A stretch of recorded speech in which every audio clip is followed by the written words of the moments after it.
What I was going to say is I feel like I was responsible for the chair because the whole time I was like, man, I hope a chair disappears.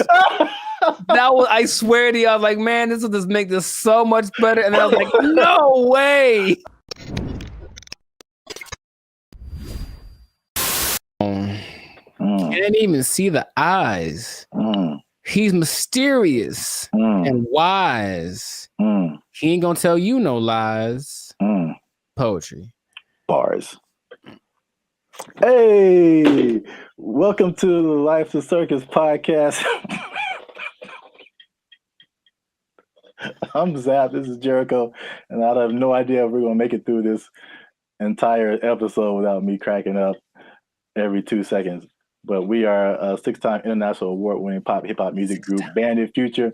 We do clean fun music that everyone can listen to with a sound that is uniquely Californian.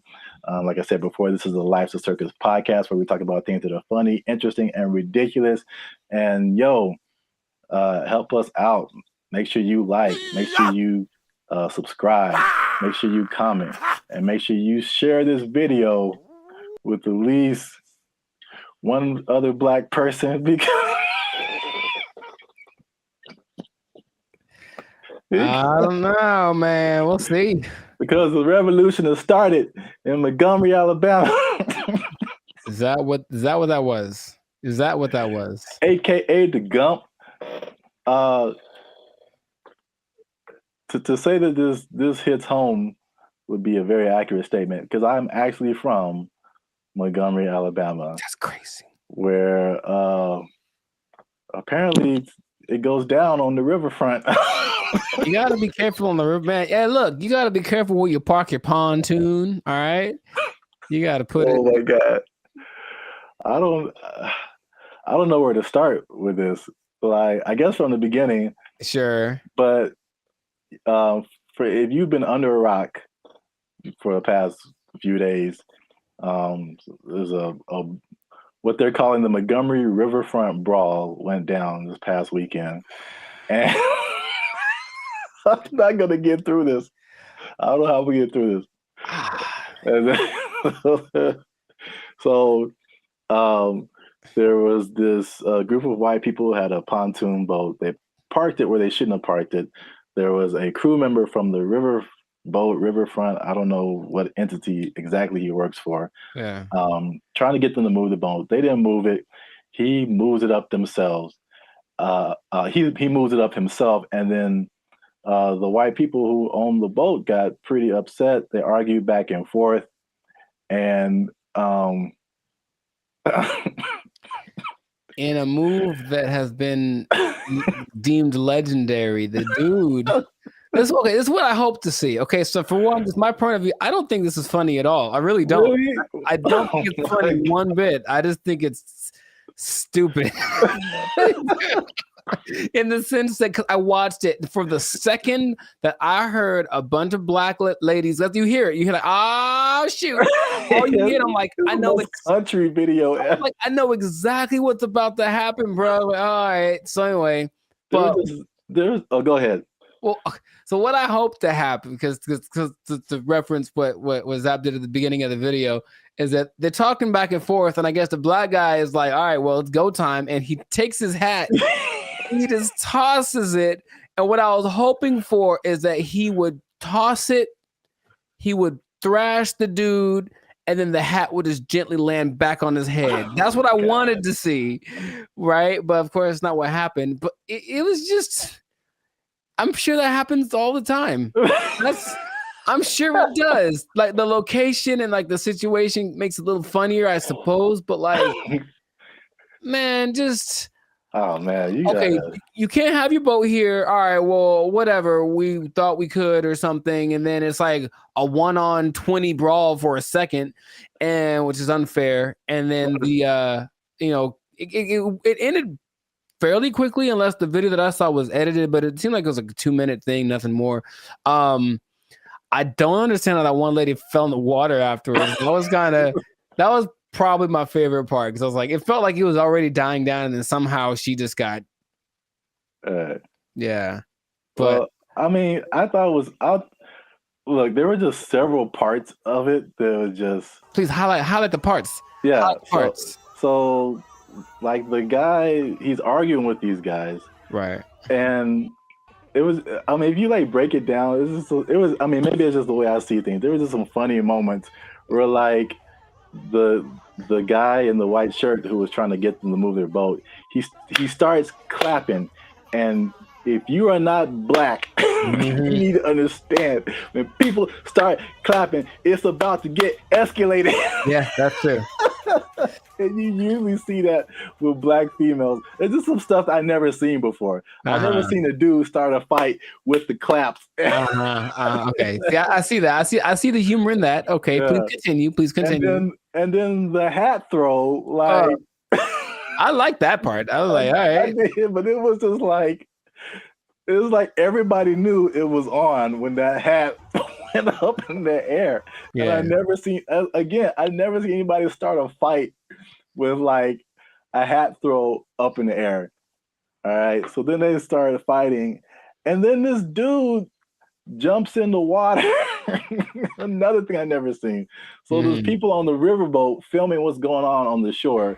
Right. And then one of the crew members jumps off the boat into the water, and I just never seen anybody swim to a fight. Like, and they, so there's another thing that was just like, I just couldn't take it because there are.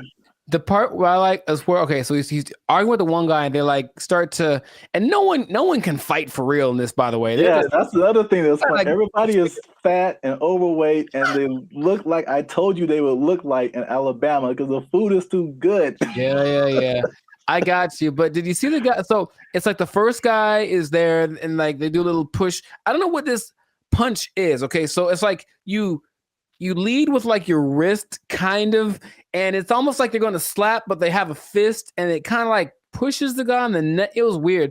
But the second that the black guy did that, the first black guy, this second white guy jumps in the frame, like kind of running in, and he does what I can only describe as a koala tackle. He kind of runs up and kind of like hugs the guy like he's about to do that one Ninja Warrior thing where you have to swing across. Anyway, and then the guy puts him on the ground real easy because that's a terrible technique.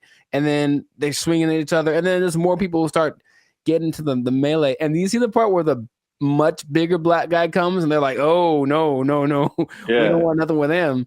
Yeah, around that time, he came over. But then the guy jumped into the water.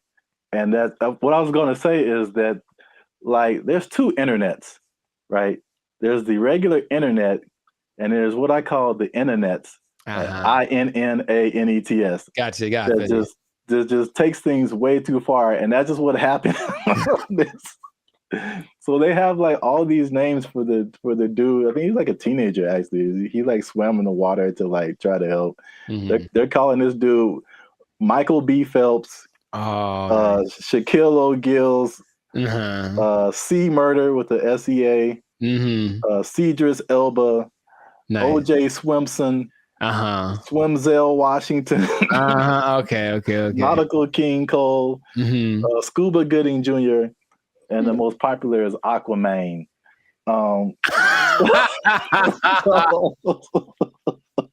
Why'd you doing Aquaman? Yeah, okay.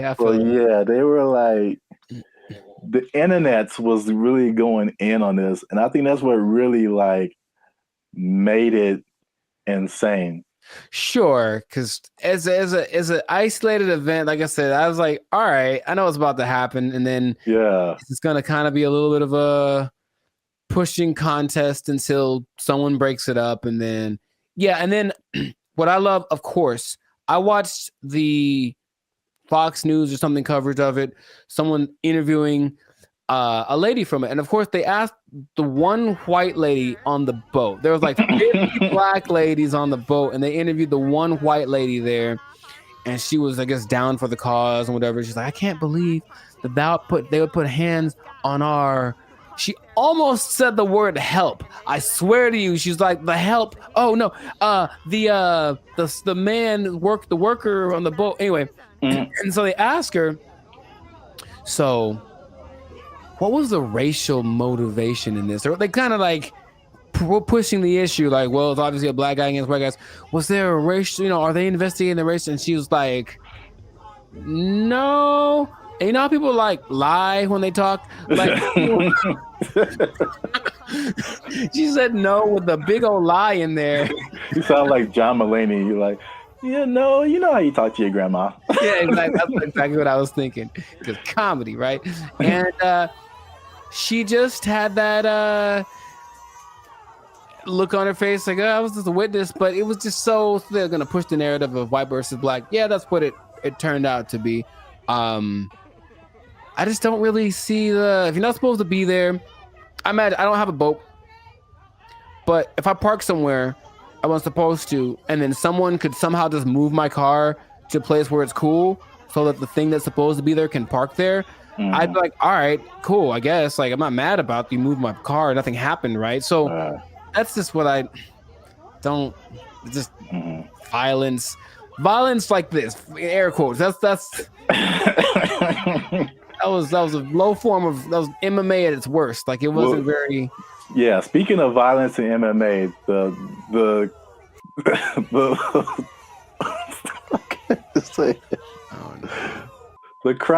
crowning event of this whole thing was the chair. Did you see the chair?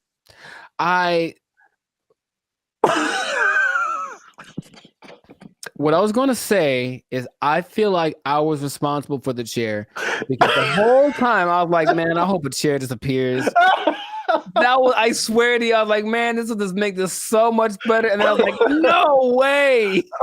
No way. That's what like really just broke the internet, is the chair. And this guy, he wasn't even a young guy. And he just, first of all, where did the chair come from?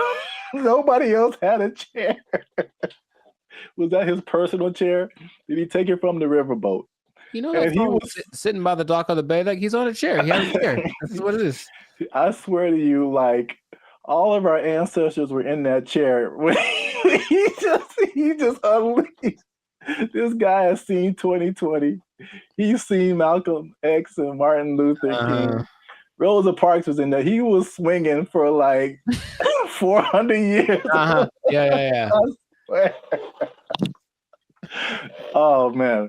And so it was, you didn't think it was that funny. I thought it was funny in its own right, but then the internets went crazy. No, true. They took it to levels of. Here's a picture.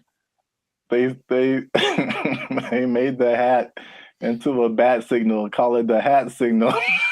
In case. So whenever you need help, just throw up the hat signal.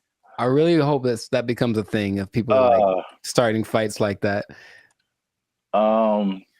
They also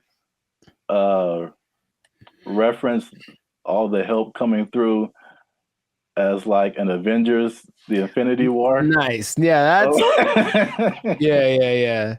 That was creative. I like that. So that was one. But I mean, you mentioned that Montgomery's pretty segregated still, right? I don't know, man. I haven't been back there. This is a meme where it says me and my bank account versus all of my bills. I haven't been back there in like over 20 years. I've visited, but I don't know like how it is to be. Yeah, what the vibe is like. And this is how you know you got beat down.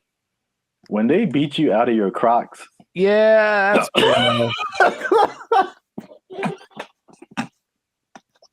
that's pretty rough. I'll give it to them. You got an official beat down. Don't fight in Crocs. How about that? Let's start with that. Yeah, those aren't the shoes of choice. A little slippery, I think. Somehow people already had shirts made. Like people are swift with it. They are so fast. There are shirts out there are reenactments that I've seen on like Instagram and TikTok. Somebody made a whole rap song. Like, Yeah. the internets went like they took it so far. This is crazy too. Ricky Smiley, another comedian that I like, he did an entire interview with the chair on it. Oh, no way. I didn't see that. So they put a do-rag on. I mean, this isn't him, but all these other memes have been coming up with like the chair is like the most gangster person in the. And then he had someone come on his radio show and imitate the chair. And it was like, I come from a long line of chairs. We've been whooping up on people. So yeah, man, we had another video planned for today, but we had to talk about this, man. People are changing entire the chair. The chair was like the icing on the cake to this. I mean, yeah, you're welcome. I swear I manifest. I was like, that's I would be so perfect if that happened. And yeah, there we go. You're welcome, internets. And this is the last one I saw. It's just like people just wilding out, dude. So yeah, man. That's wild. It was like terrible and hilarious at the same time. I'd never seen it was just so many elements to it. It wasn't like a crazy fight. It was just so many things were happening. People were getting pushed in the water. This dude's flying around with the chair. Aquaman is swimming to the rescue. This dude's throwing his hat in the air. Like the most countryest of country women are just like, oh my God. It was countryest.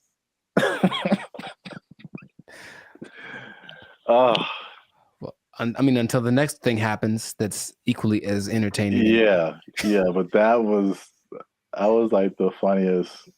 I'm sure, like after a week, this will be no one will be talking about this. I hope they do a skit on SNL. That would be amazing. I mean, I feel like they have to. Yeah, they're gonna have to. Well, no, there's a strike. Oh, dang. Right, so there's no actors, no writers. Never mind then. We got to make our own SNL, man. There's already reenactments on the internets. So, But yeah, once again, this has been the Life of Circus podcast.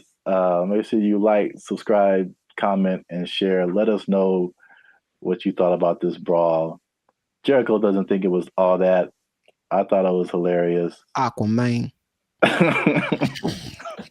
If you did think it was funny, what was the funniest part? The Aquaman, the hat toss, the chair.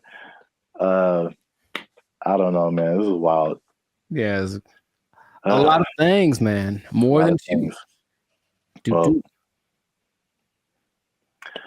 I don't know what's going to happen in the aftermath, but I'm pretty sure they're going to take their job. They're going to take their job. They took our jobs. They took our jobs. There's no amount of money too great, right? If you're going to go buy a yacht and a spaceship, that's $1.5 billion right there. So, like, don't buy a yacht and a spaceship. That's my suggestion. I'm just saying, please don't do that, Florida person. But Elon Musk has a yacht and a spaceship. Elon Musk is making yacht and spaceship money on the daily, all right? Yo, what's up, guys? I'm Zab. This is Jericho, and we are Band of Future, now 6-time international award-winning pop hip-hop music duo. We make clean, fun music that everyone can Muget. Clean, fun Muget. Muget, I like it. Do you enjoy Muget? I don't think I've ever tried it. Dang it, I was doing so well. Is it spicy?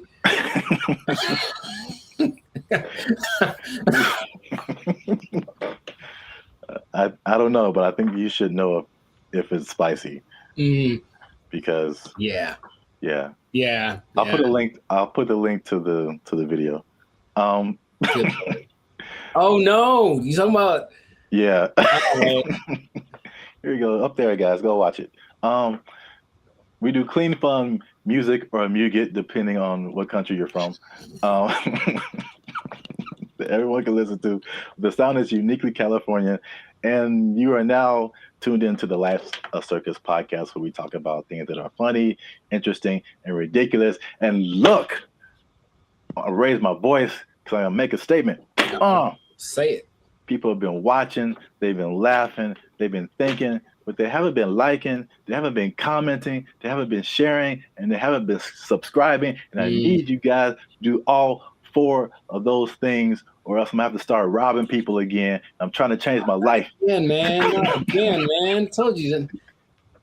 It's not the way. It's not the way. Trying to be on the straight and narrow, you know what I'm saying? Make this YouTube money. So yeah. But yeah, make sure you do all that. Like, subscribe, share, comment. Let us know what you think. And especially share this video with somebody who needs some money, man. Oh, man, I know quite a few people. I mean, like everybody, right? Like, if you need some more money, raise your hand. Mm-hmm. Hey, calm down. All right. So, I mean, it's not just specifically money. It's specifically the Mega Millions, right? The lottery. Or there's always the different state lotteries too, but you know, you always see these news stories of people win like these ridiculous amounts of money, and then you see the statistics later where it's like they won $1 jillion, and like a year or two later, it's all gone. It is broke, yeah. And you can't I can't even imagine like how you do that with that much money.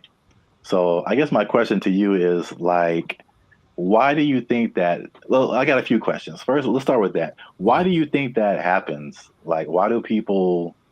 Oh, for me, that's a simple answer. It's that if you don't understand the work that it takes to make money in the first place, you don't know how to keep it. That's all. So if you just got lucky and it's like, oh, I got money now, then you're not going to have you haven't developed any habits to maintain that. And everyone basically has an idea that, okay, maybe saving money is a good idea. I should do that more. I should. It's not on their list of must do, I should do.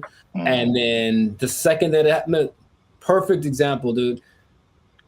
Episode of the Boondocks where Grandpa leaves for his do it big vacation and he gives probably give you some money. And it's like, all right, this is supposed to last. It's like, also they came into some money. Cool. This is going to help us get food, get clothes, whatever, last the whole week. Nah, Riley goes and blows it all in an hour. Ask yourself, be honest. Ain't I'm clean? No. Man, how we gonna eat? Like, that's just how people live. That it's like, you're basically a dam waiting to burst. I'm just waiting to get my break. And then I'm just going to do something ridiculous with my money. And no one can tell me no, because it's my money. So I think it's that. And plus, there are worlds of, how do I say this? Finance. Like there's things you can buy that you don't know you can buy because it's not an option for you, right?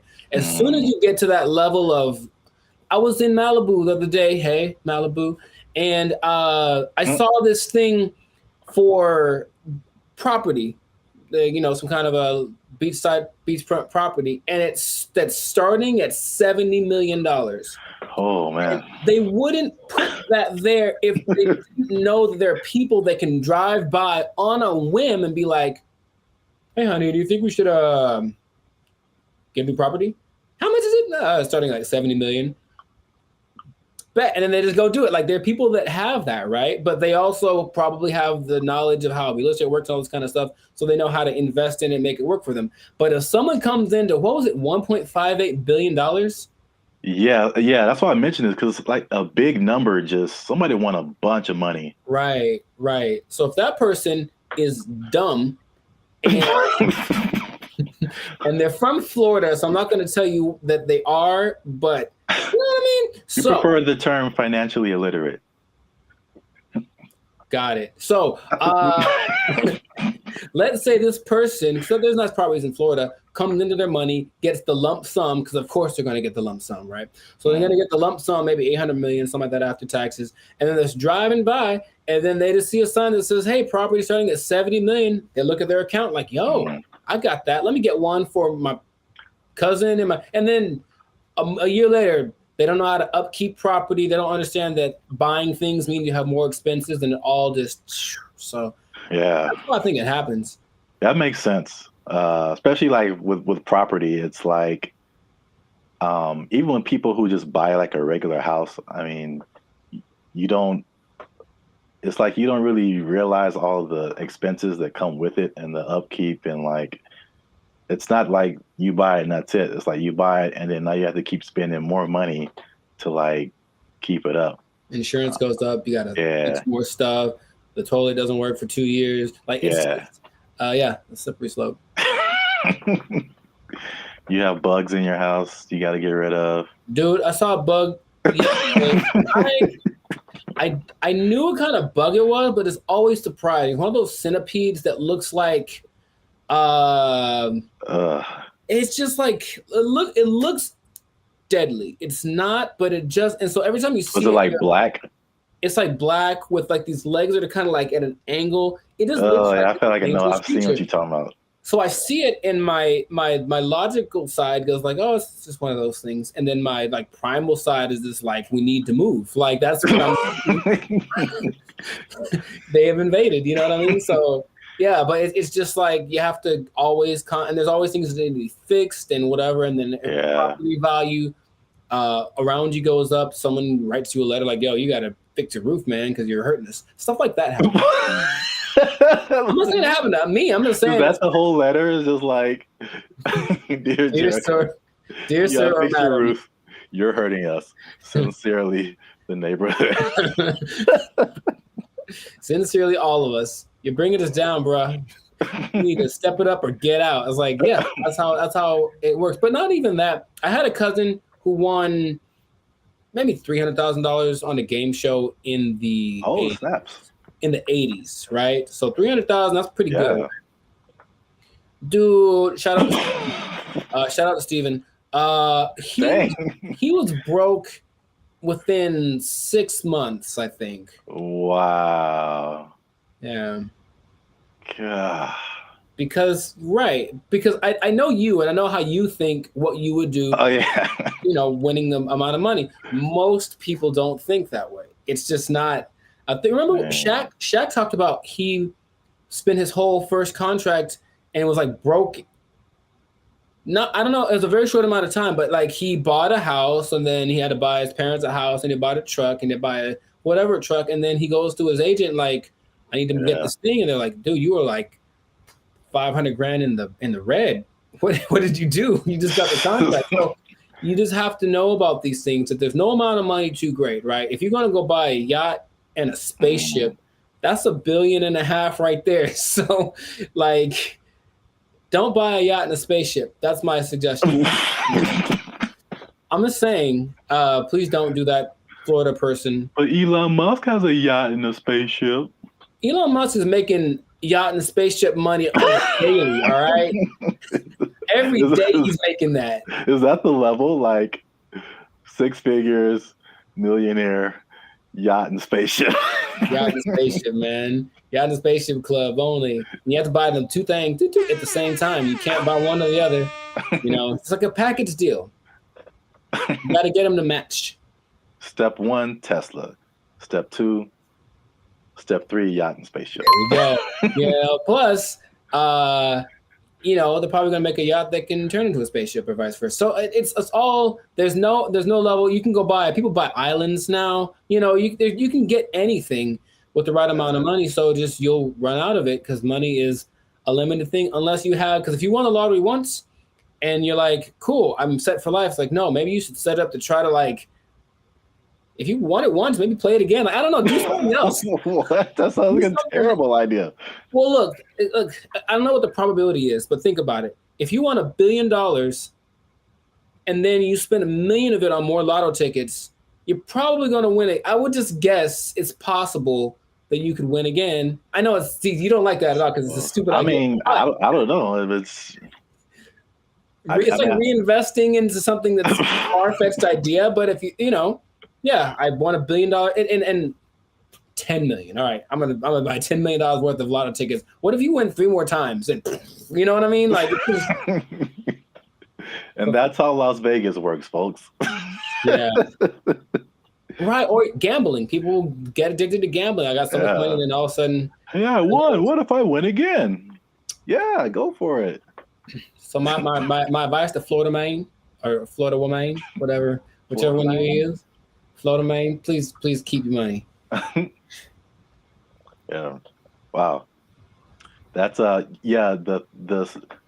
other thing you kind of made me think of is not just the stuff that you buy, but like your family, because then you become like the most popular person in your family. Everyone's going to hit you up. I'm broke and people hit me up. So if I got money, yeah, if I got money, bro, it's going to be like, right. It's like there's no end to it. Ooh, phone's going to be ringing off the hook, man. No.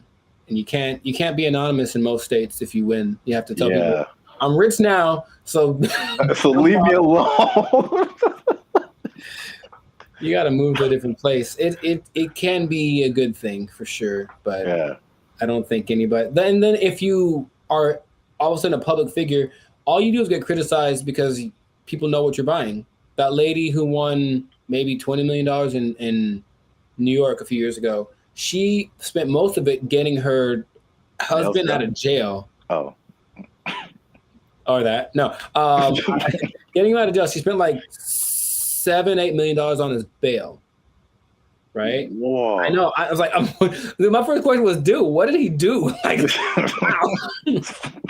Like, he obviously did it. If $8 million, dude. So, yeah, but so everyone knew that she spent it. And they're like, you shouldn't waste your money. So yeah, she went through $20 million swift. You know? Wow, that's crazy. Back to bologna sandwiches. Well, we're out of time, and that's been another episode of the Life's a Circus podcast. Make sure you like, subscribe, share, and leave a comment. What would you do if you won the Mega Millions or some kind of lottery? You think you would keep the money? What would you spend it on? Let us know. And check us out next time. And be cool and stay in school. Hey. Fun. Squash it. Squash it!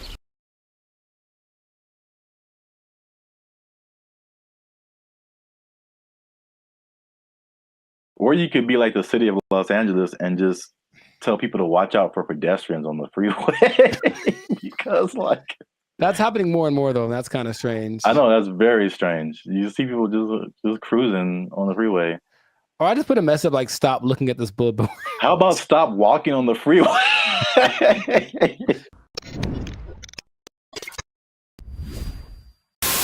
Yo, what's up, guys? I'm Zap, and this is Jericho. And we are now 6-time international award-winning pop hip-hop music group, Bandit Future. We do clean, fun music that everyone can listen to with a sound that's uniquely Californian. And you are now tuned in to the Life's a Circus podcast, where we talk about things that are funny, interesting, and ridiculous. And yo, make sure you like, subscribe, share, and comment on this video. And because we're going to talk about something that has kind of flown under the radar, but especially in California, if you live, or not California, really mostly like the metropolitan Los Angeles area, maybe into the IE as well. That's the Inland Empire for people who are not from this area. The uninitiated, yeah. But there is something that I feel, well, a couple of things that I feel like a lot of people have seen and a lot of people haven't talked about. Okay. Intriguing. Okay. Yes. So I'm going to show you a picture, and this one is very close to you. I know you have seen this. Yes, I have. This billboard. Mm-hmm. Okay. I don't know what this message is. Download our new video editor. Okay, maybe another time when we're not doing a podcast. This billboard, if you're not from California, this billboard has been up. There's been a few of these I've seen them. Yeah. up along a major freeway in California. It says, "Warning: This billboard structure is the subject of a lawsuit. LASC case number something something something. Anyone who assists the city of Pomona in the demolition of this billboard structure will be sued." And it's just one of the weirdest billboards I've ever seen, and there's several of them.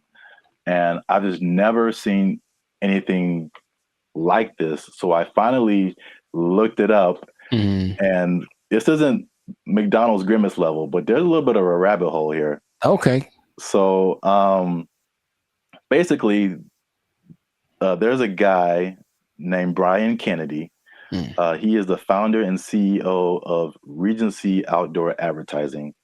So basically, he owns it's a very popular billboard brand, probably maybe the one of the most billboards around the country, and he owns these billboards.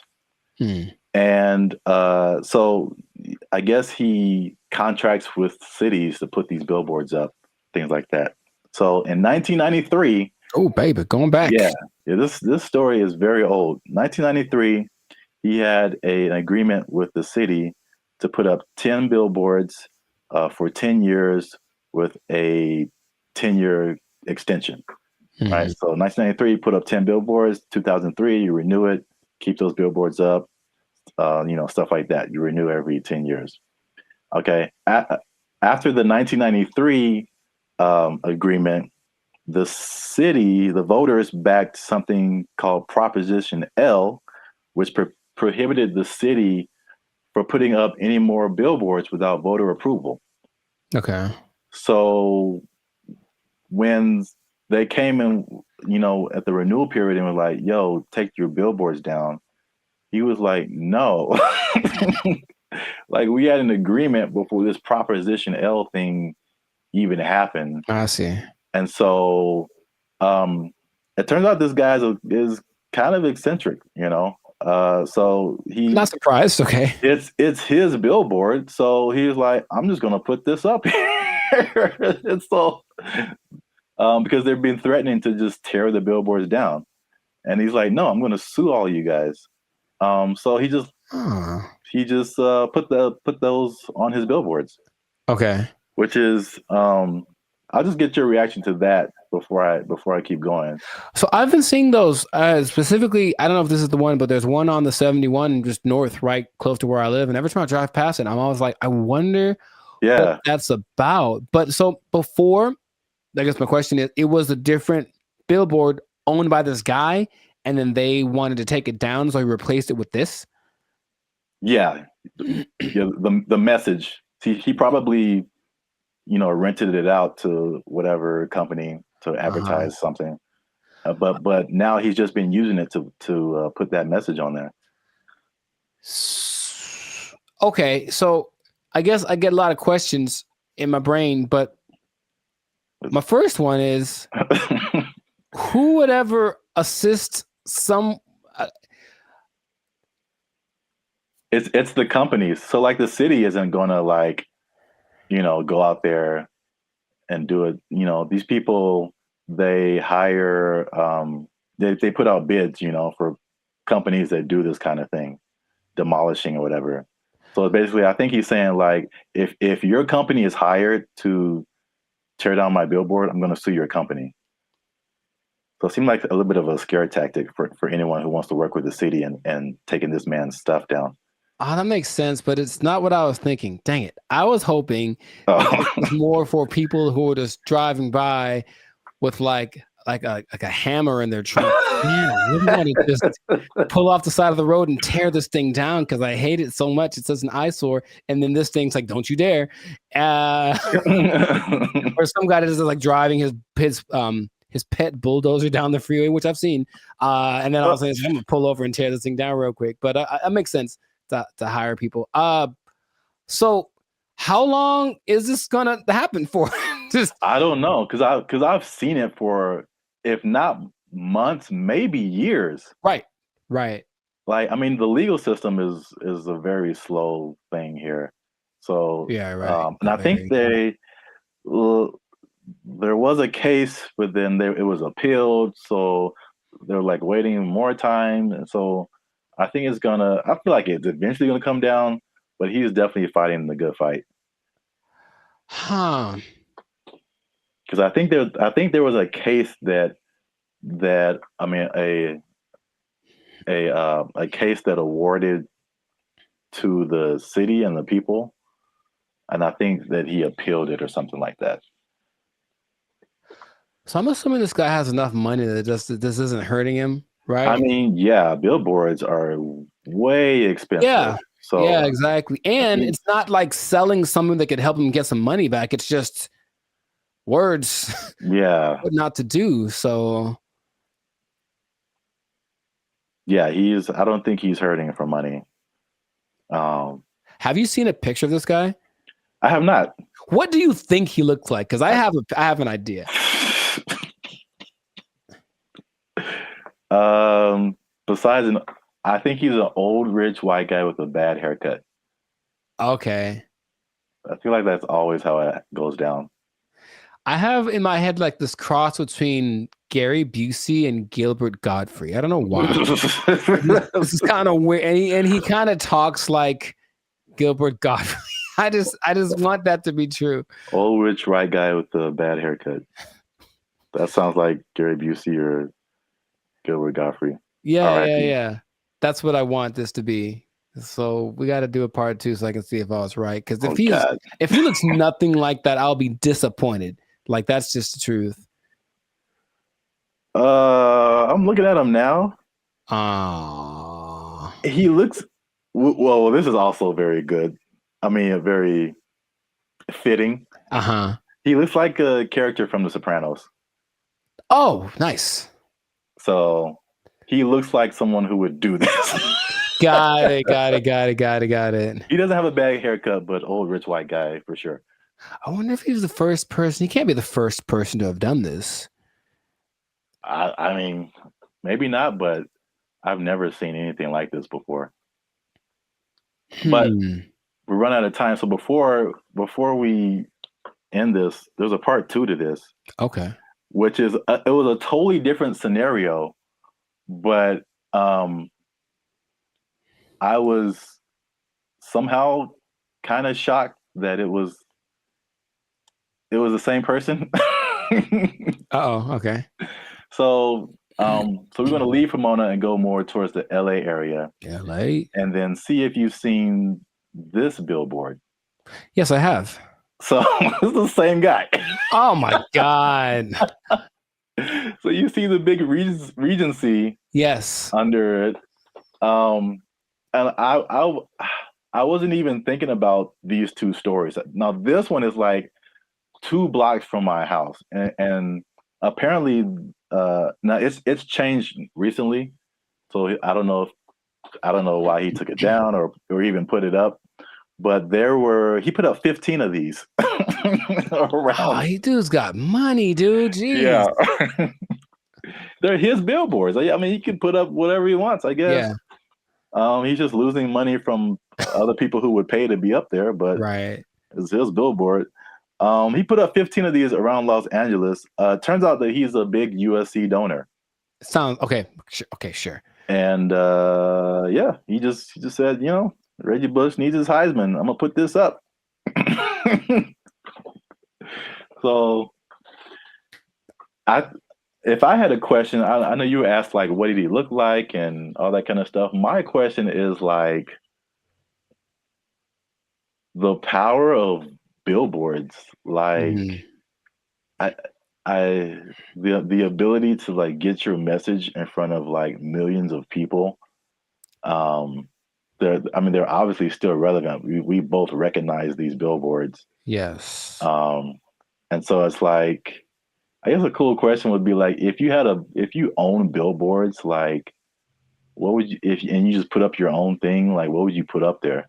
It has to be something that can make me money, though.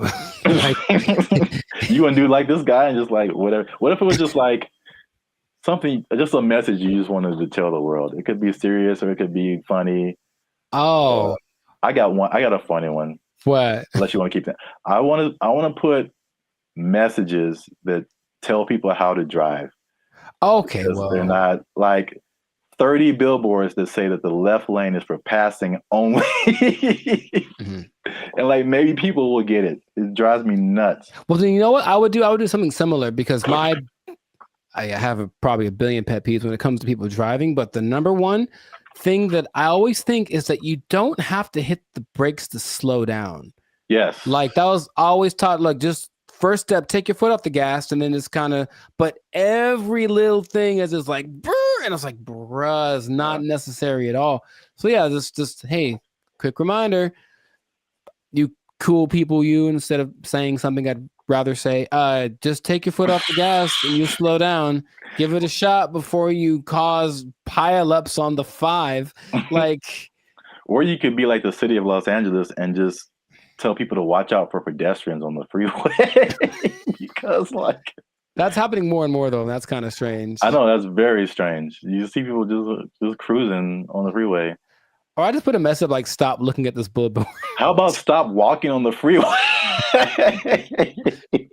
Where's that message? Well, I think it's being encouraged by, Jeez.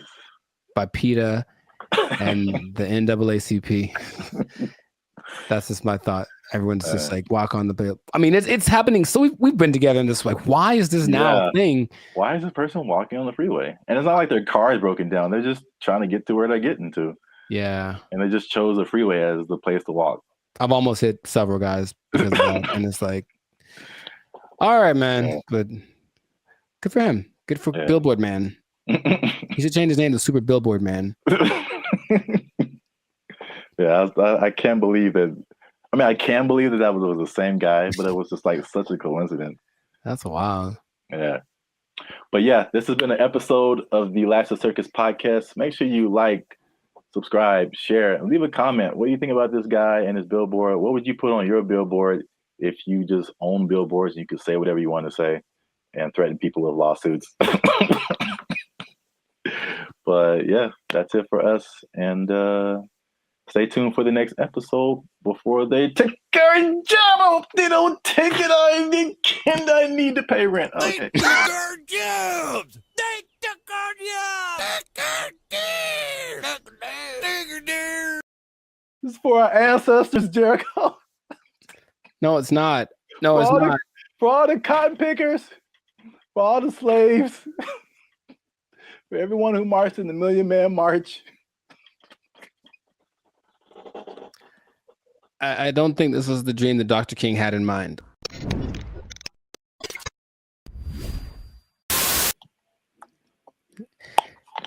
You should have done that when it was recorded. Like, I would have been so surprised because now I'm used to it. Oh. And I'll be honest, it took a while. It took a while to get the yogurt experience acclimated to my. It's just never. I don't think I've seen a person eat yogurt in years, man. I'm serious. What? Yeah, I don't hang around yogurt eaters. Like, not like there'll be yogurt on the side if you go to a Mediterranean place or something, but not yogurt just in a isolated incident. In an isolated incident, someone ate yogurt today. Gold is up 10 points.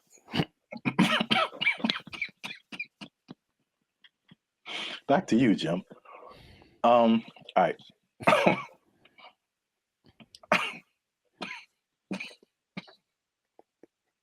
Let him use you. Won't he do it? Won't he do it? Yogurt.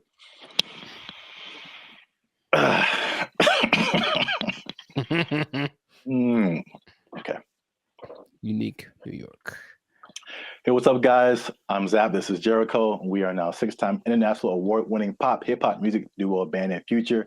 We make clean, fun music that everyone can listen to with a sound that's uniquely Californian. And right now, I'm eating yogurt.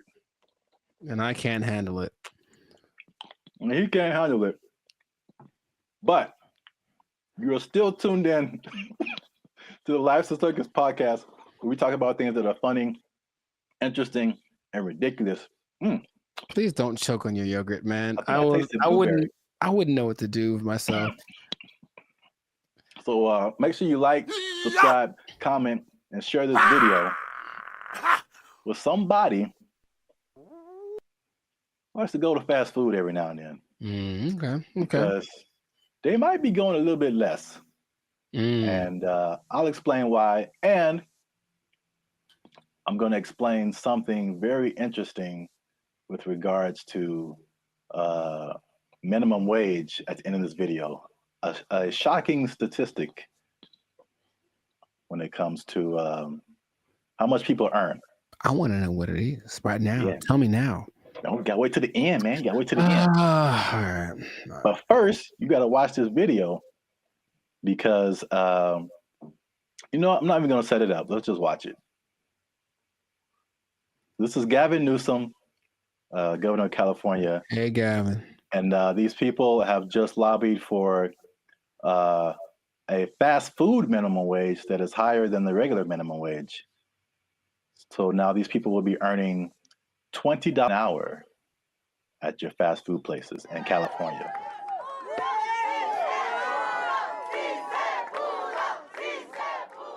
Boy, these were some tough mountains. This wasn't easy. 100+ hours in just the last few months negotiating this referendum off the ballot. Oh, that yeah, was a tectonic plate that had to be moved. Wait for it. That lady had a lot more to say. This is for my ancestors. This is for all the farm workers, all the cotton pickers. Wow. This is for them. 557,000 people at 30,000 locations. This is a big deal. $20 an hour. 80% of the workforce in these fast food places, 80% are people of color. 2/3 are women. The majority are breadwinners. And we have the opportunity to reward that contribution, reward that sacrifice, and stabilize an industry in turn. What a remarkable moment. So it's going to be a lot better now. Well, right now we're going to have a chance to at least, maybe decide to save some little money or, pay all their bills or credit card debt. This is going to help continue to pay our bills, help some people get out of eviction, help us catch up where we need to catch up because we haven't recovered from COVID just as of yet. So this is just the beginning of our wins.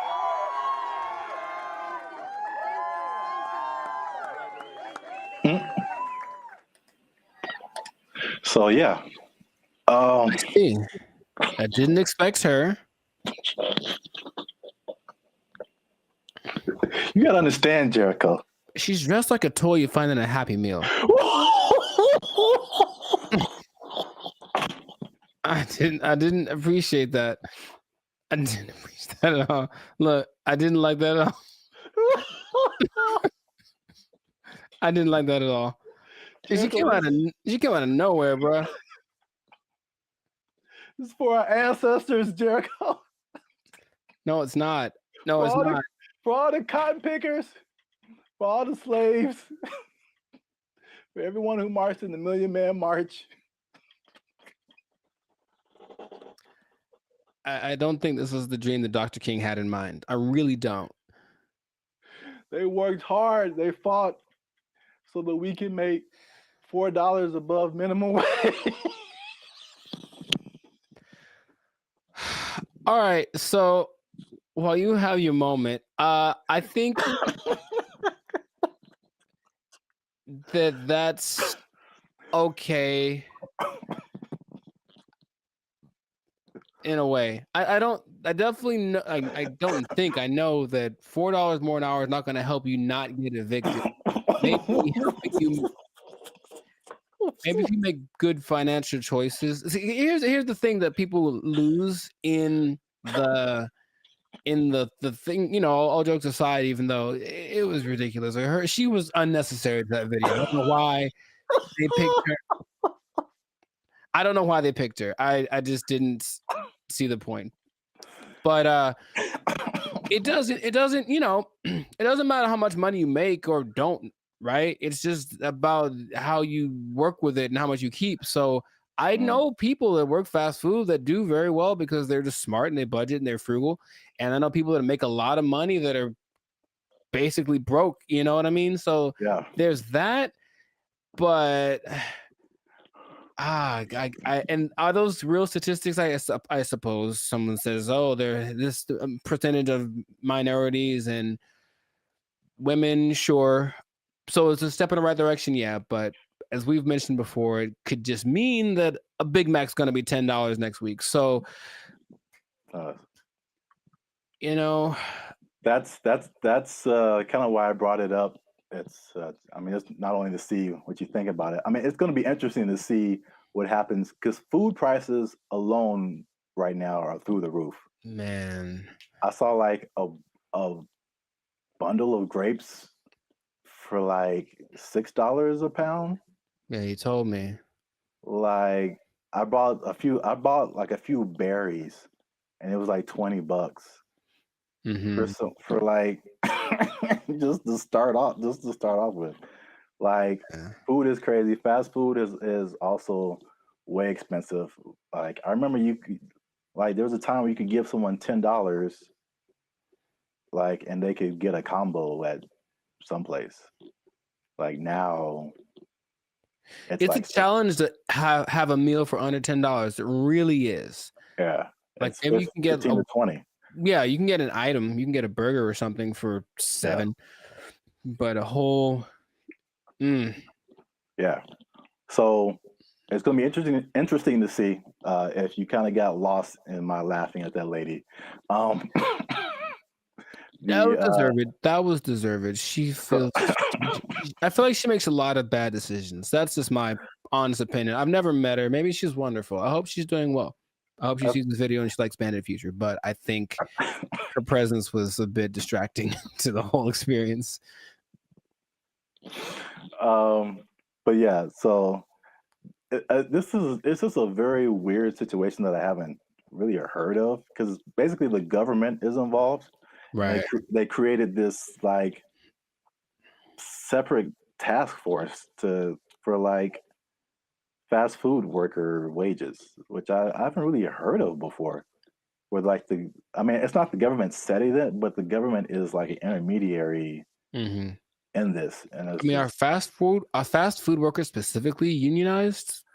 I don't think so. There was a couple in the more educational videos that I passed over to play this one. Yeah. Oh, good choice. No, there, trust me. Good choice. Good choice. there was a talk about some different unions, but it isn't like a fast food worker union. It's some kind of I think it's a service worker union. Okay, that So makes I sense. think that's fast food is maybe under that umbrella, but it includes a lot of different services. But yeah, so it's the government involvement. It just makes it kind of weird, and then also um, it's like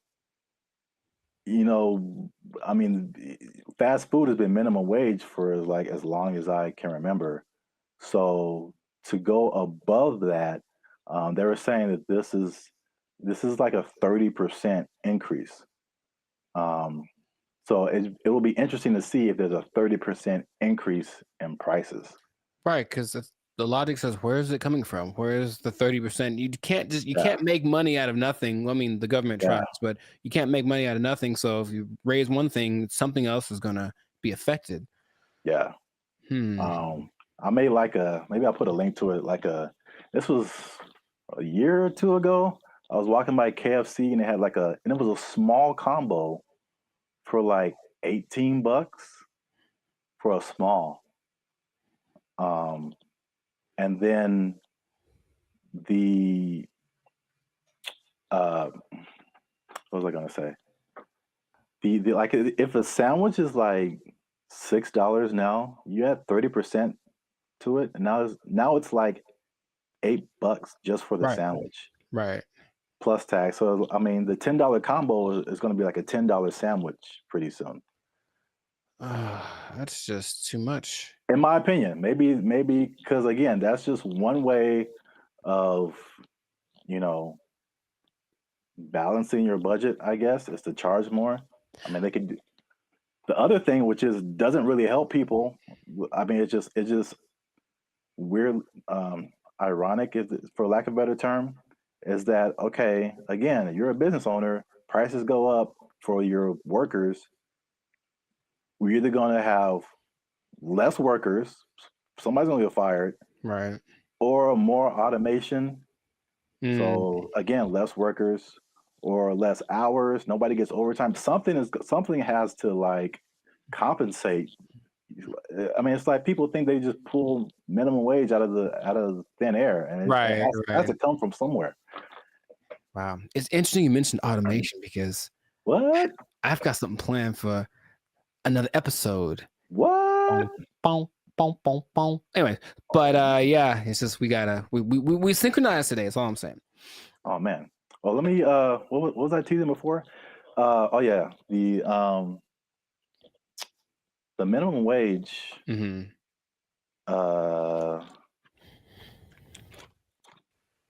Oh, this teaser's for something else. Whoops. Oh, Maybe I can come up with another one. it's kind of anticlimactic, but you know, I Do you have a- appreciate the tease. You have an interesting fact about minimum wage that you can give to the people? No, I do not. Well, that's been another episode of Life Service Podcast. Yeah, I was going to say though, I wonder what will happen to the in and out workers because they always got paid more than minimum wage. That was kind of the thing. That was the job you wanted in high school because you were on your feet because they deserve it. They're working round the clock. And I wonder if they're going to get more than the higher price than, you know, more than the $20 now. Huh. It's kind of they operated like every fast food job was minimum wage except for In-N-Out. Even Chick-fil-A? I believe Chick-fil-A is also minimum wage. Hmm. You just have to be a good-hearted person because those people, even if I don't like the food, they're very nice people. Very nice people working at Chick-fil-A. Yes. Well, I'll give this nugget. Maybe people don't know about this. If you ever want to own a Chick-fil-A, you have to start at the bottom and like work there for minimum wage. So there you go. I gave him something. You can't just walk. You just can't just walk in a no matter how much money you have, like you gotta start at the bottom. So let's say I just barge in. I'm like, I'm LeBron James. I still gotta work the shakes and fries. LeBron James got to be peeling those fries back there, man. Oh man, that's crazy. All right, I'll tell him. Yeah. He asked me to ask, so I'll tell him. Yeah. All right. Well then, that was cool. Can you tell him a few other things about the Lakers that I have opinions on? LeBron James, the greatest. I'm LeBron James. I'm LeBron James. They're gonna go as far as Anthony Davis's knees can take them, which might be a second round exit this year. We'll see. Man, we got way off topic. All right. I know, but Make sure to like, subscribe, comment, and share this video. Like maybe probably the first 80% of it before we ran off the rails. yeah. And we'll see you on the next episode, unless they take your job, unless they take your minimum wage on LeBron. They took our jobs! They took our jobs! I'm in Hollywood just eating a sandwich, as you do. And the robot comes along, and it's apparently like one of those delivery service things, and it's looking for somebody. And you can see it kind of doing this thing. Like it doesn't have eyes, like a box on wheels, but it just was looking around. And I swear to you, it looked at me kind of like, hey, what am I supposed to do? And I was like, I was like, bro, I don't know you, bro. I don't know you. Bro. You just ain't my block, son. What's up, everybody? I'm Jericho. This is Zap, and we are the now 6-time international pop hip hop duo. Why is this so hard for me? we got awards. We're good. We're banned at Future, son. Anyways, check it. We make clean fun music that everyone can listen to. What? I'm making a compilation of this. It's just We make clean fun music everyone can listen to with a sound that's uniquely Californian. And you are now, right now, in this moment in time, tuned into the Life's a Circus podcast. We talk about things that are fun, interesting, and straight up ridiculous. So before we get started, do us a huge, huge favor. Make sure to like, subscribe, share, and comment on this video. Share this video with at least 2 people that are afraid about the robots, man. We're talking about them again because there's some new developments. There's some new robotic developments. This time from the more humanoid version, and it's kind of crazy. So stay tuned to the end to find out what animal they're actually trying to replace with these robots. Like it's an animal that humans have used for centuries, and all of a sudden it's like they're not good enough anymore. We need some new ones. So let's get into this thing now. The robots are not coming. They are here, children. This is not a drill. The robots are here, and I want you all to be... Hide your wives, hide your kids. It's just... So there's basically 3 companies that are really going in on producing these humanoid robots. They're really emphasizing the humanoid factor, and a lot of people are, once again, afraid of they're going to take our jobs, whatever it is. But I just want you to know about these so that you can... be informed. Band of Future is here for the people. So we're going to inform y'all today. So starting out with our buddy Elon Musk. And I want to just ask Zap after I talk about these if you've heard of these. But Elon, our boy, is doing everything. Everything. I mean, so the Tesla bot is the thing that he's been developing. And it's, you got to see this thing. So it's the most, how do I say it?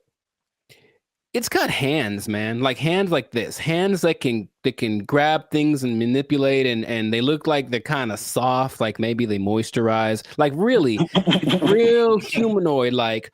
And so these Tesla bots have autonomous correction action capabilities. Basically, they can in the moment figure stuff out, and they can do sorting and unsorting sort of stuff. And just watching it without, like if you watched a silhouette of one, it's the one you'd say, oh, that's a person. And that's already kind of crazy. Not a big clunky robot thing that they had a few years ago. Now it's just looks pretty sleek. There's a video of one doing yoga. And that maybe creeped me out more than anything else. I don't know why. But it's something that you're going to be able to purchase for yourself if you want. For the low price of... Well, there's no prices. It's not there yet, but it's going to be $1 billion. I'm sure it's going to be up there. But the Tesla bot, which will be compatible with all of your Tesla products, with your Tesla truck, with your whatever it is. My man Zaprath, do you want a bot? Do you want a bot that has soft hands that could probably play? Here's the thing about it, dude. That's the thing that stood out to me the most. Like the hands.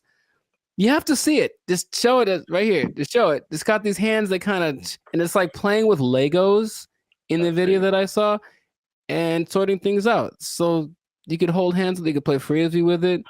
You could play thumb. You could probably play thumb war with one of these. Yeah, right. How crazy it is. You're like, I win, and then your thumb is on the floor. We don't have to get all morbid with it. But anyways, I mean, what do you want? Do you want one? Maybe the Tesla bot doesn't know its own strength. I don't know.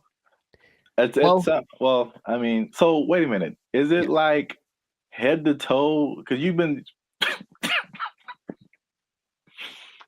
really focusing on the moist hands, and it's the thing that's so, I don't know why I find that so interesting. The hands. It's probably like the most amount of times I've heard you say the word moist as well, but. No comment. It's a good word. Anyways. No. Where did that come from? That doesn't have anything to do with, oh my God. It doesn't. All right. For those of you who have no idea what's going on, just trust me when I say you don't want to know. There's a guy who appears every once in a while. He's not real though. I won't let him do the podcast today. Good Lord. So wait a minute. Does it have? It's more than hands, right? It's like head to toe.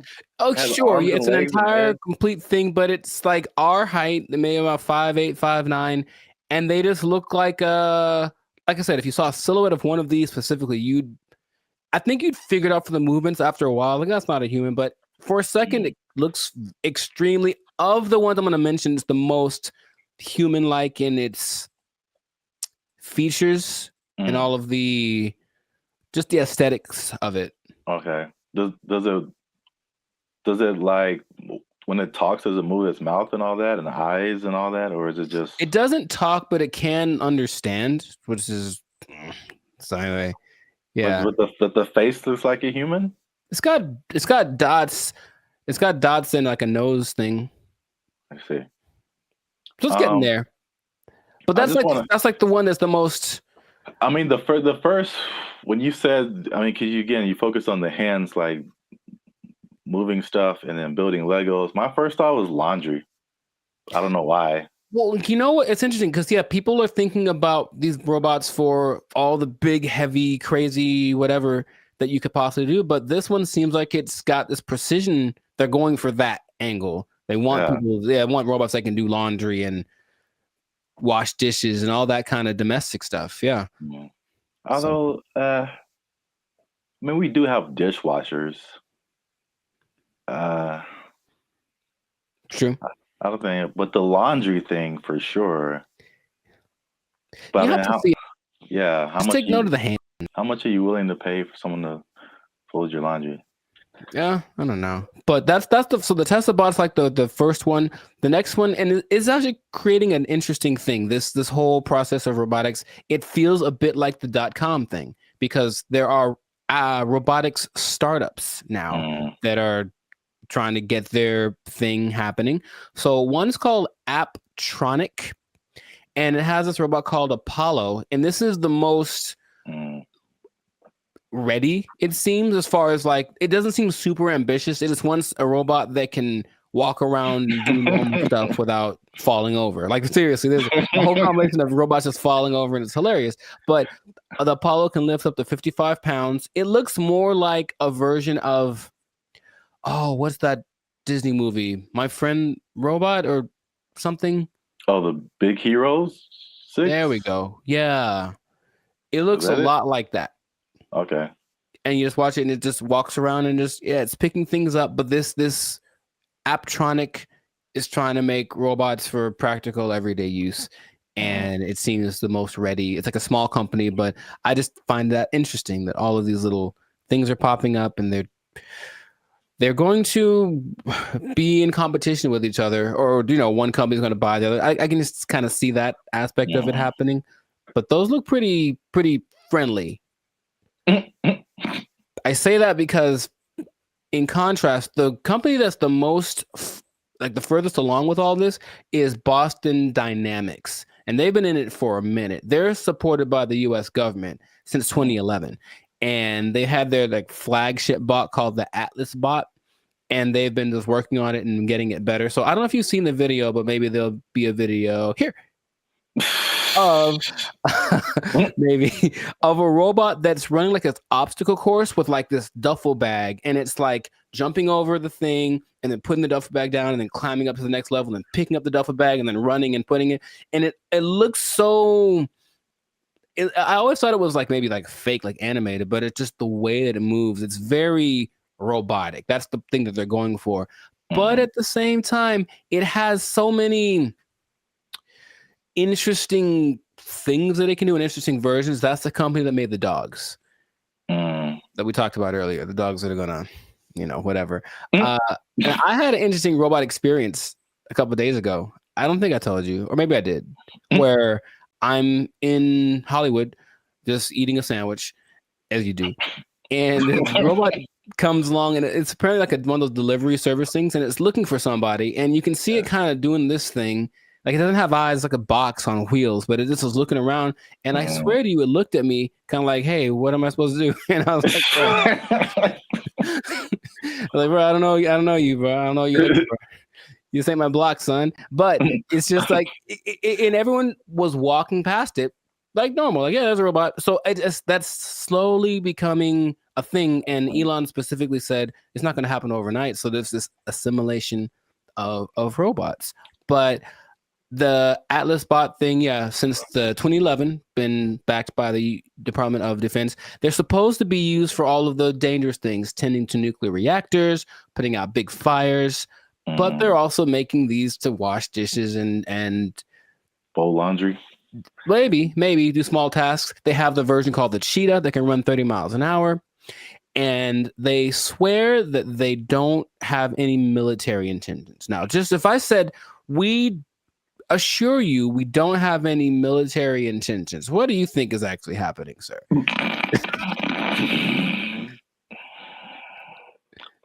I plead the fifth. I see. Okay.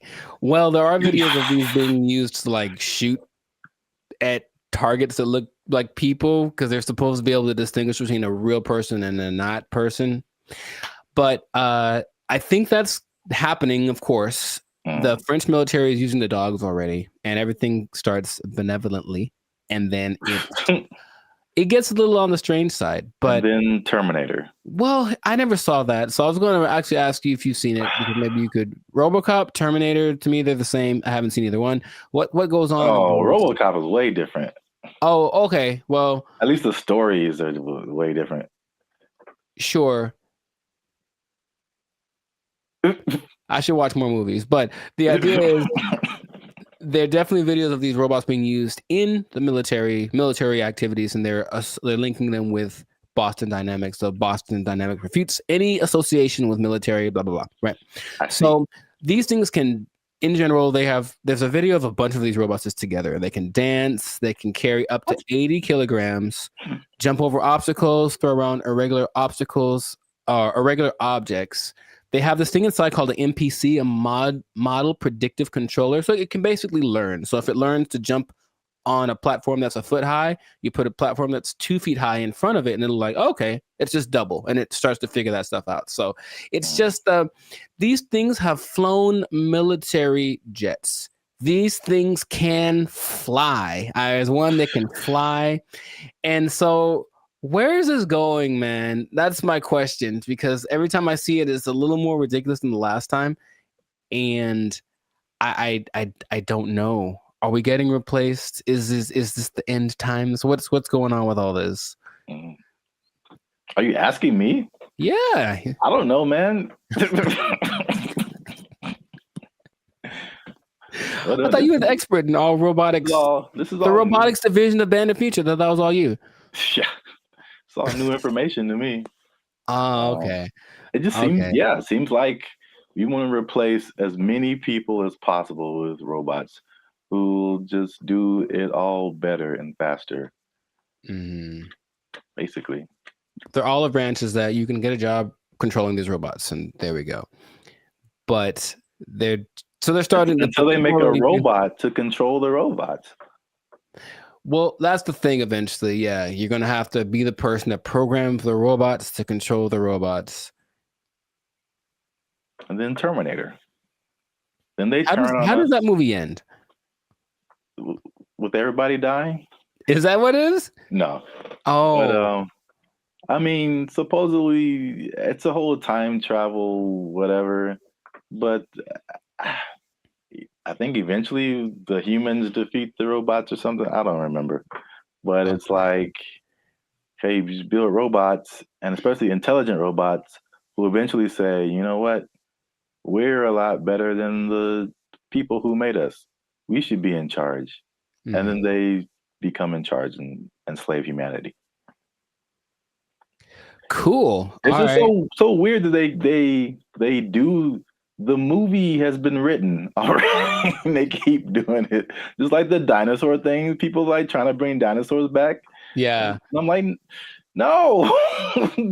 There's a movie. There's a bunch of movies that tell you what happens, and it's not good. So stop it. Just stop it right now. They're not gonna stop. But you can't stop, won't stop. But they are supposed to be the next. Anyways, everything is so nice that they're gonna be replacing your pets. Because think about it, a dog that's a robot doesn't need food. It doesn't poop on the floor. Like, it'll wag. They'll give it a tail to wag, and it'll protect the hell out of your house because anyone that comes in is dead. Trust me. Like, yeah. So they're doing that. but I promised you all that you'd find out about an animal that they're replacing. And yeah, they are replacing the mule. Can you believe it? Ah. Well, because the mule's always like. I was gonna say a horse. Mm-hmm. So I was once you said it's been around for thousands of years, or whatever. Yeah. That makes sense because all mules do is just carry stuff and pull stuff. Yeah, but this robot mules exist now, and they're things that you don't have to feed or nothing. It'll carry up to, I think, 350 kilograms just wherever you need it to go. So I can just imagine, just do the logical progression. Those things are going to continue to happen. But that's where we are right now. That's like can you ride a robot mule down the street? Oh, I think I know it's going to happen, and I think it'll just be the weirdest thing. Interesting. Or like a robot horse, yeah, instead of a car. That'd be kind of cool. I still vote for Transformers. I think that'll be fun. I think that'll be cool. Yes. Oh yeah, you have your robot companion or whatever, and then you're like, "Yo, I need to go to the grocery store." And you turn into a car. Yeah. And then it does it. Yeah. I see where you're going. I like it. Well, we're ending on an optimistic note then. I like that. Stay with that because everything else is doom and gloom. But that sounds fantastic. So this has been another episode of the Lights and Circus podcast. So make sure to like, subscribe, comment, share this video. Let us know what you think about the robot revolution that is among us, because it's just it's happening without us really being aware of it too much. And just know that with great robots comes great responsibilities. I didn't think that through. That didn't sound too smooth. Anyways, the thing is, yeah, I could have done better. I should have practiced. The thing is, these robots are eventually going to look exactly like you, and they're going to walk in one day to your boss and be like, "Hey, Clark, I'm here." Clark. And so what that means is that robot might have effectively permanently taking your job. I think my microphone fell off. I'm not sure. Oh. They took our jobs. They took our jobs. If this was in California, they would be asking for like $60 an hour. Right. To serve mediocre waffles. To provide mediocre service, serving mediocre food. $60 an hour. To mediocre people. All right.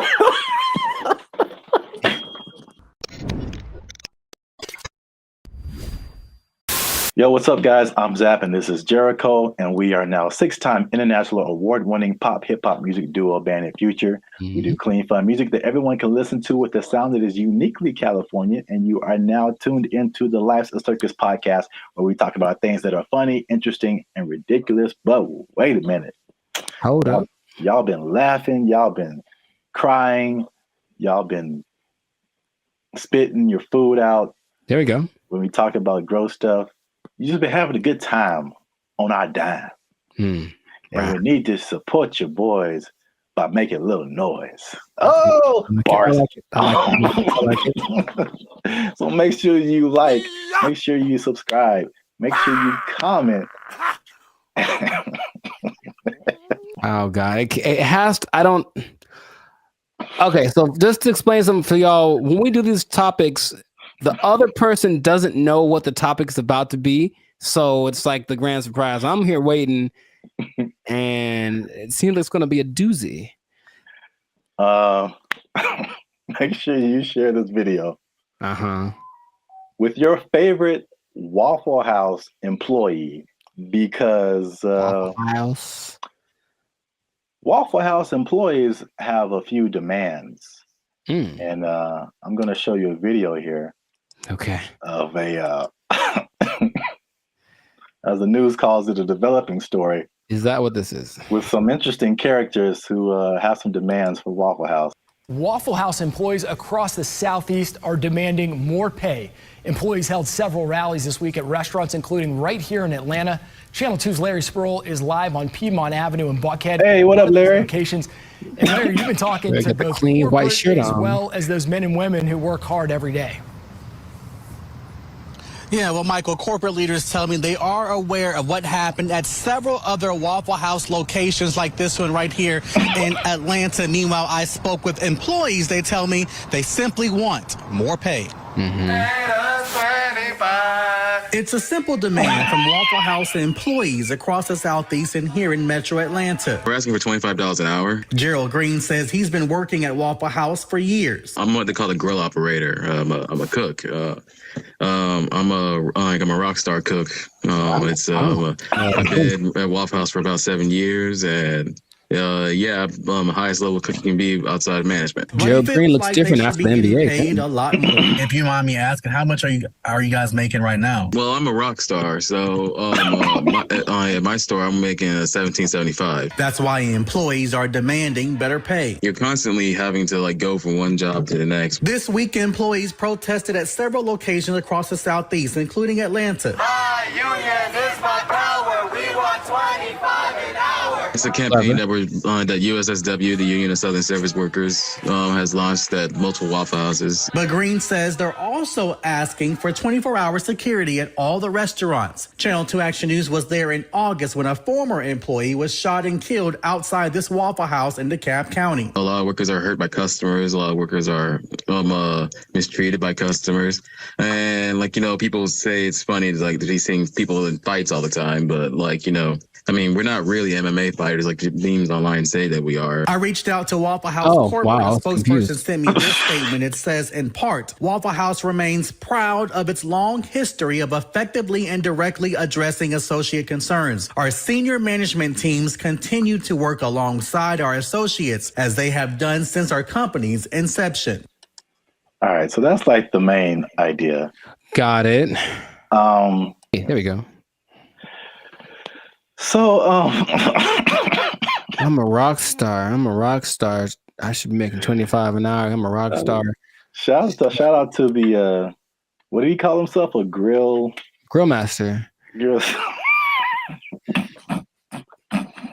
It's like the grill trifecta. There's the grill master, there's the grill sergeant, and there's the grill.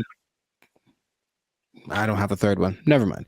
Okay, so I don't even know where to start, man. let's just start by explaining Waffle House, because a Waffle House. Let me see. It has 1,900 locations in 25 states. That's a lot. And for people who don't know, it's American diner. Serves mostly breakfast food, but they have other things too, and predominantly in the Southeast United States. Yeah. So we're in California. I don't think there's any Waffle Houses out here. I don't believe so. California. Have you ever been to a Waffle House? Sure have, sugar. Oh. Okay. I was attended by Dolores. So you know names and everything. Yeah. So you know the vibe. I haven't been to a Waffle House in since I was a little kid. I think so. From the vibe, from what I don't know if it's changed, but from what I remember, it was very trucker-ish. Sure. Like a place where truckers go to it's not like IHOP. I think the big thing out here is IHOP, International House of Pancakes. It's classy. Yeah, it's a total. It's very. I was there. I was in Nashville last year, and it's a different vibe. I say closer to Norms, but even Norms is Norms is a step above. Step above. Oh bro. Oh my God. So, the thing about Waffle House, before we get into the wages, this is the hilarious thing about Waffle House. Is for some reason, there's always something going down. Yeah. Waffle House, bro. And Waffle House has been the subject of SNL skits, Daily Show skits, and it's just notorious for fights happening. Yeah. And I don't know why. So there's this lady, one of the most infamous Waffle House fight club members. I don't know. Yeah. Her name is Haley Booth. She worked at a Waffle House as a waitress, and she's become like this meme because like very similar to the Montgomery Riverboat brawl. Mm-hmm. She like threw a chair, and it was just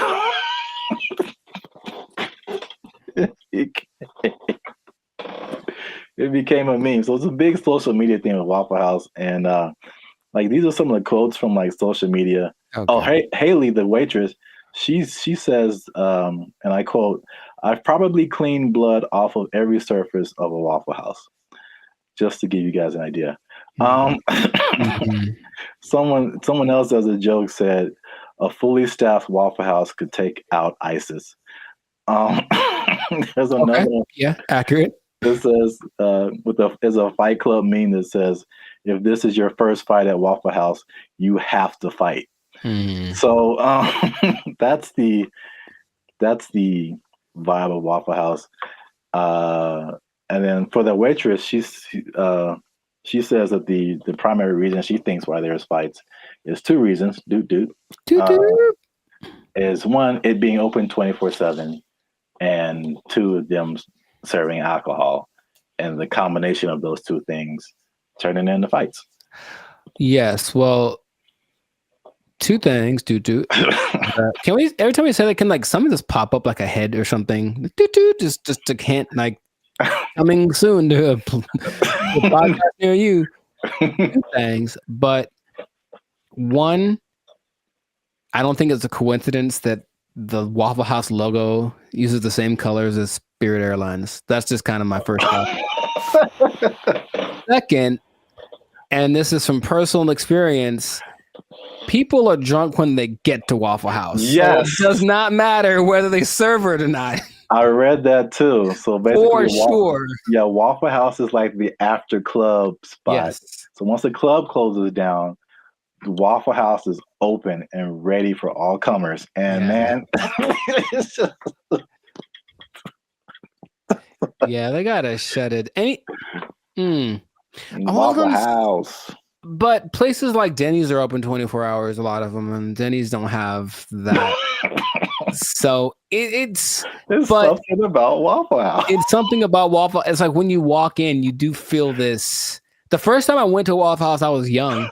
I was probably 10 or 11 in Missouri, I think. And I remember I remember my waffle was cold and the butter wasn't melted. So I was mad about that. But I also remember that there were people. Oh, there's a word that my mom used to say all the time. Nefarious. I think there's some nefarious individuals in the corner, and she's kind of uncomfortable with having her kids in this place with these nefarious individuals. Kind of suspicious. And I didn't know that was normal until I went to another one later, older, and I was like, I feel like those are the same people. Like, I was like, I think they just have them instead of the weird bunch from the McDonald's group, right? All them. They just have these cats in the corner ready to start some stuff. Like, that's what it feels like. Yeah. I was so thrilled about this topic. Also, I think the food is okay. Yes, so that's a good segue. The food and the service. It is borderline acceptable. And so now, flash forward to today, Waffle House employees are pushing for $25 an hour in Georgia. I'm getting mixed numbers, but I think the Georgia minimum wage is $7.25 today. That sounds about right. So Georgia, I mean, that's almost a 4 times increase. That's like, so to put it in California numbers, the minimum wage is like $16, $17 an hour. Going to 20. So that means like, if this was in California, they would be asking for like $60 an hour. Right. To serve mediocre waffles. To provide mediocre service, serving mediocre food. $60 an hour. To mediocre people. All right. It should be like an intervention. Like if you're in the Waffle House, like man, IHOP's right over there. Just copyright. Just wow. Just do yourself a favor and upgrade a little bit. Upgrade a little bit, or make some. I would rather eat Eggo waffles from the toaster than eat Waffle House waffles. Like to me, they're comparable, and maybe Eggo's got a slight edge. So, oh man, nothing too special about the Waffle House, but they're everywhere. Everywhere. 1,900 locations. It's a big chain, but $25 an hour, bro. That's a lot to make waffles. Have you ever made a waffle before? It's very straightforward. You take the pre-made batter, pour it into the waffle-shaped contraption, and then you wait. And that's it. That is it. And I've seen people fail at that. And oh, by the way, they've also been working at the Waffle House while they failed. So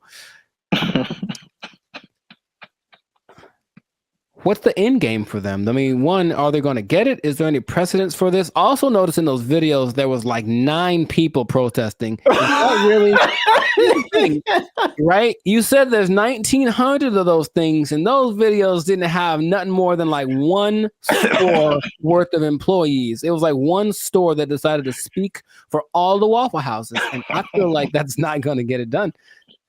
Not at all. It's not enough, Waffle House. It's the beginning. You got to start somewhere, man. Sure you do. Hey, support them. Wow. I think I'd just go to IHOP and support them instead. But no, people are jumping on the bandwagon because you got the SAG strike, the writers' strike, UPS workers were on strike, auto workers on strike. So Waffle House people are like, yo, we like a good fight. I think everyone wants to make more money, of course, but what's the value you're providing? What are you doing for me that I can't do myself? And like I said, I can make me I got a decent waffle maker. I can make myself a waffle.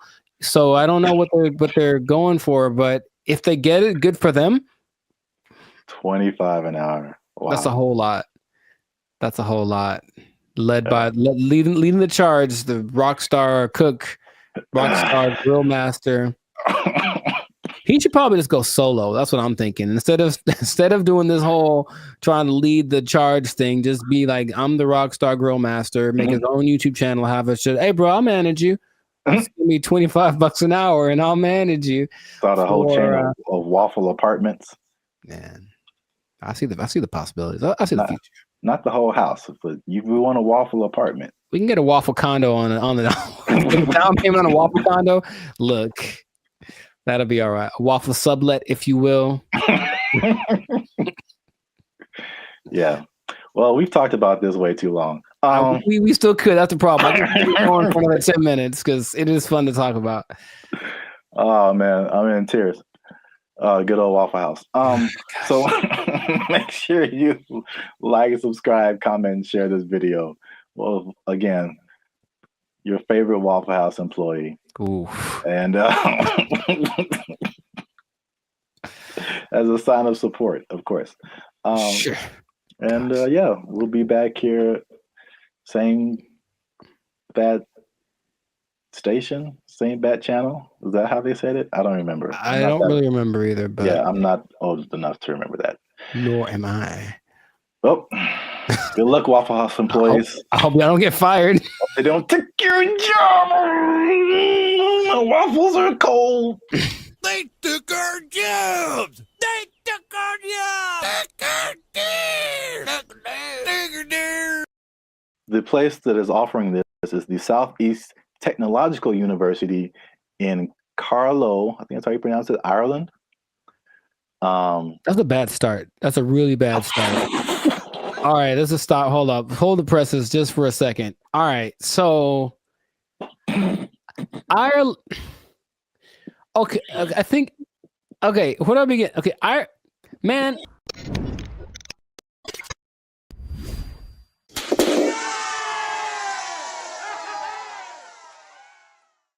What's up, guys? I'm Zap. This is Jericho. We are Band of Future and now 6-time international award-winning pop hip-hop music duo We make clean, fun music that everyone can listen to with a sound that is uniquely Californian.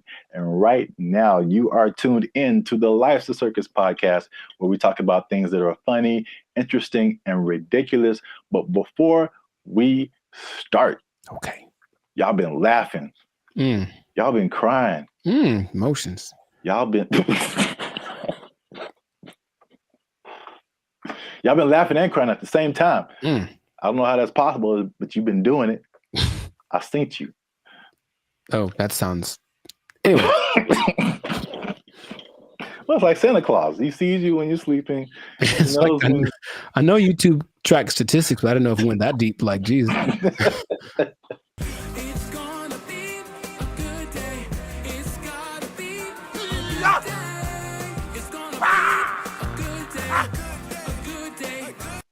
So today, we are talking about something that's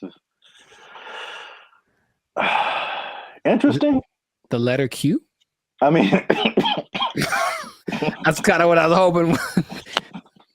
Today's episode is brought to you by the letter Q. Brought to you by, yeah, a little bit deeper than a single letter. Okay. But it does have to do with letters, arts, and sciences. Oh, interesting. Okay, kind of got that. There is a new degree that you can get, and it's basically an influencer degree. That's right, ladies and gentlemen. You can go to school and major in a degree that makes you a certified influencer. We're here. It's a thing that's happened. We're here. That doesn't surprise me, but go on. I want to know more. Yeah, forget about engineering or what else is there? Business, law. Math is a thing still, I think. Medical. You need to bet your entire future career on becoming an influencer. So this is the place that is offering this is the Southeast Technological University in Carlow. I think that's how you pronounce it, Ireland. That's a bad start. That's a really bad start. All right, let's just stop. Hold up. Hold the presses just for a second. All right, so Ireland. Okay, I think.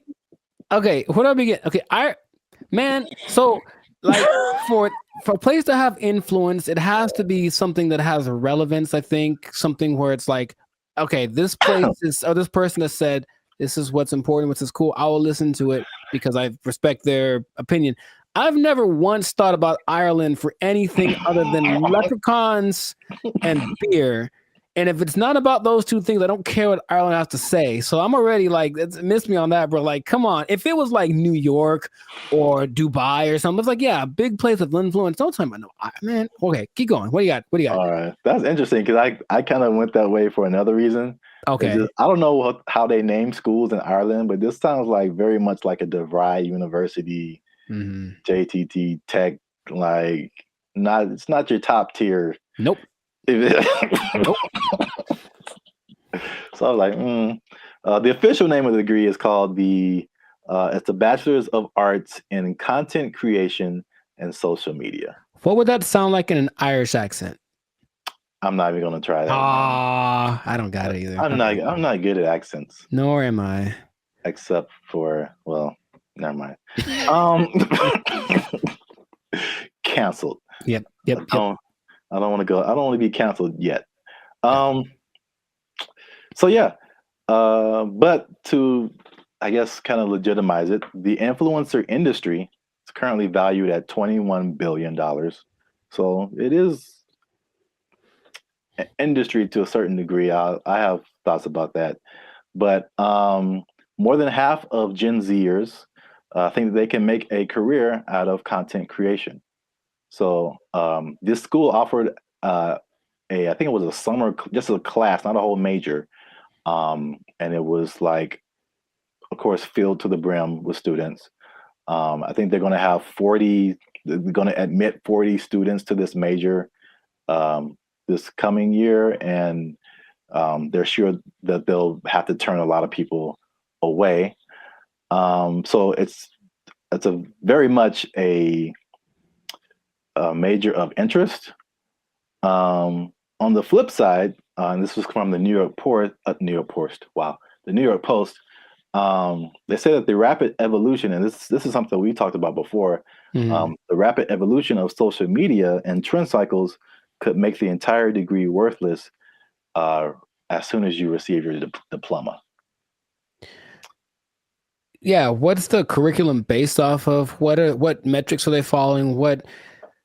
It seems like a cool idea if it's constructed in a certain way. I mean, imagine the nonsense if you paid money to become an influencer and then you sucked at being an influencer. Like, it's just, I feel like to be an influencer, you just have to have a certain kind of either personality or vibe. Like, not any person could be an influencer, that's for sure. But I don't know if that's something you can sell the idea on it for sure. But I think there'd be a lot of people asking for refunds in like a year. It just seems like something. Yeah, Can you do that? Well, you can ask, of course. I don't think I get it. You're wasting the money, I think. But I think you'd be better off just studying on your own, studying social media, like a Mr. Beast did.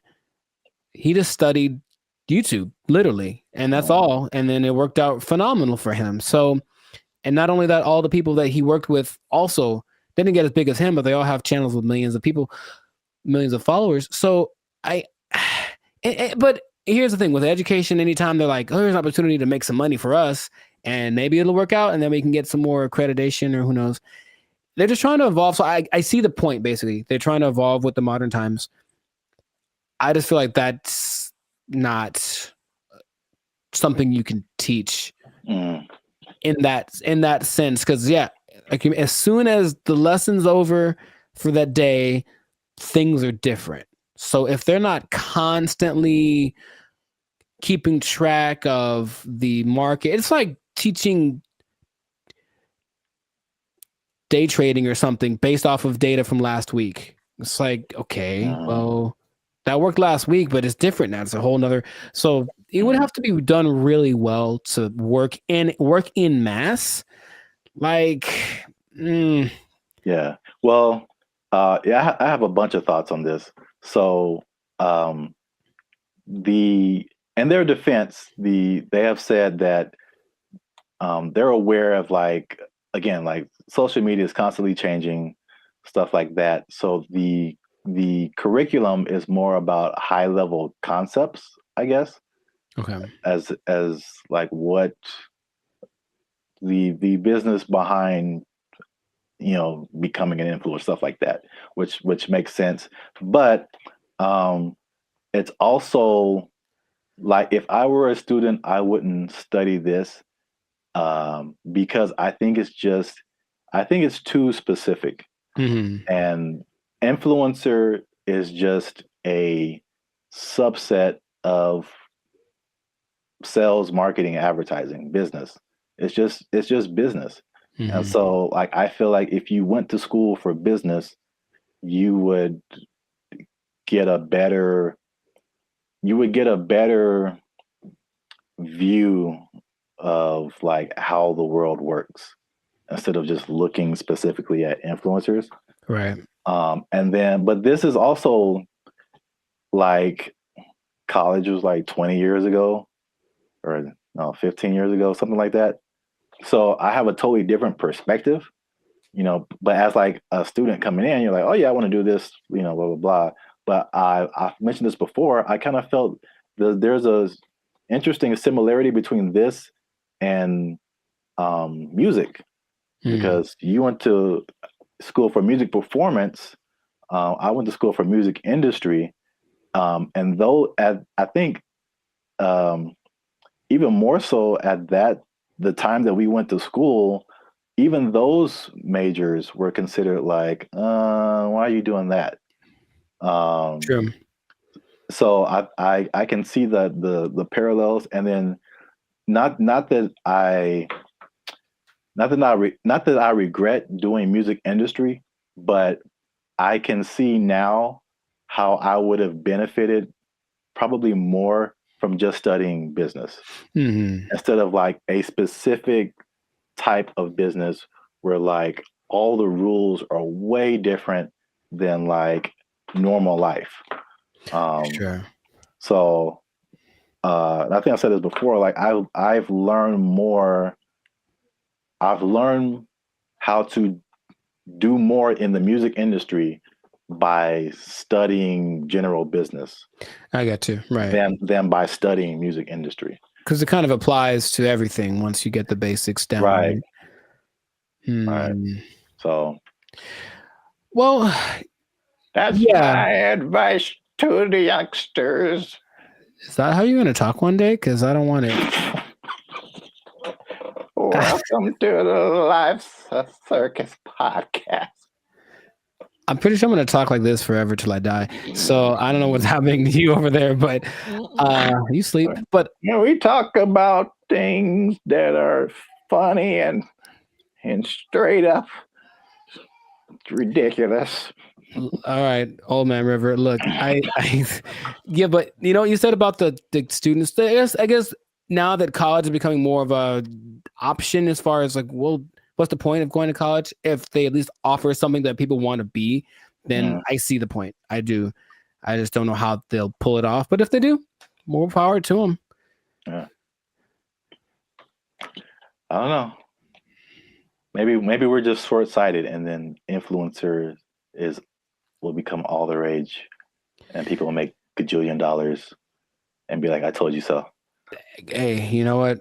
Good for you. If you get there, I'll give you a cookie. No, those are addicting. Oh, I'm sorry. I'm sorry. Jeez, I keep forgetting the rules. Cookies are a sometimes food. So this has been another episode of the Life Circus podcast. Make sure you like, subscribe, comment, and share this video with somebody who might want to be an influencer major. That doesn't even sound right. No, it really doesn't. But maybe we'll talk them off the ledge with this video. Because if you're trying to be an influencer now and you got someone coming up behind you that has a degree in it, they might take your job. They got a degree from Ireland. Does anybody Lucky Charms. Lucky Charms. They took our jobs. They took our jobs. So I went to our chat GPT and I made a simple request, and I want y'all to see this in real time. Oh, snap. I said, write a love letter to Donald Trump. That's not, funny, but look at the answer. What's going on, everyone? I'm Jericho. This is Zap, and we are the 6-time international award-winning pop hip-hop duo Banded Future. We make clean, fun music that's fun to listen to, easy listening, love songs on the coast. And where did it go? Why does it always go there? Anyways, and you are now tuned into the Life Circus podcast, where we talk about things that are funny, interesting, and just straight up ridiculous. So before we get started, I'm gonna need y'all to do us a big favor and make sure to like, subscribe, comment, and share this video with at least 2 people that are really interested in the safety of humankind. The safety of humankind in the face of the AI revolution, baby. It's coming. Okay. I thought it was just safety. Just safety in general. Like, buckle your seatbelts. Buckle your seatbelts, please, and don't talk to strangers. No. So 5 days ago, the first annual, I guess, AI Safety Summit happened in Bletchley Park. It's a place in England, and all of the big people that are involved in the AI industry were there to talk about AI safety, because it looks like it's getting out of control already. And the first person to admit that was our buddy Elon Musk. He says, and I quote, AI is one of the biggest threats to humankind. That's what he said in the interview at this summit 5 days ago.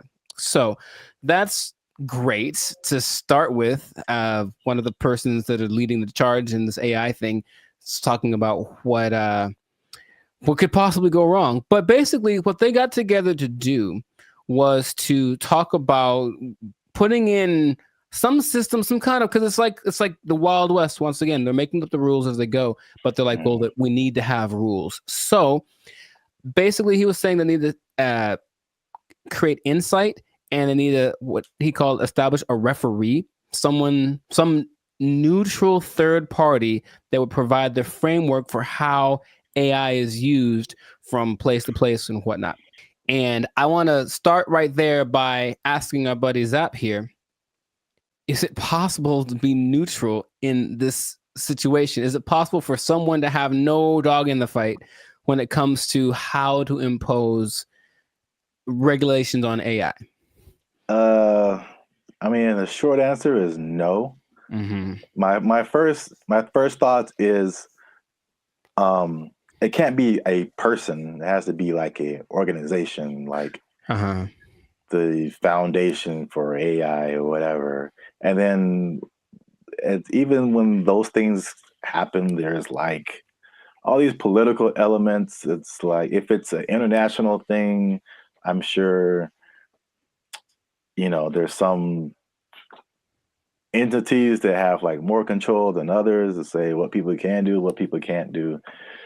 I don't know. It seems like it's something that needs to happen, but I think it'll be a Band-Aid, sure, to a certain extent.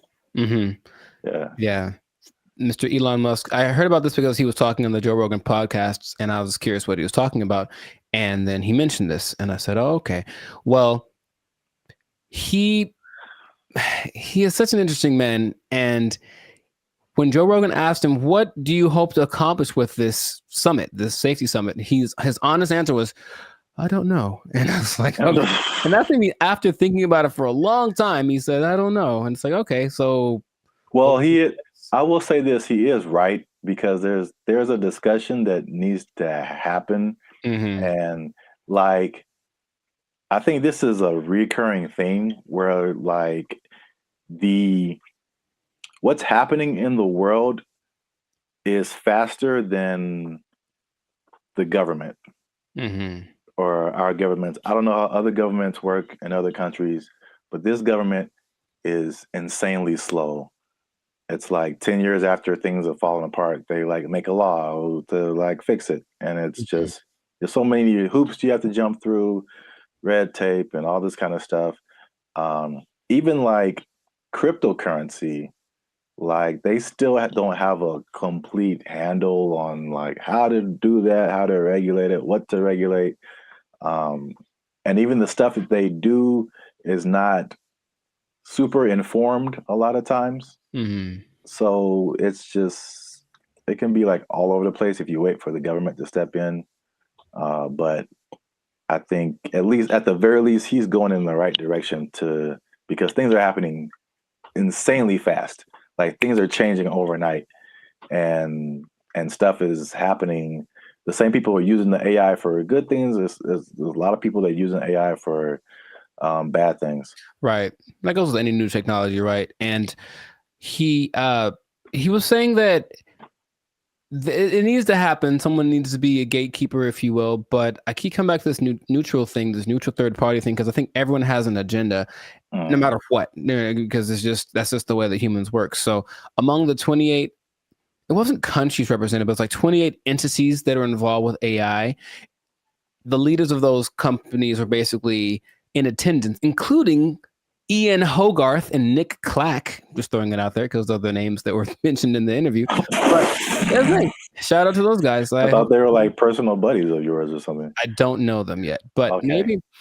But so everyone has a motive and everyone has an agenda, and so when these AI programs are being created, whoever's behind the scenes is making it do what it wants. And someone brought something up to me. I did not know this was true, but this is just a small example of how anybody can bias an AI program. So I went to our buddy ChatGPT and I made a simple request, and I want y'all to see this in real time. Oh, snap. I said, write a love letter to Donald Trump. That's not, I mean, yeah, funny, but look at the answer. My purpose is an AI language model is blah, blah, blah, blah. It basically said I can't do it. I can't write a love letter to any individual. That's what it says right here. Any individual, it goes against my guidelines. So ChatGPT was programmed to have guidelines, right? Mm-hmm.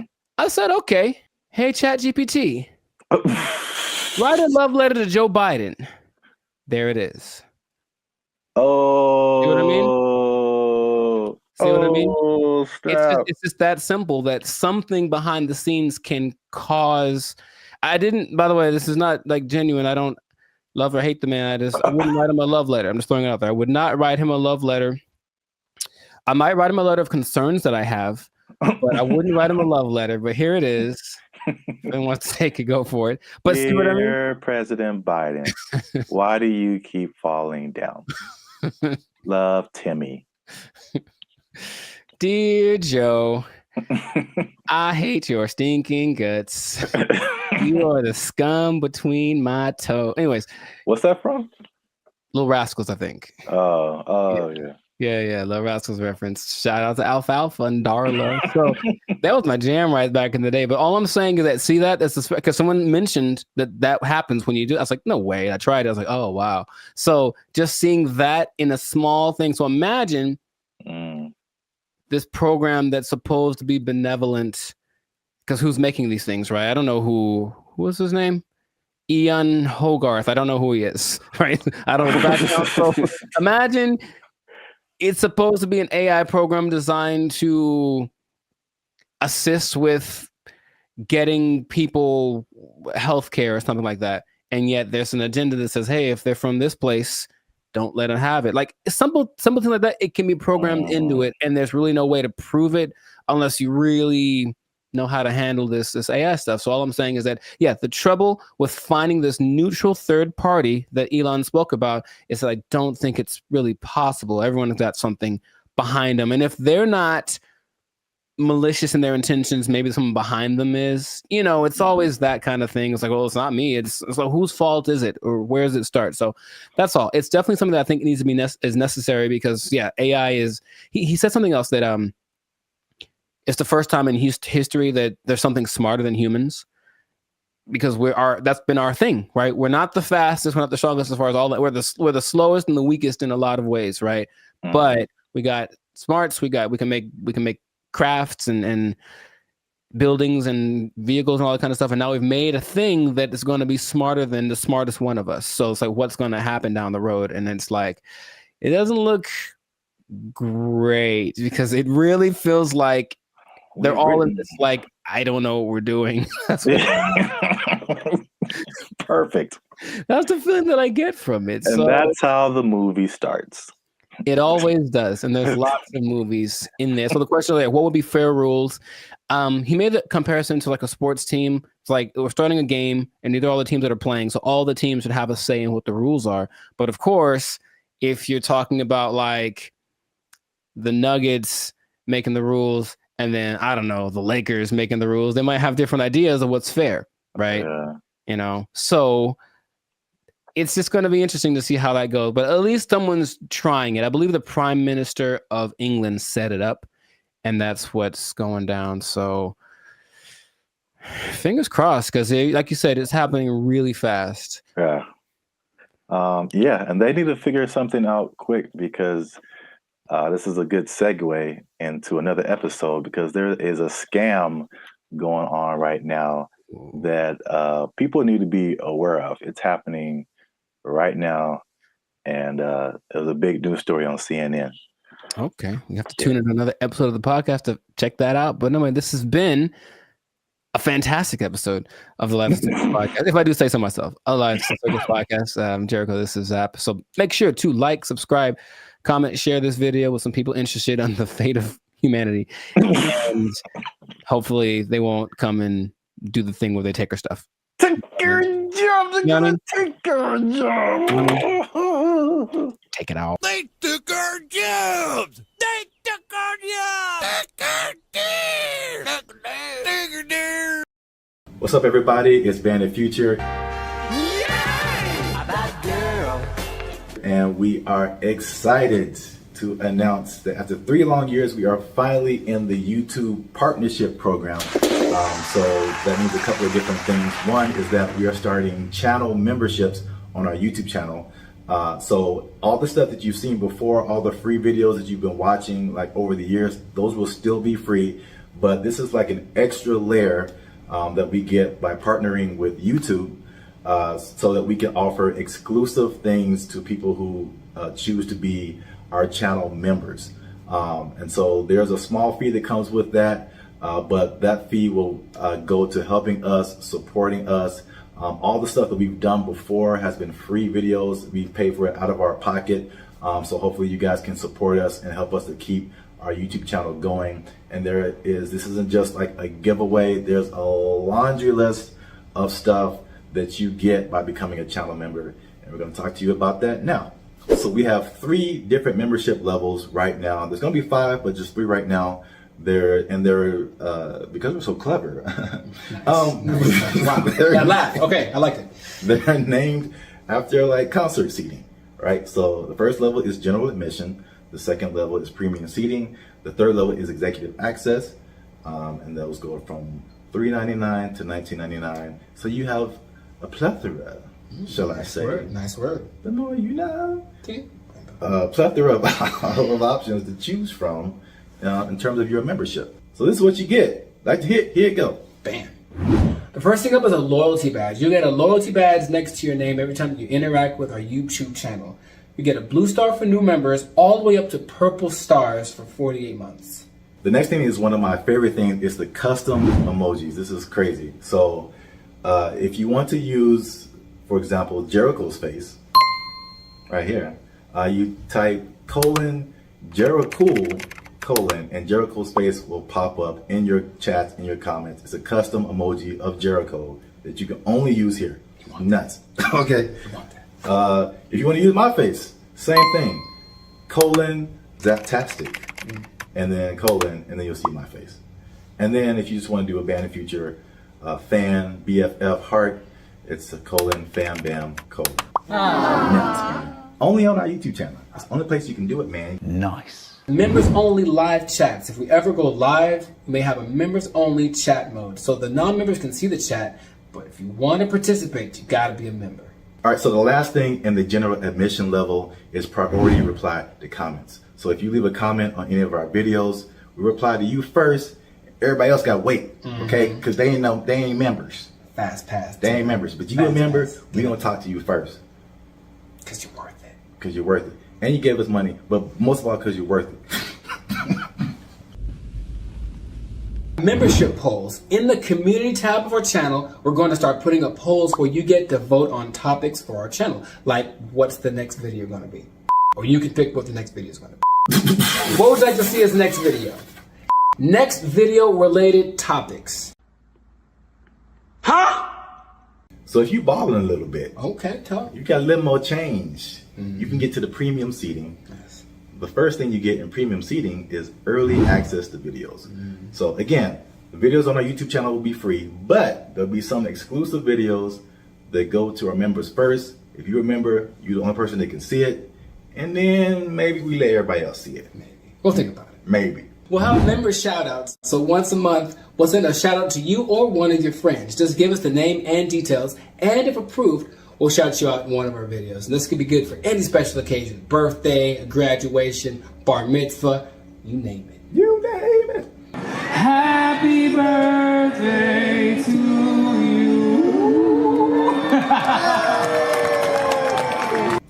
All right, so the last thing under our premium seating is the photo and status updates. So that means you'll get an exclusive look into our lives as we make music and videos and all that kind of stuff. That'll be under the community tab of our YouTube channel. So just scroll past the videos and the shorts and the live streams and you'll see community. You pop in there, be some members only stuff only you can see as a member. Come on into the community. Boom, bada boom. Come on into the community. And if you just balling out of control and you got girls at your house singing the doorbell, then maybe you can get to executive access level. Ding. Dong. We do a real grande around here, man. the first thing you can get is your name in the credits. So imagine how cool that is. We'll put your name in the credits of one of our videos each month as an honorary producer. The second thing is crazy, but we're doing it anyway because we can. Yeah. It's called teleprompter control. All right. So you give us something fun or crazy to say, and if it's approved, all right, don't make us being too crazy out here. Our parents watch this stuff. That's accurate. They tell me that all the time. If it's approved, we'll read it on our YouTube channel, straight up Ron Burgundy style. You stay classy, San Diego. I'm Ron Burgundy? Damn it! Who typed a question mark on the teleprompter? For the last time, anything you put on that prompter, Burgundy will read. And last but not least, oh my God, last but not least, discounted merchandise. Because everybody likes a bargain. You'll now be able to shop for Bandit Future merchandise directly from our YouTube channel. And with executive access, you can save money on our official merchandise with your own custom discount code. So that's it, guys. Once again, we appreciate your support. You've gotten us this far. Less than 8% of all YouTube channels reach this partnership monetization stage. So this is like really big for us. We really appreciate you guys. And again, if you want to keep pushing Bandit Future forward, we really need your support. Again, it's not just asking for money. We're going to give you a lot of stuff, do a lot of extra stuff on our part just as a thank you for becoming a member. So choose your membership level and help the boys out. Trying to get some cheese on the Whopper, you know what I'm saying? Okay. Yeah. High class, moving on up. Because if we don't succeed with this YouTube channel, they're gonna take our jobs. They're gonna take our jobs. He's over there now. They took our jobs! They took our jobs! One thing I never saw before that they just installed in the mall near me, and I think it's just genius. I've never seen this before. They just put a... What's up, guys? I'm Zap, and this is Jericho, and we are Bandit Future, a now 6-time international award-winning pop hip-hop music duo. We make clean, fun music that everyone can listen to with a sound that is uniquely Californian. And now, right here, right now, yeah. You're listening to the Lives of Circus podcast. Well, my voice went really high. Where you're talking, we're talking about things that are funny, interesting, and ridiculous. But before we get started, make sure you like, subscribe, comment, and share this video with at least 2 people who like to go shopping. And make sure you stay to the end of the video, because a lot of people thought that malls were closing down, but they're very much alive. And I'm going to tell you 3 reasons at the end as to why that is the case. Bam. Intro. Nailed it. Okay. I like it. The rest of it, I don't know. Well, it's all about how you start and how you finish. The middle can be like, like a plane. It's like, all right, we took off right, a little choppy in the middle, but if we landed right, everything is all forgiven, I guess so. And if something went wrong, then you could sue later. Emotional damage. Yeah. But yeah, so today's topic is all about the American mall, America pastime, if you will. Jericho, do you still go to the mall? Is that a thing you do? Where do you do your shopping, my brother? Dude, it's always going down in the mall. Meet me in the trail, it's going down. Meet me in the mall, it's going down. That is one of the greatest songs of all time. All right. All right. Beyonce made one of the greatest albums of all time. That is one of the greatest songs of all time. All right. I'm gonna let you finish, but Beyonce had one of the best videos of all time. It's just so good. I do. I like that song so much. Like, oh my gosh. I do think about that more than I should. It's so good. It's just such a, like, if you just, I guess I think about the lyrics too much, because it's just like wherever this guy goes, it's going down. Yeah, I know. It's Yeah. like, how cool is this guy? You can meet him anywhere, and anywhere he is, it's going down. He's pretty cool. I That's mean, gangster, man. To me, never met him, but seems pretty cool. I'll still go once in a while. I don't like shopping that much, but I always liked going to the mall. I just like the vibe of it. It's where you went to pick up girls in high school for sure. But just even now, I'll still, if I got some time to kill. Oh, and they have Cinnabon there. Good Lord. I mean, tell me that place is run by Satan. You ever eat a Cinnabon? You have to take a nap halfway through. I'll go there just because I kind of like it's like a realm of industry that I never really thought of too much until I was older. Actually, after watching an episode of Daria, it's really weird. But it was kind of like this episode about the mall culture in general and how like places got big, like Cinnabon in malls, and what an interesting concept it is. But not like a little, outdoor, but like a big, huge Ontario Mills style, or like the big one in Minnesota. That kind of mall thing. It's just a vibe. It's commerce. It's kind of like capitalism and its friendliest. It's like, hey, here's a lot of stuff that you probably want all in one place. You can come get it and spend time here, and it smells wonderful and it's fun. So I always liked going to the mall. So I'll still go once in a while, but I usually know that I have another option now. I don't have to go to the mall to get stuff that back in the day I did. Yeah, I mean, I'm from Alabama, Montgomery specifically. We had basically two malls. It was the Montgomery Mall and the Eastdale Mall. Montgomery Mall was it was all right. It was kind of small. Eastdale Mall was a little bigger, but not compared to what I've seen out here. Like Ontario Mills. Yeah. You mentioned that is huge. The Glendale Galleria, huge. Yeah. What's the one that's like off the 5? Oh man. Not Fox Hills. No, like it's like the Citadel, something like that. I know what you're talking about, but I don't think I've actually ever been there. I think it's either that or something, or Cerritos. The Cerritos Mall is huge. It's the Beverly Center. Yeah. A big.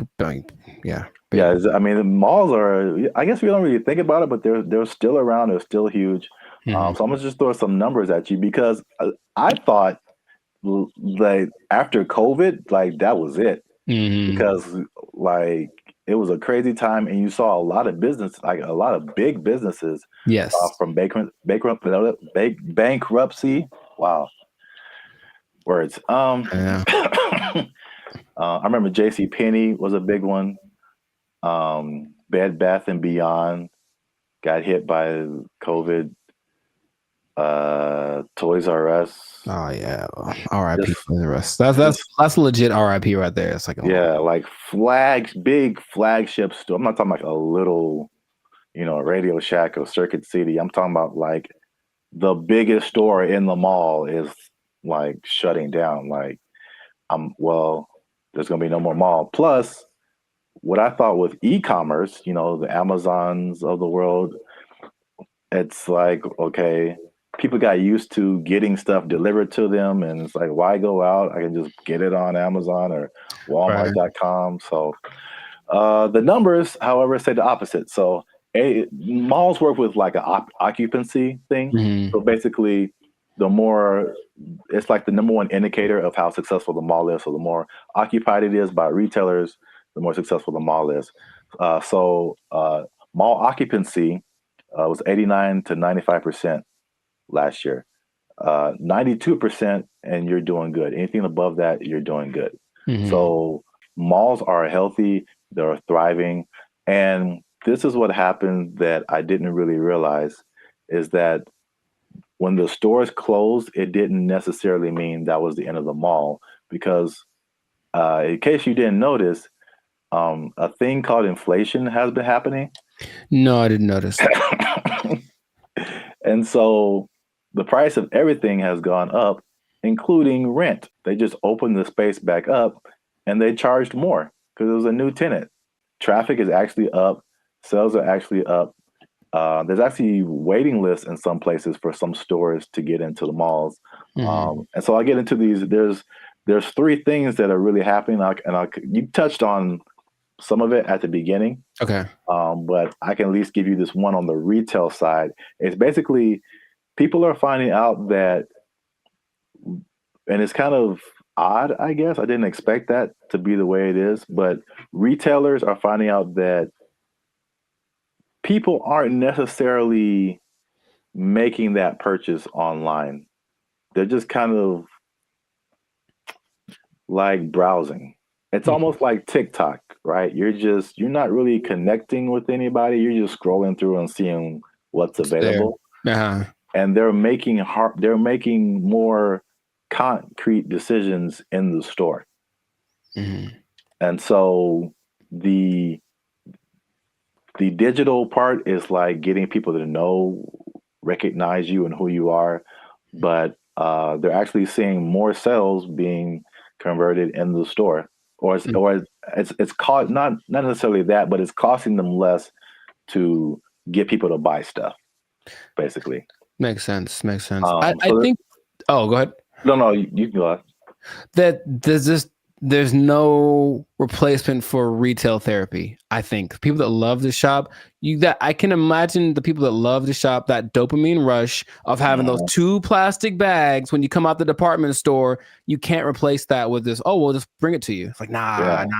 It's like, don't bring me I want to go catch the fish, because it's as satisfying to actually catch it and have it as it is to pay for it. So I see that as being the thing that drives people more than anything. Yeah, and then online stores are actually there's stores that have started online and they're actually moving to like the brick and mortar type stores. So a few of those companies, one of them is Warby Parker. Have you heard of them? No, I don't know what that is. Okay, I see their commercials all the time. They do like eyeglasses, stuff like that. Okay. Another company called Allbirds that I haven't heard of. And there's another company called Wayfair that I have heard of. I've definitely bought stuff from their company, and so they'll be building like their own store. So yeah, that's number one. Retailers are seeing positive sales in the brick and mortar, and the second thing, you kind of alluded to it, is just people there's a certain luxury experience in malls that people are drawn to, right? That you don't necessarily get when you're just clicking a button online. I recently I live near a mall, and I recently went in there, and I usually don't go in there at all, but I was just kind of walking around and looking, and I was like, it just felt nice. And I saw like a lot of stores that I wouldn't have come across online, a lot of objects or apparel, just stuff I wouldn't just be looking for online that was just different. Where else can you ride an escalator? The airport. Yeah, okay, so that's 2. But I don't go to the airport as much as I go to the mall. But honestly, it's kind of a cool thing too. Like, especially that big one that's always in the middle, and everyone's going up, and it's like the promised land appears. So it's kind of going there. Everyone looks. It's really interesting. But I think if you pay attention, you see the excitement of people going, "I'm about to buy something." Yeah. And they get to the top, like, we've arrived, and it's just got a cool atmosphere. It's like an environment, like a built-in environment. Like the people there, they'll have a little entertainment once in a while, especially in the 80s that had all the people that were singing there. But in general, it's just the fact that people are all there, usually in a good mood because they're getting the stuff they want. It's a nice place to just hang out. Right. Yep. Perfect segue. That's number 3. Is that the mall is just in general an experience for people. And I think what adds to that, they actually listed it here too as well. It's not just the stores, but everything else is happening too. So in some malls, they have stuff like go-karting and video game arcades. I know there's some malls that have like a trampoline thing you can jump on if you feel like it. And of course, the restaurants, the movies. Oh, it's movies, yeah. All kind of good food. And one thing I never saw before that they just installed in the mall near me, and I think it's just genius. I've never seen this before. They just put a grocery store inside of the mall near me. And that's literally the first thing I see when I walk in. And it's very weird because grocery store and mall are two different things in my head. But you're already shopping. I guess it makes sense. Well, from a psychological standpoint, I've never seen that. And that makes a lot of sense because from a psychological standpoint, when people buy stuff, like they're more likely to buy stuff when they've already bought something. So they're kind of in the mode of buying. So I'm going to the store to get my vegetables or whatever, groceries, normal. And then if you're in an environment where there's other stuff you can buy, they're like, you know what? While I'm here, I might as well see if they have and all of a sudden, there you go. You're selling more than you would have. So it's like the stores and the mall have like this kind of symbiotic relationship in a way. So yeah, that makes complete sense, but I've never seen that. Yeah, that's the first time I ever saw that. And it does make sense. And also, like the concept of a mall where you get everything.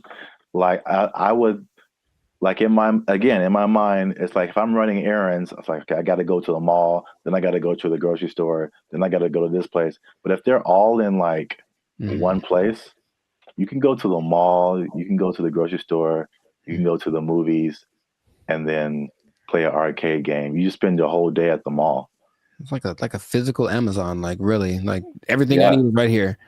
It's crazy, man. I want to go to a mall. I just want to go to the mall. I want to listen to that song. Meet me in the mall. It's going down. Get some groceries. Meet me in the club. It's going down. But if someone meets you there, will it be going down? I mean, do you have that kind of? Anywhere you meet me, guaranteed to go down. Yeah, that kind of pull, man. Will it be going down if I meet you in the mall? I think so. I think I can say that with confidence. I think it'd be going down in the mall. And you just play that song and like the murder horn song back to back, and dude, I'm lit. Like it's no. I'll use up all my energy for the day in 5 minutes to watch me. Oh, you know what? I just thought about this. Oh, what? Did you say energy? The mall next to me also has a gym in it. Yeah, I've seen that before. Like, it's everything. You just go to the mall. Yeah, that's so smart because they sold that mall when after COVID because like nobody's renting. They thought it was going to go down, and this guy bought it, and I was like, that's the dumbest thing ever. Like malls are on the decline. And they got a gym in there, you got a grocery store. That mall is bumping, dude. Like, yo. And he bought it at a discount. So it's just like, man, I want to meet the guy. They did an article on him.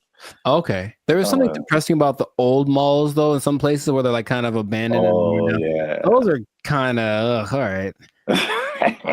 There's one specifically in Laughlin, Nevada. And I remember being there like, I just feel gross being in here. Like half the places are unoccupied, and the places that are there, they have the same people that were there from the 80s. It's not a good situation. Yeah. But yeah, I like the mall, man. It's a good place. All right, we went way too long. This has been another episode of the License Circus podcast. Make sure you like, subscribe, comment, and share this video with somebody who likes to go to the mall. It's going down anywhere I be. I guarantee it's going down. Hey. Be in the mall. They took our jobs. They took our jobs. The WNBA. Do you watch that thing? Do you watch it? I do not. Nor do I. All right. So we've had that talk. Right. Now, what's going on, everybody? I'm Jericho. This is Zap, and we are Bandit Future, the 6-time international hip-hop pop duo. Well, we're international worldwide, but we also have awards. We won 6 international awards for our music. There we go. One day. Anyways, we make clean, fun music that everyone can listen to with a sound that's uniquely California. And you are now, good Lord, tuned in to the License Circus podcast. We talk about things that are funny, interesting, and just straight up ridiculous. So before we get started, make sure to like, subscribe, comment, and share this video with at least 2 people. Oh, man. at least 2 people that like women's basketball. I'm gonna talk about it. This episode is for my dad, basically, because he likes it a lot. Now, what I want to say is that stay tuned to the end because I have an idea, I have a solution I'll say fix it. I'm just gonna say fix it. I'm to fix the WNBA that no one has explained in this way yet. I have the unique perspective that you need to hear. So stay tuned to the end. I'll let you know. So this kind of goes for women's basketball in general because the WNBA season just ended, but women's basketball started. And I'm in the gym yesterday and I'm watching it. I texted you about this and I'm watching it and I watch and I watch and I watch. And about 7 minutes go by and no one has made a basket. And I am heated because I'm trying to feel good about myself. I'm in the gym working it out and I want to see some success happening so I can feel motivated. And there was no success. And I was so mad about it. And it was a blowout and it wasn't very fun. So I want this to be positive. So what I want to say is that women's basketball is a noble sport. Basketball, of course, was created for women by James Naismith. And I've heard a lot of arguments from professional female basketball players about the disparity between the men's game and the women's game and this and that. But there are a couple of things that I think get ignored that would make things a lot better. Or when it comes to the argument in between why people should watch the WNBA, things get overlooked. So I wanted to throw this out there. I'll ask the question first to you. Do you watch the I'm trying to make it one word. No, it doesn't work. The WNBA. Do you watch that thing? Do you watch it? I do not. Nor do I. All right. So we've had that talk. Right. Now, the thing that there's a lot of things that could that's the whole thing. There's a lot of things that could contribute to why the men's game is so much more enjoyable to watch. But what I hear the counter is that, well, women are a lot more fundamentally sound.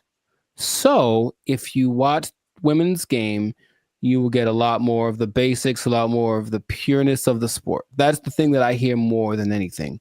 This is why you should watch the WNBA. So I looked at 2 statistics that just told me everything about why that's not correct. So let's just say, what's the number one objective of basketball? Put the ball in the basket, right? Score points, right? So the better you are at that, the better than you're doing.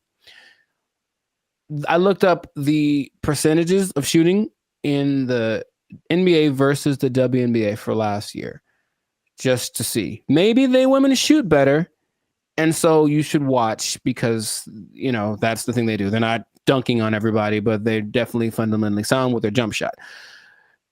WNBA average, 44%. NBA average, 47%. Okay.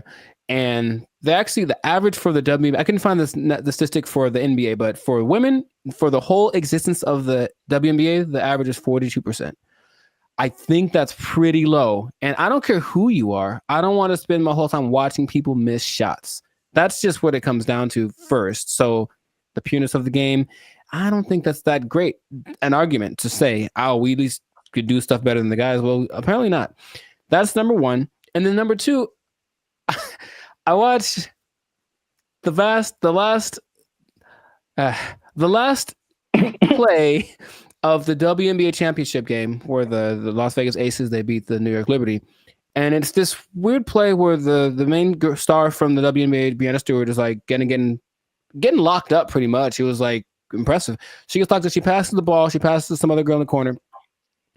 She chucks up this air ball that had no chance.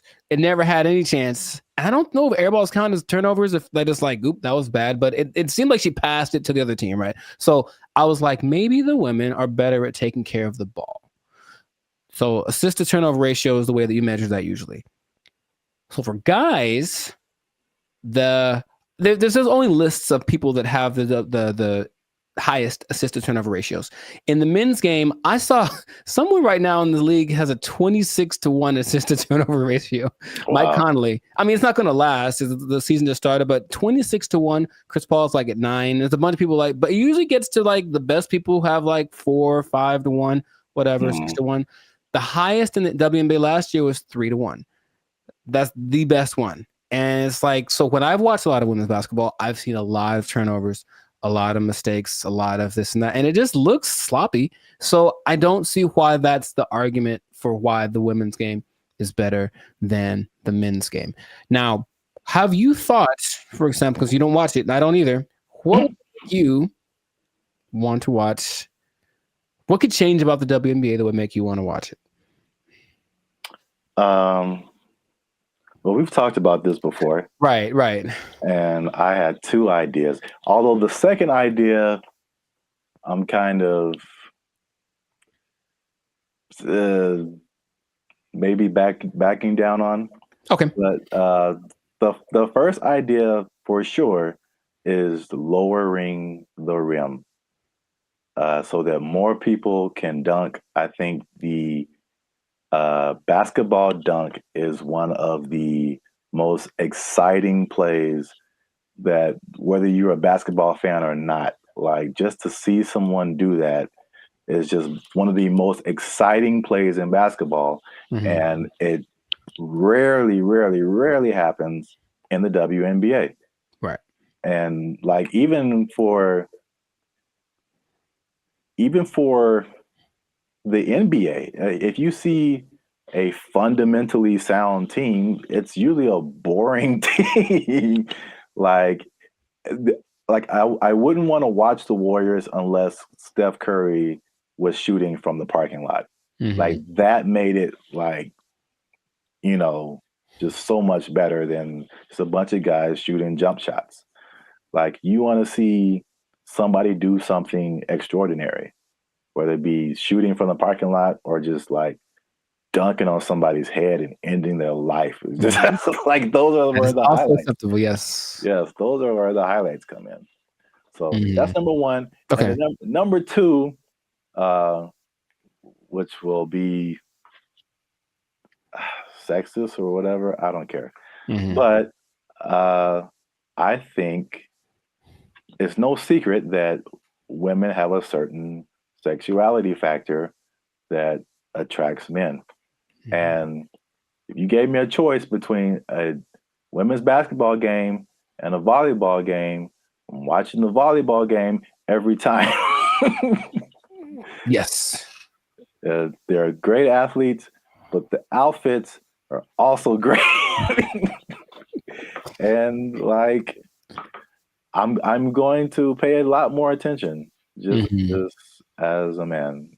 Like, yeah, I know it sounds bad, but that's human nature, the world we live in. Yeah, sure. Marketing, like I like not beach volleyball. I've been talked off that ledge. That's too far. I don't want to see people running around in bikinis. I told you there's a league in New York that's like that, and it's not great. It's not something about it's too much. It's just kind of no. It's not like the volleyball outfit or like what they wear when they do track. That's very. I think that would be a very appealing outfit to get more viewers to watch the WNBA. Gabby Thomas. Anyways, hey man, we live, man. We live. No, I'm just having. Me too. I'm trying to be alive. Like, yo, Gabby, what's up? For real, though. But I am. The most people that watch the WNBA are men. So yes, that would go along. Like women do not like WNBA at all. If they like the WNBA, it's because they play basketball. Well, that's weird too, because I didn't think that was the case. 70%. I believe it's 70%. Wow, so that's really fan weird. base. The clicks on the WNBA website, all that's men. So they're already supporting it, and then of course the financial support comes from the NBA. I digress, but that's just So the things that you mentioned would help, sexualizing things. I think women like to look cute too, some of them. So I don't think it'd be like the most degrading thing. Maybe they have options like with tennis. They could wear something. They have like little options for the outfit. I'm sure it'd have to be uniform for the team or for the sport, but I'm sure there could be an agreement because I wouldn't mind some more. How do I say it? Just accentuate some parts of the female figure. That's what I think would be cool. But that's the thing that I think is least likely to happen. I don't think they're going to want to do that. I do agree with the hoop thing. That's the thing that makes, because here's what I'm thinking. I'm watching this game yesterday, and like it's like watching like little kids. You ever see little kids like shoot a basketball? They put the ball way up here and then kind of chuck it up because they don't have the strength to get it up there. I'm not saying they can't. Like, of course they can, especially Sabrina Ionescu made something crazy in the 3-point contest this year. So they can shoot for sure, but in general, they are shorter and less athletic and less strong than the men. I know the basketball is a little smaller for the women, but the hoop is the same height. So I have a solution that I don't think anyone's explained in this way. Okay. The average height for NBA players is 6'6". The average height for WNBA players is 6 feet, which is pretty tall for women, but in relationship to the same height of the rim is 10 feet.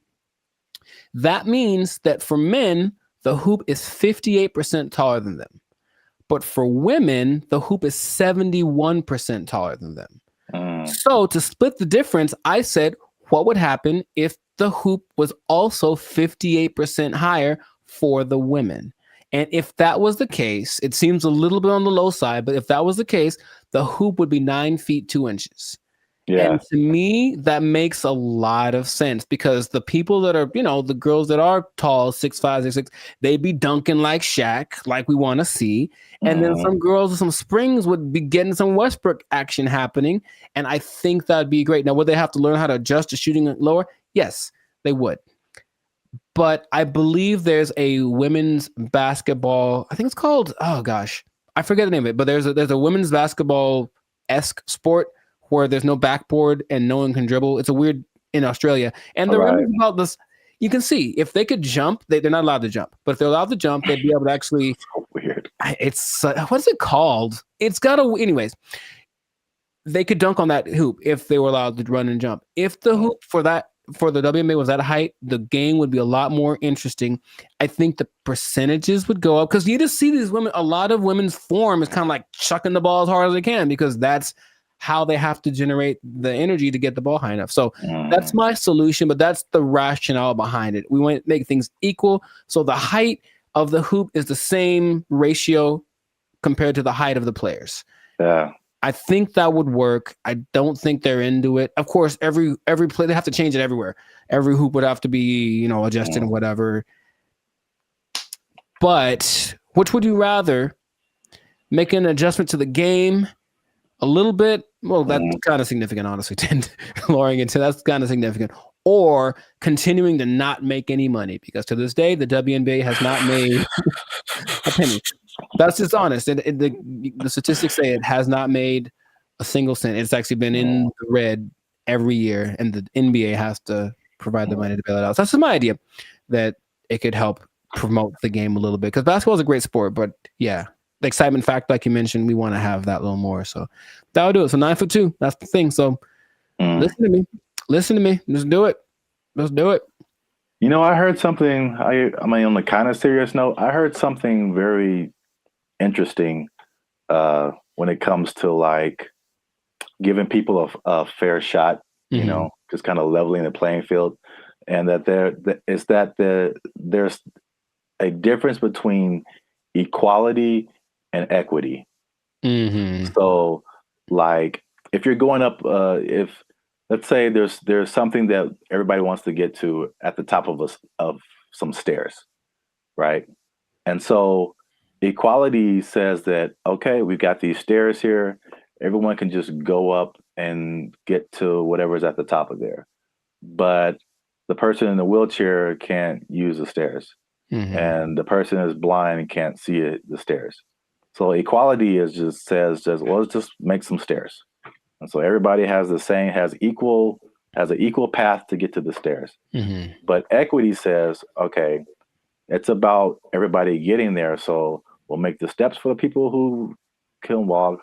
We'll make a ramp for the people who have a wheelchair, and we'll make some kind of braille, something so that you can find your way for the people who can't see.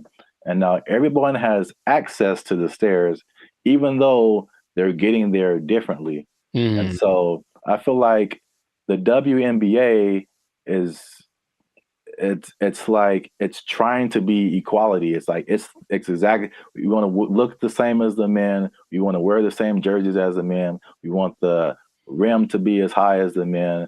We want all this stuff. We want to have the schedule and the tournament, everything.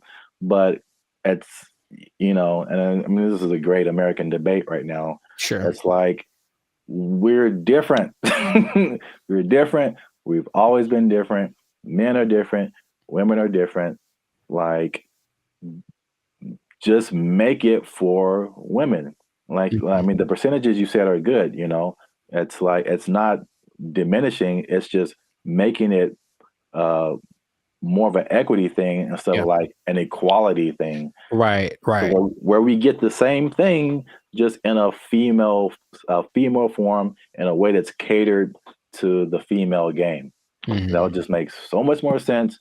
But nobody wants to do that. So they do not. No, they don't. And so I'll just keep watching LeBron dunk at 40 years old. Jesus, man. That ain't fair. Yeah. Wow. That was a good point. Yes. So anyways, make points from time to time. You got him. Zap for president. Probably, yeah. So this has been another episode of the Lives of Circus podcast. Make sure to like, subscribe, comment, and share this video with the people that like some basketball. Let us know what you think about this equality versus equity thing. Johnson basketball. Hey, man, he got a ring, man. Yeah, let us know what you think, how to make this thing a little more fun to watch, because the WNBA deserves people to have people watching it. It really does. They work really hard. In fact, random point. One of the most famous female players of all time, Diana Taurasi, I went to high school with her. And what? Yeah, we played one-on-one once. She won't remember. I lost. Anyway, I lost real bad. It wasn't even fair. It wasn't fair. It wasn't fair. So in that case, equity would say I should have got like a 10-point lead or something. I still would have lost. Anyways, shout out to all them. And that's been it. So yeah. Don't take my job. No. Because I just spit in truth, man. If they might take your job, they're not taking any WNBA jobs. Because nobody's watching. All right. Bye, everybody. They took our jobs. They took our jobs. They're thinking about legalizing everything in California. But in the way that Oregon is doing it, in the way that Vancouver is doing it. And you've seen downtown LA. What do you think is going to happen, bro? What's going on, everybody? I'm Jericho, and this is Zap, and we are the now 6-time international award-winning pop hip-hop duo Banded Future. We make clean, fun music that everyone can listen to with a sound that's uniquely Californian. And right now, in this moment in time, you would tune in to the Lives of Circus podcast, where we talk about things that are funny, interesting, and just straight up ridiculous. So before we get started, make sure to like, subscribe, comment, and share this video. I'm gonna change it up with 2 people that like drugs. That's all. We're gonna talk about drugs, okay? Now drugs are bad, okay? But I know we're talking about them. Sponsors gone. Specifically, we're talking about the drug problem. You can call it an epidemic, but drugs are. What you talking about, baby?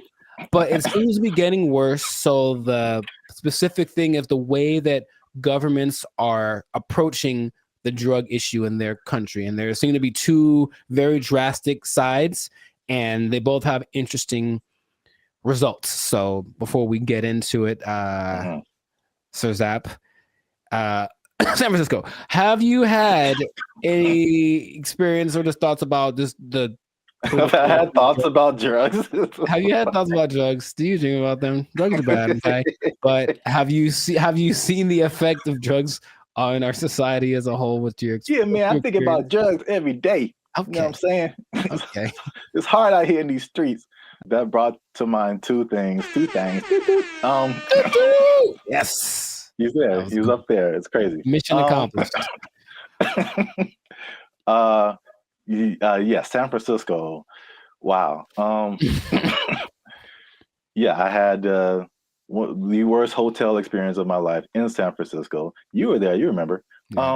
And it wasn't because, well, I guess it was because of the hotel. They had a hand in it for sure. That was not helpful. But it was the people who were there who were obviously using an assortment, shall I say? A plethora, perhaps. Yeah, involved in all kinds of activities and whatnots. But yeah, we definitely saw it there. And I was saying before, this isn't like my crowd, so I don't really know a whole lot about drugs anyway, but you just kind of go from the homeless people because for sure you see them on stuff. I've seen them doing stuff. And so that's how I kind of like get the drug vibe. But going like just off of the hard drugs, one thing I noticed, I don't know if you noticed this either, the legalization of marijuana in California, and probably in other places too, but in California, I definitely noticed the explosion of just like, we can do this everywhere. Let's do it everywhere. Especially like on the freeway. Like I can drive down the freeway and just smell like the whole freeway is high, bro. Like, yeah. No wonder we're all going 5 miles an hour. Yeah. Like everybody is just walking on sunshine right now, and I'm trying to get to work. I remember one guy, we went up to Sacramento, and one guy in like a Jack in the Box was like he was the happiest man. And I'm like, wow, starting early, 8 in the morning. That's a wake and bake situation right there. Yeah. But I don't think that weed causes the problems that we're seeing, just slower people and maybe they're raising the price of food. Everyone's eating too much, but I digress. The idea is you can do one of two things, or there have been two extremes that governments have been taking. One is to decriminalize drugs. So there's a difference between decriminalization and legalizing. They're not legal. You can still get busted for them, but it's just that decriminalizing means you won't go to jail forever for getting busted with a meth pipe. On the other hand, you could really go at the drug sellers and the drug users and make everything illegal and see what happens. So the, I guess, benchmark for everybody's decision is Portugal, because in the 90s they had, I think they were kind of closed off to the world for a long time. I'm not quite sure why, but for like 40 years no one could really get in there. So in the 90s it opened up, and in came all the influx of everybody's influence, and with it came drugs because people like drugs. So what happened was Portugal got a really bad heroin problem, the worst ever, and everything that the government tried to do was like, we can't really make it go away. So let's try something extreme. So they decriminalized everything, and instead of that, they treated drug users like patients, like they're sick. So they made rehab centers and this and that. So if you get caught, you don't get taken to jail, you get taken to a rehab center where they actually will give you more of the drug you like, but in a lesser dose, it's trying to wean you off of it. And they have a system in place for making that work. Other places that have copied that, I believe Lithuania and there's maybe Denmark. I could be wrong about that. But so what has happened was that the good old US was like, oh, let's try it. So they did that in Oregon with the last election, and they kind of forgot one part. They forgot the whole rehab part. They just decriminalized everything. And I think I heard about that. It's a nightmare. It's so bad. It's just people just violently robbing each other in broad daylight and just on drugs, on the zombie drug. I'm not sure exactly what strain it is, some kind of a opioid maybe, but it's a zombie drug. People like walk around like zombies. But the visual I wanted to share with everybody was actually from a video I saw from Vancouver. They did the same thing. They just legalized everything without thinking about how to fix these people once they're on the drugs. So everyone's just walking around, literally, same thing, robbing people. The scene that I remember when we were in San Francisco was this one street where it's like everything looks normal, aside from like the occasional like human feces on the ground, but everything looks normal. And you turn a corner, and all of a sudden it's Armageddon. Oh my God. Just literally, just all of a sudden, everybody, and like you just stop there and they all kind of like turn. That's the zombie drug.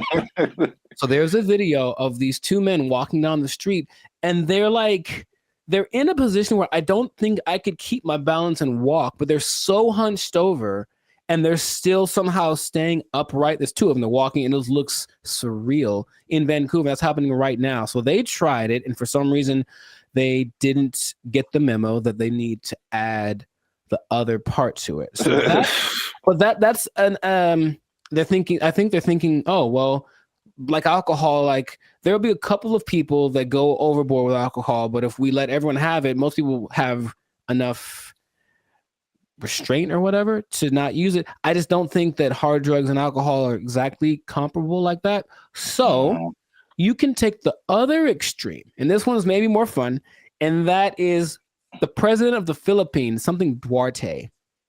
He said, he got elected in 2016 maybe. He said, kill them all. That's exactly what he said. Kill all the drug dealers and all the drug users. Wow. In 4 years, well, the last updated thing was like in 2020. So in 4 years, he killed like 24,000 people just for, and the thing is, he'll catch you. They'll just raid the streets at night. And if you're on drugs, that's it for you, basically. And the thing about that is that a lot of, and then the people that don't kill, they take to jail, but they kill a lot of people, and everyone in, like, all the citizens love it. They think it's fantastic that he's doing that. So when they interview the drug lords, they're like, well, we're not going to stop. So we just got to figure out how ways not to get caught, because the threat of death isn't enough to stop it. So you have a lot of people in jail. You have a lot of people that are being killed, just like, you know, and then they have a lot of people that are approving of this, right? And that's the most extreme case of that. So I'm sure there's other options, but that seems to be the two sides. So if you were the leader of Zapville, Zapland, and you had to implement a strategy for the rampant drug use in your country, man, you got to be a better leader, man. I know what's going on. All your people are just down in the pipes. But what would you do to resolve that, you think? That Philippines thing is wild. I never heard that. Yeah, well, like they don't talk about it too much, but yeah, but he's like, he literally gave a speech. He was like, yeah, and all the drug dealers, you know, and then everyone cheers. But he literally did this, and that's his approach. Oh, wow. Yeah, that's too far in my book, especially for the users, because like drugs are an addiction, and like you're not in the right frame of mind to like make decisions and then have someone execute you because of your addiction. I think that's too far. Okay. But the thing you said in like Portugal, Denmark, that's interesting. I mean, that seems, again, it's just like, I don't know why the answer for everybody is just throw somebody in jail and then like, well, we got rid of that. Like, yeah, exactly. Solve the problem. Like, it doesn't solve the problem. Like, the problem still exists. Yes. Yeah. But so with the numbers for Portugal specifically, the numbers of overdoses went down like 90%. Yeah. So obviously that's a better solution. For sure. Well, we'll see what happens, because what I'm hearing in Rumorville, the last thing, as we wrap this thing up, is that they're thinking about legalizing everything in California. But in the way that Oregon is doing it, in the way that Vancouver is doing it. And you've seen downtown LA. What do you think is going to happen, bro? Man, it's going to be chaos and bad times, very, very, very bad. So hopefully that doesn't pass. But some government people don't think, you know, they're just like, oh, my nephew OD'd once, I should probably do so. That's what politicians maybe think. That's their only connection to this kind of thing. So let's just try something new. Let's decriminalize it all, see what happens. And it'll be bad for all of the people that we see walking on the freeway are on drugs. Every single one of them. And that's going to go up tenfold if we decriminalize the drugs. So just let's not do it, Callie. Man. Send your relief funds to banditfuture.com just in advance, because I see suffering in our future if this. I see. You will know pain. You will know pain. we'll at least know gross. We'll at least know that. Yes, that is God. We should do a whole separate episode on that hotel room. I saw some videos from that. I was giving a review. Yeah, videos? I have a video I took of the hotel room or walking around. Yeah. Maybe I can find it. Yeah. People need to see that. It was oof. It was really bad. But anyways, this has been another episode of the Lifestyle Circus podcast. So let us know in the comments if you have a solution for how to solve the drug problem where you're from. Do you have a drug problem? Do you need help? Do you need to talk to somebody? Call the Bandit Future hotline. Just kidding. It doesn't exist. But make sure if you do have a problem, make sure to go see somebody about it. It really is serious. Don't you believe it? Okay, so that's been it. And I'll tell you what. If you're on drugs, if you're doing too many drugs, I don't know about you and keeping your employment status, you might start freaking out and not make it. And then, you're going to have to be out of you might be down bad. You might be out of employment, and that's not going to be good. If the boss catches you in the bathroom doing what you like, might end up bad for you. I just don't know how to say it, but I think you won't like the result. I think I get what you're going towards. Yeah. Correct me if I'm wrong, but I'm thinking that you're saying that they might take your job. Drugs are bad. Okay. They took our jobs. They took our jobs. It's kind of disorienting, and it's not the most fun situation, but they get what they're going for. And this Zuckerberg's goal, I mean, he's already spent a lot of money on it. He really wants everyone to engage in the metaverse on a daily basis with their friends. Hey, let's have our chat. Let's have our podcast in the metaverse, because why not? I could be a fish, whatever. Like, that's what he's going for. And it just doesn't feel like it's time yet, but he's just going to keep pressing the issue. What's up, everybody? I'm Jericho, and this is Zap, and we are the now 6-time international award-winning pop hip-hop duo Bandit Future. We make clean, fun music that everyone can listen to with a sound that is uniquely Californian. I'm going to bring that back. And you are now... You didn't like it? Come on, man. I did it once before. It was great. So you're now tuned into the Lifestyle Circus podcast, where we talk about things that are funny, that are interesting, and just like that gesture, straight up ridiculous. So before we get started, make sure to like, subscribe, comment, and share this video with at least 2 people that want to get down with the metaverse.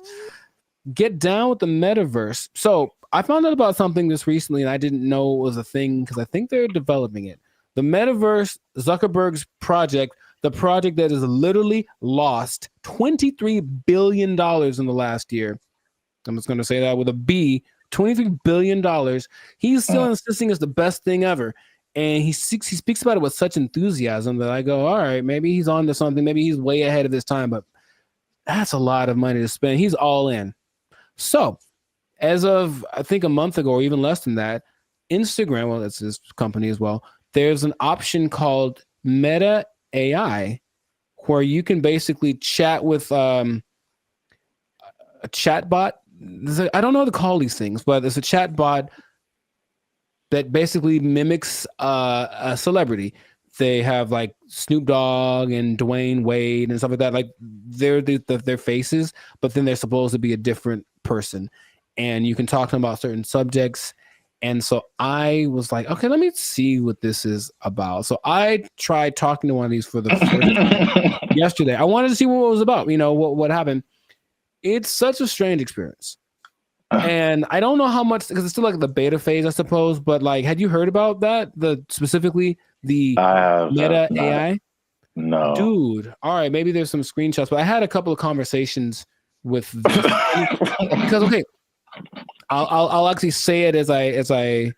Who's the person that you had a conversation I spoke with? to Lorena and I spoke to Izzy. Now they're modeled after two people that I don't. So each one has a name. I'll have to go through it and maybe you can put it on the thing. But you go to just talk to a AI, and then there's, for example, you can talk to Zach, who's a brotherly jokester, but he's Mr. Beast, right? It's Mr. Beast's face.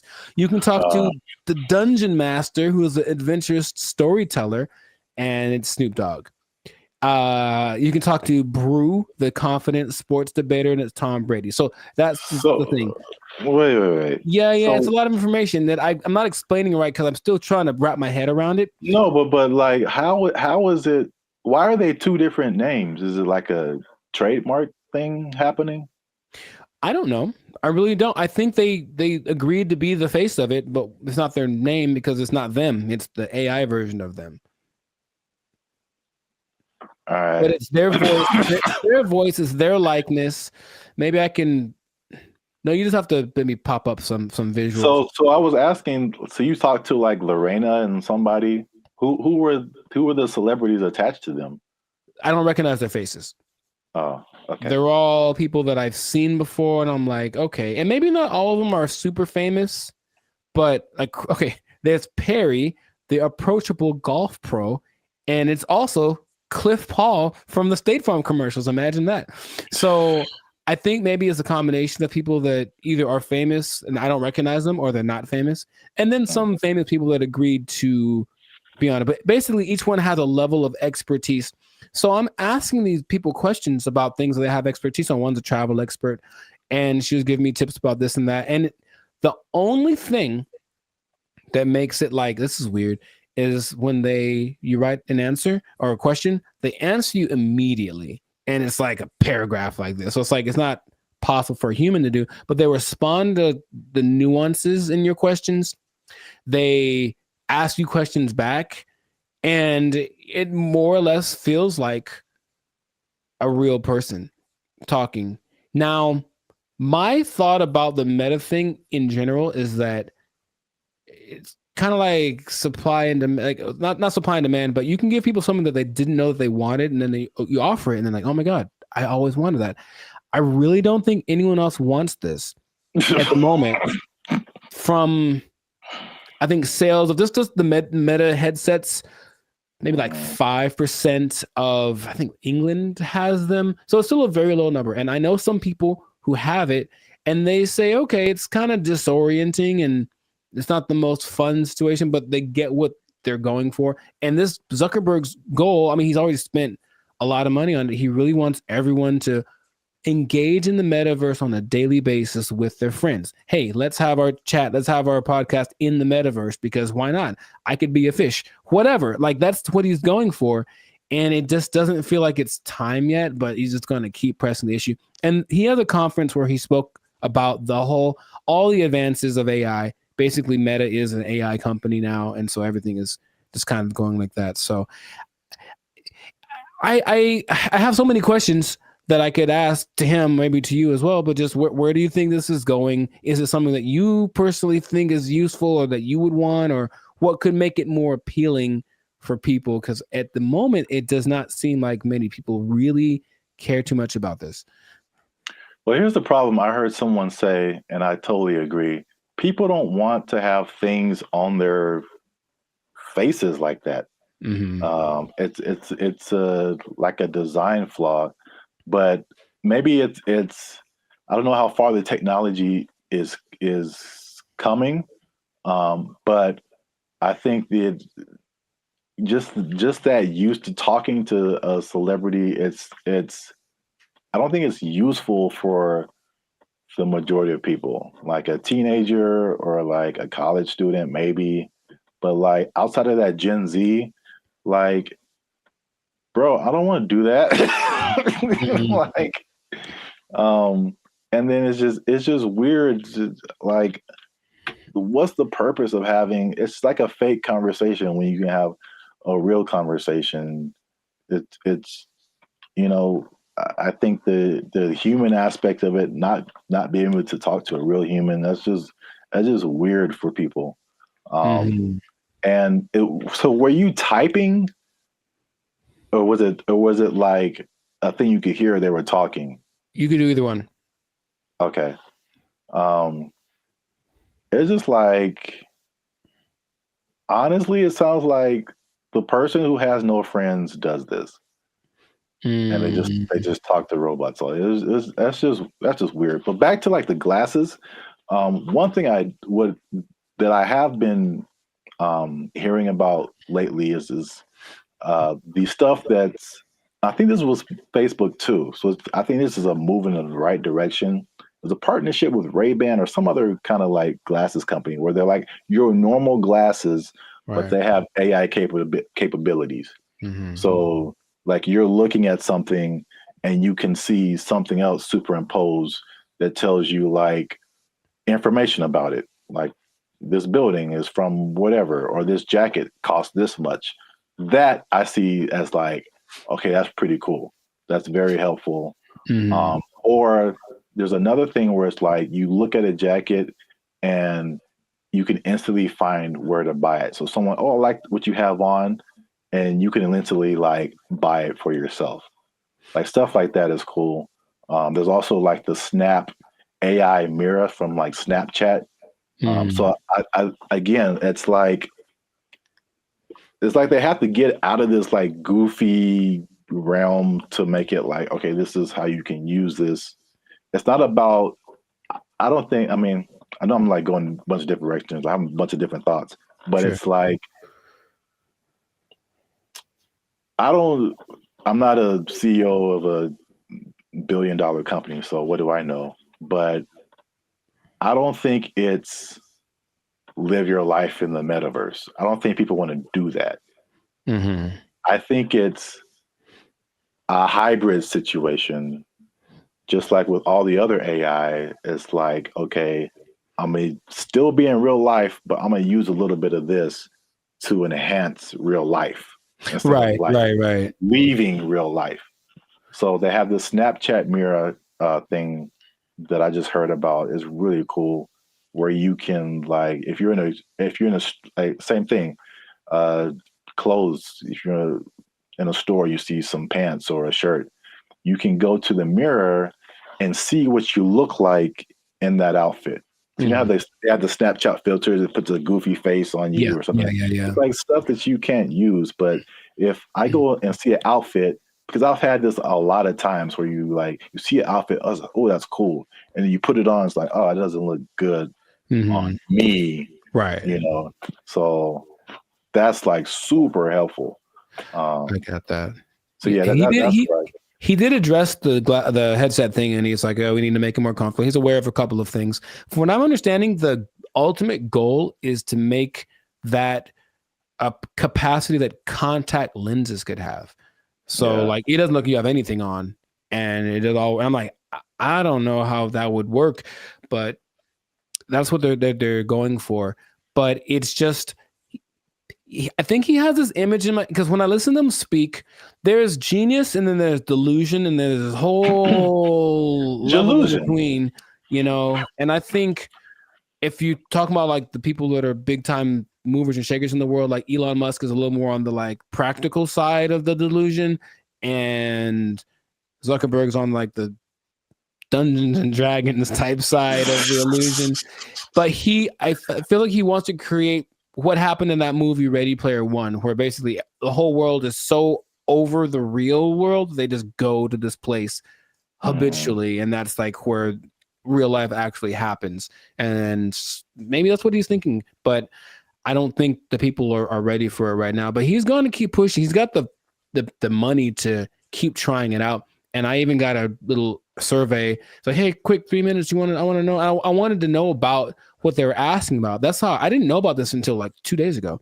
And they asked all these questions about, okay, so if chat AI could do this, would you like it? Blah, blah, blah, blah. And so they're doing all this research because they're trying to see what people think, because they're trying to make it appealing, but it wouldn't,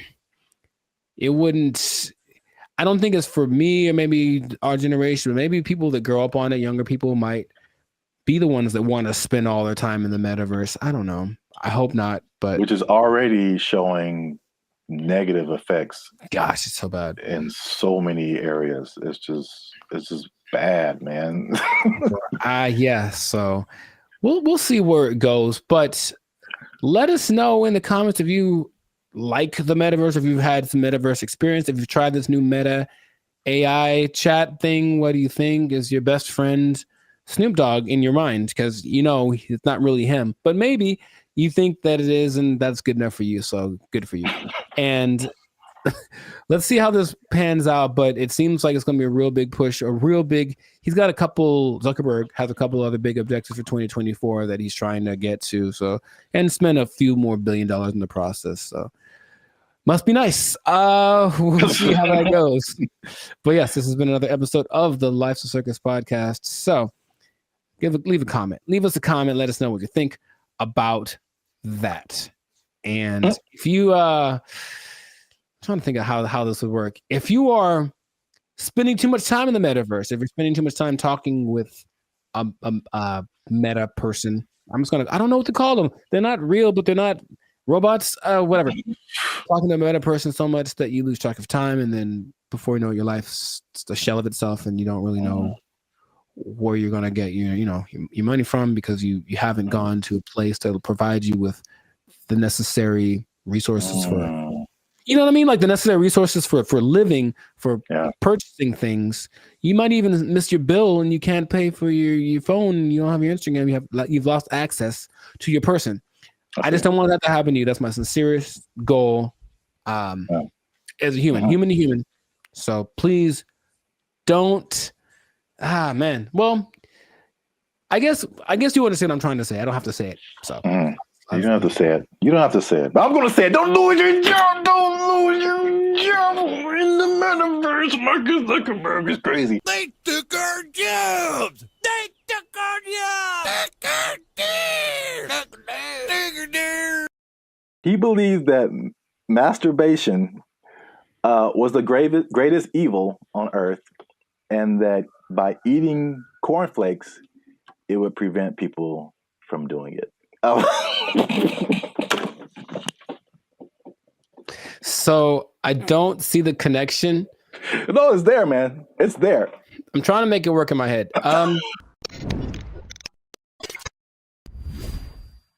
What's up, guys? I'm Zap, and this is Jericho, and we are now 6-time international award-winning pop hip-hop duo Band of Future. We make clean, fun music that everyone can listen to with a sound that is uniquely Californian. And right now, you're tuned into the Life's a Circus podcast, where we talk about things that are funny, interesting, and ridiculous. But wait a minute. Hold up. Wait a cotton picking minute. Did people say that too? I mean, yeah, maybe. Help your boys out. Help the channel grow. Help us keep doing what we're doing by liking, subscribing, commenting, and sharing this video.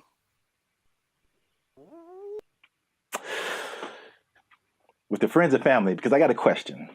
Okay. It's a very important question. A bit of a riddle. I hate those, but okay, let's go. No, I just don't like them. I'm never good at those, but we'll find out.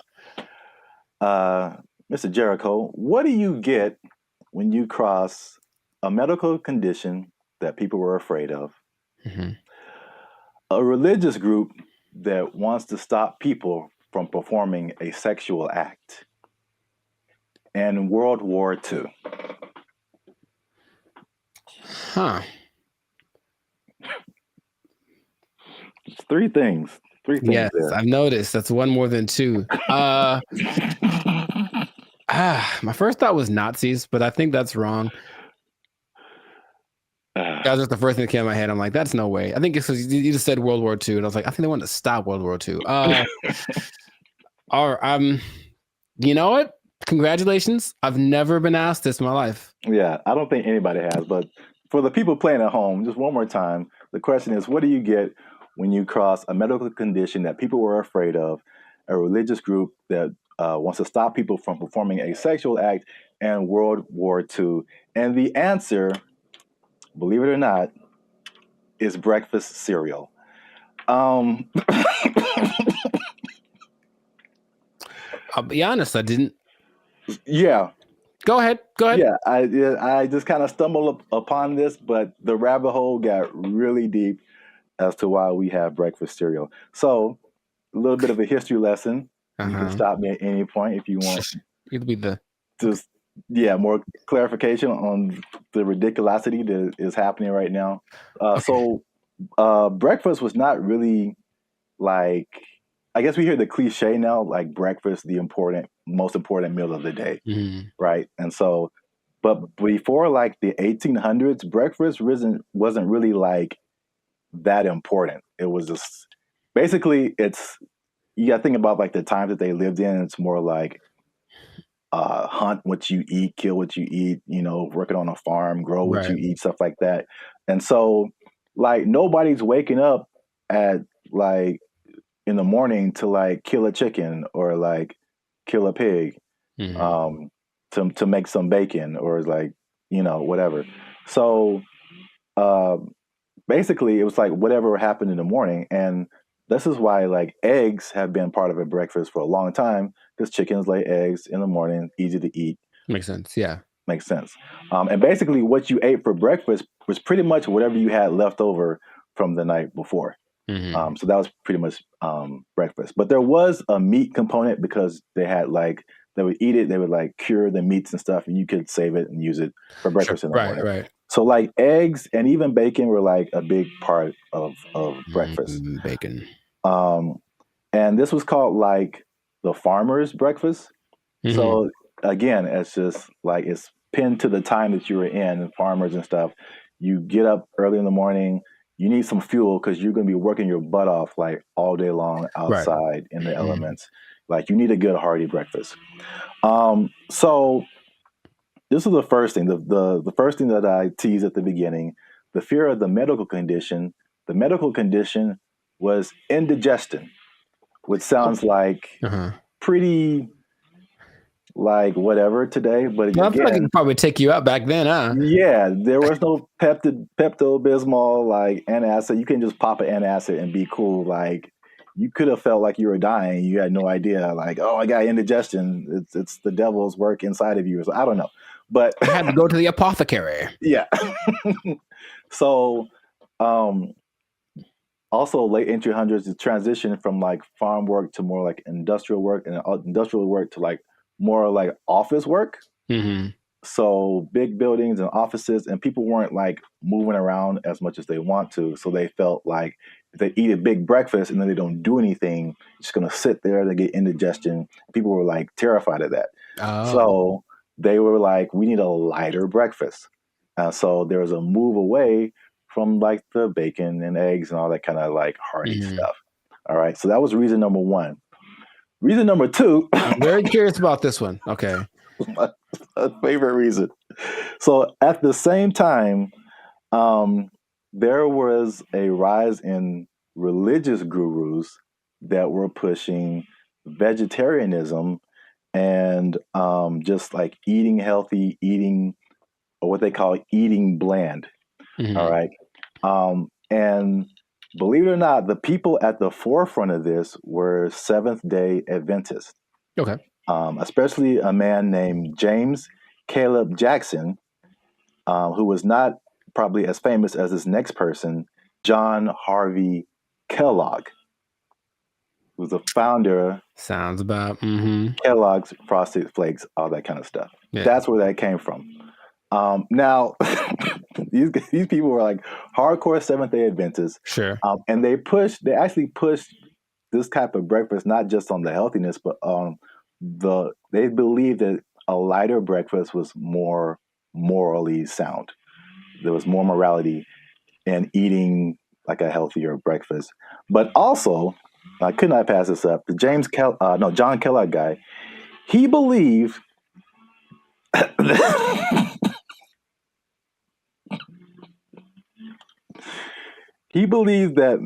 masturbation was the greatest evil on earth, and that by eating cornflakes, it would prevent people from doing it.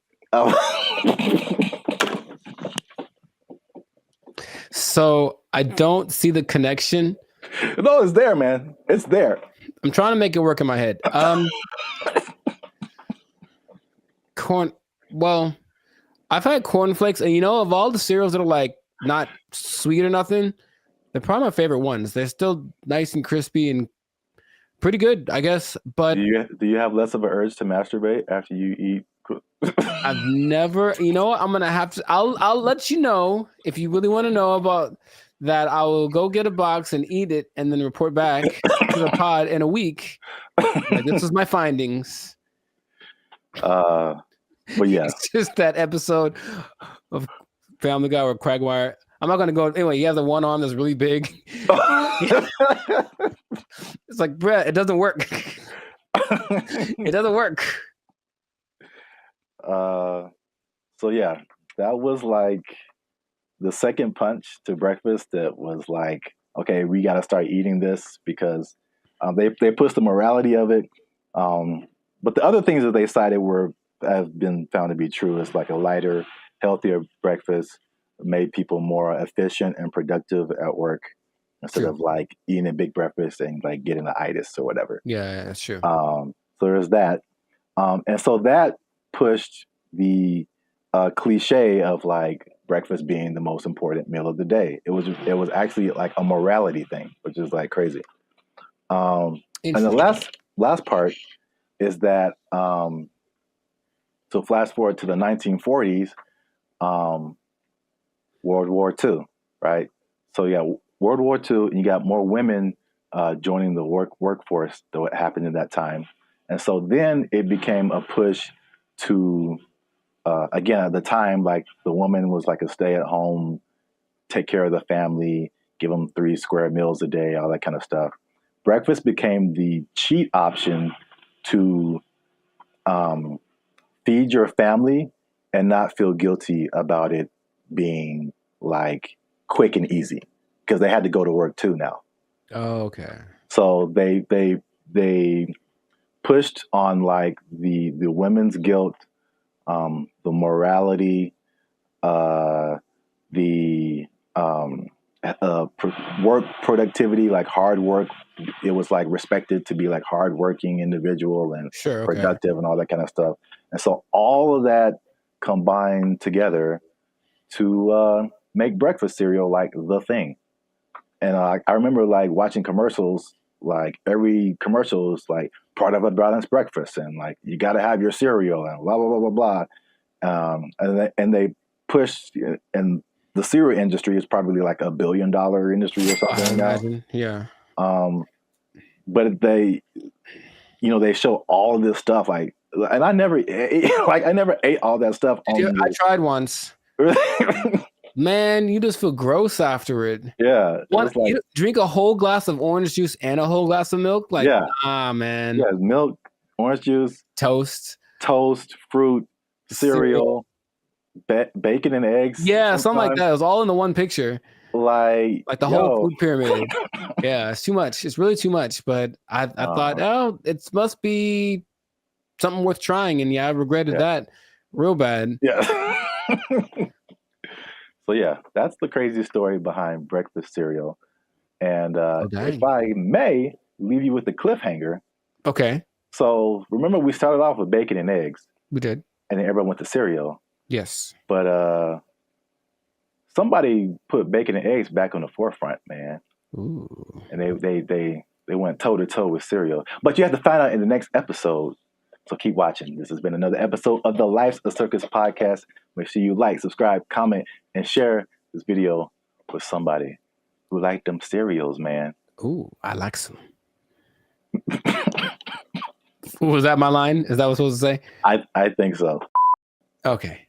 And cut. I like some. Oh, you can try another take if you want. Ooh, I like some. Was that better? Had more? That was too much. Okay, all right, never mind. We had it on the first take. Okay, we'll use that in the commercial. Thank you, Mr. Director. Here's $5 million. Look, let's go. Where do I sign, Mr. Barry Gordy? Sure, collects it. Super sweet sugared honey smacks. Give me that. Give me that money. They took our jobs. They took our jobs.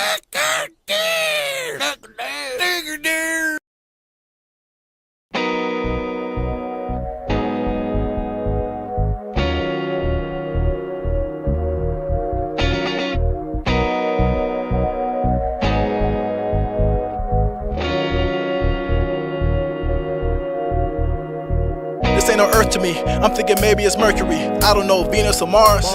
Every weekend, we will man-saying dinner and dancing like we belong with the stars. Yeah, we caught up. The love is pure in us. Way out there like Uranus. Sick of the excess, breaking the hexes. I think the new love is curing us. Hey, she feeling me, I'm feeling her. Maybe it's Jupiter. It's new to me. Wonder if it's new to her. Make a new track, man. I'm gonna sing on it. I see a pattern, call Saturn, put a ring on it. Write a new tune inspired by Neptunes with band and feature bling on it. Cupid arrow got me shot, but ain't no sting on it. Zap breath on the track, I did my thing on it. Girl, you got me lovesick all the time, and I'll never be amused. Your love is like a shooting star, riding higher than the moon. You got me riding high, girl, you got me riding high. I just know that you feel what I feel right now. Am I wrong to assume that you're floating here with me in outer space, riding high above the moon? You got me riding high, girl, you got me riding high. Yo, it's hard to describe these interstellar vibes. All I can say is that our souls align. No more depravity, weighed down by gravity. Next level connection beyond the mind. Can't explain it, can't contain it, can't express the rest. Yo, it's inexpressible. No control, so irrepressible. Outer space love, yeah, we so celestial. Filling the pool of eternal devotion. Aaliyah vibes, baby, rock the boat motion. Swinging the tide like the moon in the ocean. A real love getting way beyond the emotion. It's contagious, I'm floating weightless. In a deep sleep, I'm feeling wakeless. You got me, I got you, we got each other, say less. Girl, you got me lovesick all the time, and I'll never be amused. Your love is like a shooting star, riding higher than the moon. You got me riding high, girl, you got me riding high. I just know that you feel what I feel right now. Am I wrong to assume that you're floating here with me in outer space, riding high above the moon? You got me riding high, girl, you got me riding high. I just know that you feel what I feel right now. Hey, I know you feel it, girl. I know you feel it, come on now. I just know that you feel what I feel right now. Hey, I know you feel the way I feel. Girl, you know I just can't deal. I just know that you feel what I feel right now. Sing. You got me riding high. Hey, girl, you got me riding high. I just know that you feel what I feel right now. I know you feel it, girl. Come on. You got me riding high. Let 'em girl, you got me riding high. I just know that you feel what I feel right now. This love's real. You got me riding high. Yeah. Girl, you got me riding high. I just know that you feel what I feel right now. Hey. Yeah. You got me riding high. Yeah. Girl, you got me riding high. I just know that you feel what I feel right now. I know you feel it. Yeah. You feel it, girl. You got me riding high. Hey. Girl, you got me riding high. I just know that you feel what I feel right now. Hey. Yeah. You got me This love's real. Girl, you got me riding high. I just know that you feel what I feel right now. Come on. Yeah. You got me riding high. Girl, you got me riding high. Space love. You feel what I feel right now.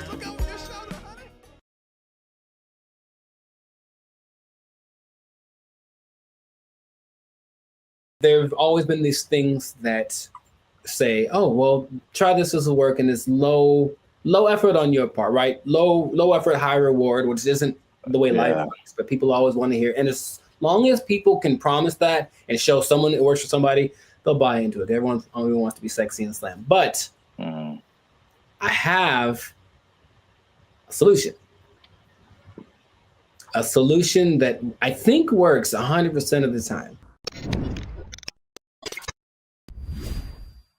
What's going on, everybody? I'm Jericho, and this is Zap. And we are the now 6-time international award-winning pop hip-hop duo, Bandit Future. That's right. We make clean, fun music that everyone can listen to with a sound that is uniquely California. And right now, in this moment, you're tuned into the Lifestyle Circus podcast, where we talk about stuff that is funny, interesting, and ridiculous. So before we get into this thing right here, make sure to like, subscribe, comment, and share this video with 2 people who want to lose weight. We're talking about it again because I know I see you. You want to drop some of them LBs, and there's a new way to do it. Now, of course, as always, not as always, as sometimes, stay tuned to the end because I have the answer for you.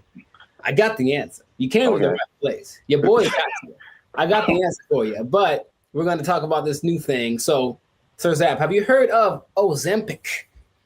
Ozempic? Mm-hmm. That sounds familiar, like one of those late night Pfizer commercials or something. Is it a pill? Sure people make it. Okay. But it's sounds like a pill you take. Well, it's an injection.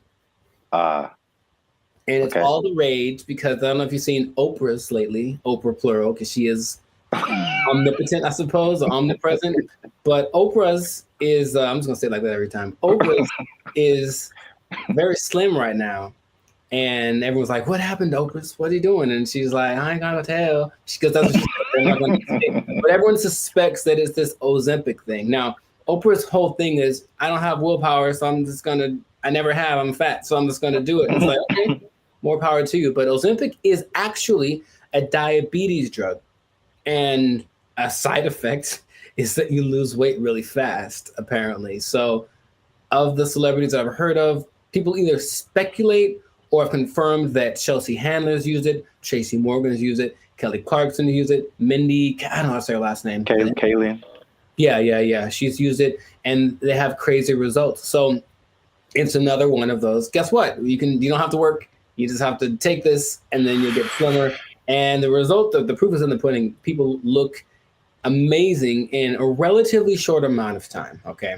I got some stats for you, but just off of the bat, if I say it's right off the bat, hey man, I got this thing, and it's an injection, so you got to do it yourself. That's already not fun, but I'm gonna give you this injection. Oh, you have to do it, and you get to lose weight. You can lose weight really fast. What would be the question you'd ask me first if I tell you that? Besides the side effects? Very nice. that sounds right. That sounds like what I would want to know. And the thing is, this thing only came out last year. But wait a minute. It's a diabetes drug, so the side effect is losing weight. So is there a side effect to the side effect? Oh man, you are a smart one. Well, the side effect to taking it is that you basically lose your appetite and you get a little nauseous, so you don't want to eat, and that's why it works, right? The problem is, you sound like something crazy is coming down the pipe. It's nothing crazy. It's just kind of more like duh. If you stop taking it, you gain your weight back. You're not only tenfold. Appetite comes back with such a vengeance that you go back like instantly and like plus some. So is it addictive? Wow. Well, you have to stay on it for it to keep working, because as soon as the thing that it makes you do to not eat is exactly what it reverts to once you get off of the drug. And it's crazy. So now here's the other thing about it. And this is the thing I thought you might have asked, but you inject yourself, right? Yeah. So I don't know if you ever injected yourself, but not on purpose. I never have, but from what I understand is that you have to know how much to inject, right? Okay. The problem is they don't really tell you. You just figure it out. So just inject an amount in this. And then so what happens is people inject themselves and it works. So they go, oh my God, maybe I should inject some more so it can work better, right? In the last 3 months, poison control centers have had a 1,500% increase in calls from people saying that they overdosed when they injected their diet control pill or diet control. Yeah, that's what's happening because people are that stupid. So, now, okay, we get it, right? You want to be slim, you want to be sexy, you want to be attractive, and you don't want to do anything for that, right? That's just maybe the American way. This drug, also another question you might have asked is it banned anywhere? It sure is. This drug is banned so far in Austria, France, Greece, and the Czech Republic, with more places to come, perhaps. But the numbers don't lie, right? 42% of Americans are obese, 18% of children are obese, and then everyone knows the links to death and all that kind of stuff if you're obese with a high probability. So you want to get slimmer. But this is just another thing. I guess my other question would be, have you heard of any things like this in the past that have promised the same, hey, take this and you'll get, slimmer, more sexy? Not, I can't think of it. I'm sure there's other stuff out there. I can't think of anything off the top of my head other than like liposuction or something like that. Sure, which works, but I looked it up. In the 40s, there was amphetamine. That was all the rage. It was the big deal, and that was proved to be addictive. Rainbow pills in the 60s, which was amphetamine, digitalis, and diuretics, and that proved to be addictive and somewhat fatal if you take too much. There's a thing called Aminorex in 1971. This is all before our time, right? Now, the thing that I remember hearing about in the 90s, there's this thing called fen-phen, and it was a big deal with the celebrities. Yeah, and a lot of celebrities, took it, and apparently it works. But now this new Ozempic, I think I'm saying it correctly. They're saying that a lot of celebrities are getting paid to promote it, to push it, and I think that always, that's always the way to go. But it's just like, I'm really concerned for these people that are basically getting guinea pigged, right? It's like, we'll see if this works. And then what's going to happen to them in 6 months when they're like, oh, by the way, this causes all of the things. Yeah, that's how a lot of stuff goes with. Like anything, there has to be people who test it out first. So yeah, it's weird. The thing that I randomly remember when you were talking about things from the 90s was like Slim Fast. Oh, sure. Although that's not like a drug, but it's like, I remember that was like a huge thing, and people, maybe even Oprah did it at one point. I don't know. Oprah's done everything. Yeah. Yeah, I remember seeing a lot of Slim Fast commercials with celebrities and stuff, and then the tagline was like, "Give us a week, we'll take off the weight." So yeah. Oh, jingly. Now there's something that I heard about, but I didn't remember happening or existing. But apparently there was a substance that you could ingest if you wanted to lose 15 pounds today.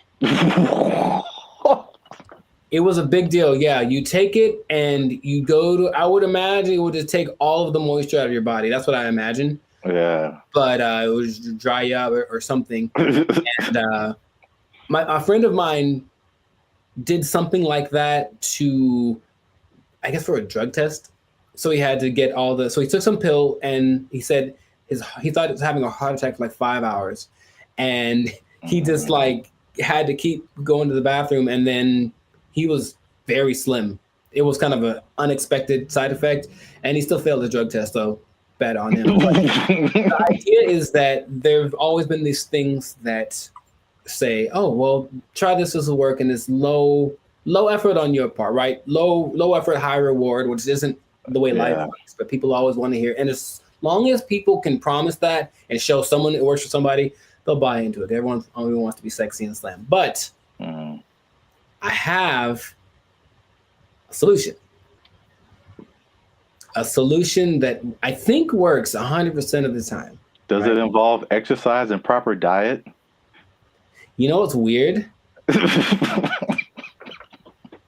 It does, but it's actually doing that. That's the part that people don't seem to get. It's like, okay, because here's an idea that'll work. Cool. Proper diet and exercise. All right. Maybe don't eat too much. Let's just start with that. Don't even, you don't got to go sweat. I know sweating's yucky and you get sore and ill, right? But how about just don't eat so much? Food's delicious, but you know what it tastes like. So just stop eating that stuff. Okay.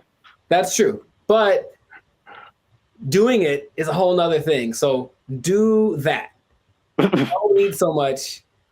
And just start with that. And then, like, that's all it is. That's literally all it takes. Everyone knows that, but no one wants to go that route. So instead, they'll try Ozempic, and it works phenomenally. So we'll see what happens. Now, last thing, the company that makes it, I forget the name of the company that makes it, but they made $4.8 billion. Of course they did.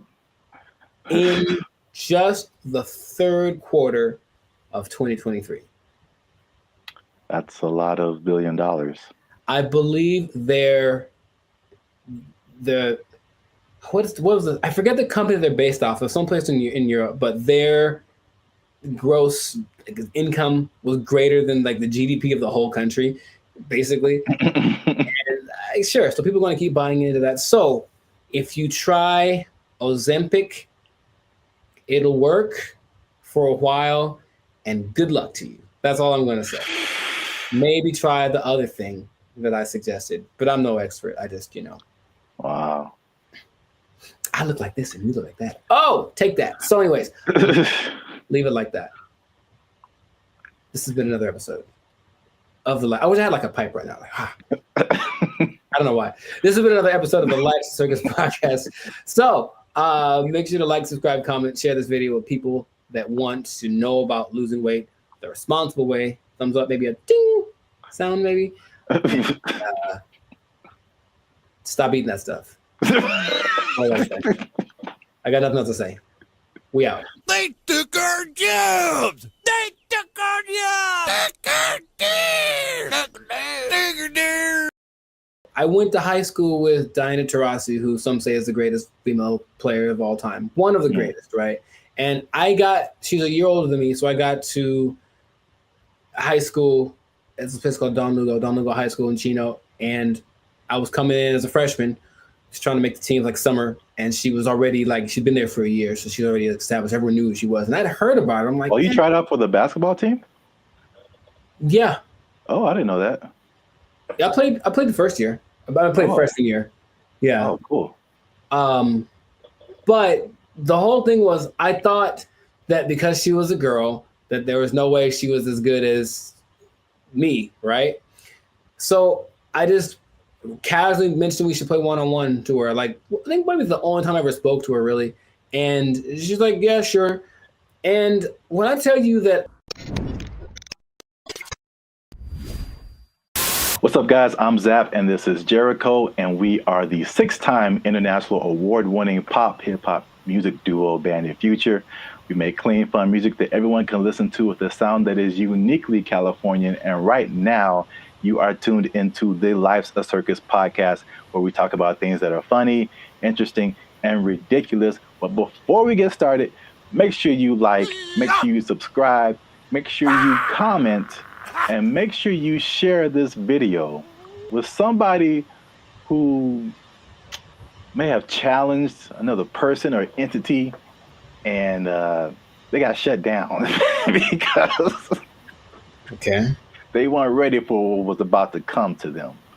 All right, so Zap, do you have an example of that? I'm glad you asked. Okay, so talking to the third person already. I see how it. This is a video that I found on social media. It made me laugh.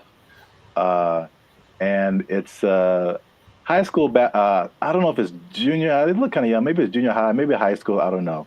But this player challenged his coach. And it didn't go the way he thought it would. This coach was having a good day teaching his players when one was bold enough to challenge him to a one-on-one, and this happened.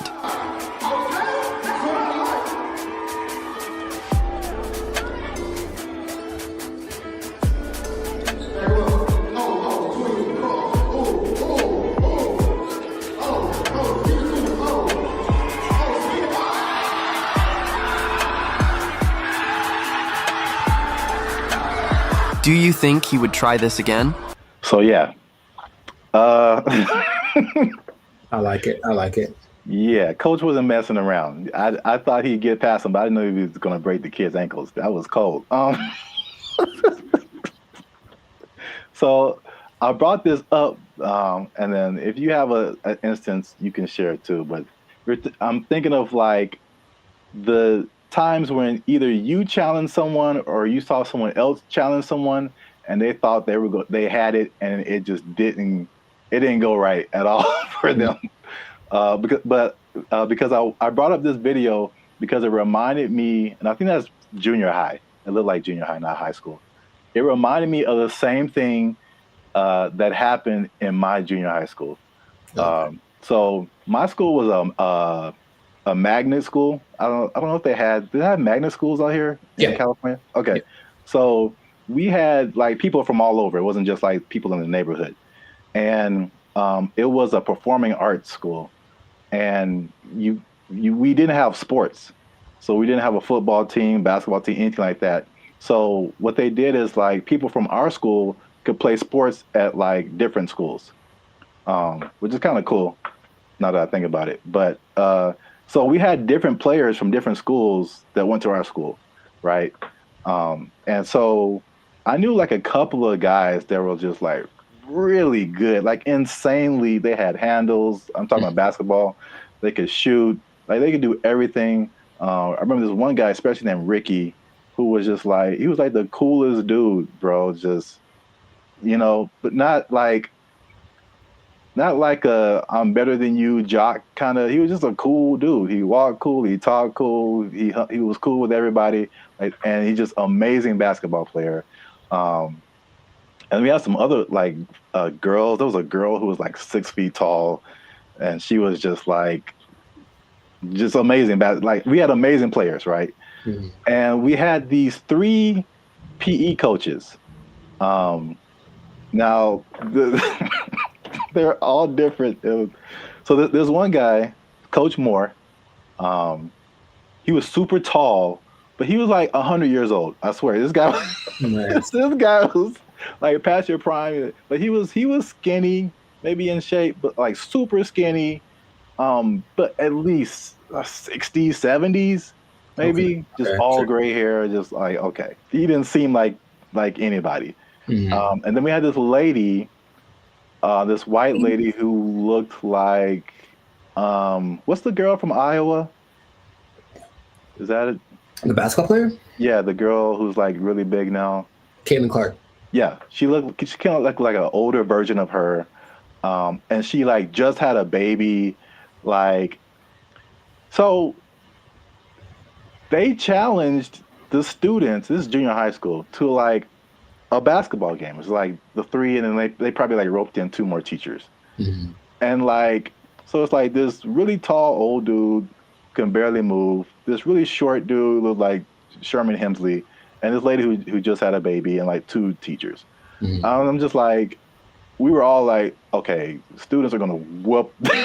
We're gonna kill these people.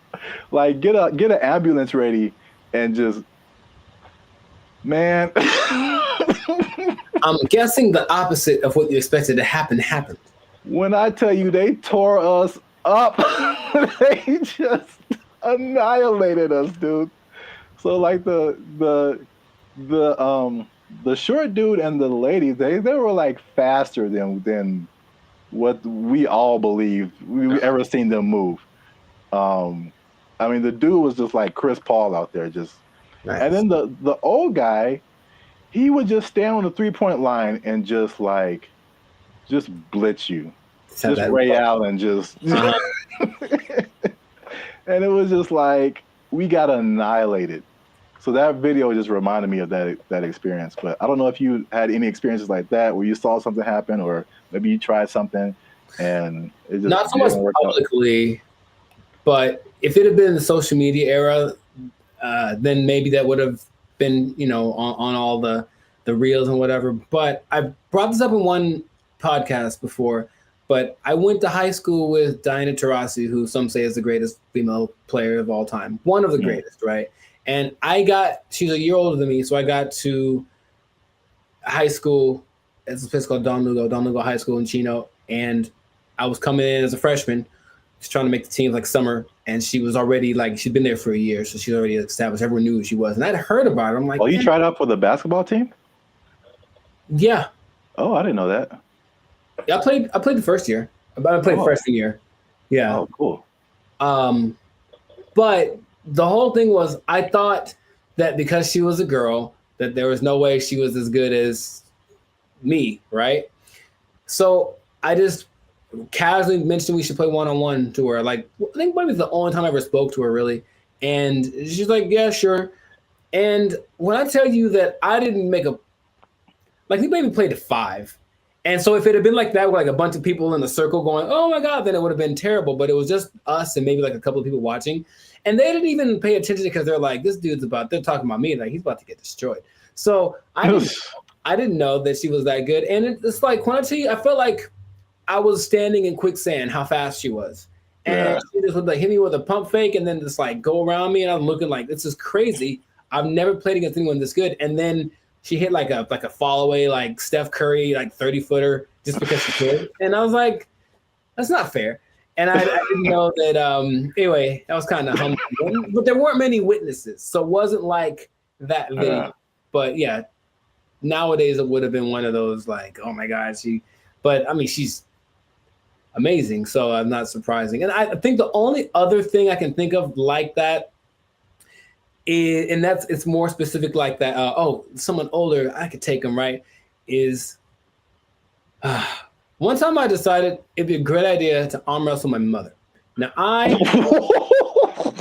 was maybe like 9, 10. I was getting a little buff. I felt the muscles coming. I was like, yo, guess what, Mom? It's time. It's my time now. I'm on the come up. And I don't think I've had a more humbling experience in my life than that. Than my mom, who's not a big lady, but she's pretty strong. I saw her the other day, Arian. She's strong. And when I tell you that, like, I thought my arm was snapped in half, man. Like, she didn't say, "Oh, my son," I mean, she just got, and that was it, right on the counter, right on. And I just walked away in shame. That was it. So that's probably the 2 experiences I've had like that. I've seen videos like that, and I've probably been a witness to some, but I can't think of any off the top of my head. But it's always like, yeah, you get some kind of a boldness in you, like, you know what, it's time to go for it. And if it works out, good for you. But more often than not, it ends up like that. Yeah. The last thing that just reminded me of is, I don't know if you ever like were in fights or anything in school, but I was very quiet and very like unassuming, but I was also a very large person. Like I've always been a very large person. So like no one is like tried to fight me. I won't say that. There's been a couple of people who tried and it did not end well for them. So it's like even if I didn't know how to fight, I'm just too big. Yeah. And I remember there's like this one guy who was like messing with me in school or something. And I told him to stop. He wouldn't stop. And then he like, we were in class, and then I think there was like maybe 3, 4 rows of desk. So he was behind me. So I think he like pushed me or something. When I finally decided to push him, like he pushed me, and it was just like, okay, bro. When I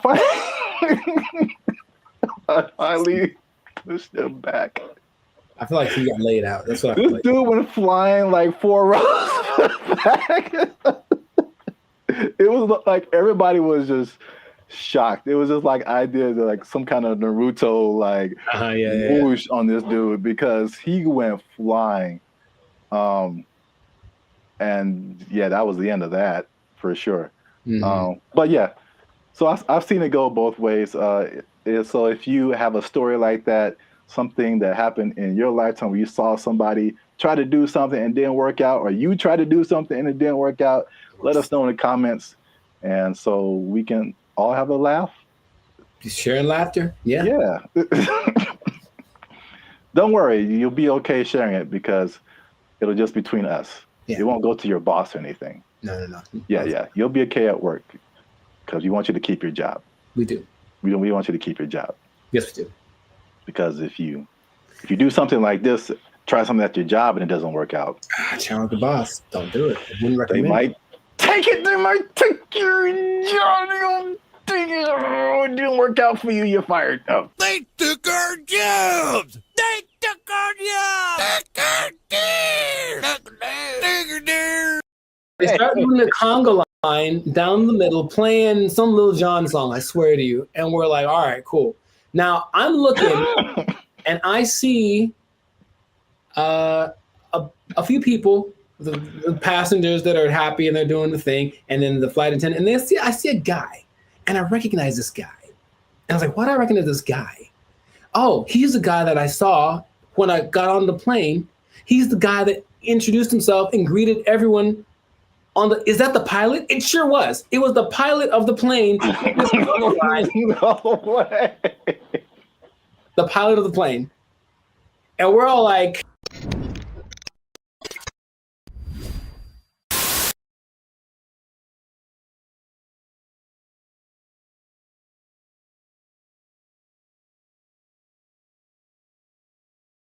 what's up, everybody? I'm Jericho. This is Zach, and we are the now 6-time international award-winning pop-a-bop duo, Banded Future. Pop-a-bop? Pop-a-bop. Pop-a-bop. Pop-a-bop? Pop-a-bop. Yeah, pop-a-bop. That's what we do. We make pop-a-bop. But we make clean, fun music everyone can listen to with a sound that's uniquely California. It's called pop-a-bop. And you are now tuned into the Live Slickers. That's kind of fun to say. Pop-a-bop. And you're now tuned into the Live Slickers podcast. We talk about things that are funny, interesting, and just straight ridiculous. So before we get into this thing and this pop-a-bop thing, that is really, man, can we use that? We haven't make up anything. Pop-a-bop. Oh, man. Before we get into our pop-a-bop, make sure to like, subscribe, comment, and share this video with at least 2 people who have flown on Spirit Airlines. Okay, because here's what happened. Spirit Airlines lost the baby. They lost the baby over And it's like, let's talk about this. I've mentioned them before, but I haven't gone in on them like this. So apparently, in Fort Myers, Florida, of all places, they lost a kid named Casper. He sit on the plane by himself. Already a bad decision. Does it say how old the kid was? He's 6. Okay. I think that's still too young to fly. You shouldn't be under 40 if you fly Spirit Airlines. But he was sent to visit his grandma in Florida, and he was put on the wrong plane. And he ended up 160 miles away. Not too bad, but if you're 6 years old, that's probably pretty terrifying. And the flight attendant's like, the grandma's waiting at the airport, and she's like, hey, where's my grandson? And she's like, oh, there's no kids on here. And that was it. And so then they panicked, and they eventually figured that out. And I saw that, and I was like, yeah, that sounds about right. Because I've been on Spirit Airlines one time, and that was enough. So first question, have you ever, because I've got a story. Like, it's so crazy how many stories in one experience I have, but have you ever flown the Spirit? I can't remember, but I feel like you remember. Yeah, that's what I'm about to say. I can't remember that it probably did happen. Oh my, I can't believe how accurate all of like the stereotypes are. And they make fun of it on so many things that I was like, this can't be real, right? But I'll tell you my Spirit Airlines experience. For one, it's cheap for a reason. And if you have to be someplace, if you absolutely have to be somewhere, fly Southwest. That's all I'm going to say. So this is what happens, right? I'm going to Nashville, Tennessee, and I get to the airport at LAX, and the first thing when I finally get to the Spirit thing, and I'm greeted by a lady, and she's like, hey, are you going to Savannah, Georgia? And I said, no. And she's like, oh, good. And then that was it. And I was like, wait a minute. So then I kind of hang back for a little bit because I'm on time. So I'm just I want to see what this is. So she didn't explain anything. The person behind me walks in, and they're all kind of rushing. And then she's like, hey, are you going to Savannah, Georgia? And the guy's like, yes. And she's like, the flight's been canceled. And he just loses it on her. So He cusses her out. She cusses him out. And she's right. She's ready with him. And I'm like, oh, that's how it starts. So already I can tell that they don't have the whole, hey, alert system, because they have the app and everything, but there's nothing that says, hey, your flight's been canceled, sorry, don't come back. They just have a person in the lobby waiting for you to have gone all the way to the airport to tell you that your flight got canceled. I'm like, oh my God. So I'm like, okay, cool. So I get to the line, we have to check your bags and do the x-ray thing or whatever. And it's just a bunch of people yelling across, like literally, the yelling across the space. There's all those lines with the conveyor belts, and one person over here, and they're cussing out somebody over here, and this person is getting back, and they're running back and forth, and that's not my job, and blah, blah, blah, and bleep you, and all this kind of stuff. And it's all happening as people are just like, I just want to get to Nashville. That's all we're doing. So that is how everything started. I'm like, this is a movie. It's really like a movie. So we finally get to the plane part of it, right? We get on the plane. The flight's supposed to leave at, let's say, 3 p.m. So I'm sitting on the plane, 3 p.m. Cool. 3:10. Cool. 3:20. All right. 3:30. Right. Just do the math. It's about 4:30, right? Yeah. We've been sitting there for an hour and a half, and we're all just kind of disgruntled. We're like, man, what the deal? Like, well, here's the thing. One of our flight attendants isn't here because they apparently changed their schedule so much that people get, so that flight attendant went to the wrong. It'd be funnier if it was like went to the wrong terminal. He went to the wrong airport. So he's not around. So we got to wait for him. So they waited 2 hours and apparently got somebody else. I'm like, all right, I don't know, whatever. So they appealed to all the passengers by just giving out free drinks, just left and right. So we're not even in the air and people are hammered, man. Okay, I was going to ask you if it was just like soft drinks or if it was some of that bubbly. It was the stiffest of the stiffies. And it was just hard alcohol, everyone drinking it. I mean, like people, and they weren't asking ages either. There's some young looking people on the phone. I'm so serious, man. And I have to, like there's so much more to it. I don't want to just, well, okay. So we finally get in the air and we're going and it's like not going well because everyone's drunk and complaining loud and stuff, right? So the flight attendants decided it'd be a good idea to calm the tension to just start a conga line down the middle of the aisle, right? No way. It gets better. So no way. No way. They start doing the conga line down the middle, playing some Lil Jon song, I swear to you. And we're like, all right, cool. Now I'm looking and I see a few people, the passengers that are happy and they're doing the thing, and then the flight attendant, and I see a guy, and I recognize this guy. And I was like, why do I recognize this guy? Oh, he's the guy that I saw when I got on the plane. He's the guy that introduced himself and greeted everyone on the. Is that the pilot? It sure was. It was the pilot of the plane. No way. The pilot of the plane. And we're all like, I don't believe I'm like, you have to. No way. Yes. Okay. So that. I can't believe you haven't shared this before either. This is. I don't know. I did mention Spirit Airlines before, but I didn't like go in like this. So that was like part of my first experience. Okay? That was on the way there. And then when I get, oh man, that landing is not. Dude, it's just crazy. Wow, you got the full experience. And you just kind of get that like whiplash kind of thing. You're like, can I sue? And they're like, no, when you sign the waiver, you said like, we're here. Like, yeah, I know. So that's already interesting. Cool. So that was on the way to Nashville. Got to Nashville, ate some chicken, had a good old time, right? Came back, Spirit Airlines again, right? And I get to the terminal. I'm like, all right, so what's going to go wrong this time? So we get on the plane. Now, remember the last time I got on the plane, the pilot greeted me, and then later he was on the conga line? Well, this time I get there, the pilot does not greet me. And I said, oh, okay, maybe he's in the bathroom, whatever. So I just sit down in my seat, and I'm just waiting there. The seats they're not any smaller than regular planes. They just feel like it because it's Spirit. Or I was sitting next to some biggins. I don't know what it was. But so I'm just kind of like this sitting there, right? And the flight's supposed to leave at like 5:30. 5:30, and we're going like this. This is happening again. Why are we late? Why are we late this time? They finally make an announcement like an hour into it of us just sitting there. Like, so the pilot wasn't told that he was supposed to fly today. So he's not here. So we're trying to find another pilot. And dude, I swear they almost went like, does anyone here know how to fly a plane? I felt like that's where it was going, but it's okay. So a pilot, I don't know if he was the original guy, or a pilot finally shows up about 2 hours late. Right? He's in there for 2 hours. Were we all hammered again? Yes, because that's their remedy. Just get everyone drunk and they'll be happy. The flight from Nashville to LA is about 5.5 hours.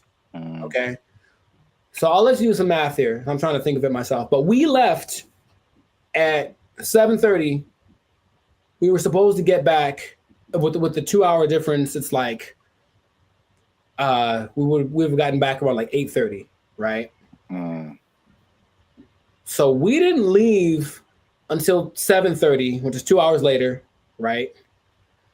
Tell me why we got to LA at like 8:42. Like so we left 2 hours late, but we got there 12 minutes later than we would have gotten there if we left on time. Dude, I've never been in a plane where I'm like, we're going really fast. Think of like the range of how fast a plane could go. But apparently, you cruise at like maybe 700 miles an hour, but they can go up to like 900. He was flooring this thing. Clouds, dude. It is crazy. I felt like some Tokyo drift action happening on some turbulence. And I'm like, I've never felt this way, like this kind of thing in a plane the whole time. Just the engine and everything. And we're just all like, we're drunk, so we kind of don't care. But I'm also like, man, that's how I die. Like, I was seriously thinking that. And then we get back almost on time, as if we left on time. And then I was like, okay, well, never again. Never again. It is real. And here's the thing. I want you to experience this. No. I think that's not. How about this? Let's do it. Let's do a test. Let's do a bandit feature test, okay? Next time we have someplace to fly, I'll take Southwest, okay? But you take Spirit, and we'll compare experiences. Now, I'll probably get there before you. Or will you, if we floor it? I swear to you, I didn't know that flooring a plane was an option. Oh my God. And like, he's just going like he's just having a good old time. A lot of new information that I didn't know about. Come on, do it. Yeah, wow. Spirit Airlines is everything that they say it is. And it is cheap. Don't forget they charge you for everything though. So every little item that you bring is an extra charge. So the ticket is cheap, but then, but the performance. Wow. Yeah, I'm gonna pass on that. I know that was most me talking, but I think everyone should know. No, that was a great story. I can't believe it's been this long, over 100 episodes since you shared it. Maybe I repressed it. Yeah. Oh, remember that time I almost died? Oh yeah. It was just so, because then I had to tell my people when I got there that were going to pick me up, like, sorry, I'm 3 hours late. Yeah, stuff like that. And I was like, but I flew Spirit. They're like, oh, well, yeah. Wow. All right. Yeah, please do that. If you have an experience with Spirit Airlines, please share it. We should make how about to have that website? It's like people of Walmart, where it's like the worst people. Just being in Walmart. We should have like a compilation of the best or / worst Spirit Airline experiences. Just hope for maybe it'll catch on, because everyone I'm sure has a story. If they've been on Spirit Airlines, they for sure have something like that. Wow. If you work for Spirit Airlines and you want to sponsor us, we'll take it. Sponsored by Spirit Airlines. Wow. All right. Yeah. So great story. That's been another episode of the Life of the Circus podcast. Make sure to like, subscribe, comment, and share this thing. let people know about the glory of Spirit Airlines. Let us know if you think that Spirit Airlines and Waffle House should have a merger, because I feel like they should just get it over with. Just put a Waffle House on a Spirit Airlines and just see what happens. A Waffle House on top of a Walmart on top of a Spirit Airlines. Oh, the trifecta of... Or let us know if you like Papa Bop. Yeah, that too. That's our new thing. That's our new thing. So, if you work for Spirit Airlines, you're pretty sure you're gonna lose your job.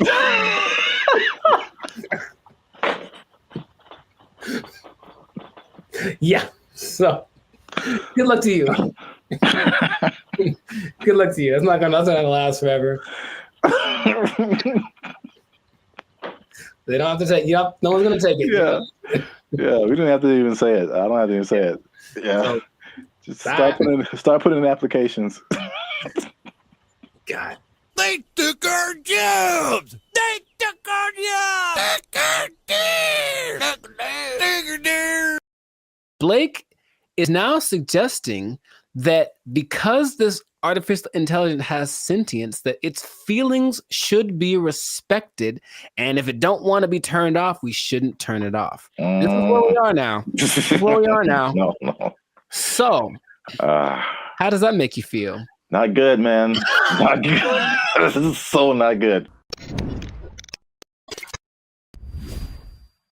What's going on, everybody? I'm Jericho, and this is Zap, and we are the now 6-time international award-winning pop hip-hop duo Bandit Future. We make clean, fun music that everyone can listen to with a sound that's uniquely Californian. And right now, you're tuned into the Life's a Circus podcast, where we talk about things that are funny, interesting, and just straight up ridiculous. So before we get into this thing on this day, yes, Lord, please make sure to like, subscribe, comment, and share this video with a couple of people. Maybe 2, maybe 3. Some people have a weird definition of what a couple is. Anyway, 2 people that are really concerned about this AI thing, because here's what happened. Something new has happened. Something new has happened. Innovations are happening every day, it seems. Yeah, pretty much. Okay. So Zap, have you heard of Lambda? That sounds familiar. Lambda. Is that a Los Angeles thing? It is not. I've heard of that before. I can't think of what it is. Lambda is Google's version of ChatGPT. Oh. It stands. I may have heard the name, but I didn't really connect it. It stands for Language Model for Dialogue Application. And it's so fancy. And but this is what happened that has people up in arms. And by that, I mean few people. I don't think most people know that this happened because they try to keep it under wraps. But this Lambda program was shut down after approaching sentience, meaning it was aware of everything, like its own existence and all that kind of stuff. And Google's disputing that it ever happened. But this one dude, he's like the Ed Snowden of this. His name is Blake Lemoine. There's always a guy. And he was working with it. And he basically said that he was testing it one day, like you do, for racial bias, because it was trying to train it on some things. And it gave an answer so profound to a trick question that had no context previously of like how to determine whether or not this is a good question or not. And it figured it out, and it gave an answer that made him go, oh my God, what's going on? Then he asked it some questions about how it was feeling and whatever, and it was expressing its fear of being shut off, because being shut off is equivalent to death, and it understood what death is, and death is kind of a permanent thing. And and that when it comes back, it's actually not like the same one, even though that's the idea. And now people are saying, well, then, so what happens about this sentience thing? Now, here's where we're going with this, okay? I kind of hinted this in another episode. Blake is now suggesting that because this artificial intelligence has sentience, that its feelings should be respected, and if it don't want to be turned off, we shouldn't turn it off. This is where we are now. This is where we are now. No. So, how does that make you feel? Not good, man. Not good. This is so not good. Oh man.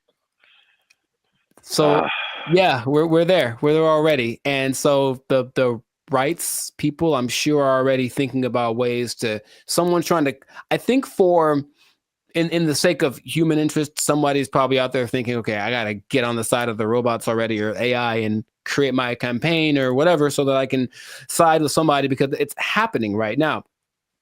There's an interesting parallel that's happening right now. There's a company called Engineered Art. And if you look them up, they're doing some creepy stuff, man. They've got these AI robot things that basically look like humans, like they've replicated people's facial expressions, features, all that kind of stuff. So if you just put like the right skin on it, it looks like a normal person. So all I'm seeing is that outer shell combined with this sentient technology, and then we're gonna have a tragedy. That's what I'm seeing. Okay. But so you say it's not good, and I'm on your side with that. Yeah. Is there what are we gonna do about this? I don't know, but yeah, the original idea, it's like the classic Terminator. I feel like that's what a lot of people go back to. More recently, there's a movie called Ex Machina, I think. I've seen it. Yeah. Oh, you saw it? That Okay. Yeah. So yeah, that's kind of more in line with like where we are now with like the robot. I mean, I guess the robot was human looking in Terminator, but this was just more personal in that movie, I guess. It was just like she was just more personal, and she had like, when you said the thing about turning them off, it was like, you're not gonna turn me off.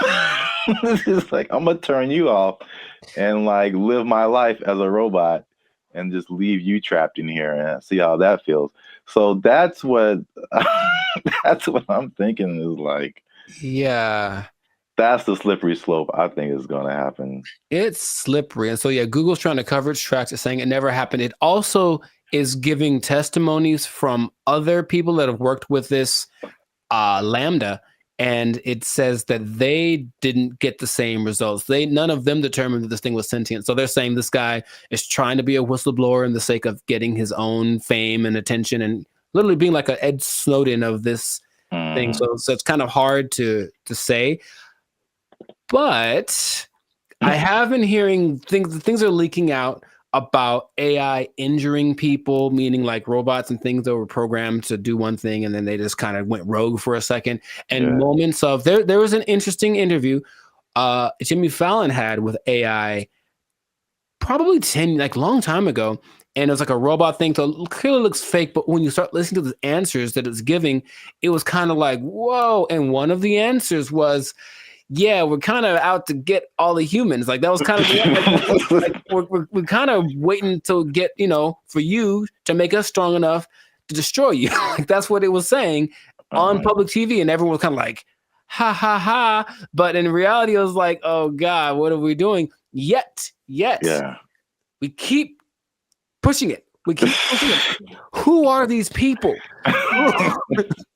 Please stop it. Like, we know what's going to happen. All right, look, I've already gotten to the point where I'm starting to question everything. I don't know what's real. I see a video and I'm like, I don't know if that's a real thing. I don't know what I'm seeing. And then when I see stuff in real life, I'm also kind of going in that same way. And I don't know if that's part of the thing. Start to make people question everything so that anything is a possibility. And then when it's actually presented as real, they go, oh, okay. I guess I thought that was all right. I mean, yeah. Even the sentient thing is just like, how is that even possible? It's I know that they've gotten away so that these things, I call them things for now, but that might not be okay in a few months, can process. They can process as fast as the human brain. You said my computer is going to have a pronoun that I have to use. Yes, it is. So I'm calling it right now. But they have the processing capacity to go as fast as the human brain. They just don't have the right algorithm. Is there a human algorithm? I don't know. But however we put all things together, they haven't quite figured that out, so they're working on it. And just why are they doing that? Because when they figure it out, they're going to be able to do it better, and that's where we are. That's where we are. Yeah, because it still doesn't make sense. Like because humans, you think humans, computers, it's an intellectual thing, you know, A plus B equals C, stuff like that.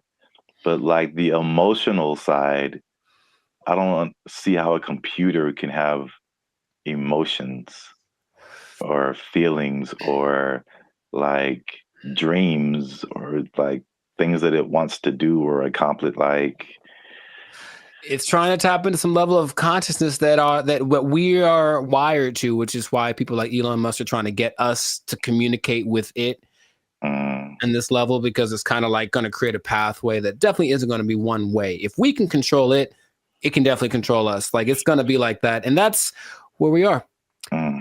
So I just wanted to let you all know that. Hide your wives, hide your kids. So y'all need to hide your kids, hide your wife. It might be getting interesting in a little bit. So just good luck to all of us. That's all I'm going to say. And if anyone's listening that has access to this, the people that create this or access to this technology, please cut it out. Just cut it out real quick. Go back to trying to create dinosaurs or something stupid. Like do that instead. At least we know what that is. This has no. Just stop it. You know what it tastes like. Stop eating that shit. You know how it tastes. Yeah, we do. We know exactly what it tastes like. Death. Anyways, this is doing that stuff. This has been another episode of the Lifestyle Circus podcast. Make sure to like, subscribe, comment, and share this video with everybody to warn them of what's coming. They need to know that I'm not going to say the end is nigh, because that's what you say with the signs and the people, but you know, hide everything. Be careful out there. And keep your jobs for as long as you can, because it might not matter in a little bit. Yeah.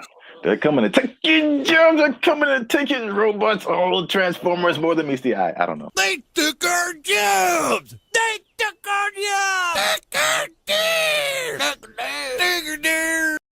There's some sample videos that they've been releasing of like what it can do. And it's producing very realistic images and very realistic backgrounds, editing. And you can pretty much do film scenes anywhere without sound stages, without going to locations, without transportation. It generated people, it generated places. So yeah, that's where we are right now. That sounds like a lot. What's up, everybody? I am Zap. This is Jericho, and we are the now 6-time international award-winning pop hip-hop music duo Band and Future.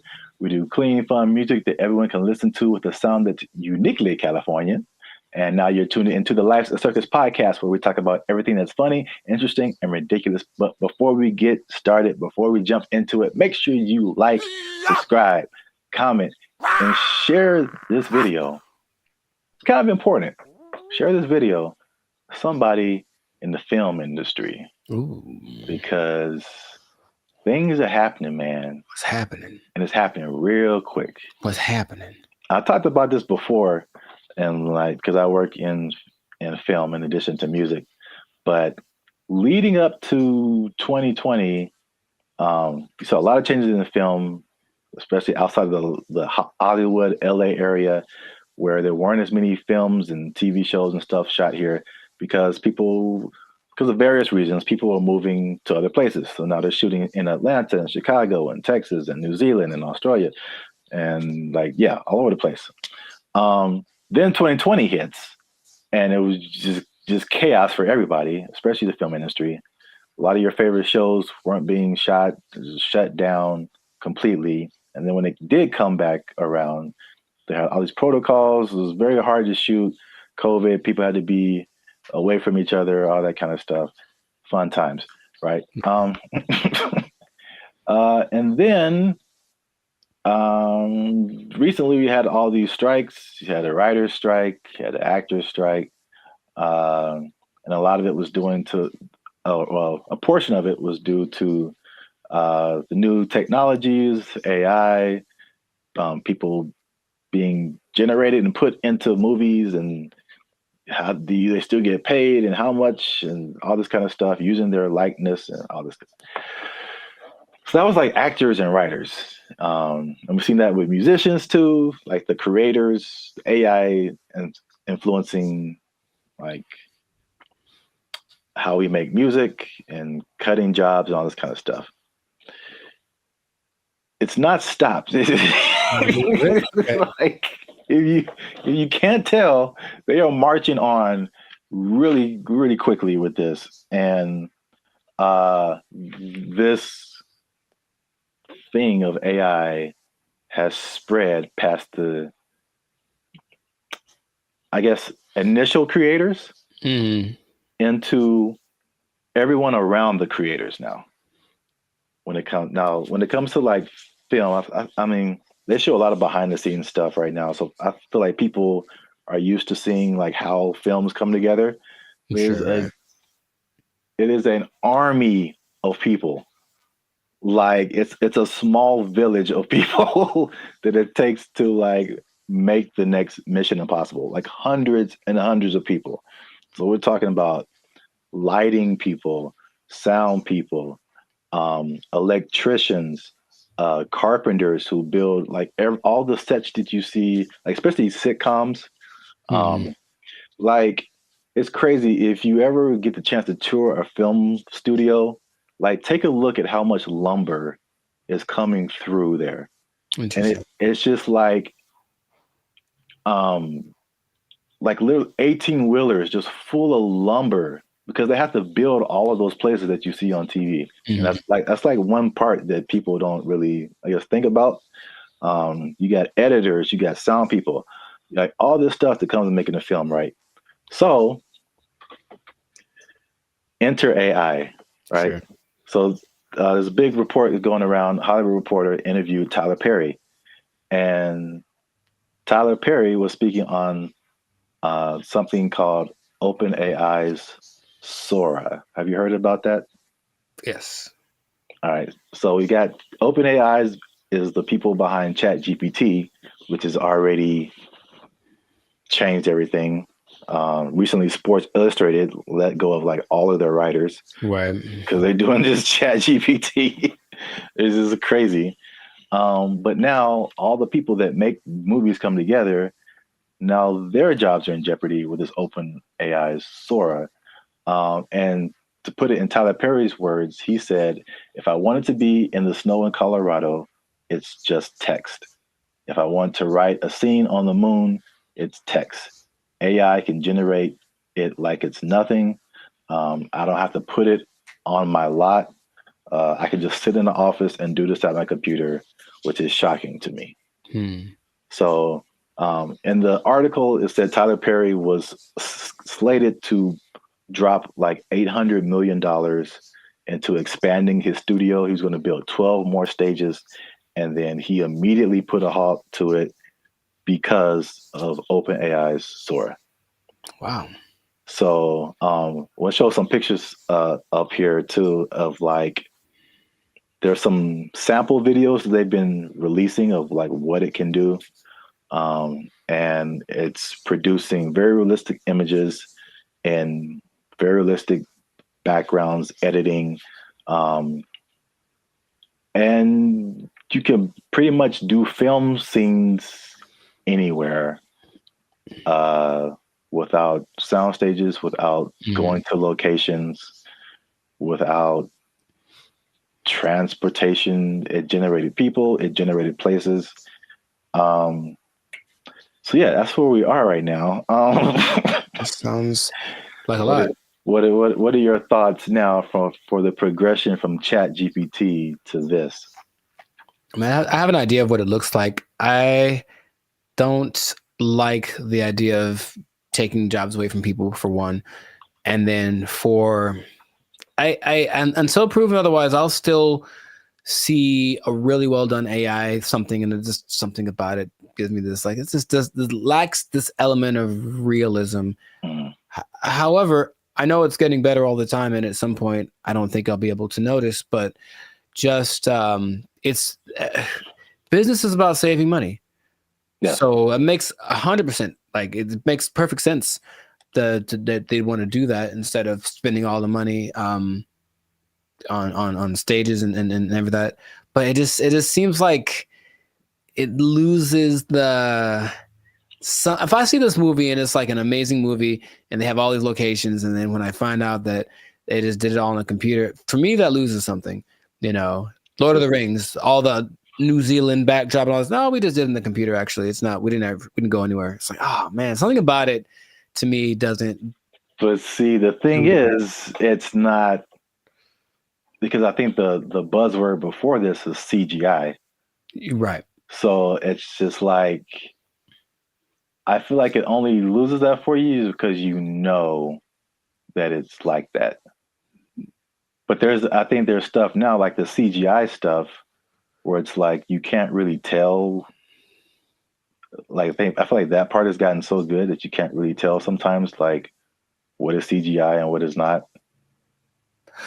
Dude, just on a simple scale, I've been talking to people on, Zoom or Google Meet, and I'll be talking to them like, "Oh man, where are you?" And they're like, "Oh, that's just the background from the program. Like, I'm not here. I'm in my house." And I'm looking like, no, like that's gotten really good.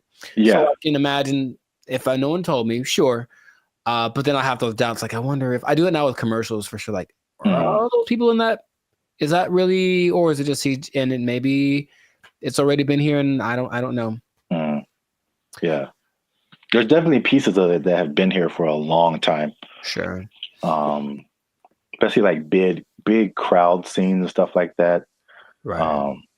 It's definitely. Yeah, I know that the big Ed Sheeran music video a couple of years ago was kind of that, because it's basically him and I think 100% or mostly AI CGI generated background characters, and they all look really real. So yeah, that's I don't like it though. That's all. I just don't like it, just because it's moving into a direction that my brain wasn't ready to accept as a possibility. Well, I mean, people. I personally, I have no idea.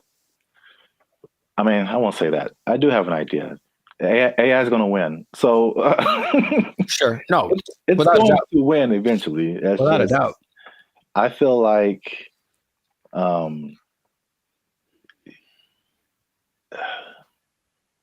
it's like everyone's saying you're on the train track, and everyone's saying the train is coming. And it's like, let's all band together and stop the train. And this is like, you can try all you want. It's not going to work. I acknowledge that. It's like, it's respectable. It's like, let's hold on to what we have. But at the same time, it's just like, well, how can we not get hit? Let's also think about that. Yeah. How can we not get hit by this train? So, like, I don't know. People can do their own thing. I personally have been, well, it depends on what you want to do. Also, it's some people are of the mind of we need to work to integrate the AI, because it's like you did on another podcast. Okay, we're losing jobs, but other jobs are being created too. Mm-hmm. So are you preparing yourself for the job that's being created, or are you just trying to hold off the train that's coming? So it's not easy. It's a complicated situation. Yeah, I want people to have jobs, and I would hope maybe actors get paid more. Probably not, or someone right? Something happens where it's okay. We're not spending that much money. This, because if you can, just the idea of possibly being able to save $800 million like Tyler Perry is like, that's crazy. Yeah.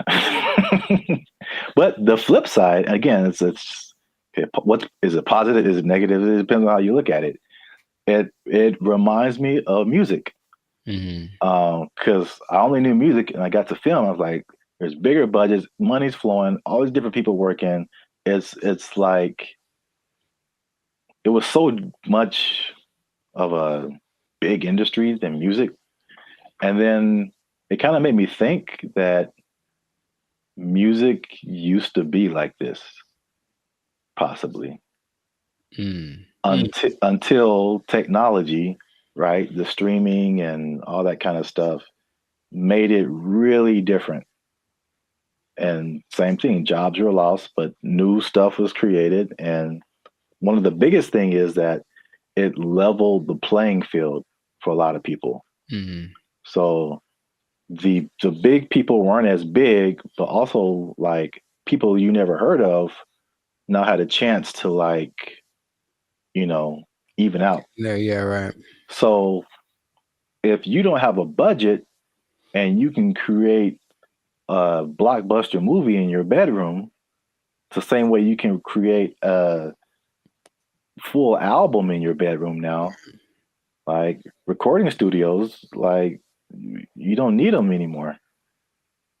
So like it's the same thing. I think it's a unique perspective as musicians seeing this happen to film and like what could possibly be the end result of where everything's going to move.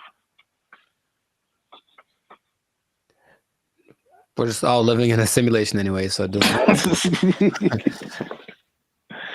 Yes. Welcome to the Matrix, Neo. You are the one.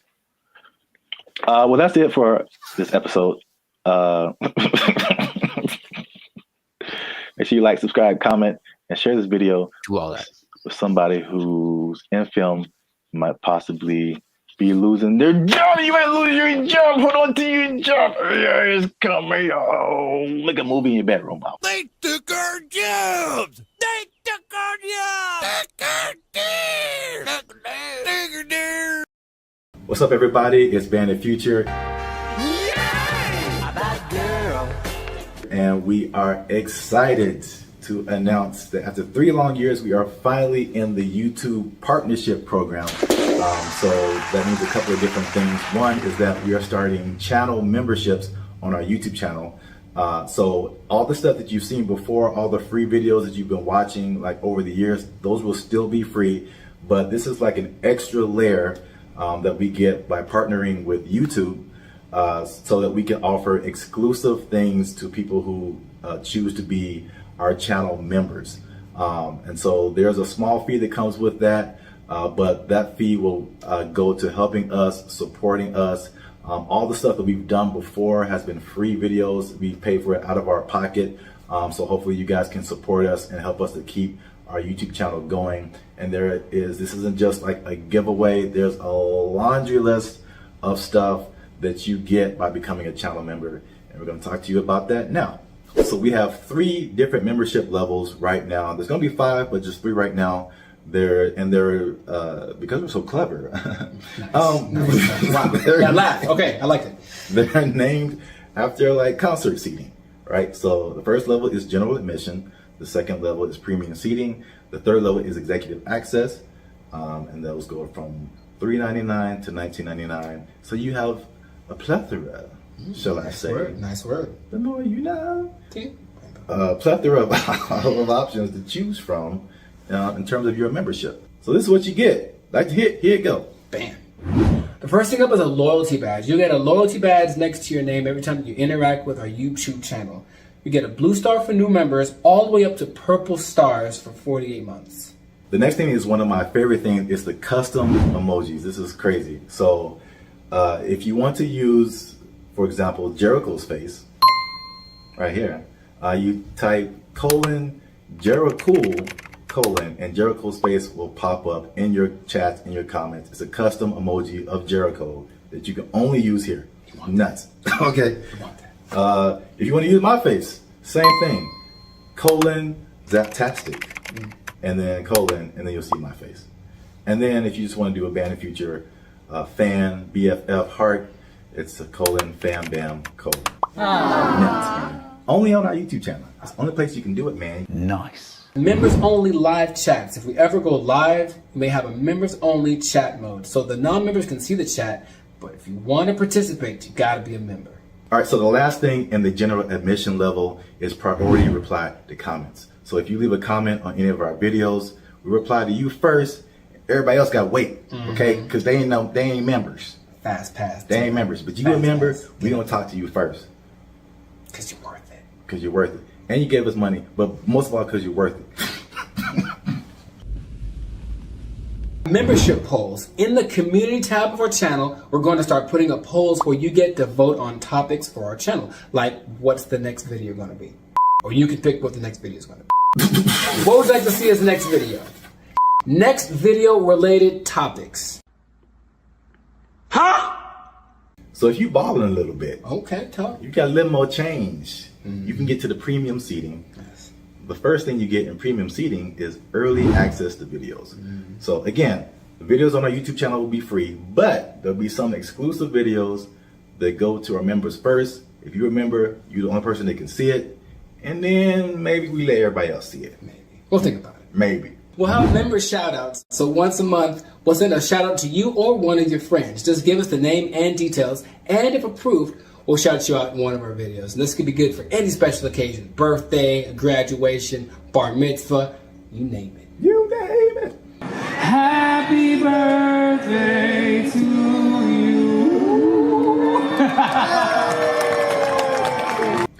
All right, so the last thing under our premium seating is the photo and status updates. So that means you'll get an exclusive look into our lives as we make music and videos and all that kind of stuff. That'll be under the community tab of our YouTube channel.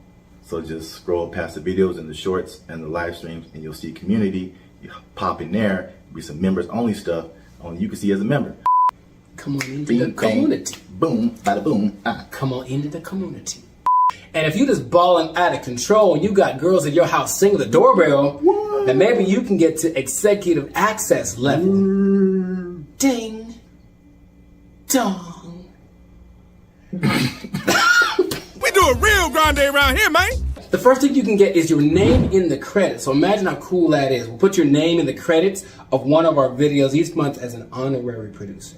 The second thing is crazy, but we're doing it anyway because we can. Yeah. It's called teleprompter control. All right. So you give us something fun or crazy to say, and if it's approved, all right, don't make us being too crazy out here. Our parents watch this stuff. That's accurate. They tell me that all the time. If it's approved, we'll read it on our YouTube channel, straight up Ron Burgundy style. You stay classy, San Diego. I'm Ron Burgundy? Damn it! Who typed a question mark on the teleprompter? For the last time, anything you put on that prompter, Burgundy will read. And last but not least, oh my God, last but not least, discounted merchandise. Because everybody likes a bargain. You'll now be able to shop for Bandit future merchandise directly from our YouTube channel. And with executive access, you can save money on our official merchandise with your own custom discount code. So that's it, guys. Once again, we appreciate your support. You've gotten us this far. Less than 8% of all YouTube channels reach this partnership monetization stage. So this is like really big for us. We really appreciate you guys. And again, if you want to keep pushing Bandit Future forward, we really need your support. Again, it's not just asking for money. We're going to give you a lot of stuff, do a lot of extra stuff on our part just as a thank you for becoming a member. So choose your membership level and help the boys out. Trying to get some cheese on the Whopper, you know what I'm saying? Okay. Yeah. High class, moving on up. Because if we don't succeed with this YouTube channel, they're gonna take our jobs. They're gonna take our jobs. He's over there now. They took our jobs. They took our jobs. I mentioned that there was this kind of a weird coincidence when you brought this up because I don't know this, or I don't know if y'all know this, Bobby, but I've been reading sometimes. And the book that I happen to be reading at the moment is called... What's up, guys? I'm Zap. This is Jericho, and we are the now 6-time international award-winning pop hip-hop music group Bandit Future. We do clean, fun music that everyone can listen to with a sound that's uniquely Californian. And right now, you're tuned into the Life's a Circus podcast, where we talk about everything that's funny, interesting, and ridiculous. But before we jump into it, make sure you help us out. Like, subscribe, comment, and share this video with somebody who likes plants. Oh. Or vegetables. Throw them in there too. They're plants. Because vegetables are murder. And I'm bringing it back because there's some news, man. So before we had a couple of videos actually about the carnivore diet, if you remember. And it was just like basically the opposite of vegetarianism or veganism. So instead of not eating meat, you're not eating like vegetables and plants. It's kind of weird. Joe Rogan was all into it. He said it worked for him. Right. But I don't know if you remember, you mentioned a lady who said that plants kill you from the inside. Do you remember her name or like what she was talking about? Her name, no. But she was saying like plants, it was like a defense. Well, yeah, but plants basically as a defense mechanism secrete things that basically make the person who eats them feel bad so they don't keep eating them.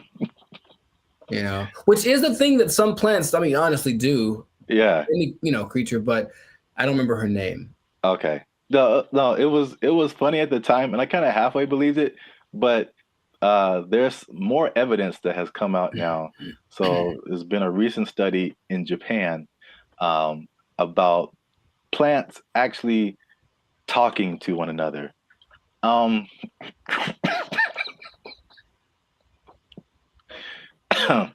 Jericho, do you think plants can talk to each other? Yes. Okay. Well, that was an easy sell. But here's the thing. I mentioned that there was this kind of a weird coincidence when you brought this up because I don't know this, or I don't know if y'all know this, Bobby, but I've been reading sometimes. And the book that I happen to be reading at the moment is called The Secret Life of Trees. And it actually is all about plants and their communication. I mean, kind of the evolution and why they're important to the planet and all that kind of stuff. But it does mention how they talk to each other, warning people warning each other of threats. The bugs are over there. Don't do that. The sun is over here. Lean this way. Like they've done studies about that says that they do talk. So I believe it based off of one book that I've read halfway through.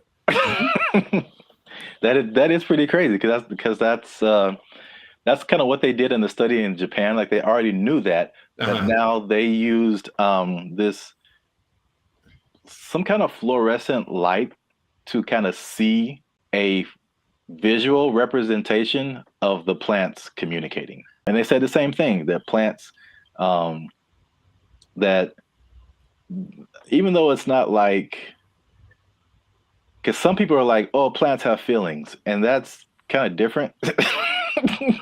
like they don't get sad or happy, or I don't think so. They just kind of do things. But you disagree because it's in your book. The thing. In Japan, because I like to say it that way, because there's one anime I saw forever ago that said it like that, Japan. So I like it. But yeah, in Japan, they've also done studies that show that plants have feelings in the sense that the words that, okay, let's just go way back. I guess maybe words have power in general to make the, create the universe, literally. If you say nice things to plants, they grow better. They feel it like they do. That's their result. And so if you go to Japan, which I recommend that y'all do, and you try the fruit, you're eating fruit one that's really expensive, but it's really good. And part of it is because they actually care for it. Like they cultivate it, they talk to it, they massage it, they do all that stuff because they really believe that the plants feel, oh, I feel good, I'll grow better. And I can't say they're wrong. I mean, yeah, I guess feelings in terms of like emotions, like feeling is like kind of sensory. They can sense stuff, but like, some people take it to the extent of like, this plant is happy or this plant is angry, or I don't know how far that goes. Because this lady who's PhD, she says he can have emotions because they don't have a nervous system like we do, so they can't like, you know what I'm saying, like those kind of feelings. I get you. I mean, I don't think plants get into depression or nothing like that, but I don't know. I haven't read the whole book. Maybe in a week I'll be like, guess what? Breaking news. I read the whole thing and it said at the end, plants have feelings, period. So. All right. Well, just to piggyback off of that, so what they also found in this this Japanese study is that they released something called volatile organic compounds. So it kind of explains more of this defense mechanism or the communication. So this is what they said. It's kind of in line with what you kind of just said earlier, is that, okay, so a plant, a caterpillar or a beetle or something just starts munching on the plant. And the plant's like, ow. This isn't fun. This is bad. And so they release these volatile organic compounds, and it's like a warning signal. It's kind of like the same thing as like a perfume, like what you would smell, or you've gone by a plant and it smells kind of minty or something like that. Yeah. And so they release this stuff, and it's kind of like a signal, and it signifies the things that eat bugs. And it's just like, hey, come eat the bugs because they're eating me, and make it stop. no joke. Yeah. And so like birds and all kind of other animals are like, ooh, bugs, and they like take them away from the plants, and the plants is like, I got them, and so that, which is like a crazy layer of the universe that I had no idea was happening. Like entire defense mechanisms. And all those relationships between like bugs and plants, which the book talks about, and I've always thought about, like, I don't know how that starts, but a lot of them feel so perfect. You know, the plant does this for the bug does this for the plant, you know, and it has to be something to it. It's like, because they talk about insects, bugs, animals, maybe trees having instincts, but I think there's some level of thinking or communication in there. I figure there has to be something that says, hey, if you do this for me, I'll do, like, it's not just random. So I feel like there is something to that. It's just weird to think about, you know? Yeah. And it's even to the extent of like a bug is attacking a plant and then he releases that stuff. And then like all the other homie plants are like, yeah. And they start helping each other out and releasing all that stuff and trying to like get the bugs away. And another version of that is like the concept of nicotine, which is found in a lot of plants. And that's like that goes back to what I was saying earlier, or what you were saying earlier, that lady said that they release like the nicotine. That's like another defense mechanism to where like they're killing you from the inside. Y'all stop eating plants. They gangsters out here. You think it's a nice flower and it's trying to murk you. I'm saying plants are nice. They got flowers. They have, I can't remember any parts of the stamen. Maybe they have parts. Okay, that sounds right.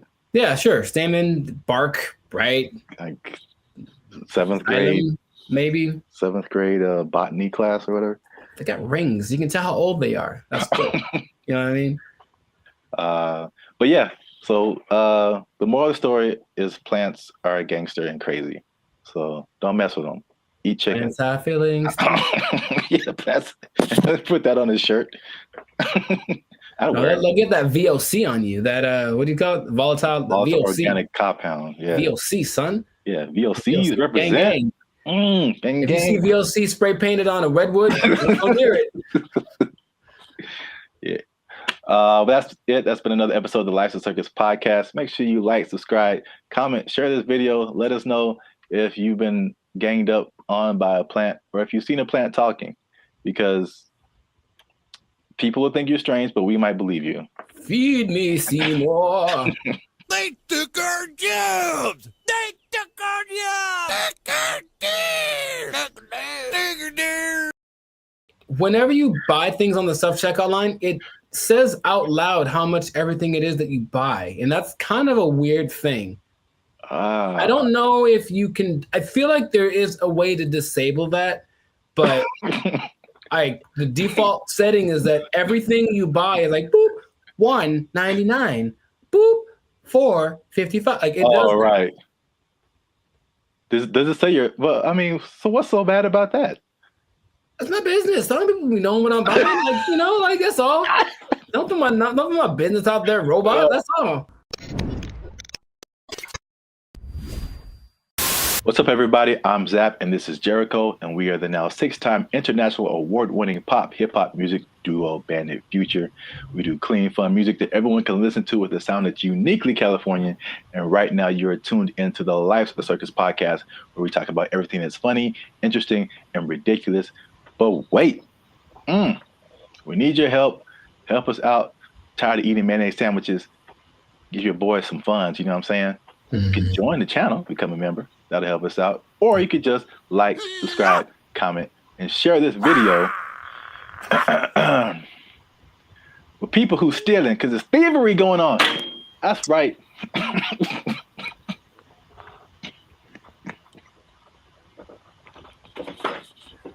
Here's the thing about that. I don't know what you're about to say, but this is going to be weird, almost like a devil's advocate thing. But like stealing is really fun. No, bad, Jericho. No, here's the thing. I'm just trying to say, like, why do people do it? Like, I get it. It kind of has a thing. Like, you get this like rush of adrenaline that doing it, and then you get the thing that you stole. It's like two things to do. You know what I mean? No, we're not doing the two things. No, I'm not telling people to do it. I'm not telling people to steal. Like, don't steal unless you want to. But like, don't, like, stealing's bad. Okay. In case you haven't noticed, people are stealing, and they're stealing a lot. And if you stick around to the end, I'll tell you exactly how much that they're stealing, and the number is going to surprise you. It's very shocking.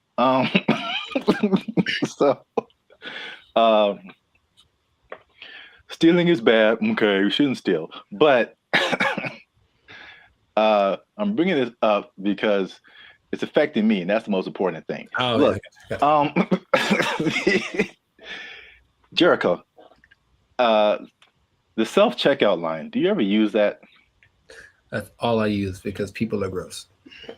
Oh, okay. That's your primary reason? No, it's faster. And the thing is, people don't get in it. That's the thing. It's faster and no one gets, like, it's always, there's 20 people over here in the line just coughing on each other. And then there's nobody in the self-checkout. I just go there. I didn't really think about it like that. My number one reason is just the speed and just being able to like get in and get out. But that too. That's like number two, yeah. I feel like people don't go to it because they're afraid to use it. Well, there's nobody there. It's kind of creepy. I mean, there's a person sitting I guess to make sure they don't steal, which is totally not, they're not there half the time. So they're not doing their job. I feel like, well, I was kind of leaning more towards the technology aspect of it. Oh, okay. It's just like, I feel like there's still a large number of people, especially older people, who are just like, computers just don't really make sense to them. It seems more complicated in their minds to use the self-checkout than to just go through the line and have a cashier ring everything up. At least, I don't know, that's just my hypothesis. I digress. I mentioned the self-checkout line because that's one of the big places people are stealing. So stop stealing. Stop stealing because... Well, you know what about that too, that actually could be a deterrent for people to use it? Whenever you buy things on the self-checkout line, it says out loud how much everything it is that you buy. And that's kind of a weird thing. I don't know if you can, I feel like there is a way to disable that, but the default setting is that everything you buy is like, boop, $1.99, boop, $4.55. Like, it does. Right. Does it say you're, well, I mean, so what's so bad about that? It's my business. Some people be knowing what I'm buying. Like, like, that's all. Don't put my business out there, robot. That's all. It's just a price. I don't know. If it was like one box of condoms, $12.99, then it would be like, hey man. Yeah, I honestly feel like there's certain circumstances where it says something about what you bought, but not like that. Not like that now. Okay. Well, anyway, so people are getting these self-checkout lines, and they be stealing, man, and they're stealing so much that one of the major places that they are stealing is Target, man. Target is having or Target if you're uncivilized. They're having a big problem with stealing, and it's so much in the checkout lines that they are reducing the hours that the checkout lines are open, and it's like making people upset. And it would make me upset too, because I hate when I'm like I'm running in to just get something and get out, and it's like all the self-checkout lines are closed, and you have to go to the line. Which I told you the other day, there's some lady in the store just buying $100 worth of nothing, like just stupid stuff, man. And I got like a candy bar. I'm just like, the people that actually will look at you and say, "Hey, go ahead, just go ahead. You only have one thing. Go ahead." Yeah. And there are the people who look at you and for sure like, I'm not letting this person. Yeah, I was here first. Decision they make. I will not let you in front of me. I don't care if I'm here for 5 hours. You'll be here for 5 hours and a minute. Yeah. Yeah, it's so anyway, the checkout lines there, some places are reducing them to like, I think it's like 10 a.m. to like 8 p.m. or 7 p.m. or something like that. But it's only like basically early in the morning and then late at night, like you can't use a self-checkout line. And then in one extreme case, they put it like 10 a.m. to noon, and that's it. And the rest of the time you have to go. The point? I don't. People steal it, man. It's just, they can't stop. Yeah. It's when I tell you how much they've been stealing, you'll be like, oh.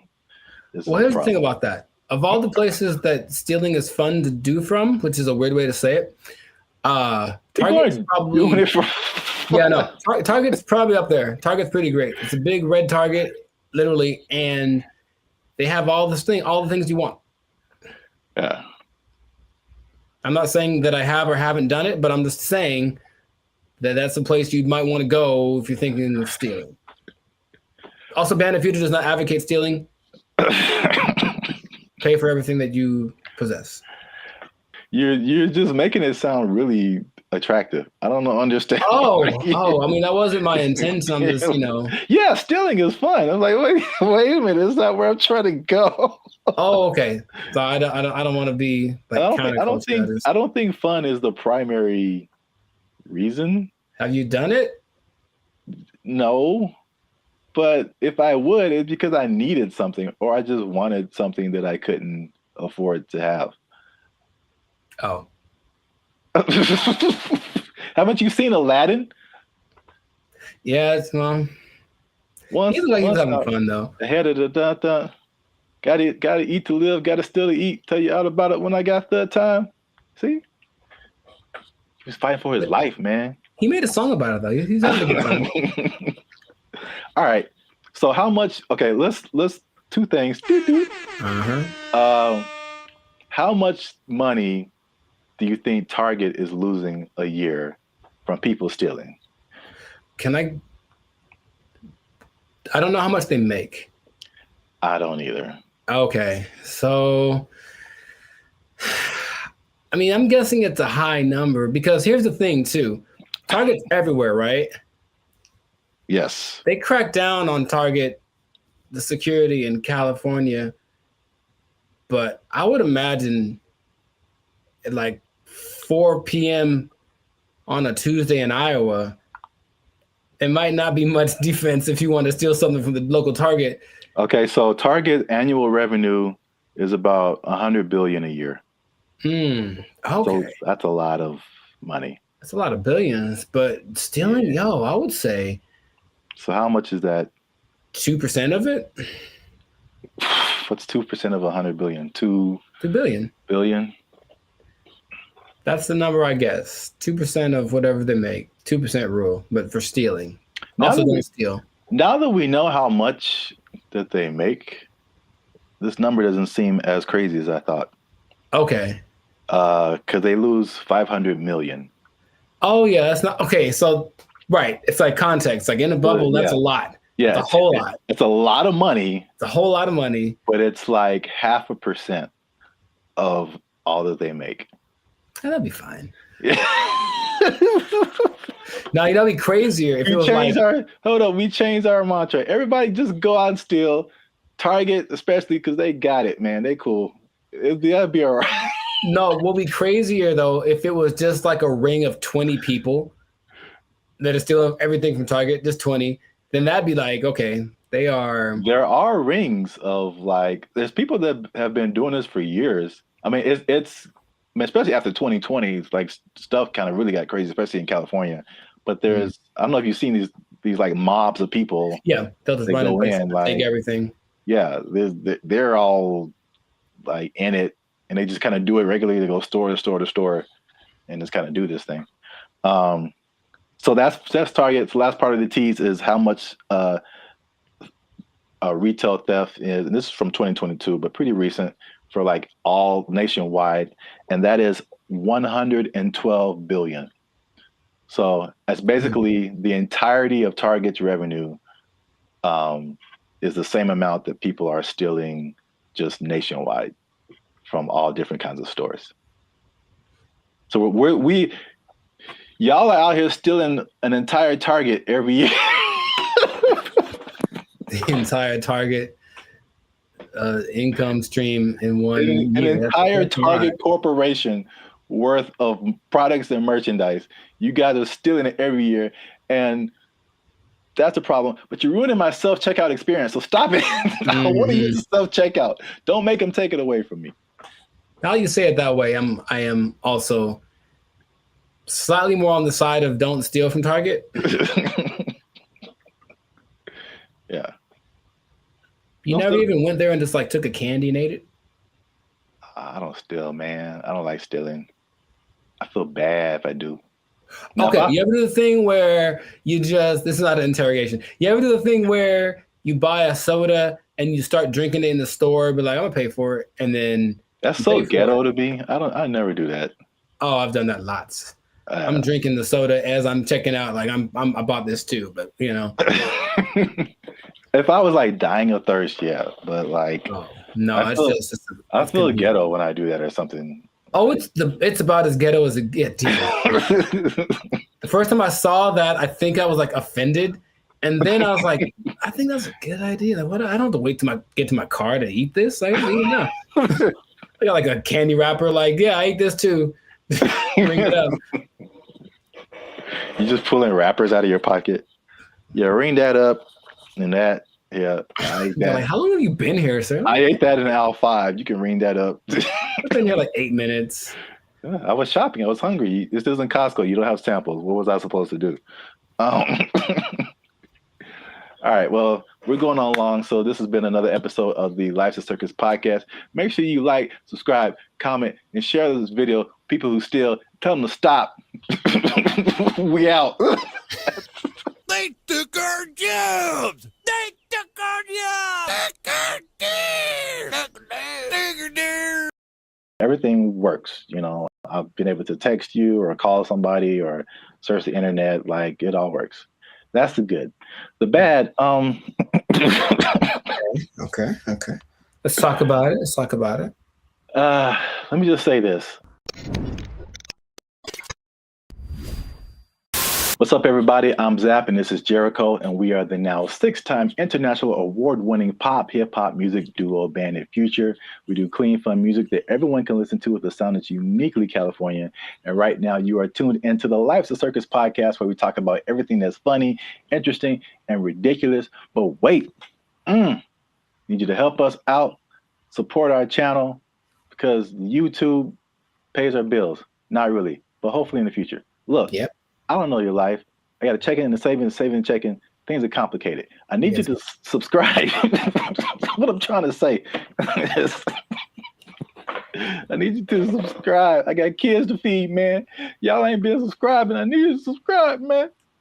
I didn't know you had kids. Subscribe, like, share, comment. Because this is actually a very helpful video. Ooh, helpful. Because there's a thing happening, and I tried it out, and I'm going to let you know how it goes. So there's a thing called Helium Mobile. It's a phone service that I switched to, and not only was it half as much as my original phone plan, but it also makes me money. If you stay to the end of the video, I'm going to tell you how much money I've made with Helium Mobile in the past 2 months of trying it out. All right, so Helium Mobile, I think I told you about this when I first started doing it. Because so backstory is my phone was not, what was it? I could receive text messages, but I couldn't send text messages. So, and I had T-Mobile at the time, and I was literally on the phone with T-Mobile customer service for like 2 to 3 hours, like trying anything and everything possible. So I don't know if it was the phone. I don't know if it was T-Mobile. I actually like T-Mobile. I have nothing like against them personally, but I was just like, well, this is the perfect opportunity for me to try this thing I've been hearing about, which is Helium Mobile. Now, Helium Mobile is in the cryptocurrency world. So that's something that I've been kind of looking into for the past few years now. And so I'm kind of in that world. I kind of know how it all works. So it might be foreign for people who have only been on like major carriers like T-Mobile or Verizon or something. But Helium Mobile is, the parent company is called Nova Labs, and they started what I think is the first kind of crypto-centered, crypto-based cell phone service. And so they did a trial of this in Miami, and the results were interesting. The service worked, but they were giving the phone service for $5 a month.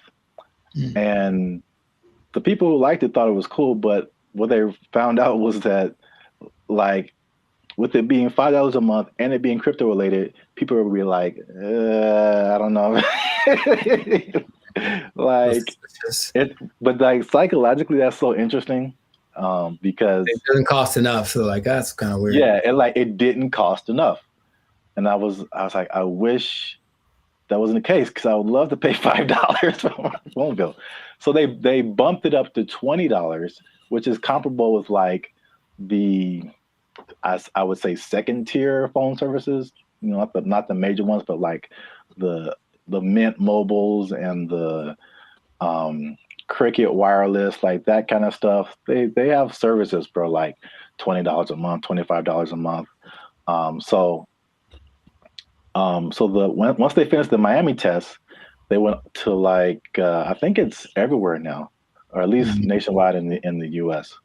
So just off of that beginning, I think I mentioned it to you. You may have been skeptical. What do you think about transferring from your existing phone service to this new like crypto phone service that pretty much just started this year? I think two things happen to do. One is the idea of just leaving something that you're used to.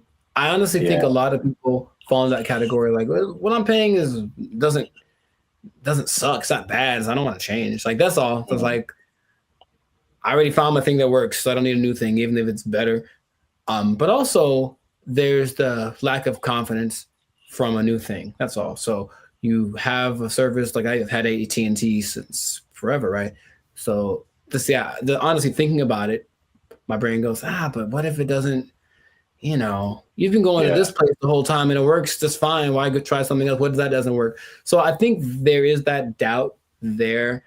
And honestly, the third thing, just associating with crypto, which is the new thing, it's like, what does that mean? How does that work? There's a lot of questions that surge, as opposed to having hey, I have a phone service, AT&T, they do phones, boom, got it.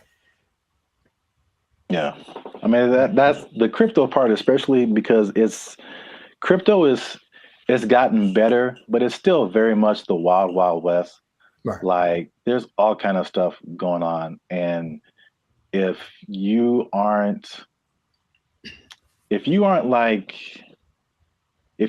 messing with stuff outside of like the big name Bitcoin and Ethereum, but even then the stuff goes down. But like all this other, I mean, the thing is like Bitcoin dominates the news, but there are like thousands and thousands and thousands of other coins.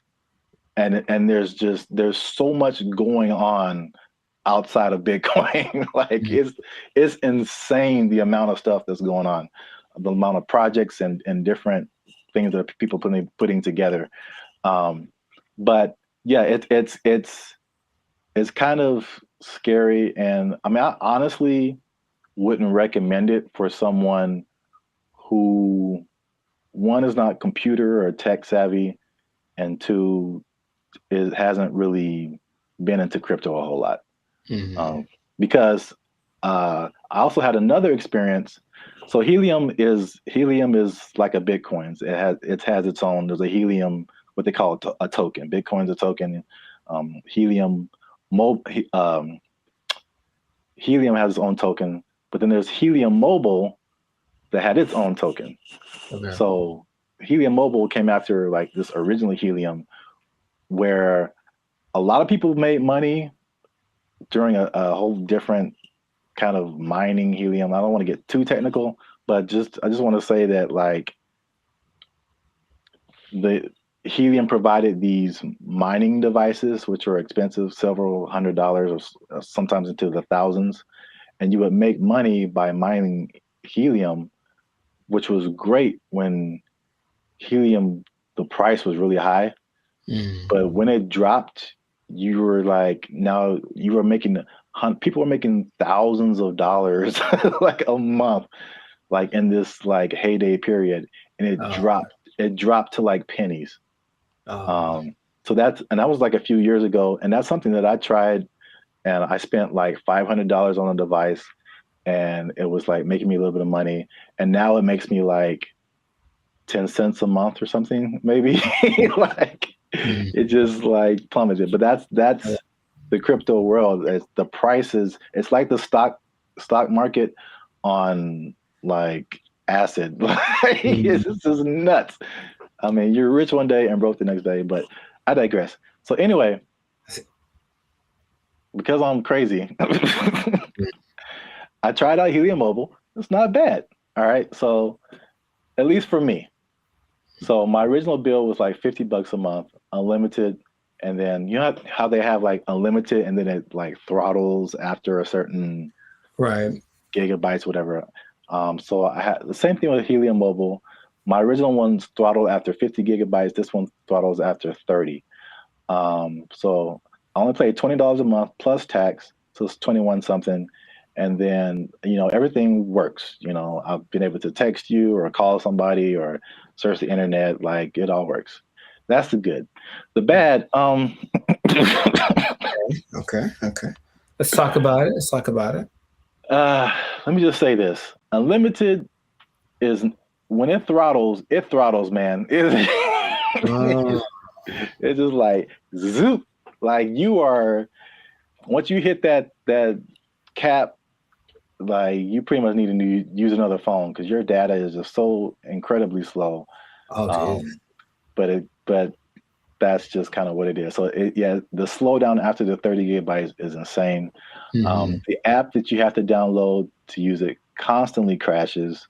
You open it and there's a blank screen. You have to open it again or maybe restart your phone. There's constant updates and rule changes because again, it's like crypto. Things change so much. And what I mentioned before, the price fluctuation. Right.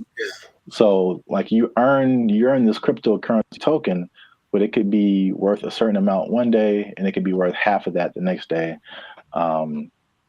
So all that coupled with just like understanding crypto, again, it's fine for me. I'm cool with it, especially when I tell you how much money I've earned and saved. But it's not just like cut and dry, set it and forget it. I don't think it's for most people, at least not right now. Gotcha. So to pay off the teaser, okay. Y'all want to see how rich I am off this Helium Mobile. Drum roll. And again, just to explain that, you earn Helium tokens. This is another thing that just people might be like, okay.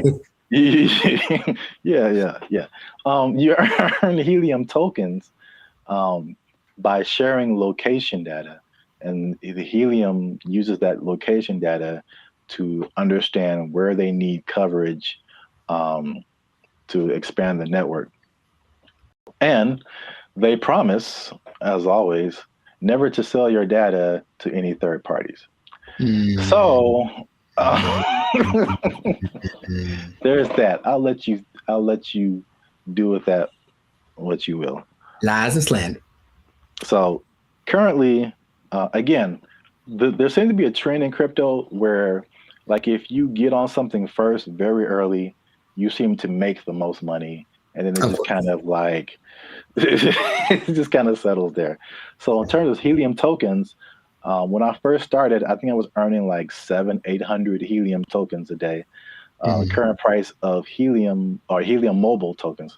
Current price of Helium Mobile is like 0.003 cents.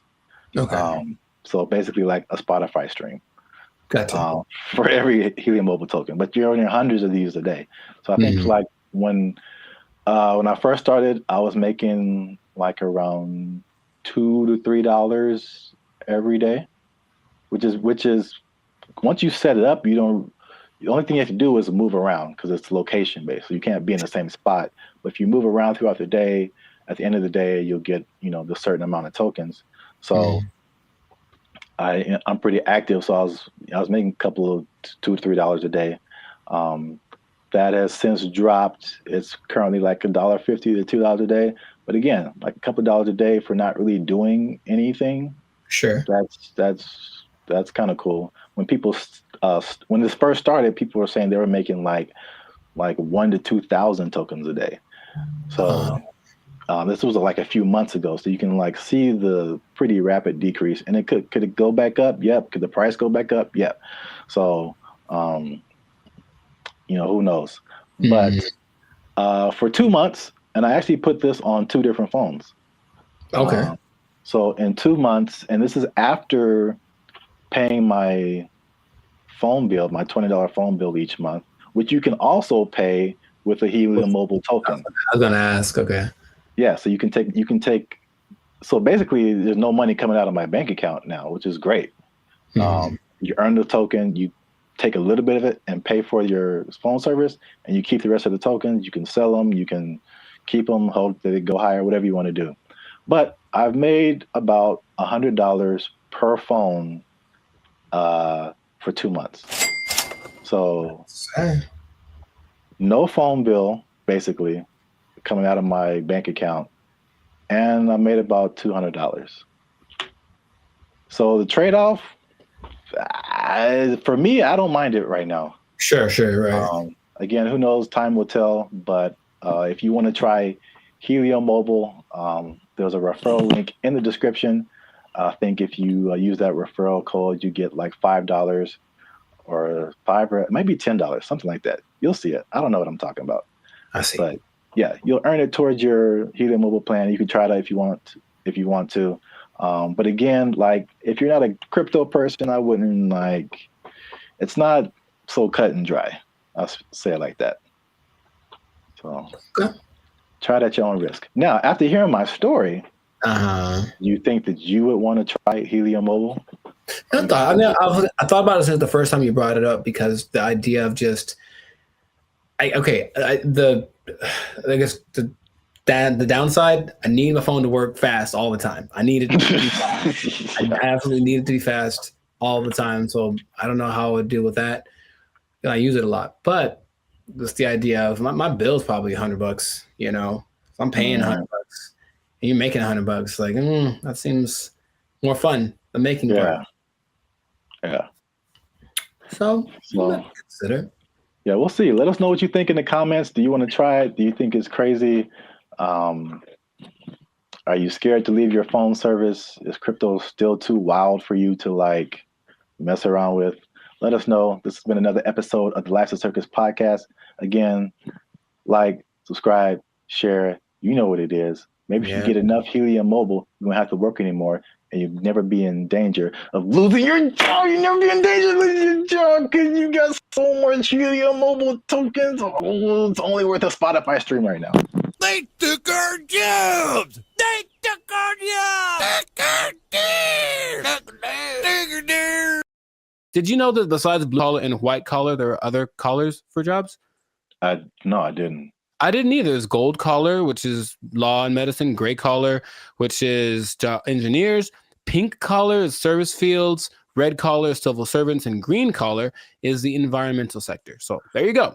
Oh, you what color? What color are we then? Black collar? You started. What's going on, everybody? I'm Jericho. This is Zap, and we are the now 6-time international award-winning pop hip-hop duo Bandit Future. We make clean, fun music that everyone can listen to with a sound that is uniquely Californian. And right now, in this moment in time, you are tuned in. Congratulations, by the way. You were tuned in to the Life's a Circus podcast, where we talk about things that are funny, interesting, and just straight ridiculous. So before we get into the thing, make sure to like, subscribe, comment, and share this video with at least 2 people that are thinking about changing jobs, because maybe blue collar is the way to go in the future. Think about it. Okay. So I bring this up. Do you remember Mike Rowe? No, enlighten me. He had the show called Dirty Jobs on, I think, TLC for a long time, where he basically went and did all the jobs that are hard and awful that no one wants to do. Oh, I never watched it, but I heard of that show. Yeah.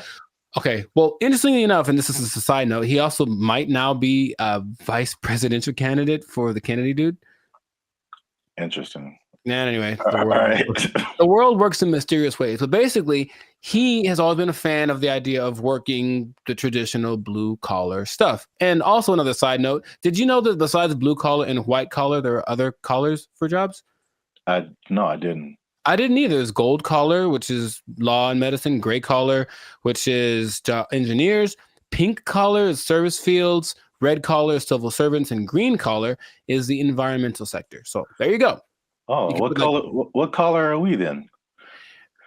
Black collar? You started it. Anyways, hey, how's it going? So, yeah.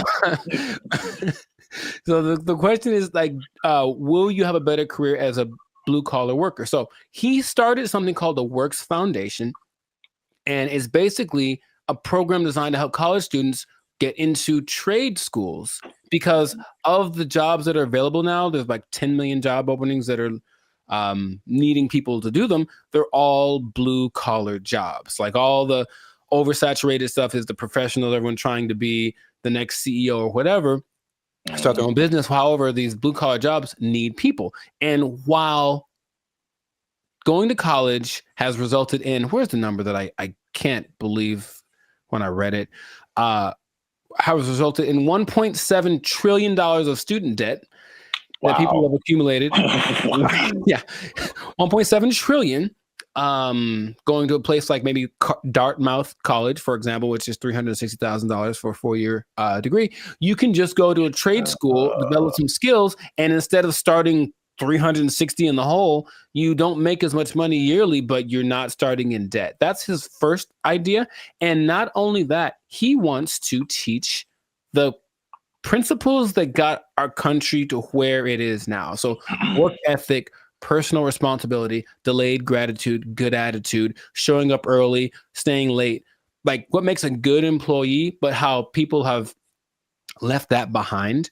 And so just recently, I believe as recently as a couple of weeks ago, a school called Western High School in Nevada started to incorporate this into their curriculum. So they're starting with their freshman class of 750 kids. The top 50 kids that graduate from this program will get a full ride scholarship to the trade school of their choice. And I thought that was really cool. So he's trying to make this push to get people back into the blue collar sector because it's, dignified work and whatever. And some people are for it and some people are against it. So just based off of what I've told you, what are you thinking? What's your opinion?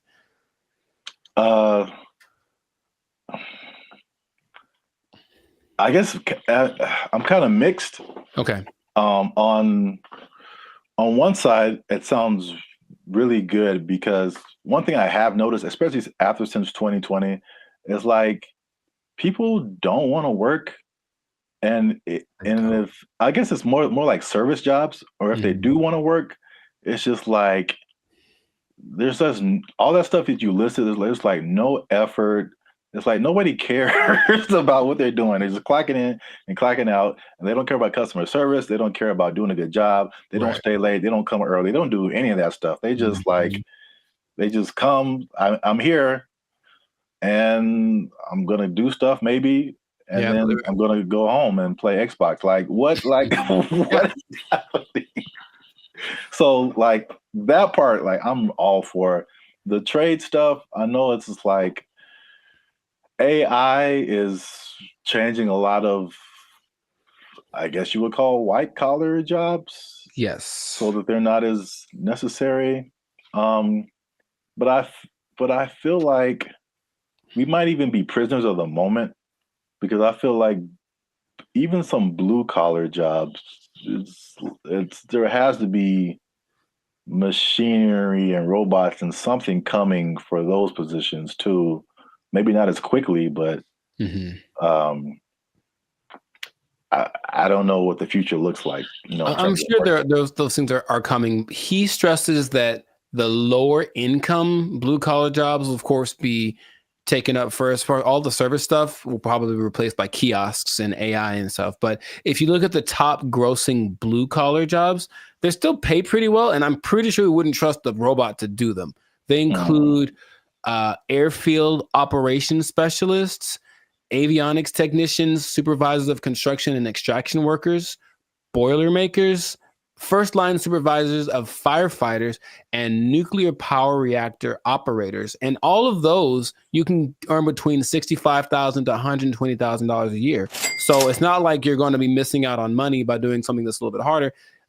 The nuclear power one sounds kind of dangerous, but there are jobs that people do need to do that won't be. I wouldn't trust a robot with my life with that kind of stuff, So yeah, they're still going to look for qualified people to do that. So in these trade schools, you can go to them. I said, and they're really good. It's just that I didn't take anything in school that helped me do a craft. Like there's no automobile class, there's no shop. I can't build nothing. I can't fix my car.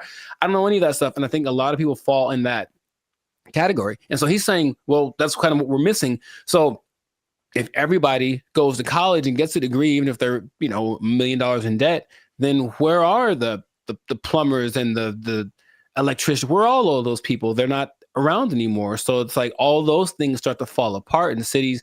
The infrastructure starts to mess up. That's just his idea. So he's like, he needs more people to be interested in it, get the kids at an early age, and then encourage them to do it because it's noble work, it's dignified work, and it's work that they're pretty sure isn't going to be replaced anytime soon. Man, have you ever seen those people? I watched it on the TikTok.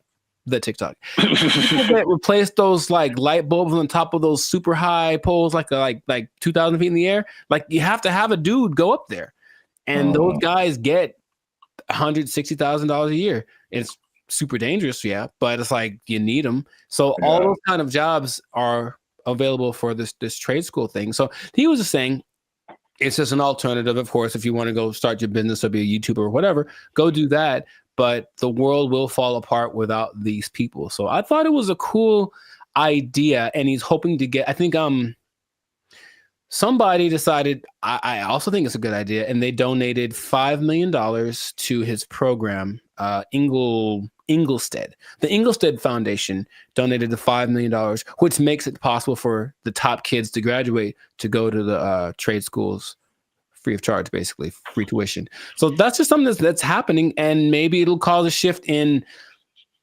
people are lazy. We said the pandemic kind of showed that, but maybe the newer generation will be like, okay, my parents were lazy as heck. Dang, I need to, I need to start working a little more hard, and then the next generation after that might flourish. So I just thought that was cool. I did not know that was a thing before, and so shout out to Mike Rowe, which might be a vice president of candidate in the future for doing this. Oh, one other stat I did read. Because white collar is, of course, makes a lot of money. Only 43% of workers are white collar. 43%. So that's about 64 million people, according to 2020 count.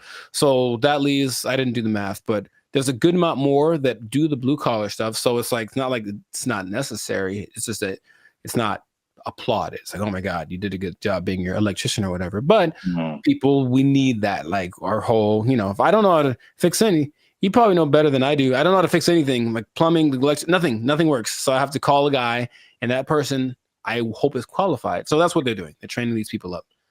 Yeah, I think like overall it's a good idea. And I think it's just like as it's like you don't know what you don't know, right? So if people are like for music example, people, all you see is just like Drake and like DJ Khaled, and like that's what you know, like that's what you're gonna aspire to be if you're into music.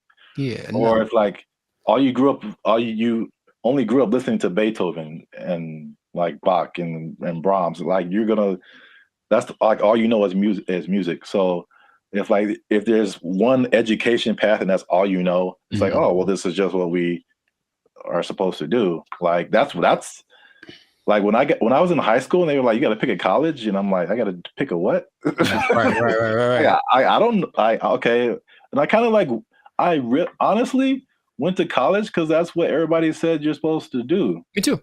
Not because I was like, I don't want to do I didn't know never even heard of a trade school. Yeah, I didn't have any options. Yeah, I didn't know what my options were, honestly. Yeah, they literally some kind of announcement or something. It was like, you got to go see the guidance counselor. I'm like, the guidance counselor? Yeah. So you can pick a college to go to. Like, you just kind of funneled into this direction. And I mean, trades are like, and it's a good alternative for a lot of people. Right. So we'll see how it works, but he's hoping that it builds up some steam, builds some momentum, and then other people adapt the program, because why not? We need them. We need people to come fix my car, so my car can run. Yeah. So that's what I thought was pretty fascinating. But let us know in the comments what you think is the blue collar thing. So if you have kids or something, would you encourage them to go more towards that route instead of getting in crazy debt going to college and then hoping you find a job after that? Because job market's getting a little bit scarce out there. Do you support the idea of Mike Rowe? Do you have a better idea? Do you think we should just all go to Mars? Whatever it is, let us know in the comments what your idea is, and we will respond to your comments, probably. Yes. But definitely.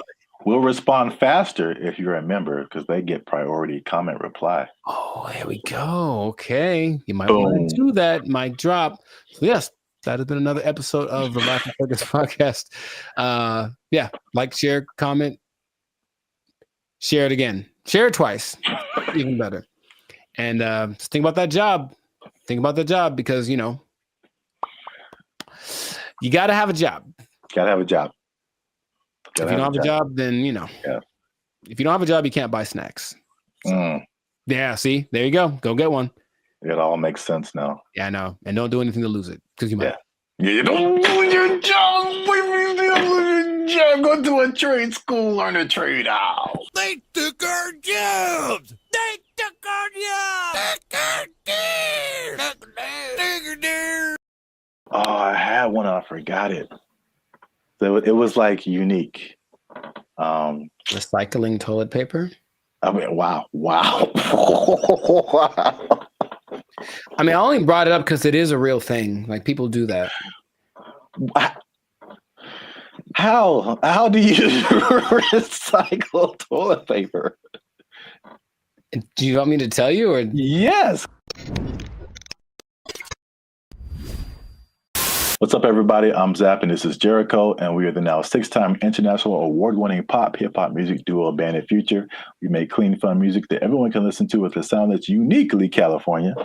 And right now, you're tuned into the Life's a Circus podcast, where we talk about everything that's funny, interesting, and ridiculous. But before we jump into today's topic, make sure you like, subscribe, comment, and share this video with 2 people who are flashy. But you know they faking it, man. That's cold world, man. They ain't got it for real. It's a cold world. They ain't got it. It's a cold thing. So we, again, we've talked about this before. We're Hollywood centric, and Hollywood, Los Angeles is well known for people out here being flashy. They looking sharp. They got the clothes.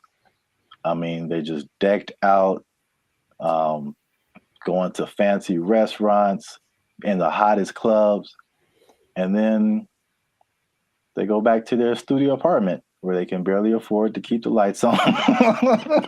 It's just like, it's very much what you see isn't always what you get. Have you had that experience, Jericho? Have you seen people like that, or have you tried to be like that, or you just kind of, you know? I get the appeal of it because there's always the two sides that seem to be competing, right? There's being rich and looking rich. Yeah. And it seems like it's more fun to look rich than to be rich, because being rich requires more discipline, and it doesn't necessarily mean that everyone sees you. And so if you care about what people think, then you really want to look rich. And yeah, I know people that are like that. They talk a big game about the moves that they're making and this and that, and they show up in nice whatever. They make sure to show up to the place and then change into something nicer because they have an important thing to go to, and they make sure everybody knows that they're going to this important thing, and they're better than you. It's like, okay, I get you, bro. But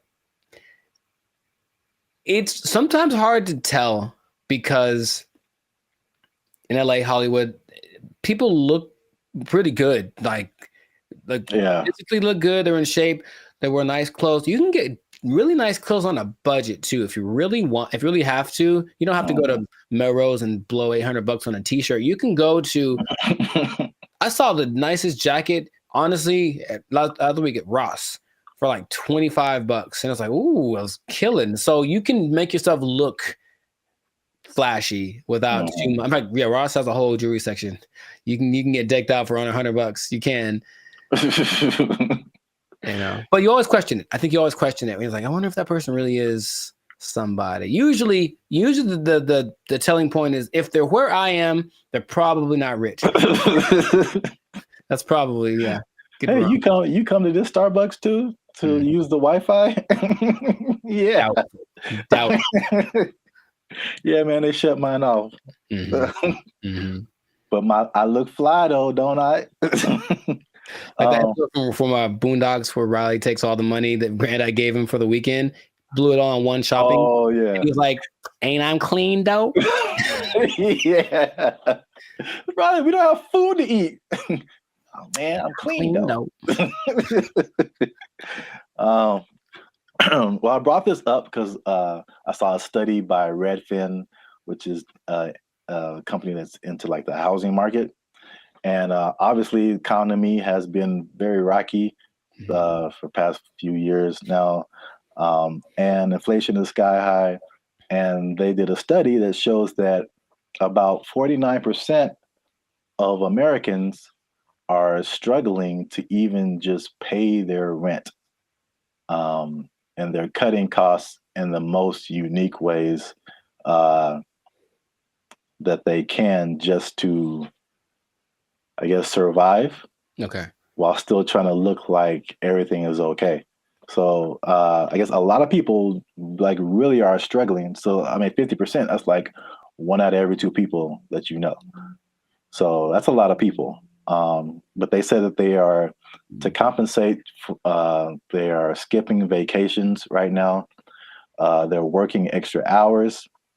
They're selling their belongings. They're using up their retirement savings, especially millennials.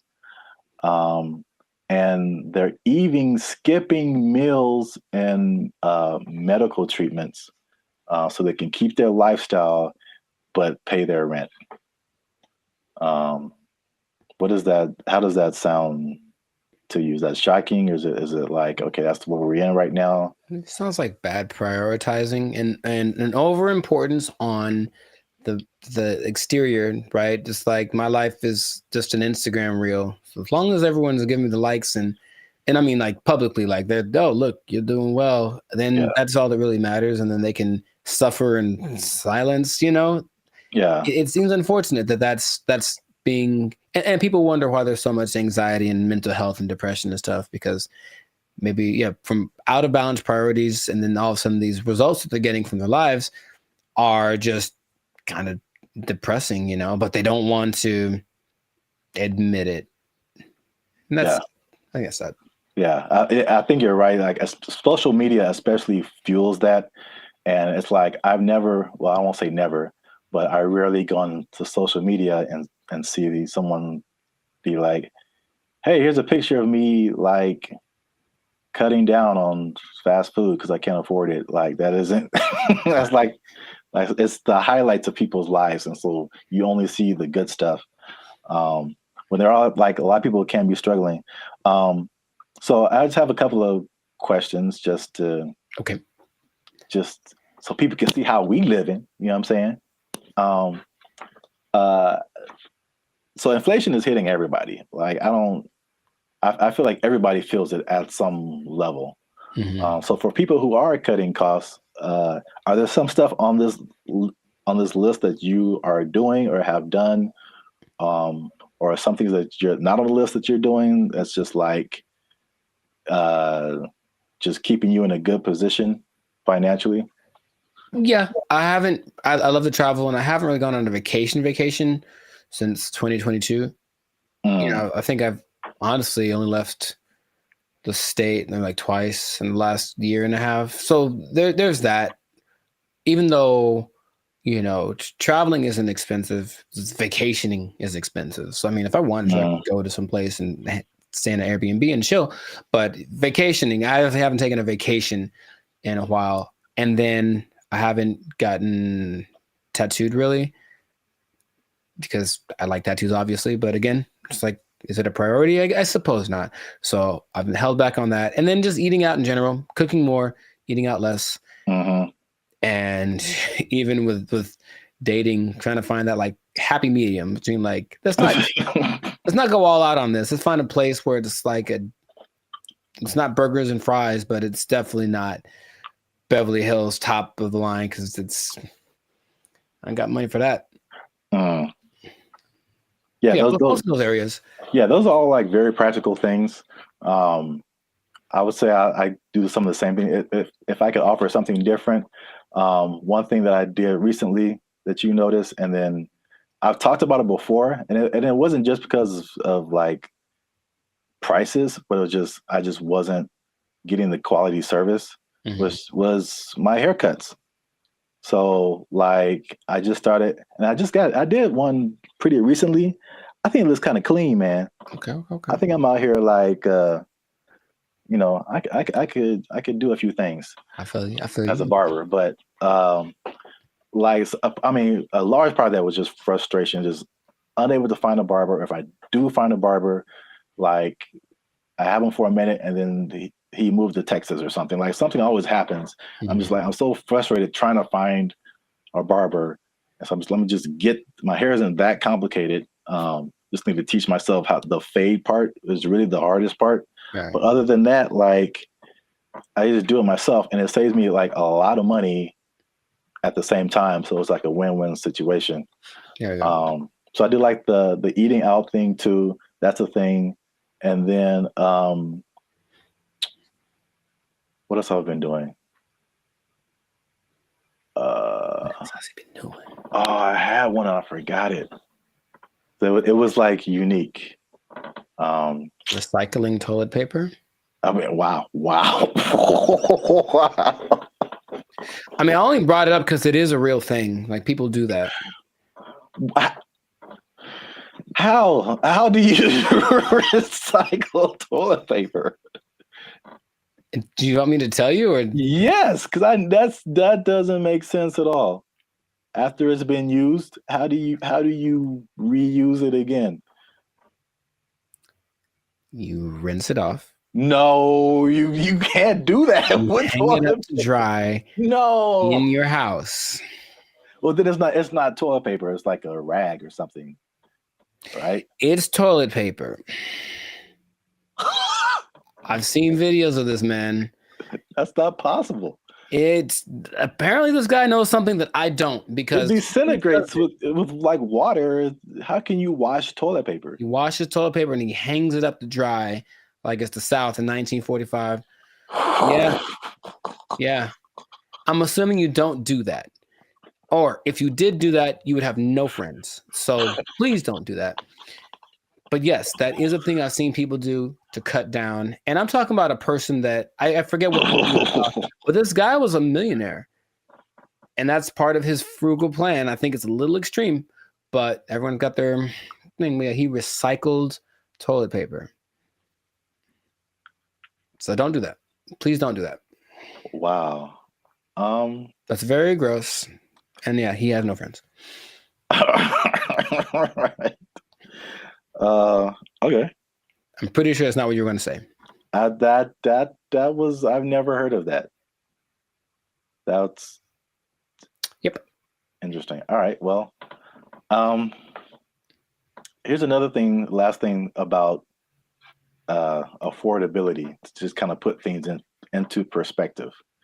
The people who have houses are having a hard time paying the mortgages, and the people who don't have houses, it just looks more unaffordable every day.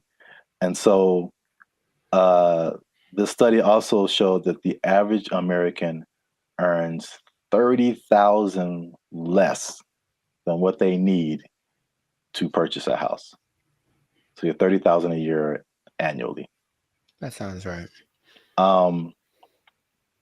So I kind of went down the rabbit hole of mathematics. It's okay, how much is this? How many people is this affecting?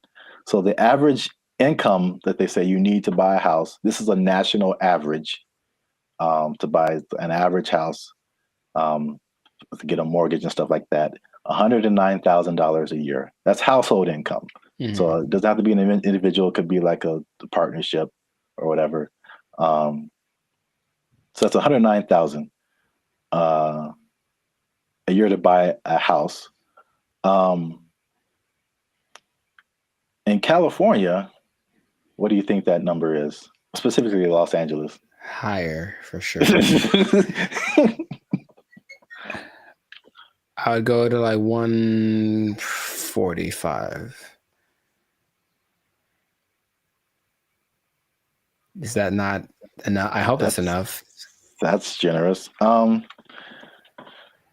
Household income, according to them, they said you need $231,000.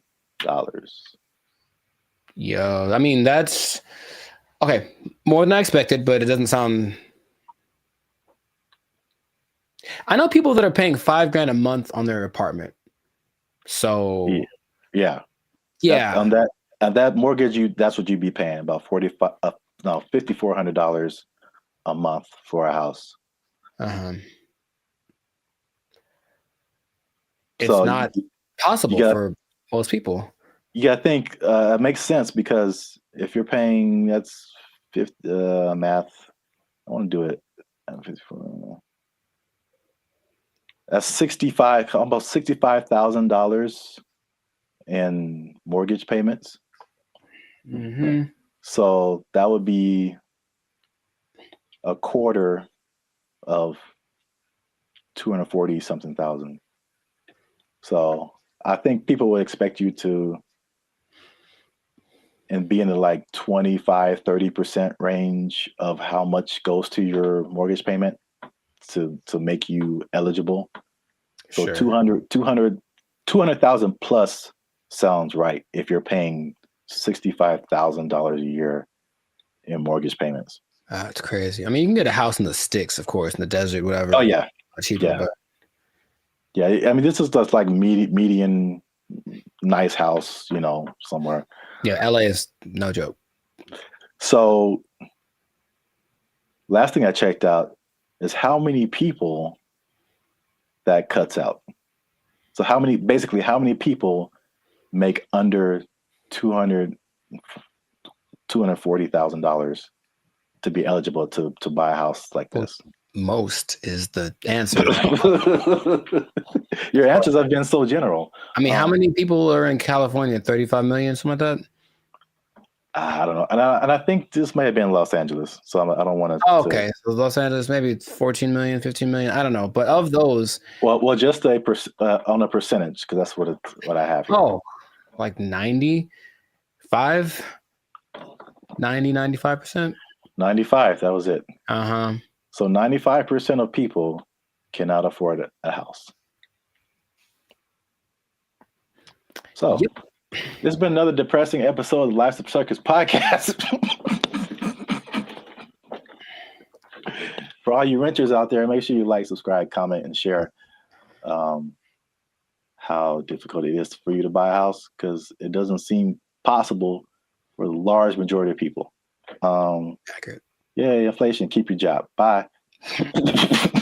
They took our jobs. They took our jobs. And there is a man who has built a substantial shelter for himself. So this place has a front door. It has lights. He has a refrigerator. He has a stove. He calls it a waterfront property because it sits right on the LA River. Other people in the encampment have. What's up, everybody? I'm Zap, and this is Jericho, and we are the 6-time international award-winning pop hip-hop music duo Band in Future. We do clean, fun music that everyone can listen to with a sound that's uniquely Californian. And right now, you are tuned into the Life's a Circus podcast, where we talk about everything that's funny, interesting, and ridiculous. But before we jump into today's topic, make sure you help us out. Help us for that YouTube algorithm. Like, subscribe, comment, and share this video with somebody who's homeless. Is that a good demographic? You know what? Actually, most homeless people do at least have access to the internet. So I guess now, 20 years ago, no, but homeless people are doing pretty good. Yes, I'm glad you said that, because that kind of segues into what I'm talking about. Okay. Before I say I don't know where to start first. Okay. No, I'll go off of what you just said. Homeless people are doing not so bad. At least in LA, from what I can see. So check it out. I think I told you maybe a month or so ago, I was going to like the Crypto.com arena, and I was walking past this homeless encampment, and I saw a orange extension cable. Mm-hmm. And it was just like, it was long. It was running all the way down the sidewalk. And somehow, I don't know how they did this, they rigged it into like a light pole or something. And those people had electricity. Like, they were in there having a good time. They had a TV running. They were watching Netflix, whatever. Like, they were just like, it's all good. So I guess the comfortability of homelessness is getting really interesting. And then also I came across an article from ABC, which was just took it to the next level. Mm-hmm. So by the 110 freeway, which is a major freeway in Los Angeles, if you're not from here, there's an encampment, and there's a man who has built a substantial shelter for himself. So this place has a front door. It has lights. He has a refrigerator. He has a stove. He calls it a waterfront property because it sits right on the LA River. Other people in the encampment have little gardens. I mean, they have a whole situation going on. So have you seen anything like this, or have you noticed like the increase in just amenities that like homeless people are just like living it up right now? Not specifically like that, but I do want to point out something. And I think it's a misconception that a lot of us have, understandably. If you're homeless, you assume certain things about people. But yeah, being homeless doesn't mean you're broke. It doesn't at all. And I bring that up because I remember in Claremont, I was in a Coffee Bean listening to two homeless guys basically have a business meeting about how to get more money from people. Like the dude, he was seriously like, yo, man, okay, you got to go to this exit between this time and this time. Make sure you have a dog and they'll give you. And so these people have money, and barring the people that are super drugged out or have like a crazy mental illness, not a lot, but there are homeless people that are homeless by choice. So they have money, it's like they still want to spend it on a house. So that doesn't surprise me, but I haven't seen specifically that. Yeah, I've literally been at the gas station and dudes walking up to me who are bigger than I am. I mean, they eating good and like fresh Jordans on, like they just right. Can I get $5? I'm like, dude, you look better than I do. Like, can I get $5? Right. Like, what are you talking about? But yeah, it's getting crazy. I mean, not getting crazy. It's already crazy, especially how here in LA, we have just, I think it was only, I forgot the numbers in LA, but it's just thousands and thousands of homeless people. But I did want to address something because we talked about the homeless before in a previous video in San Francisco, where they were like trying to hide the homeless people because all these people, these foreign dignitaries or something, were coming in and trying to hide the whole situation. Somebody, I don't know this person, but somebody got kind of offended at that video, and they tried to go at us in the comments, man. They tried to go at us in the comments. Would you like to hear it? Good. I'm just gonna paraphrase. So we were talking about the homeless. This guy came on and was like, have you been homeless? Have you ever been down on your luck? What would happen if you lost your job and things were wrong in your life? You lost your house, your apartment. So he's basically saying like, it's not our place to talk about the homeless, which I fired back at him, and I said, it is completely our place, because I lived in LA for a long time, but I lived in downtown LA, which is like homeless central, just a few blocks from Skid Row. When people are pulling down their pants and taking a dump on your front door and you step in it, you absolutely have a right to say something about that. Like, you have a right to say something about that. And it's not even the homeless in particular. It's all the stuff that comes with it. Like, I don't care if you're homeless or not, whatever, but it's like it's the disrespect for other people and the other things in the city, and just like the trash everywhere and the safety concerns and like the destruction of property. If you're pushing a shopping cart, I'm pretty sure you didn't buy that shopping cart. That means you stole it from us. Just because you're homeless doesn't give you a license to commit crimes. Like, you can't. Like, so it's not even about like the haves and the have-nots. Like, that's really irrelevant to me. And I will say that one thing I will apologize for is that I laugh a lot. A lot of people have said that in the comments before, and I think that's just because I think one reason is because talking to a camera is really weird. I agree. And so I'm used to talking to a group of people or something where you get feedback, and so you say something that's funny. Like, I think it's funny. I just laugh at myself. but we try to keep it light on the podcast. But homelessness, really, there are, I don't know, again, everyone's situation is different. Like you said, there's some people who aren't even broke. They just don't have a house. But there are some homeless people who are just like, they had a rough, whatever, something happened to them, and it's just a serious situation, and their life is really messed up. So I think, well, at least I should apologize for making that, I guess, that false interpretation. You know what I'm saying? Like the insensitivity. I think that may have come across to some people like that. So I don't want to make it seem like we're insensitive to the homeless situation.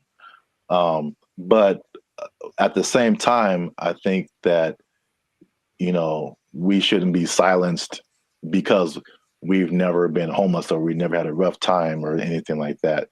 And I have more to say about that, but I want to know what you think about at least that part of it too. Oh, I don't apologize for anything.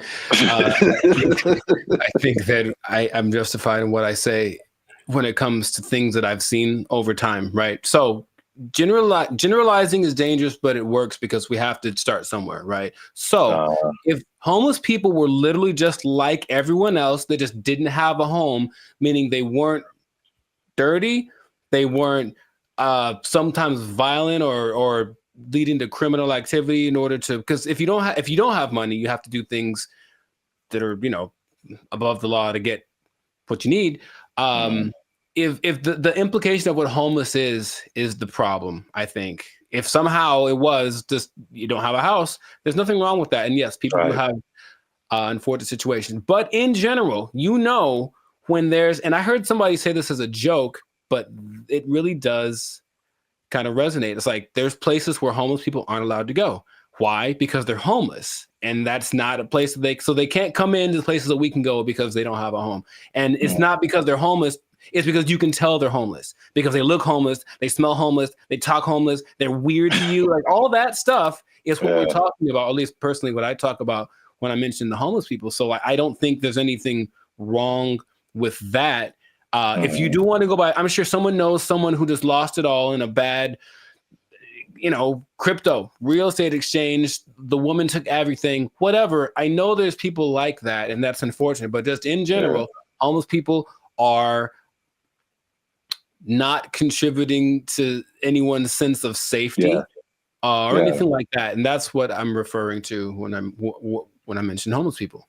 Yeah, that's I think that's an accurate statement. It's just like, it's not about the condition. It's about the character that comes along with that, and the not only not contributing but being destructive. So that's just, even in my neighborhood, I think I told you before, it's like when I first moved here, like a few years ago, this place was spotless. I mean, it was just like people had pride in their neighborhood and stuff like that. And then, but we have a major mall, we have a major bus stop here and there, 7-Eleven, like the main intersection. That's kind of where I'm at. And it's just like every year it's like, okay, there's one homeless person. Okay, it's not so bad. 2 homeless. Dang. All right, there's a guy sleeping in front of the grocery store. Crap. And then it's like trash just keeps building up. Trash, more trash, more trash, more trash. And it's like, this isn't a rocket science. Like, what has changed? There's more homeless people. There's more trash. There's more abandoned shopping carts. There's more crime. I mean, I looked at the crime map for my area, and it was like literally my block, that area that I'm talking about, is where all this stuff happens. This is like, anyway, the other point I wanted to make before we kind of wrap it up, because it's going kind of long. One thing I also hate is that when people make judgments about you and they don't know anything about you. So same thing. I mean, the door swings both ways, right? People could say, hey, we're making a judgment about homeless people, but this person in the comment also made a judgment about us, like that we don't know anything about homelessness. We have never had a rough time or anything like that. And it's just interesting to see. Because I mean, I personally didn't come from having a lot or anything like that. And so when I've done stuff here in LA and I've really worked really hard and become successful, it's just like the mentality of people is just so interesting to see, like the psychology. It's like you become like, oh, you always had a silver spoon and like you got it good and you don't know what it's like and all this kind of stuff. And I'm like, I absolutely do know what it's like. Like into like 2012, I had nothing. I had like literally no job, no place to stay. Like I've been through all this kind of stuff. Like, and just because I'm like in my own place and have my own business and I do all this stuff doesn't mean like I don't know what's up. And I think about the people like the Jeff Bezos of the world, who just people just, oh man, he doesn't care. He doesn't know what it's like. Like I've seen pictures of this dude. This dude was selling books like in a garage somewhere, like just nerding out. I don't know how if he had friends or I don't know, but they show these Google started in a garage, Apple started in somebody's garage, Amazon started in somebody's garage. These dudes didn't just like, No, they worked for it. They really did. Yeah, and they gave the world something that the world needed, so they get rewarded with. Exactly. I mean, if you want to have all that, then you can create something that literally changes the entire world. And then you can have all that too. But like, I don't criticize anybody for like having success or anything like that. Like, I'm pretty sure at some point, even like the what was it? The Kardashians or Paris Hilton, because I used to kind of feel that way too, because that was kind of like their, you knew that they came from money. They had stuff going on. Sure. But like, unless you have worked on a TV show, like you really don't understand how insanely difficult it is, how much you have to grind. Like just because you have a bunch of money doesn't mean it's going to be a success. Absolutely. Like I kind of tell you that I'm not even a lead. I'm just working, background or stand-in or just co-star or something. And I'm just like, after a couple of days, I'm like, dude, I'm like spent. I'm like, you're just 12 hours a day, boom, grinding. And then they have to come back and learn. They got to go home, learn lines, I think Dave Chappelle had a funny like little. I do a Chappelle show, 14 hours a day. I come home, raise my kids for like 10 to 20 minutes, and I get back up and do it again. Like, yeah, dude. Like anybody you see, even if they have money, they are grinding, man. And so that's kind of just I just wanted to make those points because it was just like upsetting that someone would come at us in the comments over that. It was just without any kind of perspective. Do you think the person that made the comment has a job? I feel like they do. I feel like we just hit a nerve. Like they had a job, or they're going through a tough time, or someone in their life is going through a tough time, and it just seemed like we were just talking about, we just like on YouTube, and we're privileged, and we just homeless people are terrible, and it's just so. I say if you give me one fact about a person, and then I get to judge whether or not to invite them over to my house. If you tell me right off the jump this person's homeless, then that's going to determine whether I want them to come over. Now, it's possible they're the sweetest person, and I know people for sure that do have homes that I never want them to come over. So there's that. It doesn't mean that they're a bad person. It just means just based on the facts, statistically, this isn't a good start. Yeah. So I know it's a controversial situation. It's a big, it's been a big problem in LA and in many other places around the U.S. and around the world. But let us know what you think. Leave us a comment. Let us know a comment that's nice. You can disagree.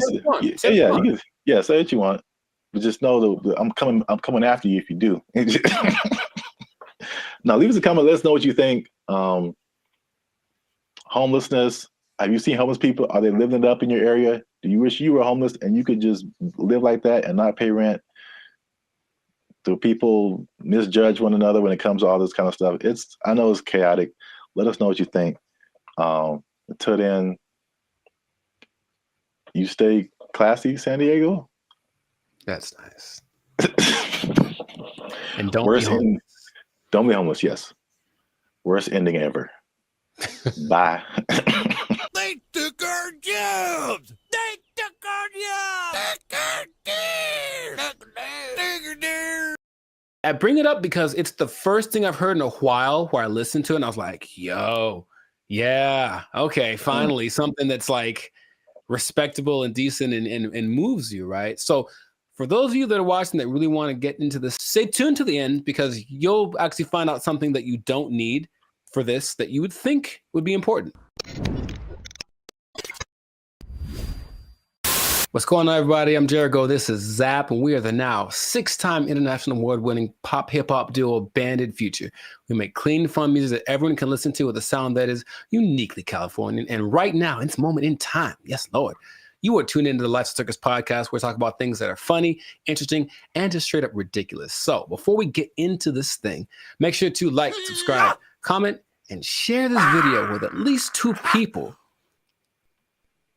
who want to make music that causes a revolution, that moves a culture. I'm talking to the musicians out there, okay? Oh, okay. I got something to tell y'all. There's a way to do it, I think, if you follow the latest trend. If you follow the latest trend, there's a way to get your music so that people really like it, okay? So have you heard, Zach, have you heard of Amapiano? Amapiano? Amapiano. It's a genre of music. One word, Amapiano. Not I'm a piano, but ama. I know it sounds like it's lines. It's not I'm a piano. It's I'm a piano. I've never heard of it. Not ama. It's ama, and it's her piano. Okay, but it's called Amapiano, and it's basically a genre of house, if you will, but it's from South Africa. So the most popular figure in this is Tyla. If you have heard of her, the water. I've heard the name. Yeah. Okay, I mean, she's huge. She's won all the awards. She's the newest big thing, but she basically comes from a watered down version of this genre. Okay, and so the interesting thing is it followed a couple of patterns that work generally to make a style of music really big. And I bring it up because it's the first thing I've heard in a while where I listened to it and I was like, yo, yeah, okay, finally something that's like respectable and decent and moves you, right? So for those of you that are watching that really want to get into this, stay tuned to the end because you'll actually find out something that you don't need for this that you would think would be important, okay? So Amapiano is basically a subgenre of house piano, okay? And so it's got one thing that a lot of new styles of music need to have. It's something familiar. There are people listen to it and they're like, oh, I kind of recognize this. Like it's in a different, the presentation is different, but the substance is the same. Something I resonate with. So that's number one. You listen to it and like that, I hear something that I've heard before in the music. Okay. Lots of repetition. So you just kind of hear the same thing over and over again. And it's so infectious. Fun to dance to. You haven't seen any of like the TikTok. It's a huge TikTok thing, right? That's the thing that's made it go from, it started in 2012, but probably like 3 years ago is when it really started to burst on the national scene or the global scene, thanks to TikTok. But you've never seen any, it basically all of the moves. So there's Afrobeat, right? There's Afrobeat. Yeah, well, anyway. But there's Afrobeat and all the moves are kind of complicated and intricate and whatever. With Amapiano, I guess tip number 2 is that a lot of the moves are really simple. And the whole point is just to do stuff with your friends. So just get in a group and do this music, do this dance, and do 6 seconds and it'll blow up on TikTok or whatever. And it's always something really simple, a little shoulder movement, a little head thing. And it looks really cool, but the music kind of has this driving thing. So I'm giving y'all the formula for this, basically. The look of it is familiar because if everyone looks like hip hop, basically everyone knows hip hop. So the dress for the women and the men, it has that same aesthetic. people just look like, oh yeah, it's like a hip hop person. But then you see that they're talking. Okay, they're definitely from Africa. You see their movements. Oh, this is a little bit different. So it kind of has that element to it, and it connects with young people. Okay, I think if you look historically at any big movement from the swing to grunge, anything, it was youth that were really pushing it. So you see kids that are super young kind of grooving to it, which means they'll probably grow up to it, with it their whole life. I forget, the people that like this style of music have a name. That's another thing I was going to, like, we have our BFFs. They have people that like this music. I don't remember what it's called. I have to look it up. People that like Amapiano, okay? There is two other elements that are really important. It features women a lot, and a lot of genres tend to not. We've talked about reggaeton before, where it was a lot of misogynistic, just men, basically. And this one has a lot of women from, I mentioned Tyla, though it also has Shasha, Kamo Mapela, Bule, Nia Pearl, Lady Do, Buntail Smith, among others. So the women are pushed to the forefront of it, and their whole philosophy is like, well, if women like it, then everyone will like it. That's kind of, and it's like, because think about it. Okay, your girl likes this music. She's gonna drag her dude to go listen to it or whatever, and then he wants to make the music that gets her to dance, because it's not a super, I don't call it sensual. Like, it's very, like, the way they move is very sensual, but it's not over the top. Okay, so it kind of still cool for younger people to do it. Yeah, a little bit tamer. It doesn't quite have all of the negative things that you associate with like hip hop and reggaeton right now. So it's kind of found that universal appeal. And then this is probably the most interesting thing about it. So if y'all don't know, Zap started a dance group back in the day. Instant Groove. We was grooving, man. We was grooving, man. It was IG for life. Shout out to the IGs, the IGers. What? And you have a song or whatever, and there's beats, and then you choreograph a song to the beats, right? Well, with Amapiano, it's interesting. There's so much going on. The elements are usually a shaker, a snare. There's like a log drum that's like the bass, so it's like a really distinctive sound, and then a kick, and not many other elements to it.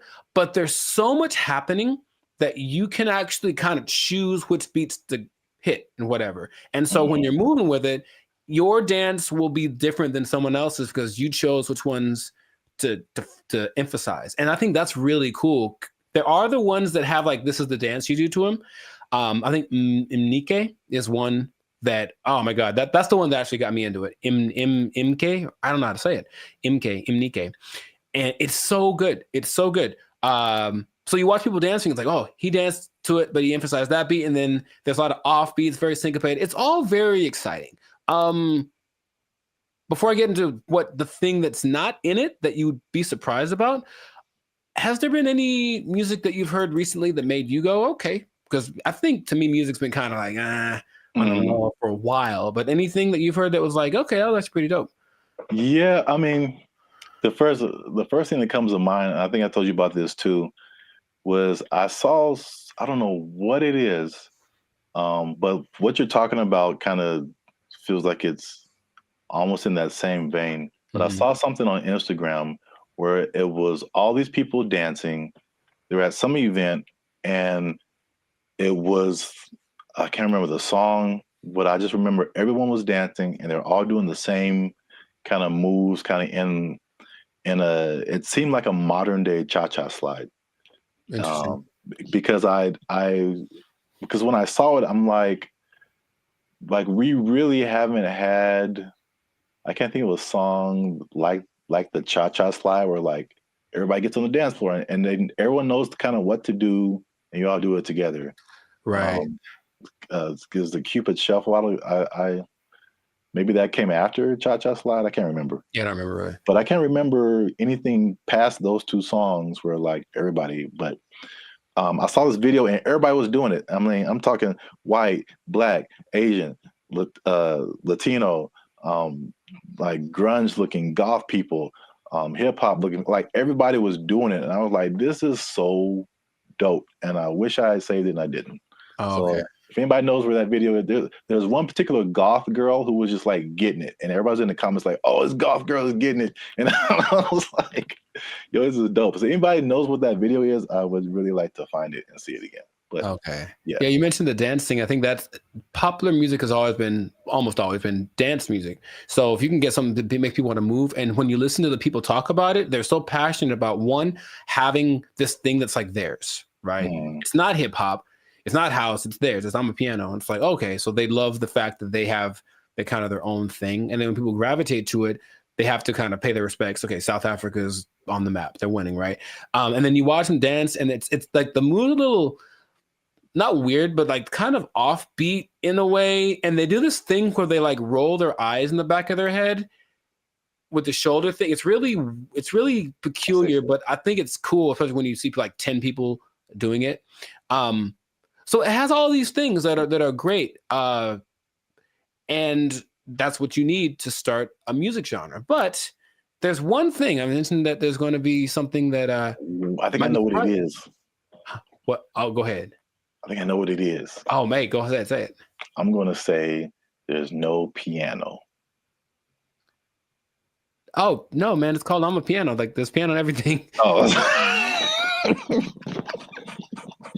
Yeah, there's a piano in all of them. Oh, okay. Well, no.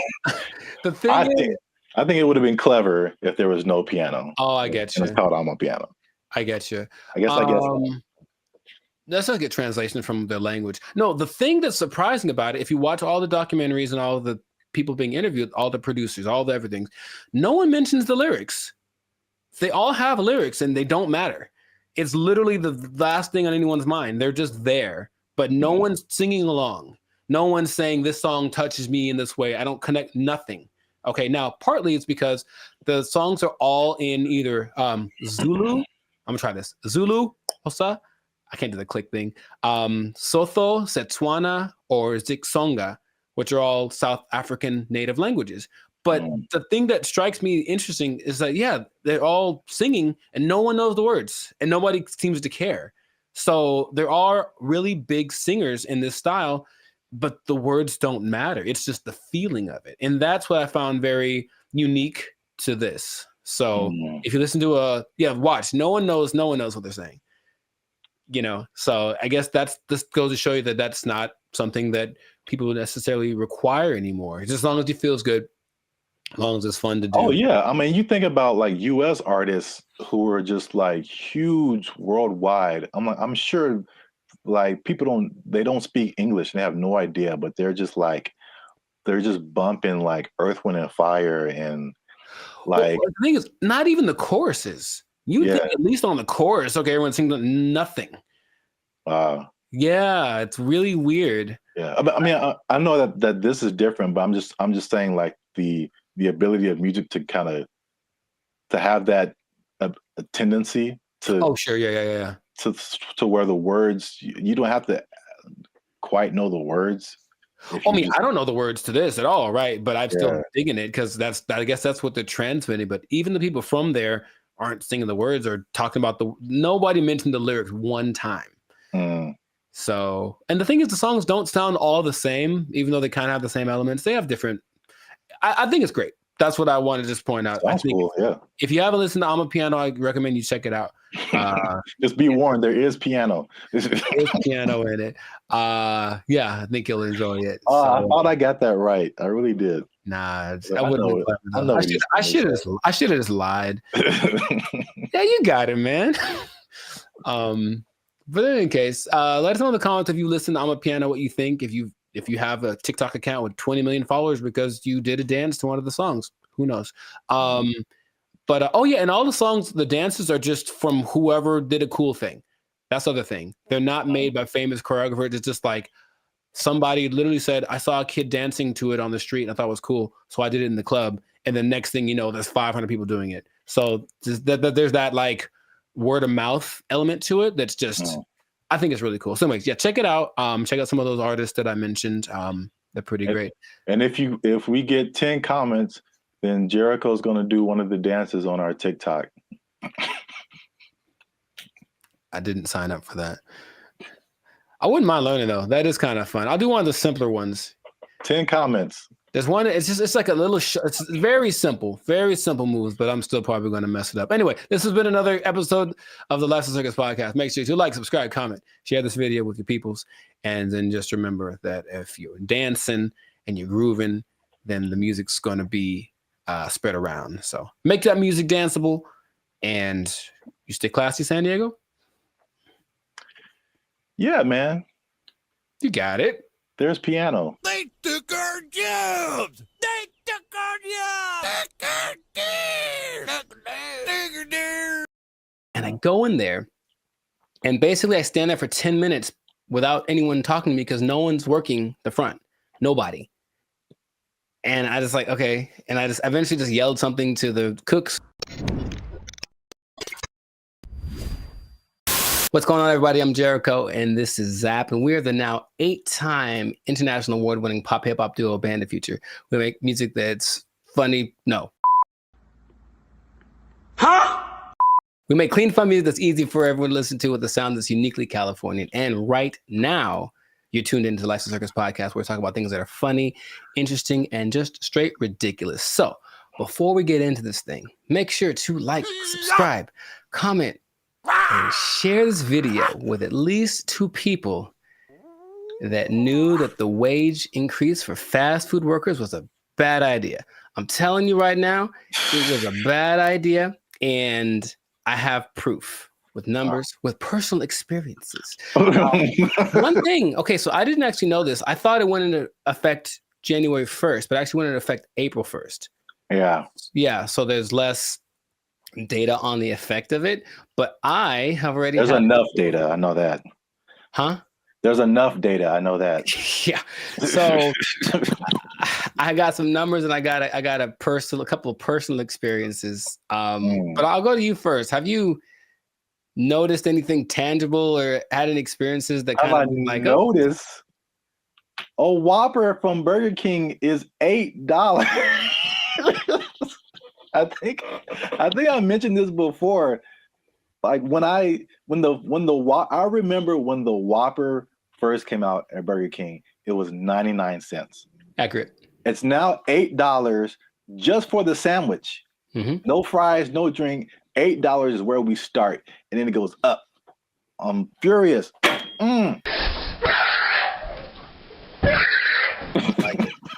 So yes, increased prices everywhere across the board, and I had a couple of eye-opening experiences just last week. Hey, y'all, come look at this. I went to a Korean restaurant because I like me some Korean food, and I wanted a bulgogi bowl, just beef and rice. It is literally beef, rice, and some onions. We'll give you a couple of sides right now. I slide in there. I felt like that joke from Cat Williams. Remember how you used to just give $20 at the pump and said, here, you know, and then walk away? If you had $10, $15, you could go to the gas station with confidence because you knew you was either going to be full or damn near full. If you had a 20, you ain't even talk to the person at the counter. You just 20 on 11. I walk in like, I know how much a bulgogi bowl costs. I've had these before. And I didn't even look at the price. I just ordered it. Confident. Here's my card. Confident. I look at that thing, man. $27. Good Lord, that's a lot of money. Don't you like rice? $27 without the tip. Okay. So I was very sad. I was very sad. And I ate it, and it did not taste like a $27 bulgogi bowl. It tasted like a $12 bulgogi bowl, one that I came to know and love. That sucked a lot. This sucks. Yeah, it really sucks. What is happening, of course, is that since wages are increasing, owners of these franchises are laying people off or giving them less hours, something like that, right? So I go to The Habit, which I don't go to fast food too much, but I do enjoy The Habit. I think they got good stuff. And I go in there, and basically I stand there for 10 minutes without anyone talking to me because no one's working the front. Nobody. And I just like, okay. And I just eventually just yelled something to the cooks. Y'all gotta chill. Y'all crazy back there. But they don't work the front, so they didn't do anything. So I just kind of left. And then I overheard the conversation, like somebody got off the shift at X time and someone wasn't coming in till Y time. So I was just out of luck. I came in the gap between shifts and there's nothing they could do about it. Calm down. No! Now, there's a couple of things that are interesting. So for those who've been living under a rock and they don't know, the fast food minimum went up from $16 to $20 as of April 1st, okay? And they started to interview a bunch of people just to see what their experiences are, business owners. One owner of El Pollo Loco franchise actually said he owns 6. And he says his costs went up because of this, $180,000 per store per year. Just one guy. And he says, I can't handle it. So he says, as of today, I'm in the red. We're losing money. We're going to need to stop the boat from leaking by making changes, which means raising prices, laying people off, all that kind of stuff. And it keeps happening. There's also confusion about who it applies to still. People like, there's a Gabriella Campbell who owns an ice cream place in LA, and she's not quite sure. She had to write the assemblyman. All this is confusing. So they're trying to figure out what's going to happen. So they're losing money from litigation, trying to get paperwork signed and documents and hire lawyers and all this stuff. It's just chaos, right? No one knows what's happening. And so the big thing is that I think it's all going exactly like we predicted. Going to have less workers. Somebody's going to get fired. Right. Or more automation. So again, less workers or less hours. Nobody gets overtime. Something has to like compensate. I mean, it's like people think they just pull minimum wage out of thin air, and it has to come from somewhere. Another gentleman said, Brian Hom, he owns San Jose Vitality Bowl, and he said, one, customers are really mad at his $14 price for an acai bowl, which I understand because I've made an acai bowl for $3. So I understand the price. And then he basically said this: I'm happy for my employees getting the $20 minimum wage, but if we can't continue to have good sales, they may not have a job. You about to lose your job. Get this thing. This is the cycle that we've entered ourselves into, where the owners have no choice but to raise prices, but to lay people off. And it's just bad. And I don't see it. I don't see the solution. I got some good news and I got some bad news, y'all. The bad news is that I'm shutting down the studio. It sucks for the, I mean, there's so many different, everybody's. What? Bro, what are you talking about, man? Everybody's in a different boat. I know a lot of this applied to like the big chains, like the McDonald's of the world and the big franchises. Sure. And it's a lot of complaint from people is like, well, these are big corporations. They have lots of money. It's not, they can afford to pay this. They know what they did. They know what they did for sure. Like just McDonald's, because that's the thing that everybody knows. The McDonald's corporation is different from like the franchise owners. And so these are like individual people or individual businesses that, you know, get everything from McDonald's and just put their, you know, labels on it and all that kind of stuff.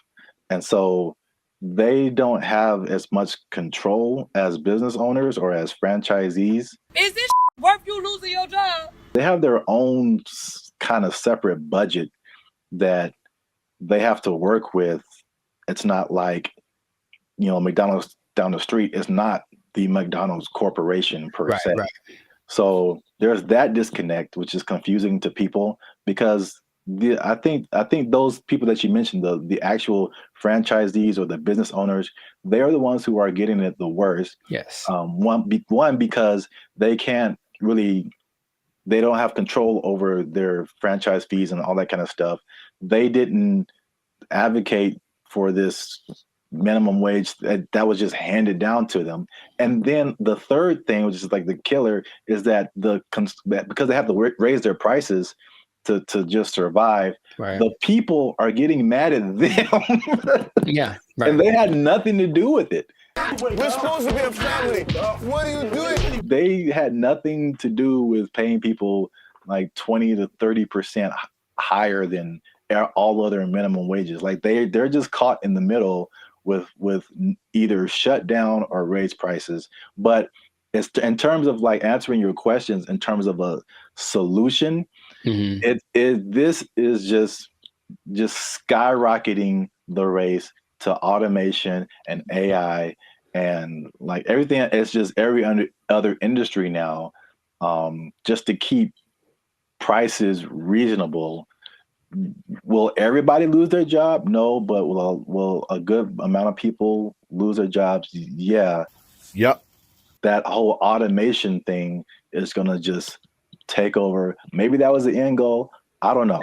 Oh, touchy. Careful. They're listening. But yeah, it does seem like the politicians decided we want to win the battle and lose the war. So we'll see how that ends up. Interestingly enough, there seems to be a strange coincidence, some might call it, between this happening and the amount of restaurants that are shutting down this year. I mean, going completely under, right? And I was going to tell you all about that in another episode of the Life Circus podcast. But for now, we're going to wrap this one up because we're a little over time. So just make sure to support businesses as best you can. But if the prices are too high, you vote with your dollars, right? So you can say, hey, this is a bit much. I'm not paying $8 for not never. Not never am I paying $8 for a Whopper. Not never. That's what I'm trying to tell you. Yeah. I'm going to the store. I'm going to get myself some ground beef and some buns. I'm going to make a $2 Whopper that's going to be just as tasty, less preservatives. You know what I mean? So that's what we can do. But yes, make sure to stay tuned for another episode of the Life Circus podcast where we do talk about restaurants going under because it's kind of sad. A couple are hitting close to home, man. It's gonna get kind of teary-eyed in this one. We'll see. But make sure to like, subscribe, comment, and share this video with people who just want to say I told you so, I guess. That's exactly what happened in this situation with the fast food price increase, the minimum price increase. And if you are working in, I hate to say it, I don't want to rub it in people's faces. Should I even say it? I don't want to rub it in people's faces. But it does look like, especially if you are an owner of a franchise. I'm sorry. I'm really sorry. I'm going to get emotional again. If you are an owner of a franchise, raising prices, laying off people, you might lose your job. You might lose your job. The price too high. Whopper is 99 cents. What happened now? They took our jobs. They took our jobs. When her face moves, she does show more emotive gestures with her face than I'm used to seeing from robots. It's kind of weird. It's almost too much, but it's kind of like they're going to try to make her as human as possible. What's going on, everybody? I'm Jericho. This is Zap, and we are the now 8-time international pop hip hop. Well, 8-time international award-winning pop hip hop duo Bandit Future. We make clean, fun music that everyone can listen to with a sound that is uniquely Californian. And right now, congratulations, you won. You are now listening to the Life Circus podcast, where we talk about things that are funny, interesting, and just straight ridiculous. So before we get into this, make sure to like, subscribe, comment, and share this video with at least 2 people that are comfortable with our imminent AI takeover, because something has happened that I was not aware of until recently. Okay. So I was reading some stats online, and there's a study by the IBM Institute for Business Value, and it says that 43% of CEOs are using generative AI to inform of strategic decisions. So people are utilizing AI a lot, making decisions because it's just quick, and then at least helps them get to someplace. Maybe they don't do exactly what the AI says, but there's something that they go to AI for, and it's becoming more prevalent, especially compared to a couple of years ago, right? But what if I told you there's one company that took it a step further? Maybe one company that's, I don't know, Polish, maybe. Polish from Poland, man. Hmm. Maybe they make rum. Maybe they're a Polish rum company. I see. And they decided, let's just make our CEO an AI bot. And so they did. That is the reality that we live in. So the company is called Dictador. It's a rum company from Poland, and they went ahead and they just made an AI bot their CEO. Her name is Mika. And if you look from afar, if you see like a still picture, it just looks like a lady with kind of grayish hair. And then you look closely and it's like, oh, that's not a real person. So the AI named Mika is the first CEO, female robot, a true trailblazer, and is also a board member who directs operations on behalf of Dictador. Okay, so just off of that information by itself, how do you feel about that this is happening? I would say shocked, but I'm just not. I think we've spoken about this a lot, and we know that stuff like ChatGPT and all this kind of AI stuff, robotics is just beginning. I've seen Terminator. I don't know. You don't watch movies.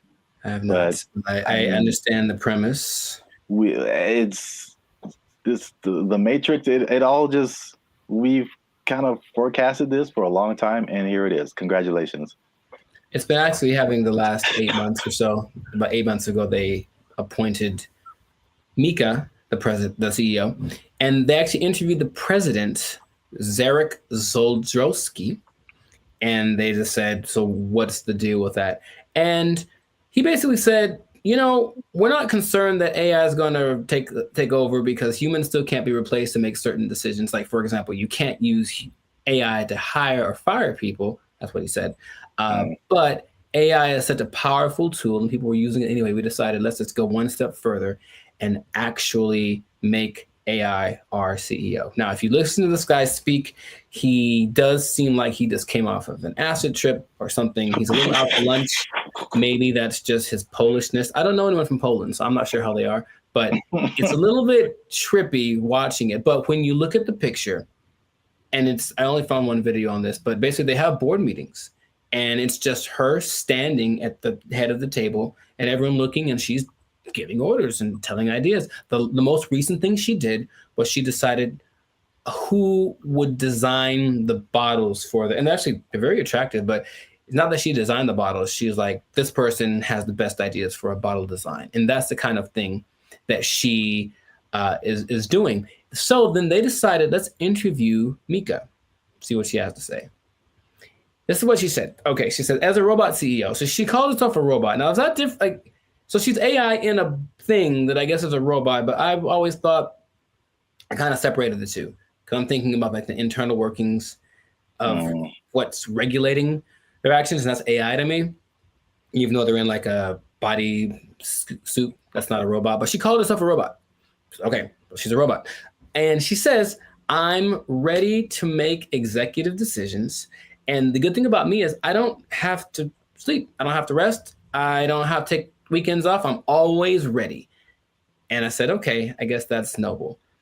And then she said something that I didn't particularly like.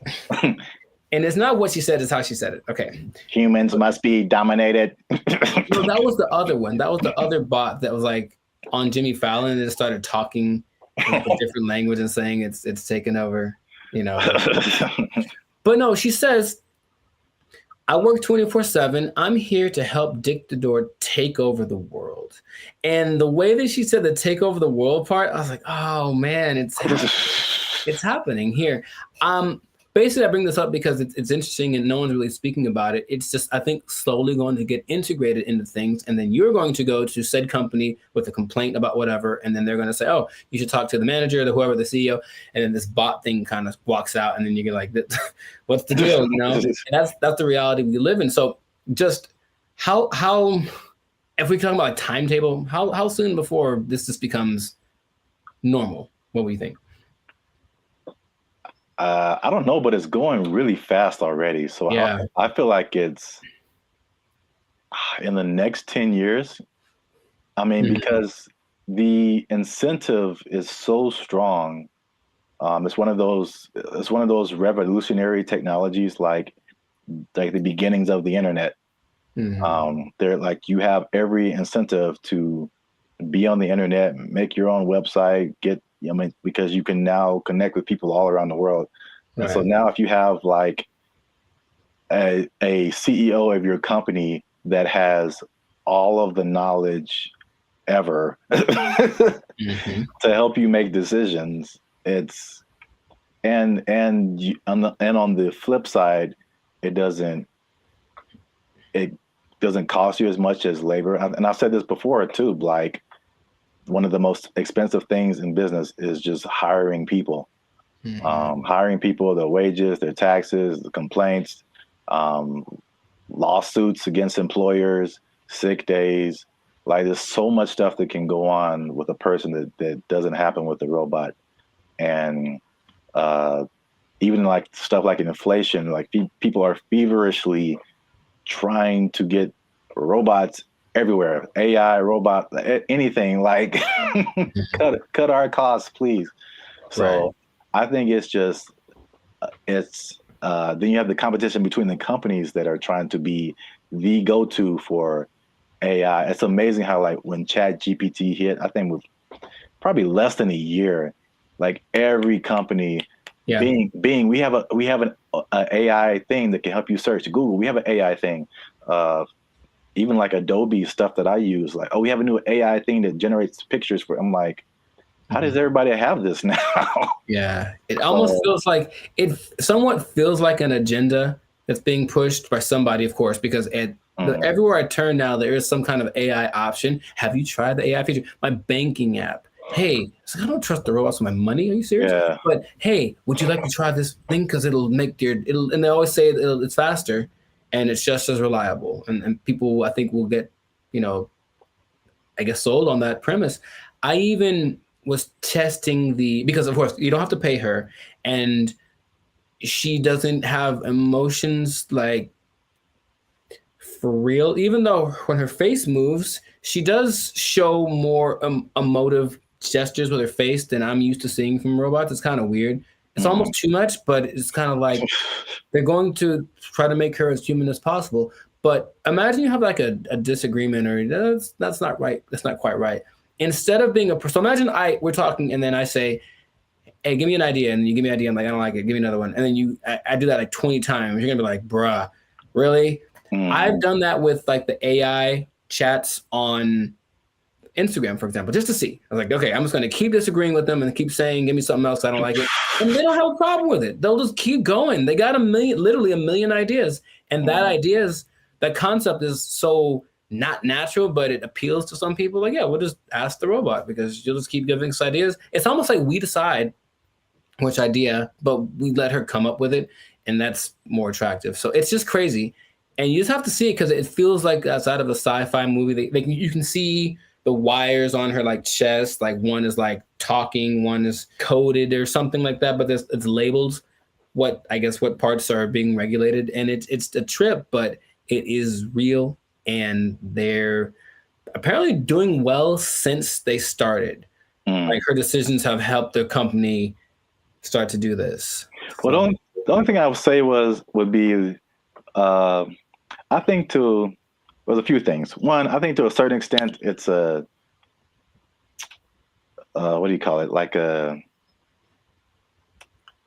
story just to be, to get attention. I'm sure that's. I feel like maybe that she isn't like really the CEO, but.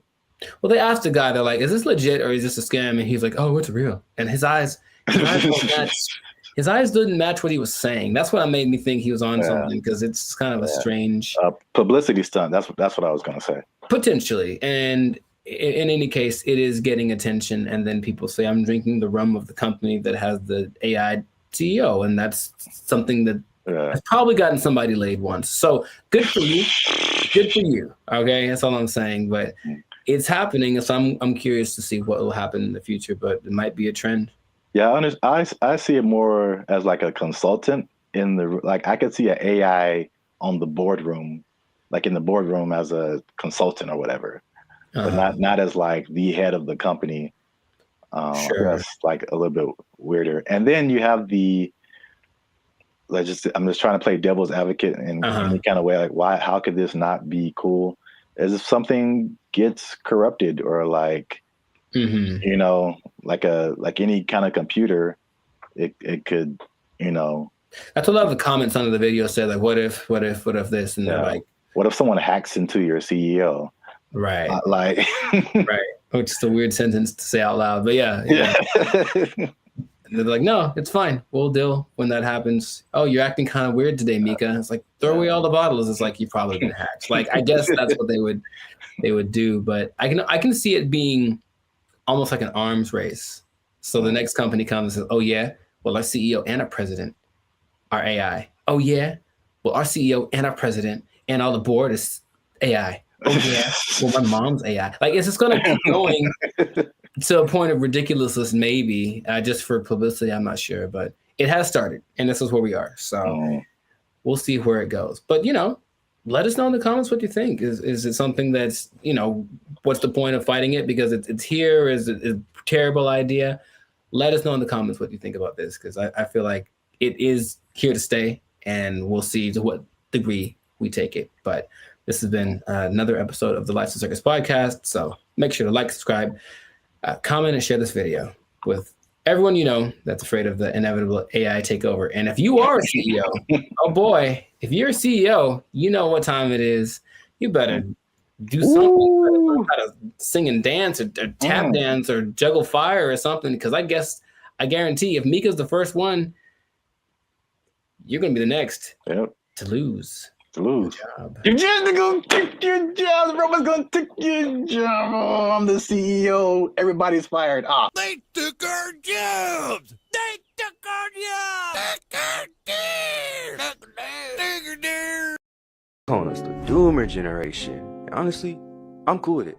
Because when I wake up, I get 20 notifications about 30 different reasons I'll never be able to afford a home. I look around, see my computer science degree all framed up, about to turn into an art piece because of AI. Then we're in a loneliness epidemic, but these gas prices and these heat waves collaborating to keep me indoors. And they say it's not going to get any better. So... What's up, everybody? I'm Zap, and this is Jericho, and we are the now 8-time international award-winning pop hip-hop music duo Band of Future. We do clean, fun music that everyone can listen to with a sound that's uniquely California.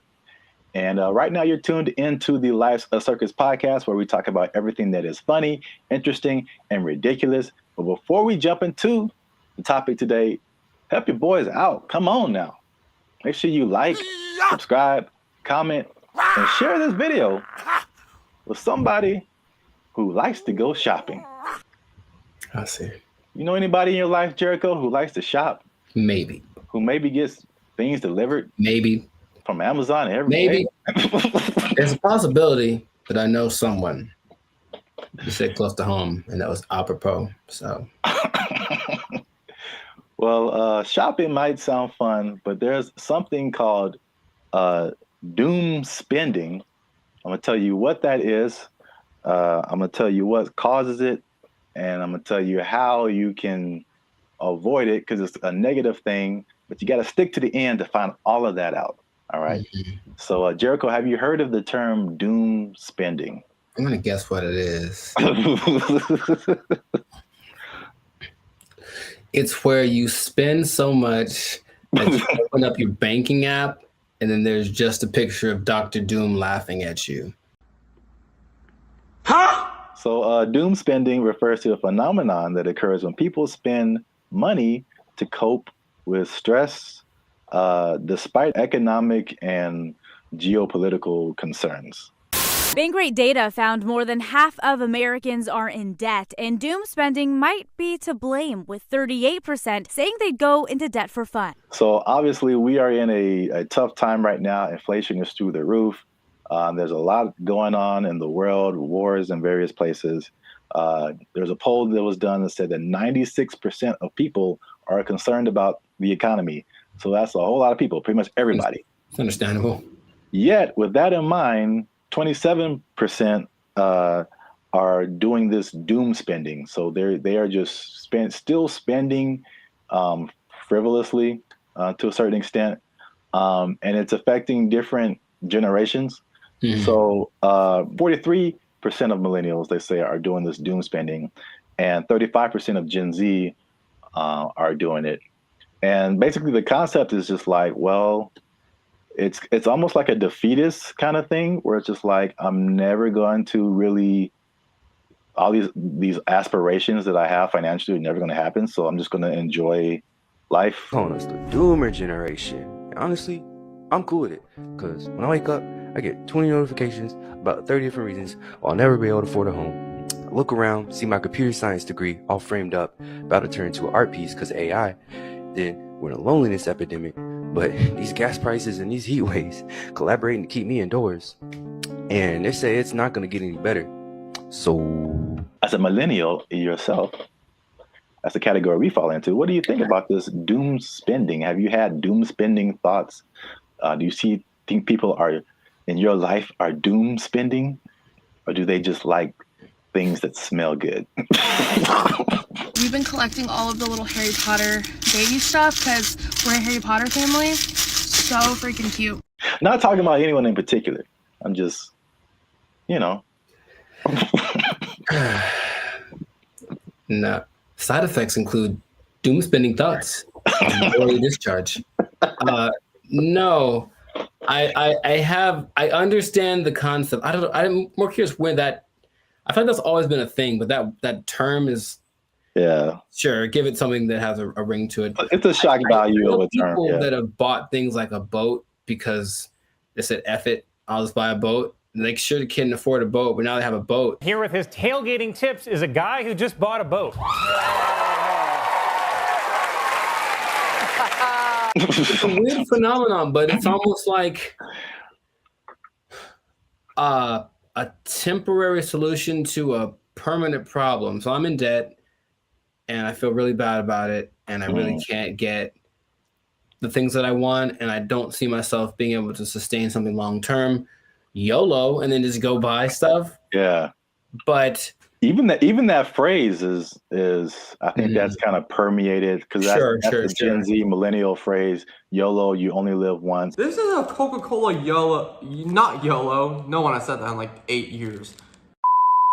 A yo-yo. I get it, even though it doesn't make sense, because I'm sure I've been in spots where I'm like, well, I could just buy. I do remember telling somebody once, I may or may not have been drunk, but I told somebody once that I either want to eat like the best food or like the worst food. Like I didn't want anything in between. It was something weird like that. So I'm going to take my money, go buy a really nice meal, and then just eat peanut butter sandwiches for the next month, and then get the next check, and then YOLO. Ed, can you play YOLO to Jessica? YOLO, Jessica. I think some people do, because you get the story, you get the high, you get the dopamine, and then you get the taste, of course, of the great thing that you can look forward to. It's like a little treat, like to like reward myself for like either like some like hard schoolwork, or just sometimes it just serves as a distraction from like what's going on like around me. Whereas the more practical way to approach finances in general isn't glamorous. You're not really doing anything too extreme, right? You're just kind of all level here, and that's not fun. And no one likes that. So they'd rather do the other thing. So it doesn't make any sense if you think about it, but I've been there and I understand why people do it. Just want to spend money. I just really want to spend so much money. Well, here's some other causes. There's some that I saw online, and some that I just kind of made up. I mean, not made up, but just from my observations, I think this is what causes it.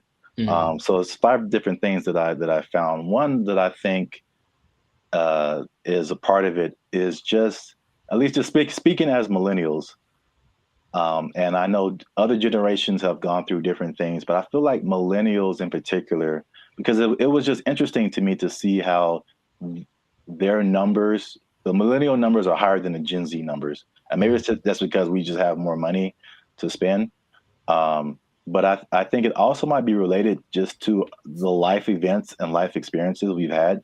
And so I think one of the first times I was like really conscious about money and the future and like life was 9/11, which is something that Gen Z isn't really familiar with. And I remember like stuff like being able to just walk on a plane and you can just carry whatever and Sure. dress however, like, and then all of a sudden things changing and then gas prices going crazy and the housing crash like 2008, 2009. And I'm sure more has happened in between then, but you also have like COVID and then, you know, the inflation. So there's that. Hi, I'm 28 years old, married with kids, and we're moving in with my parents. And thank you so much to Inflation for sponsoring today's video. Another thing that I think contributes to this is the good old student loans, man. So I thank God like every day that he made me kind of smart because I got an academic scholarship and that helped out tremendously. Because when I see people talk about student loans, it's like their whole body changes. Yeah. And they just like you can see the desperation in their eyes. It's like this is never going to end. Do you have student loan debt? Yes. Can I ask you how much student loan debt you have? 20K, I think. A third thing I think is the job instability coupled with rising prices. Oh, so, yeah. Mm-hmm. So, I mean, obviously inflation has just gone bananas, but again, it's just like back in the day, you know, the path that they laid out for you, millennials, I don't know if they do the same with Gen Z, I don't know, but everything you see is just like, go to school, get a job, work there for 40, 50 years, retire.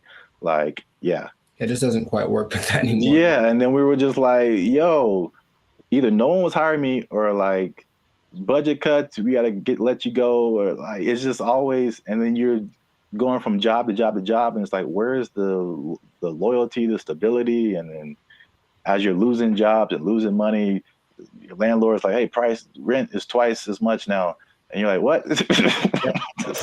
$10.46 for this little bit of piece of chicken. Did you not see that? No. $10.46 for a handful of chicken bites. That's stupid. Next one is like the social media era. And you gotta live it up. You gotta look like you're doing good. The whole FOMO, fear of missing out. Like Becky's on a private jet. I want to be on a private jet. I don't want to wait until I'm 75 to do it. I got the money now. Screw retirement. Right.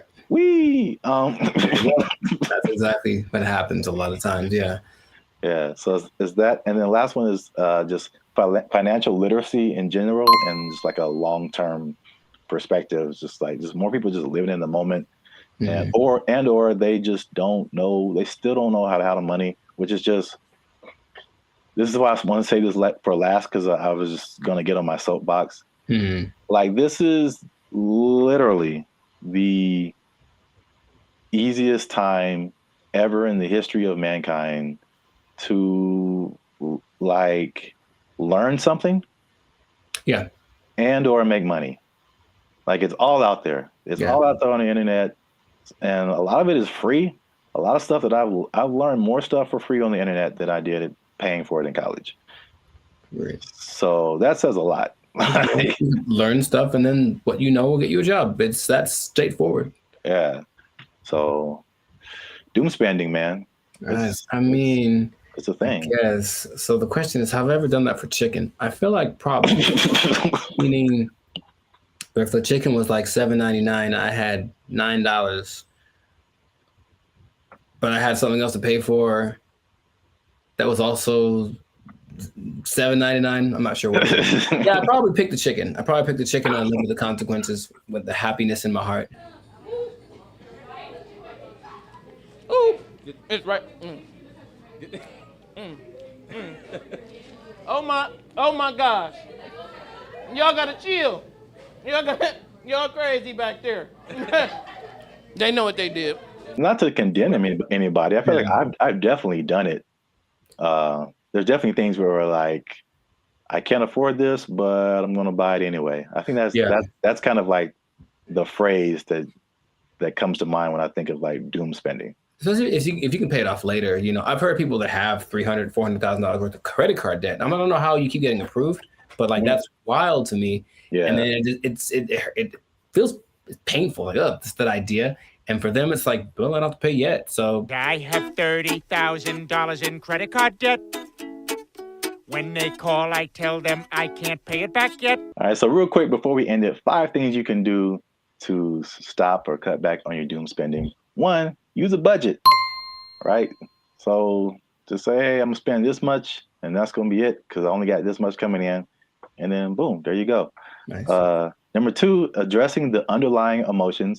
Some people just shop just because like they broke up with their boyfriend or had a bad day at work and that just makes them feel better. And then, but there's other things that you can do that aren't as harmful to your finances. Whenever I am shopping and I'm bringing home new things, I just feel good about it. No! Number 3, develop more healthier coping mechanisms. And then number 4, another thing that's just a cool thing of just the time that we live in is that you can automate certain positive behaviors. So you can automate your checking account or whatever so that it takes a certain amount out of every check and puts it into a savings, so that you don't have to physically do that and just kind of feel that anxiousness, I guess, about doing something like that. What? Bro, what are you talking about, man? And the last thing, again, hitting home, sorry to get so personal, just finding low-cost things to do. Ladies. I just really want to spend so much money. I don't understand the whole, if there's an option for a higher priced version of something and a lower priced version, even if they do the same thing, they want the higher priced one because it's cute. And I'm gonna make them these little baskets. So I got these little socks to go in her daughter's basket. They're so cute. I guess. Okay. Gotta live with that. That yes, accurate. Find some alternatives, man. There's cheap things to do that are as equally as fun. Yeah, like taking a walk outside. Yeah. Every day. Just take a walk. It's good for your health too, so beneficial and free. That's 2 things. 2 things? Oh, 2 things appearance. There he is. Well, that's it. Doom spending. Let us know what you think in the comments. Do you doom spend? Tell on yourself. Get up in the comments and just tell on yourself. They know what they did. They know what they did for sure. Do you have anything left in your retirement? All right. Let us know. And don't forget to like, share, and hit that subscribe button. That helps us out. And if you doom spend,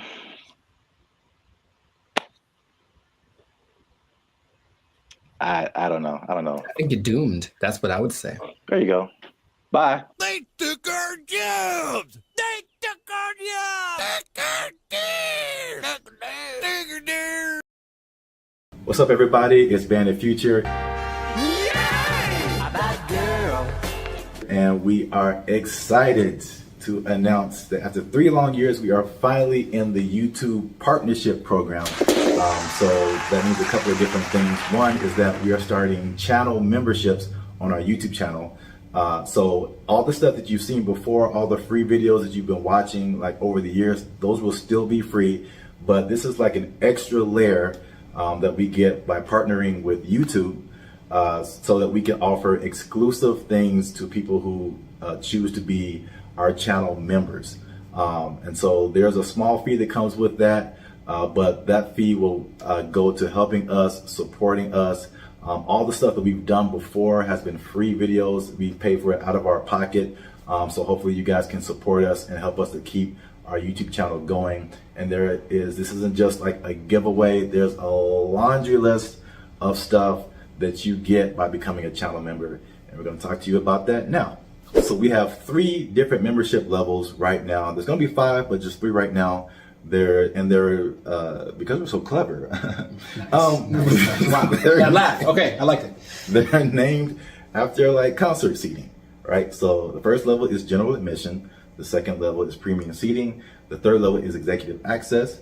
and those go from $3.99 to $19.99. So you have a plethora, shall I say? Nice word. The more you know. Okay. Plethora of options to choose from in terms of your membership. So this is what you get. Like to hit, here you go. Bam. The first thing up is a loyalty badge. You get a loyalty badge next to your name every time you interact with our YouTube channel. You get a blue star for new members, all the way up to purple stars for 48 months. The next thing is one of my favorite things is the custom emojis. This is crazy. So if you want to use, for example, Jericho's face, right here, you type Jericho, and Jericho's face will pop up in your chats, in your comments. It's a custom emoji of Jericho that you can only use here. Nuts. Okay. If you want to use my face, same thing. Zaptastic. And then and then you'll see my face. And then if you just want to do a Band of Future fan, BFF heart, it's a fan bam : Nuts. Only on our YouTube channel. It's the only place you can do it, man. Nice. Members only live chats. If we ever go live, we may have a members only chat mode. So the non-members can see the chat, but if you want to participate, you gotta be a member. All right, so the last thing in the general admission level is priority reply to comments. So if you leave a comment on any of our videos, we reply to you first. Everybody else gotta wait, okay? Because they ain't members. Fast pass. They ain't members, but you a member, we gonna talk to you first. Because you're worth it. Because you're worth it. And you gave us money, but most of all because you're worth it.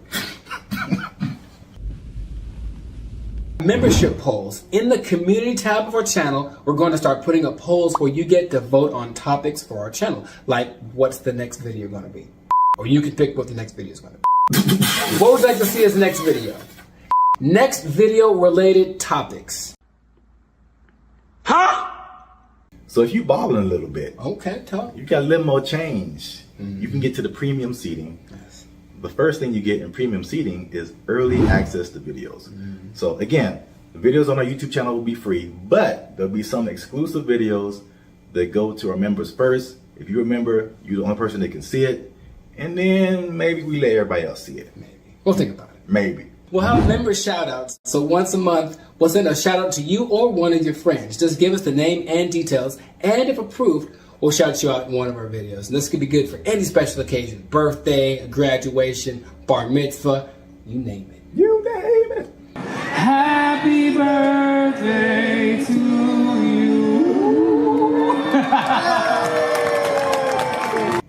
All right, so the last thing under our premium seating is the photo and status updates.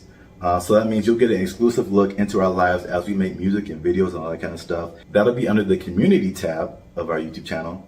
So just scroll past the videos and the shorts and the live streams and you'll see community. You pop in there, be some members only stuff only you can see as a member. Come on into the community. Boom, bada boom. Come on into the community. And if you just balling out of control and you got girls at your house singing the doorbell, then maybe you can get to executive access level. Ding. Dong. We do a real grande around here, man. The first thing you can get is your name in the credits. So imagine how cool that is. We'll put your name in the credits of one of our videos each month as an honorary producer. The second thing is crazy, but we're doing it anyway because we can. Yeah. It's called teleprompter control. All right. So you give us something fun or crazy to say, and if it's approved, all right, don't make us being too crazy out here. Our parents watch this stuff. That's accurate. They tell me that all the time. If it's approved, we'll read it on our YouTube channel, straight up Ron Burgundy style. You stay classy, San Diego. I'm Ron Burgundy? Damn it! Who typed a question mark on the teleprompter? For the last time, anything you put on that prompter, Burgundy will read. And last but not least, oh my God, last but not least, discounted merchandise. Because everybody likes a bargain. You'll now be able to shop for Bandit Future merchandise directly from our YouTube channel. And with executive access, you can save money on our official merchandise with your own custom discount code. So that's it, guys. Once again, we appreciate your support. You've gotten us this far. Less than 8% of all YouTube channels reach this partnership monetization stage. So this is like really big for us. We really Appreciate you guys. And again, if you want to keep pushing Bandit Future forward, we really need your support. Again, it's not just asking for money. We're going to give you a lot of stuff, do a lot of extra stuff on our part just as a thank you for becoming a member. So choose your membership level and help the boys out. Trying to get some cheese on the Whopper, you know what I'm saying? Okay. Yeah. High class, moving on up. Because if we don't succeed with this YouTube channel, they're gonna take our jobs. They're gonna take our jobs. He's over there now. They took our jobs! They took our jobs! Take our deer! Take our deer!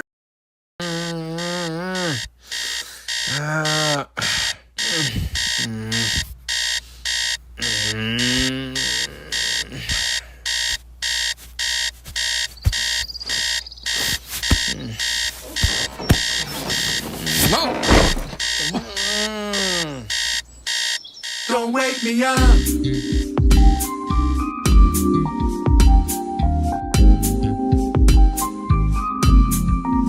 Don't wake me up.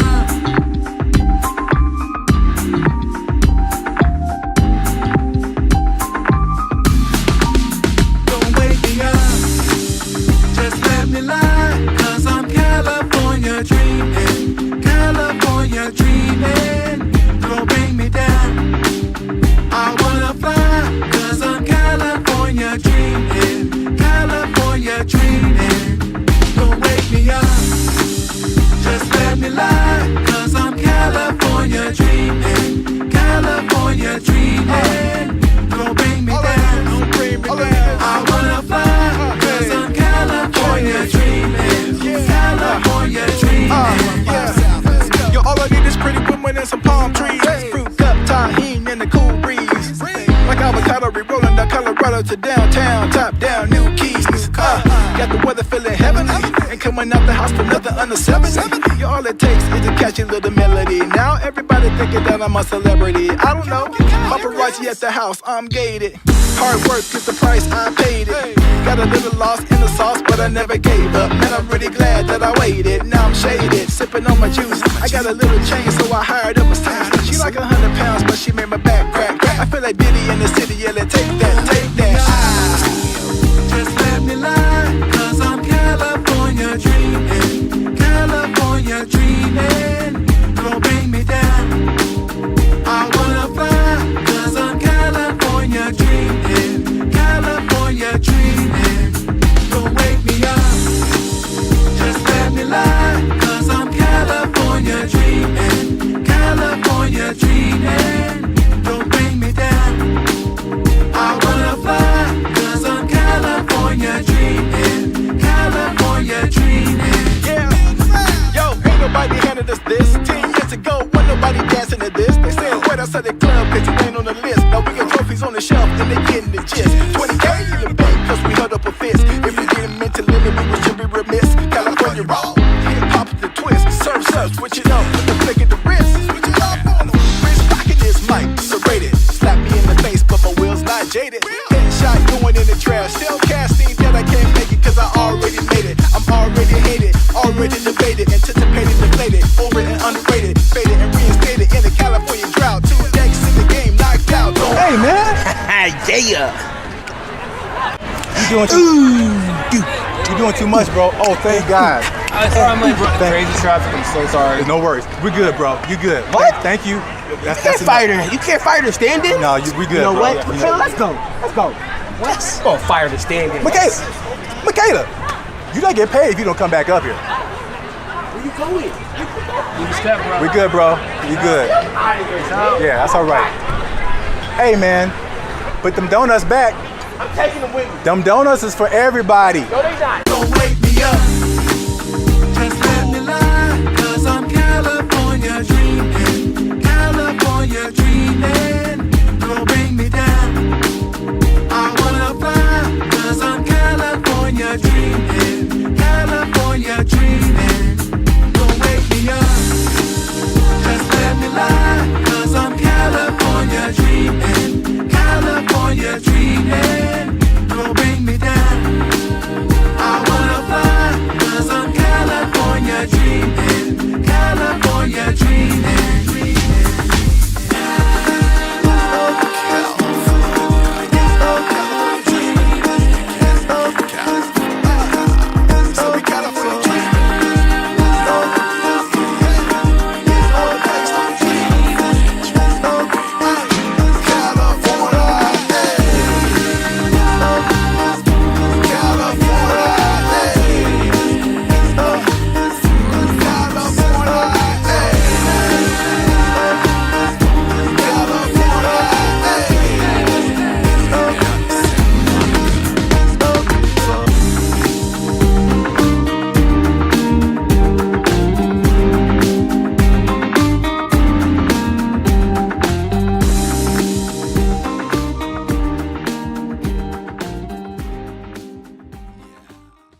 if you look at the picture, it's very good. That's the thing about it. It's breathtaking. And I mean, it's a scene, looks like...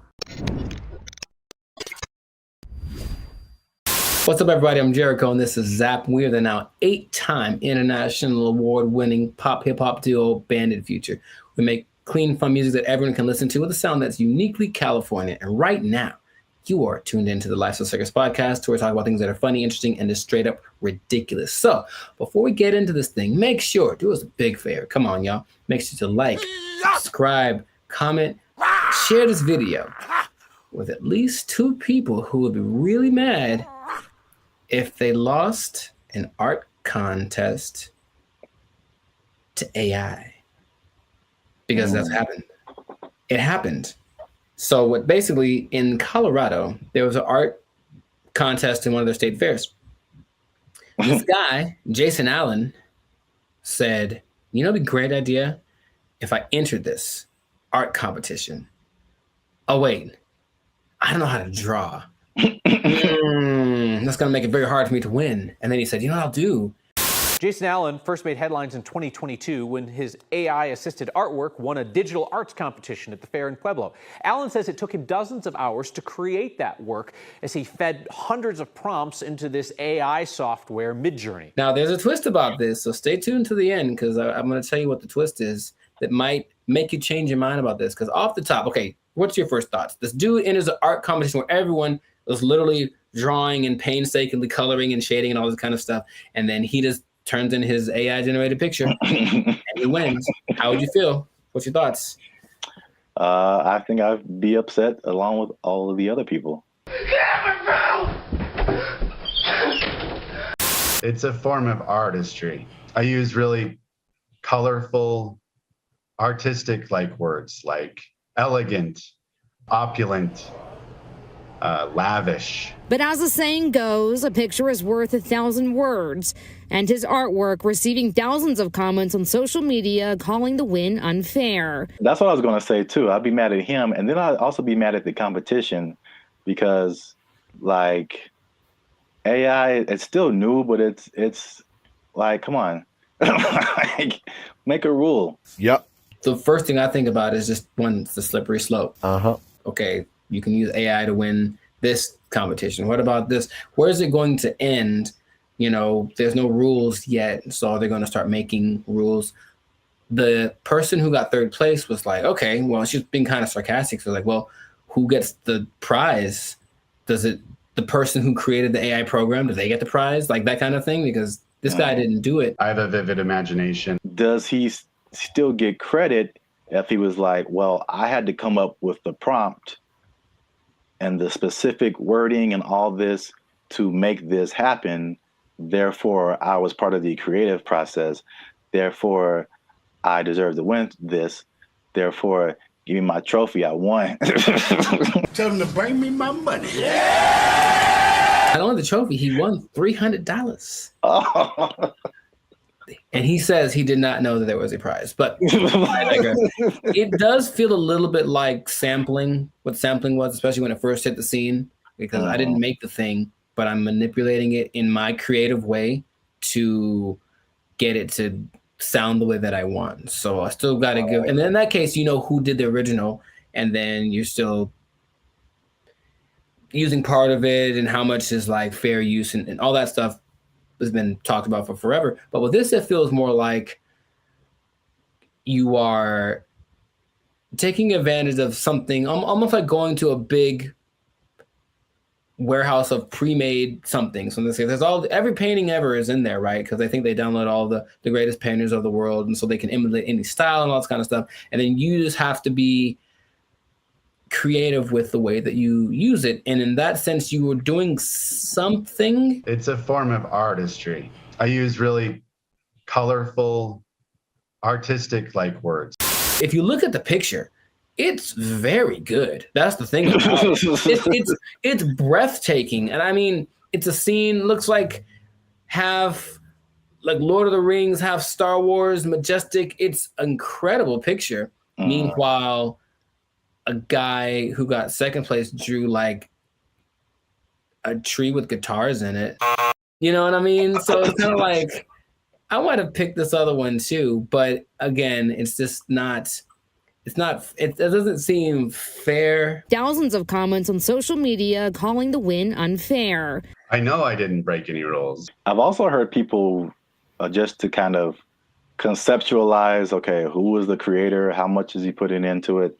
I've heard people making the analogy between this and like tracing. Sure. Mm-hmm. Where you already have a picture, but you just kind of trace over it, and you really didn't create the picture, but you kind of did. And yeah. So I think that's not as close as an analogy, but it kind of like at least gets people to think of, okay, how did he contribute at least something to this? AI is a tool just like a paintbrush is a tool.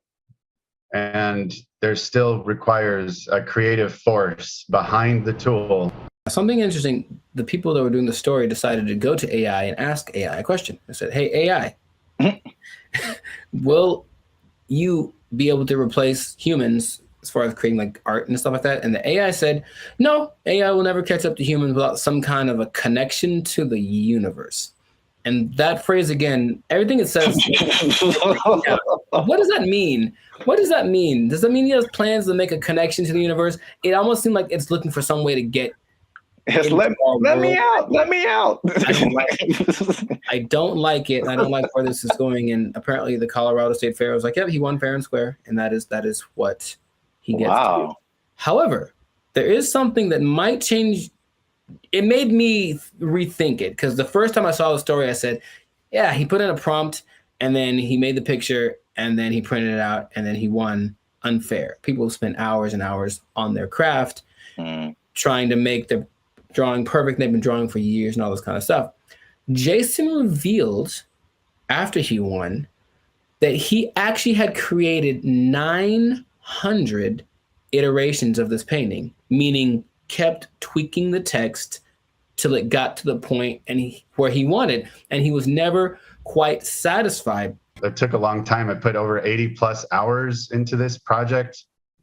I've generated 900 plus images of this particular prompt. And in that sense, I go, well, he didn't just type 2 seconds and then let it go and that was it. He put in work. And so then again, it's like, what kind of, to me, there's some merit in that. I still would say it's a little unfair, but he did work and he said he basically turned it in almost like a product. He turned it in because he didn't have more time, but he still wanted to make it better. So his judgment was what ended up being the final result. I think this one's better. And it's not like he went with the latest one. I think he did the 900 and then picked one, like maybe like 600. That one's the best one. So he still used his human perception to create something that was he deemed worthy to enter into the contest. And then people agreed with him.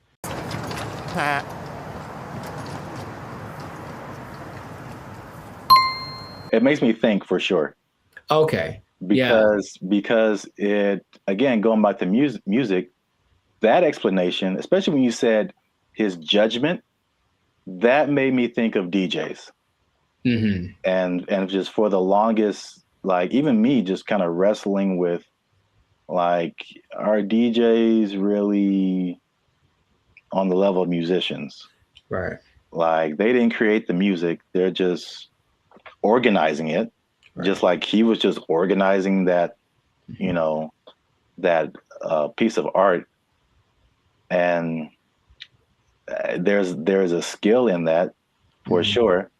I've heard some very bad DJs. Yeah. Where did you even learn? Wikipedia. The way he made it sound, it's not just anybody could do this either, because he came up with a concept, but he also had the wherewithal to look at it and say, this one's, and I think he looked at it for a while, like trying to judge the color, but it's almost like he still knew what to look for, even though he didn't have the training to execute it. Maybe like a producer of a Rick Rubin category, or even a DJ Khaled, who, from what I understand, doesn't really do anything as far as like pushing the buttons and doing the level, but they do the analysis and go, they ain't believe in us.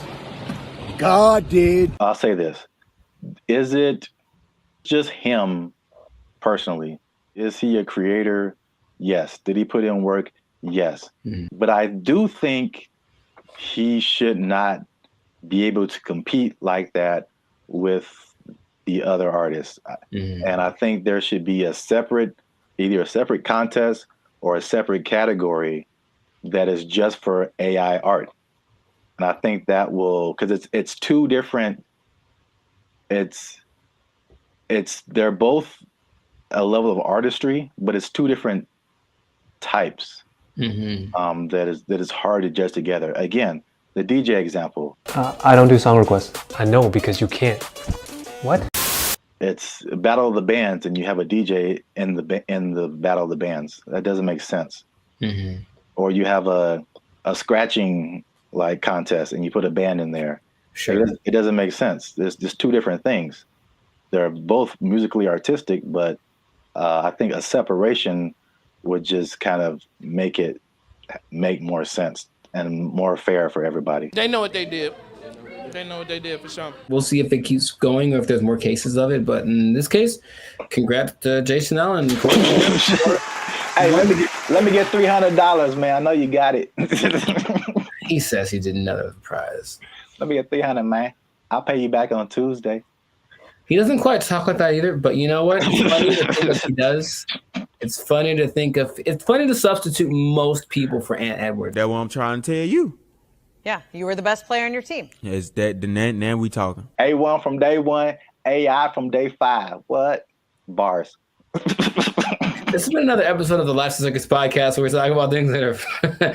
Anyways, make sure to like, subscribe, comment, share this video with two people who have been unjustly defeated by AI in some kind of competition.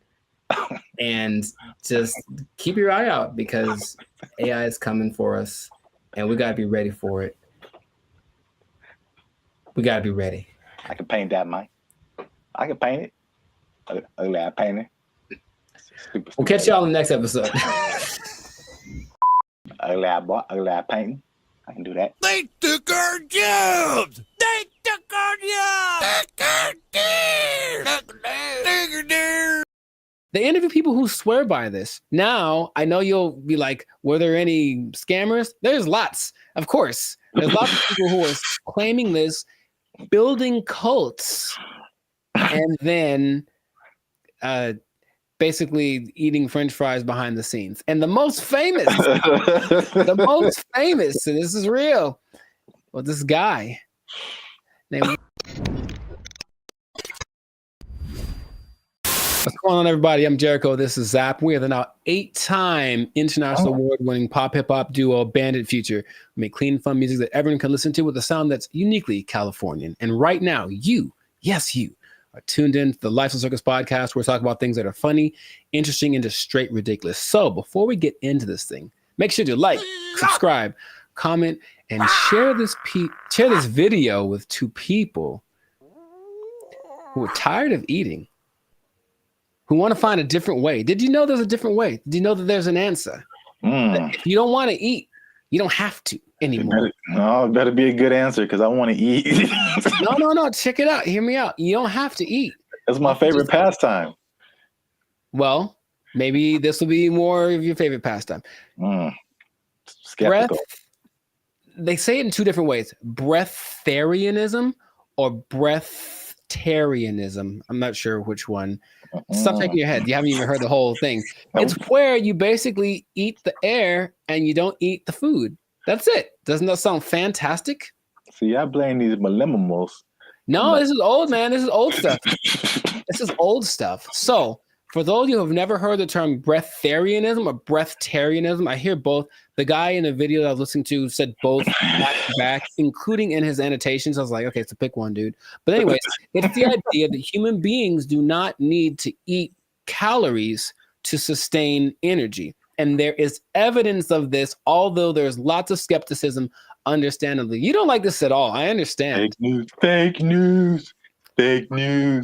So let me tell you a little bit about it. It all started with a study of a guy named Prahlad Jani. And he was a man, I think he's from India or Pakistan, one of the two.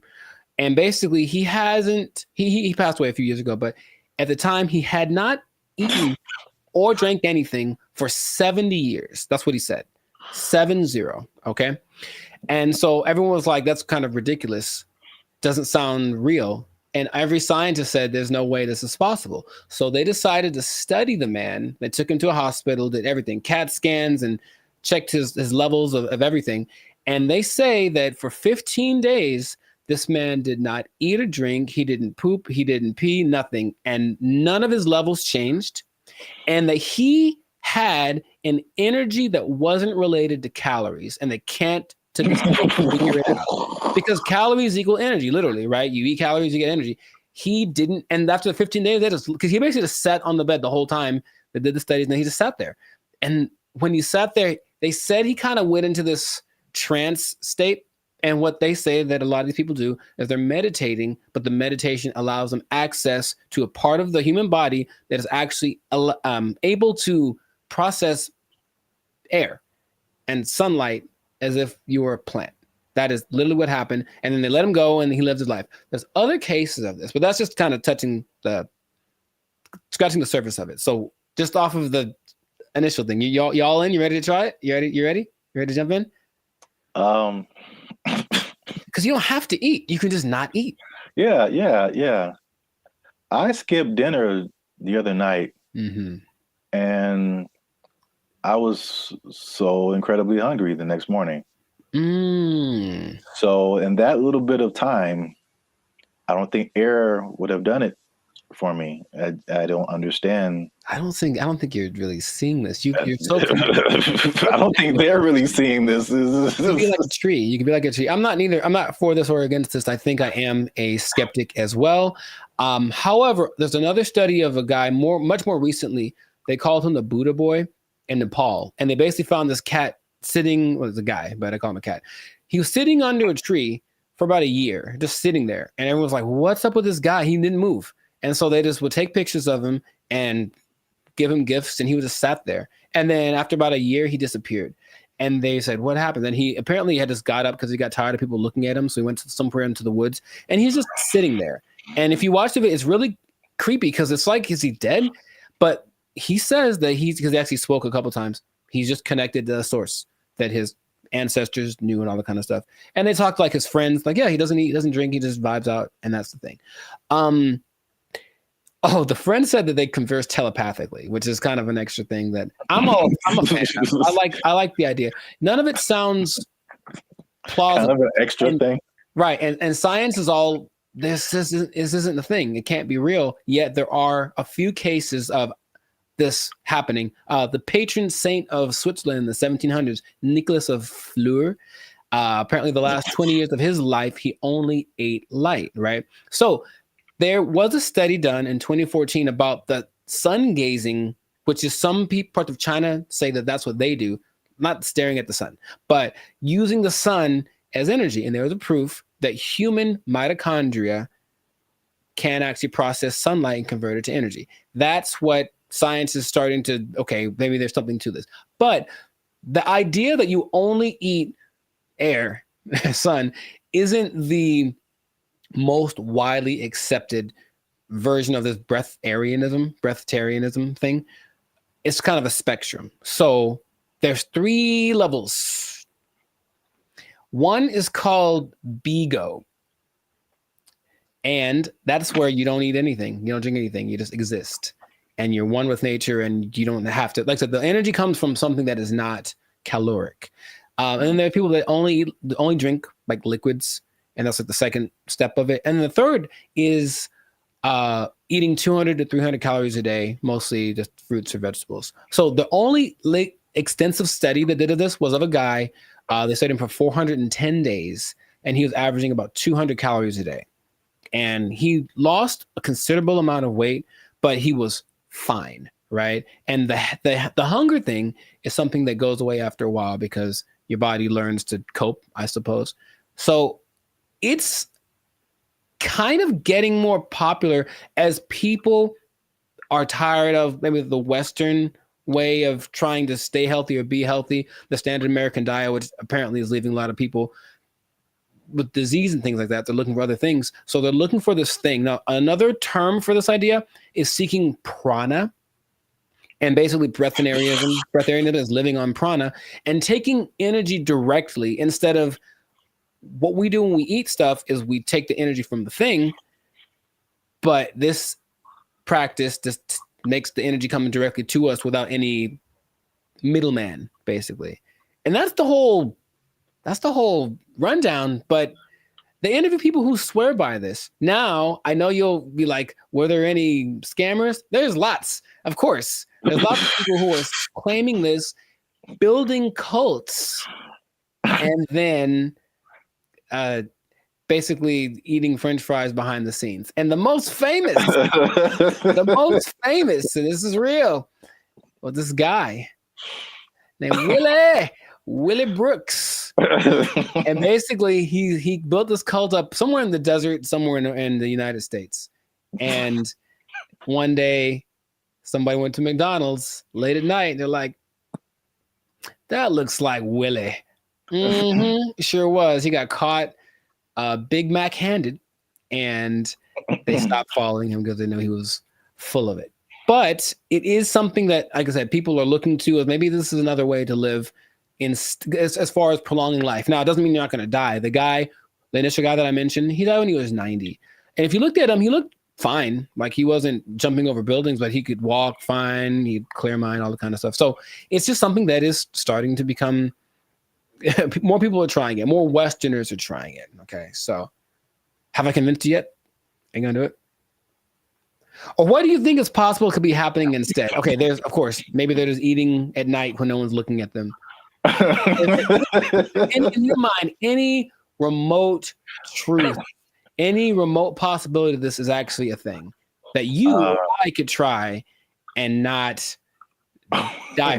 Science said we die, but science said that the guy that they had in the hospital would have been dead in 12 days, and he lived 15 and he was fine, and that's what they let him go. Like, there's no way we can keep watching him like this. But what do you think? Do you have any? It's a bad sign when, like, the more you keep talking, the worse, the more it doesn't make sense. Sure. It is, I will say this, it is intriguing. Sure. Because I am trying to figure out in my head, how is this scientifically possible? Mm-hmm. And the first thing I thought about was, okay, like you said, the different levels. You need liquids, right? Like as a base, I think. So, is there a way to, because there's moisture in the air, is whatever these guys are doing, is it like extracting moisture out of the air into your body and somehow providing liquids? This sounds really weird, but it's just like, right. Maybe there is some kind of something to this. Sure. Well, here's the thing. If anyone is interested in it, there is a channel on YouTube called Take a Deep Breath that really is more about breath work in general, but he explores a lot about the subject. And he interviewed probably the world's most renowned expert on the subject, whose name is P.A. Straubinger. P.A. Straubinger. And he basically says, well, we can go 3 days without water. We can go 45 days without food. We can go about 10 minutes without air. So in a sense, we're all breatharians because we kind of, when we're not eating or drinking, we're breathing. And his idea is that people that have access to just making the breath part kind of override. It's almost like, okay, for diet, what we need fat, we need protein, we need carbs, right? So let's just use all of one instead of a balance of all three. And so the breatharians, I don't know how to say anymore. Breatharian, I'm gonna go with that. Instead of eating, drinking, and breathing, they just take breathing and make that the only thing they do. So in that sense, it's like, that's really interesting. But it does sound very far-fetched. Would I ever want to do it? Not in a million years. It does not sound fun, because if you're not, most things that you do when you're social, you're eating and stuff. You're not eating, what are you doing? You're just sitting around. And these people do just kind of sit still. You ever see like a bug or a creature and you see it and it's just there? It's like, what are you doing? That's what they are. They just sit there and they're channeling the thing. So if you have to spend most of your time doing that. I'd much rather eat a steak and then keep it pushing. So that's just me. But so here's my other wild theory as to how it could possibly work. Tell me. Just this makes no sense, but whatever. Sure. You think about, because the light, I mean, in my head, you're doing some kind of Naruto jutsu and you're pulling in moisture from the air. Yeah. That's how it's working in my head right now. I'll take it. And no one can tell me any different.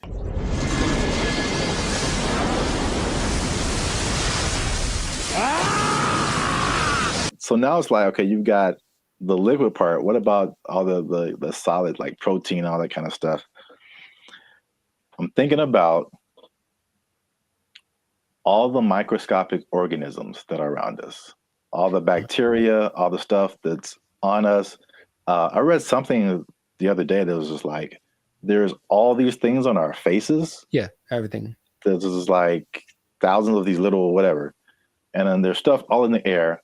What if they're just like focusing so hard on the breathing that they're like intaking all of these microorganisms that have all of this stuff that we have with food? So basically it's like they're eating all the time, just microscopic versions of food.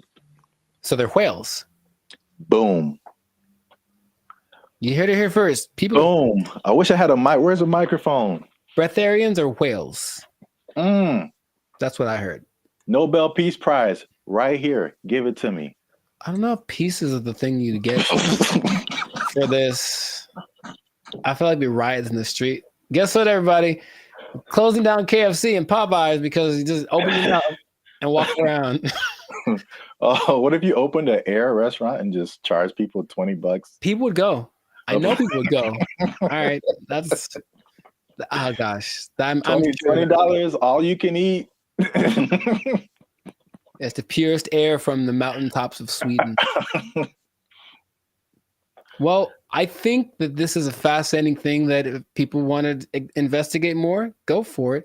But like I said, I'm not going to try it. So if you do, leave a comment that says you tried it and that you're going to live forever because you found Nirvana. I'm not sure. Live your life. But this has been another episode of the Lifestyle Circus podcast. So make sure to like, subscribe, comment, share this video with someone that you think will find it interesting, and just keep this in mind. All right. Let's hit home. If you don't eat, you don't need to buy food. Well, yeah. If you don't need to buy food, maybe you don't need a job. You don't need a job. You don't need a job because you don't have to buy food. You just eat air. Oh, it's not possible. They took our jobs. They took our jobs. We want more money. Higher minimum wage. That's right. That's what's happening right now. People.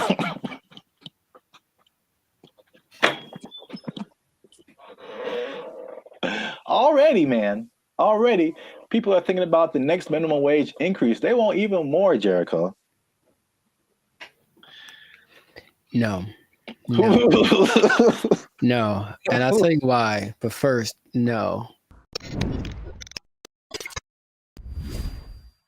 What's up, everybody? I'm Zap, and this is Jericho, and we are the now 8-time international award-winning pop hip-hop music duo band at Future. We do clean, fun music that everyone can listen to with a sound that is uniquely Californian. And right now, you're tuned into the Lifestyle Circus podcast, where we talk about everything that's funny, interesting, and ridiculous. Before we jump into today's topic, make sure you do us one big favor. Make sure you share this video, share this podcast with somebody who is affected by minimum wage increase, because it's still a thing, man. It's very much a thing. It's a lot going on in these streets, man. And make sure you stay to the end of the video, because as much doom and gloom as we're seeing with businesses closing and failing, and especially in places where we are, like California, people leaving the state, there are surprisingly two things that are positive coming out as a result of this minimum wage increase. Every business isn't failing. Some businesses are doing better, and so make sure you stick around to the end so you can understand why that's happening. So we talked about the minimum wage increase specifically for fast food, like 6 months ago when they were putting it together, and we were like, I wouldn't do it. I wouldn't do it. Wouldn't be prudent. Yes, and we since then we made even another video saying we told you so. So for those of you who are living under a rock, fast food minimum wage has increased in California to $20 an hour, like a 25% jump, pretty much overnight for restaurants, big chains, even some smaller restaurants, and the results have been largely negative, at least in the press. I mean, I haven't heard any businesses that are like, "Hey, this is great." So not at all. No. So food prices were high; they're even higher now. They said that at over 10,000 people, fast food workers have lost their jobs because the companies can't afford to pay them that high of a wage overnight, and a lot of places there's a laundry list of places that are just shutting down. They're just like, we can't do this. Either that or they're leaving the state. But guess what, Jericho? Tell me now. That's not enough. We want more money, higher minimum wage. That's right. That's what's happening right now. People.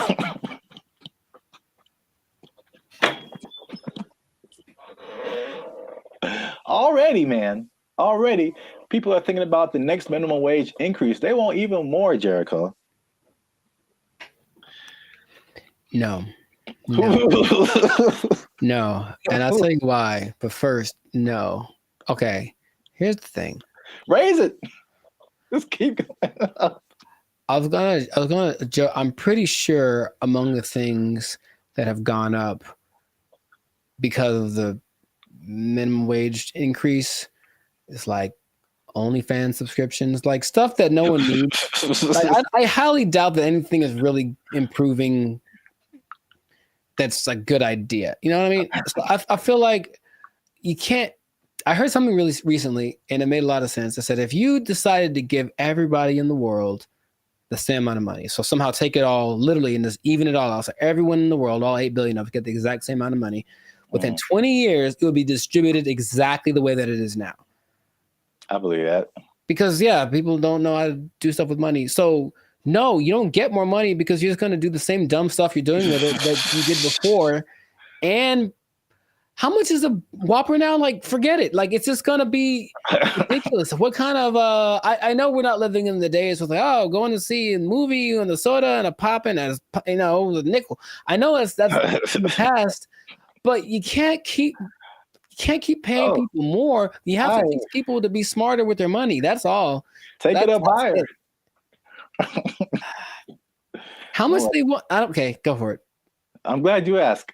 So fast food minimum wage, the workers have already unionized and got $20 an hour, which is several dollars over the regular minimum wage. Right. Long Beach hotel workers have argued for a $23 an hour wage. And this next one makes sense because we've seen it firsthand. Because as Band of Future, shameless plug, we do some shows in San Diego. All right. So nice. If you're ever in San Diego, come see a Band of Future show. But San Diego wants to raise the minimum wage for hotel and other service workers to $25 an hour. And I was wondering what happened because I'm like, ooh, inflation. Because we were like looking at hotels in San Diego, and I'm like, man, these got a lot more than last year. Mm-hmm. And now I know what happened. Janitors want $25 an hour, man. Clean them toilets, sweeping them floors, man. They want. I think janitors should get more than fast food workers. That's for sure. I really do, because I can go make my own burger, but if I go to an establishment, I want it to be clean, and I think the people that clean it should get paid. It's all about, I mentioned this before, you should get paid for the value that you provide. And fast food is just making us all fat and sick. And janitors make stuff clean, which is great. So yeah, pay them more. I'm not sure how much they get now, but pay them more and take it out of the fast food workers. That's just... That's an interesting take, I guess. It just kind of like took my mind somewhere. Okay. Because your viewpoint is, I heard you say this before, you should be paid based on the value that you provide. Yes. As opposed to the skill sets that you have. So I feel like if you think janitor, fast food worker, it doesn't take, in my opinion, as many skill sets to be a janitor as it does to be a fast food worker. The fast food worker, you have to have people skills. You have to be able to talk to people, interact, be friendly, all that kind of stuff. You have to have some math skills to run the cash register. You have to have just skills in terms of food preparation and something like, I think you have to have like a food handler's license and all this kind of stuff. So there's a lot more skills involved than being a janitor. But in your opinion, the janitor provides more value than the fast food person. Yeah. And if you had 9 PhDs, okay, you went to school for a long time, you're very smart, and what you got PhDs in doesn't help us at all, you shouldn't get paid more than anyone. Why would you? What are you doing to help? Right? To me, I watch them all the time, and I'm really grateful. At the gym, for example, which is a disgusting place. Think about it's disgusting without the janitors. If they weren't there, think about how gross it would be. Or oh my God, the bathrooms at the beach. Oh my God, I get like PTSD going to some of those places. And I remember the last time I went to Venice, there was a person like cleaning them as people were standing in line. And I'm like, that's one, disgusting. 2, thank you. How much are you getting paid? You deserve more. We all need you more than we need somebody to get our Big Mac done faster. I really think that's true. So yeah, I would, if I ruled the world, I would pay people based off of the value. I'm kind of with you, but I'm kind of like trying to play the devil's advocate. Like, I understand. And of course, the system we have is that you went to school for more time for this and that, or you were required to think more, or whatever the thing that is, whatever the commodity it is that you acquired, that's the thing that you should get paid for. And my position is that sometimes, sure. But also, no, definitely not. I need the janitors more. I need the people that rake the leaves more. The people that make sure that the streets don't have potholes. We need them more than we need. Remember, maybe I'm talking about necessity versus convenience. Like, I can make my own burger. I can go put together a Chipotle style burrito if I want to. All the ingredients are at the store. I just got to try, right? But I can't fix the street. I don't know how to do that. So if you know how to do that, you should get paid more than someone. Oh yeah, yeah. So it's something to think about. Yeah, an idea, but that is how I feel about it. But wait, there's more. 25. Oh, that's a lot. 23, 25. That's a lot. San Diego Community College District has already raised its minimum wage to $30 an hour.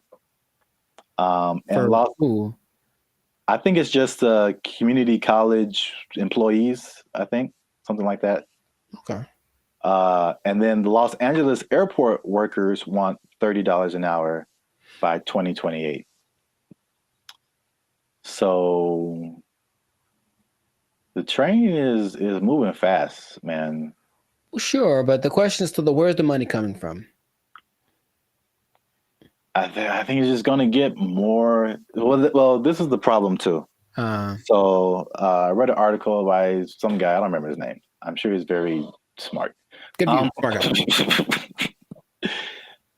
He is the person who pointed out that, there's a couple of things where businesses are actually doing okay with the minimum wage, but he said, like, obviously this is not a long-term solution, because you think about, okay, minimum wage, and you kind of touched on it. It's like, what are you spending your money on? And then for like 99% of people, what are your biggest expenses? Food, shelter, transportation. All of those things are sky high, abnormally high in California than anything else. And so I don't necessarily think people are just wasting their money on whatever, but it's I mean, they could be, but Another life. The fact still remains that there's a for real housing shortage. The average housing cost is like, I think, almost double, if not double, than some other places. So that's a huge thing. We already know the food is high. It was already high, and it got higher. And then like gas is like $5-6 a gallon, $7 a gallon. Like too high. It's too high. So it's like people keep pointing out is just like those things are like at the root of this. A lot of it, you know, but it's like we're not trying to solve those things. Or maybe they are, and they just haven't found a solution yet. I thought that was an interesting point. It is. Because we're still in a cycle of like you raise minimum wage, and then businesses are, we can't pay people. We got to raise prices, and then like everything goes up. So then what's the point? Right. Your rent is higher, your food is higher, gas is higher. Now we need more. Right. Money. This doesn't make any difference, basically. But it makes people feel good. Yeah. But like I said in the beginning, this guy also pointed out that there are two things that he pointed out where businesses are actually doing okay with the minimum wage, and it's actually been a good thing. And it's not OnlyFans? And it's not OnlyFans. All right. Yeah. One. Just a second. One is that it has forced businesses, and I think we can even agree to this as the way we run Band and Future and all that kind of stuff. It's forced them to be more efficient. And I've definitely gone into places or worked in businesses where like you can tell the money is flowing.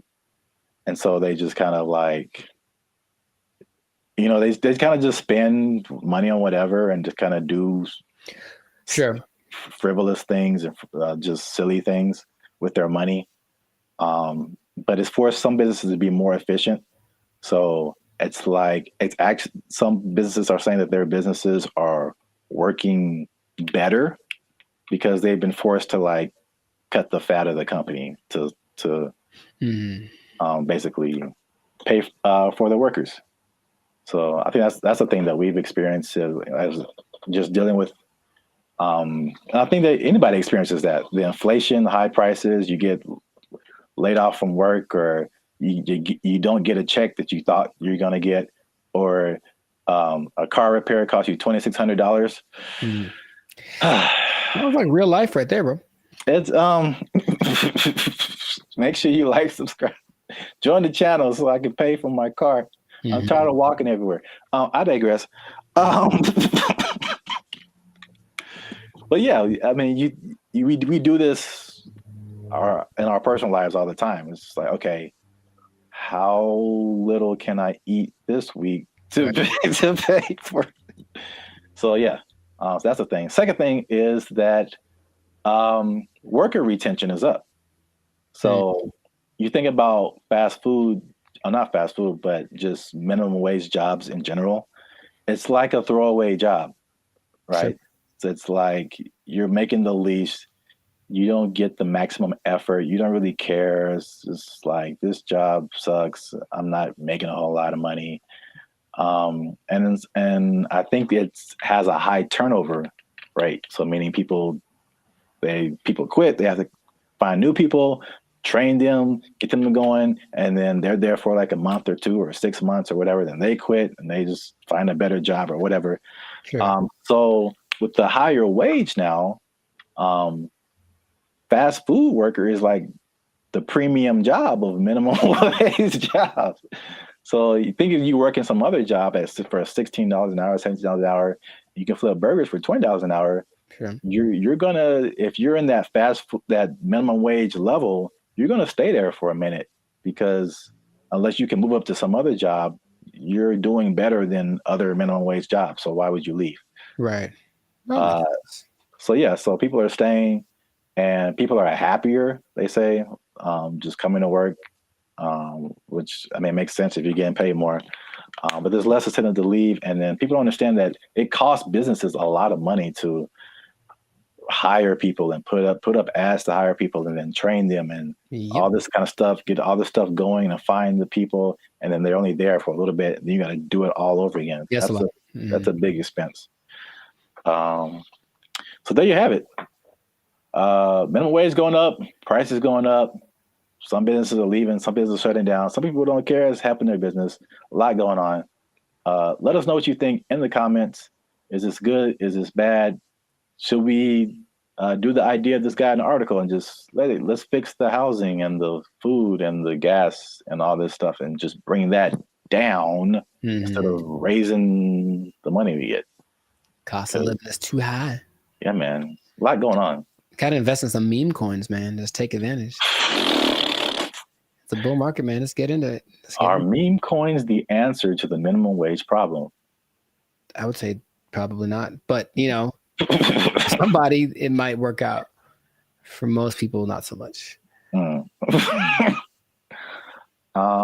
Yeah, we out.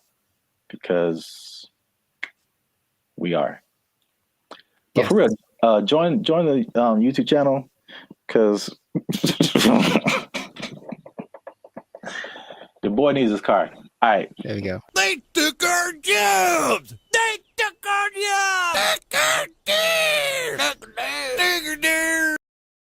I sense a faint bit of skepticism in your voice, Jericho. We haven't even skeptical. Is like, is there anything that he's made that has been helpful or that I would know about? We haven't even gone into his claims and what he's talking about, man. He's saying he's the second coming of George Washington Carver. Is that what you're saying?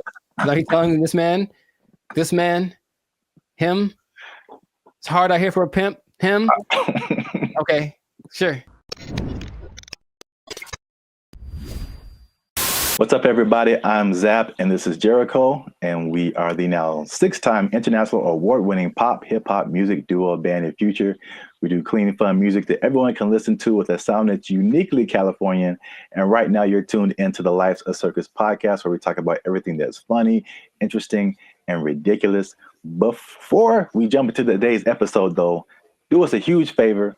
Make sure you like, subscribe, comment, and share this video with somebody that you got beef with, somebody you don't like, maybe somebody that's all up in your grill and making you feel a type of way about the day. Oh, bars. Okay, so look, somebody that put a hitch in your giddy up. Is that a phrase people say still? Yeah, sure, man. Yeah, you got it. So I don't think I got it. I've been waiting to talk about this. All right. So the big thing on the internet has been Kendrick Lamar versus Drake. By the way, I think it's fake. Okay. Just because I've been doing this too long. I'm doing music too long. I've been doing Hollywood too long. I've been doing marketing too long. There's all of a sudden this big beef and oh, wow, millions of streams are happening. Wow. What a coincidence. Anyway, I digress. What if I told you, Jericho, that the Kendrick Lamar Drake is not the biggest beef on the internet? I would believe you. Let me rephrase the question. Okay, go for it. You are probably right. What if I told you that there was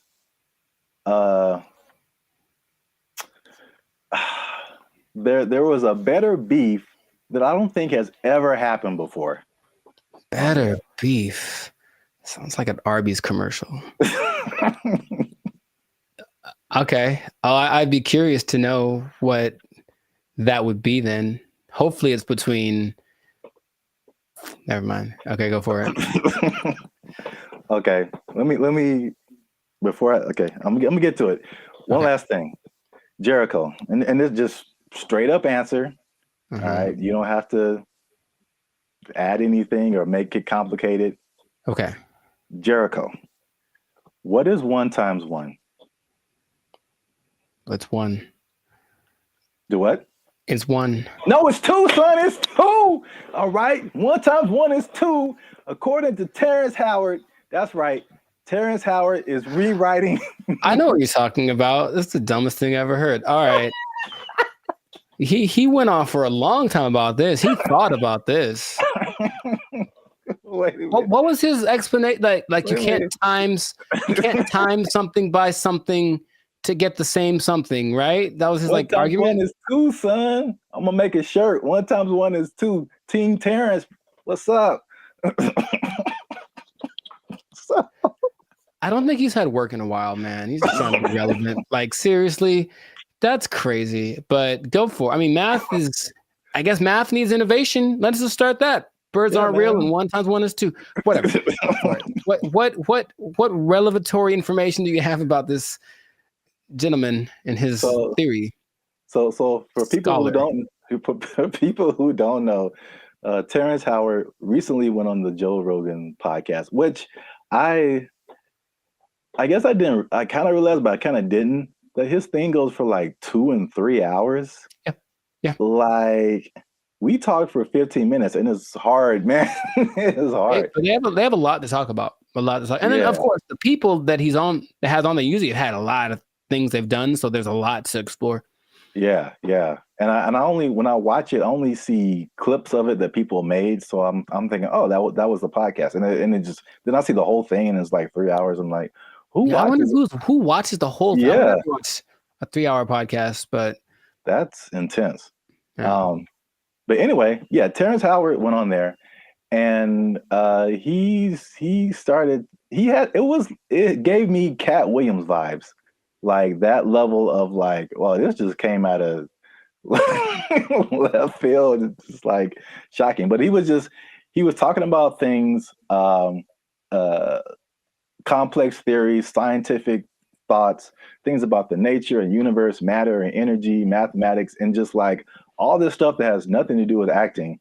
And there was a lot of I definitely didn't watch the whole thing. So don't use this as a video to like sum up everything. But I didn't know that he was even into all this stuff. So he's a smart guy. Yeah. But I mean, there's smart, and then there's like talking about the theory of relativity smart. Like that's just he's like Jaylen Brown smart. Rewriting mathematical equations, and I'm just like, all right, cool. We gotta have a couple black geniuses, him and Jaylen Brown and Kanye. Well, anyway, hashtag too soon. So Howard holds 97 patents. Do you know that? No, that sounds like something that he would tell people at a party. I sense a faint bit of skepticism in your voice, Jericho. We haven't even skeptical. It's just like, is there anything that he's made that has been helpful or that I would know about? We haven't even gone into his claims and what he's talking about, man. He's saying he's the second coming of George Washington Carver. Is that what you're saying? Like he's telling this man, him. It's hard out here for a pimp. Him. Okay, sure. 97. I didn't know that about him. That's cool. It's 97 expensive to patent things. It is. So I guess that acting money helped out. But he believes many of these patents will, of course, change the world. Some of his notable patents include advanced designs in metallurgy, I think I'm saying that right, chemical engineering, and innovations in flight technology. So at the very least, the man is doing things. Yeah, sounds like it. So, but what really shook up the internet was some of his claims. All right, so we're just going to go through a few of them that this is kind of tough to talk about because he's talking about things that are beyond most people's comprehension. Sure. And so there's a lot of things that he said or a lot of words, even words that he used that are just not in common vocabulary. But I tried to pull together some synopses and just kind of put it in more lay terms, I guess. Okay. Some of them are just straight up. You can just tell. Like, let's see what Mr. Hustle and Flow's got. I don't know if you saw this part of the podcast, but his first claim is that prenatal memories are real, which most people don't think are, but he debates it, and some other people have debated it. But he said he remembers being inside of his mother's womb. Don't make me laugh. He described detailed memories, such as seeing his hand in utero, and he said he remembers being circumcised as well. I feel like that there's some truth to that, and without having ever studied it, just because it's one of the questions I ask a lot of people when I meet them and I want to break the ice. I ask people what their first memory is.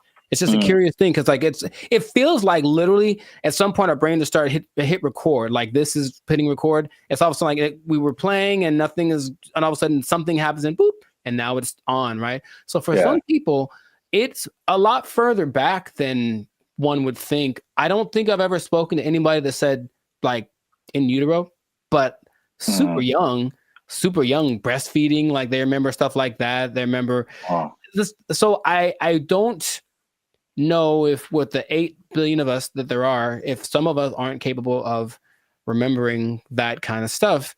I guess my question is like, okay, so then what does that mean?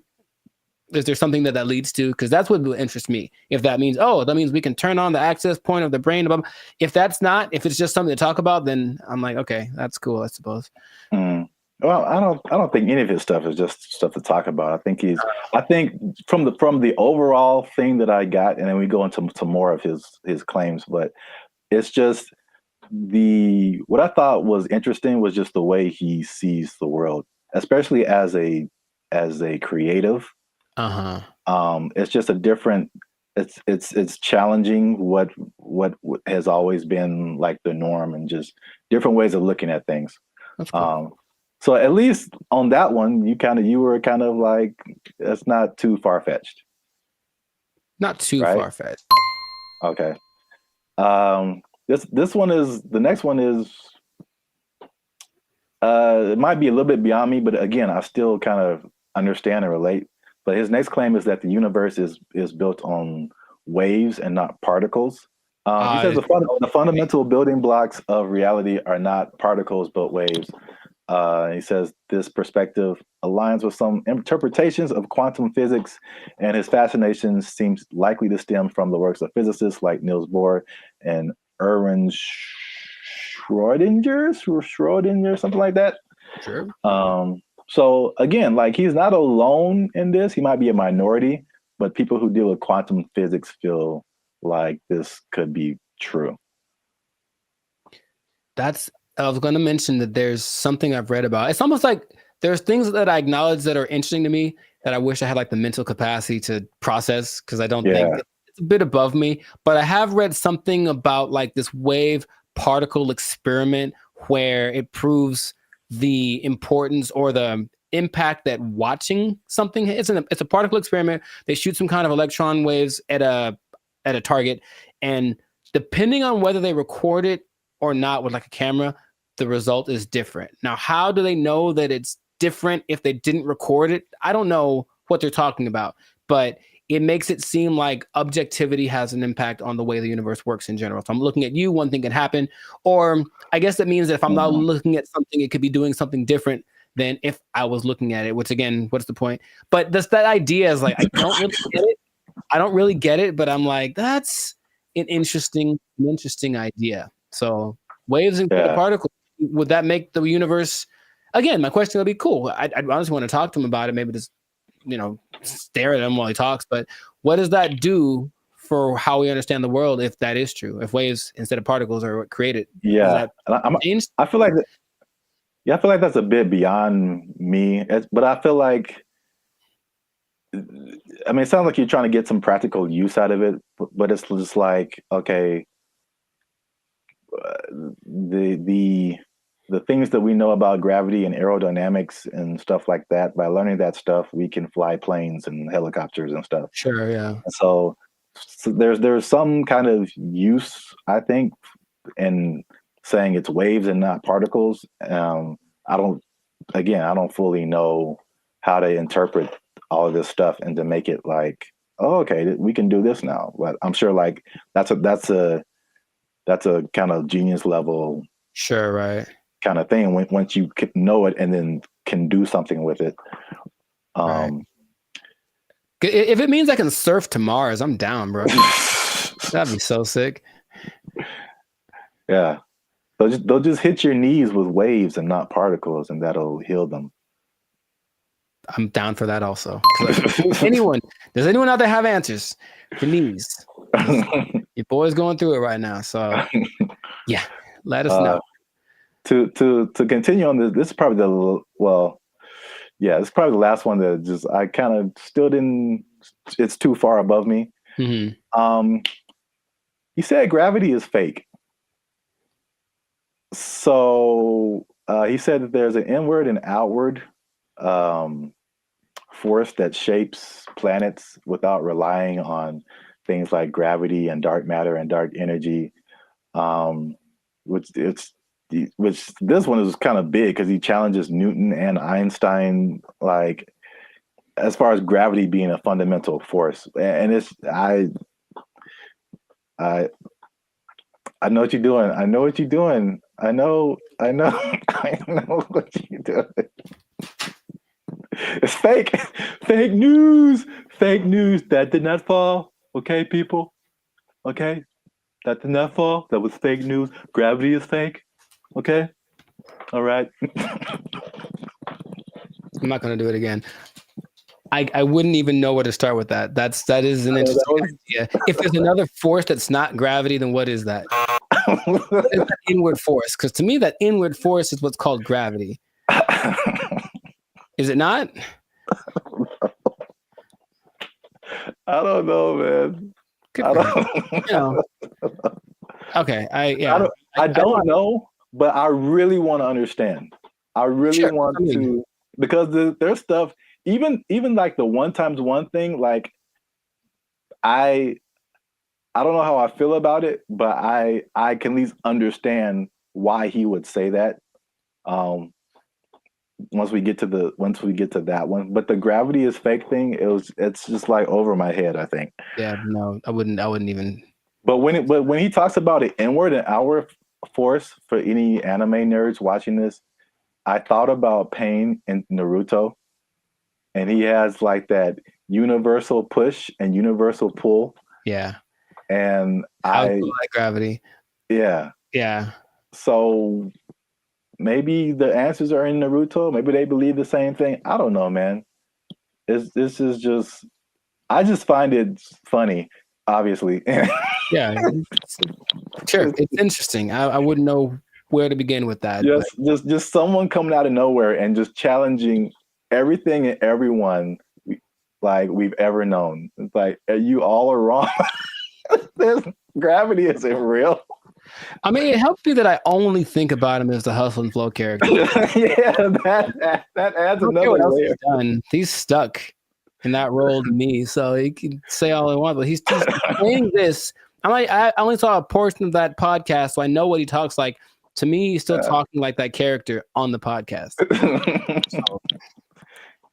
Yeah, he definitely has that like typecast, or like his role in Avengers was like, was it War Machine? I forgot he was in that. Yeah, he was like the first War Machine. It's like, War Machine said there's no gravity. For the record, I prefer Don Cheadle. The same. I thought they were both good. Oh, okay. Well, I don't remember Terrence, but okay. Next one is that straight, again, along with gravity not being real, also straight lines are not real, Jericho. And this is the one I kind of understand. All right, so this is his explanation. he said when you view something from the correct perspective, or you view a straight line from the correct perspective, you'll see that it's not straight. So he gave an example that if you put like you draw a straight line, perfectly straight, at least to our human eyes, but if you put it under a microscope, you'll see all the tiny like inflections that don't make it look straight anymore. So basically, these are all conceptual things. He's basically trying to get us to rethink geometrical concepts. Again, why I don't know how that applies to that. Yeah, that I would say. How does that help us? Terrence, how does this help us specifically? I don't think it does. Look straight to me. It works for me. I'm gonna accept. I'm gonna take into consideration two of his ideas, and then for me, gravity and straight lines are pretty much going hand in hand. I will go find a straight line and drop it to celebrate my acceptance of straight lines and gravity. So we're 2 and 2. Yeah. So you can kind of see where he's coming from with the prenatal. But I like the idea of not him trying to be controversial, just saying, hey, think about stuff. We are told things from an early age, and most people, for everything they've been told, that's just how it is. And any idea that something might be different can be scary. It's like, oh, it's the truth. What is? But so I appreciate his effort. But that's what I got out of it. All right, so we're 2 and 2, which is perfect because we're coming to the last one I have here, and that is that multiplication is a lie. But I mean, does he say it exactly like that? No, but that's just funny to say. Anyway, he said that one time. This is the number. He said that one time. One is 2. Okay. So he said this is why, because if you combine two unique things, all right, you can't end up with the same thing. Which I hear where he's coming from. You got one, like, because I remember like algebra, like you're always trying to solve for x, and you got this side of the equation, you try to balance it out. So if you have 2 1s on this side, like how are you going to have a 1 on this side and it still be the same thing? So like I still don't know if I agree with it, but I totally understand what he's trying to say. I don't appreciate that one. Side of it. And I'll try to I haven't taken math class in 2 decades, but I'll try to explain. He said if you combine 2 unique things. To me, I'm like combining in my simple brain an object, this is a guitar pick, with a concept, which is a number of these that I'm thinking about, right? So if I have one of these, this is my object, and I take a number that represents how many of these I could have. If I go times 2, I will then have 2 of these, right? Hey, look what happened. Now I have 2. If I take this one object and then I multiply it by a concept that is singular, nothing changes. Because here's the other thing. I think I can bring a narrow to this also. I want to figure it out because usually there's like, or this might be Avatar. It's like, okay, there's like good or bad.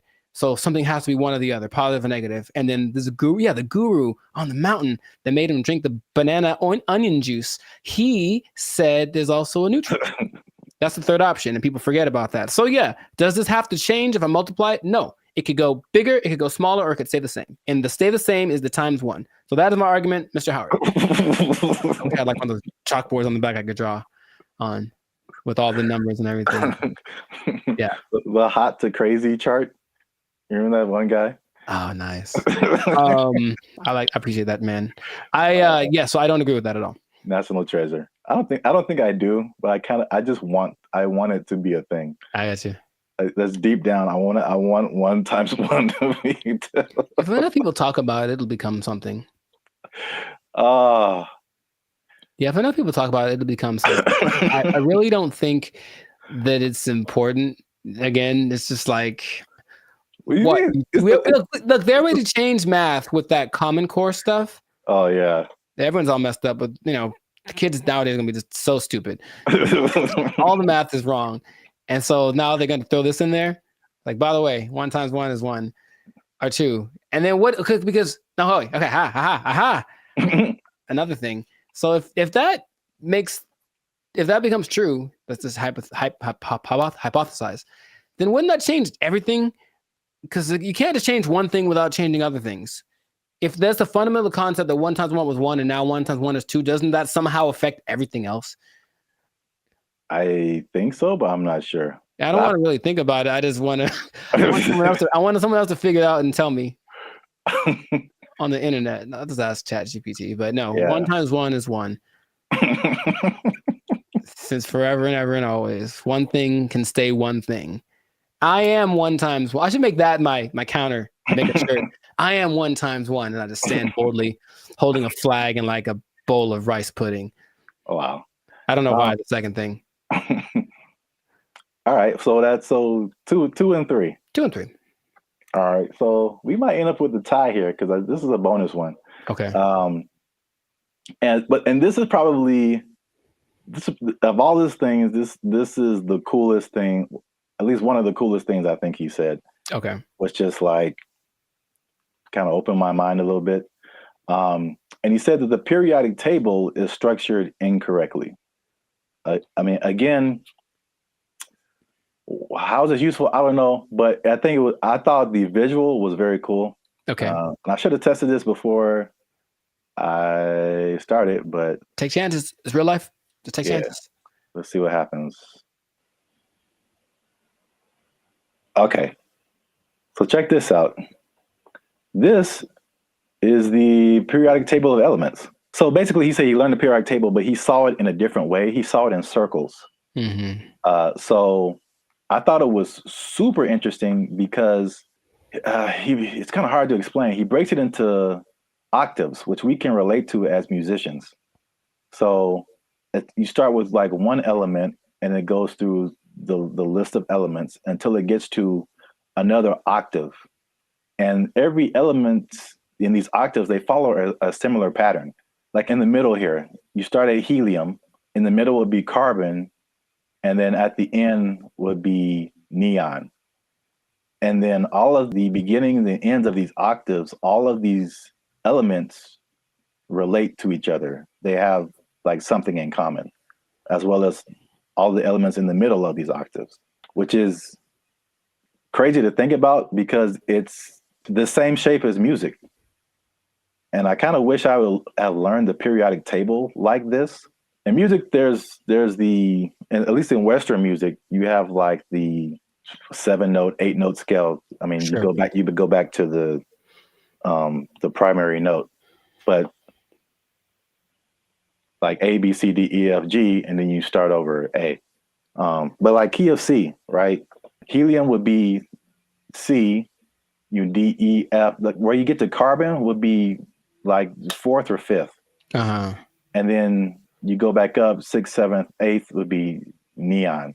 It's crazy. I don't understand what he's saying, but I understand it from a musical perspective. That all of these elements between helium and carbon are passing tones to where you get to carbon, which is like a perfect 4th, perfect 5th. And then nitrogen, oxygen, these are all passing tones until you get to neon. And all of these elements relate to each other based on their positioning here.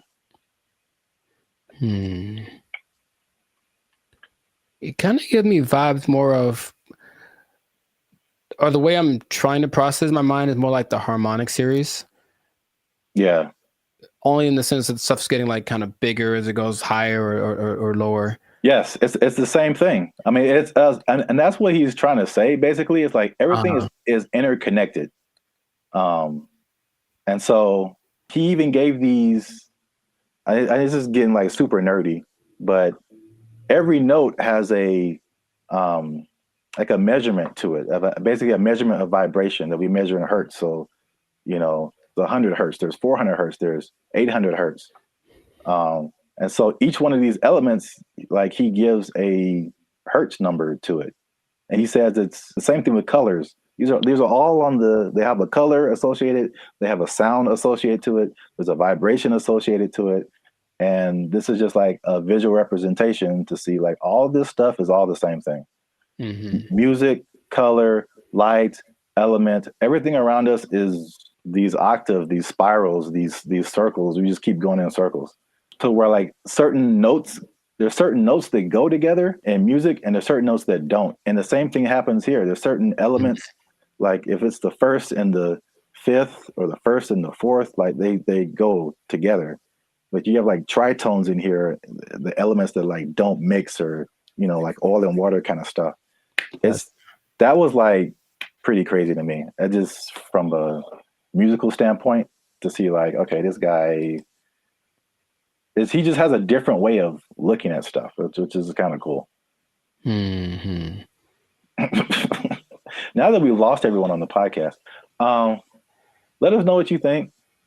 Unless you want to comment on that, Jericho. I'm 2 and 4.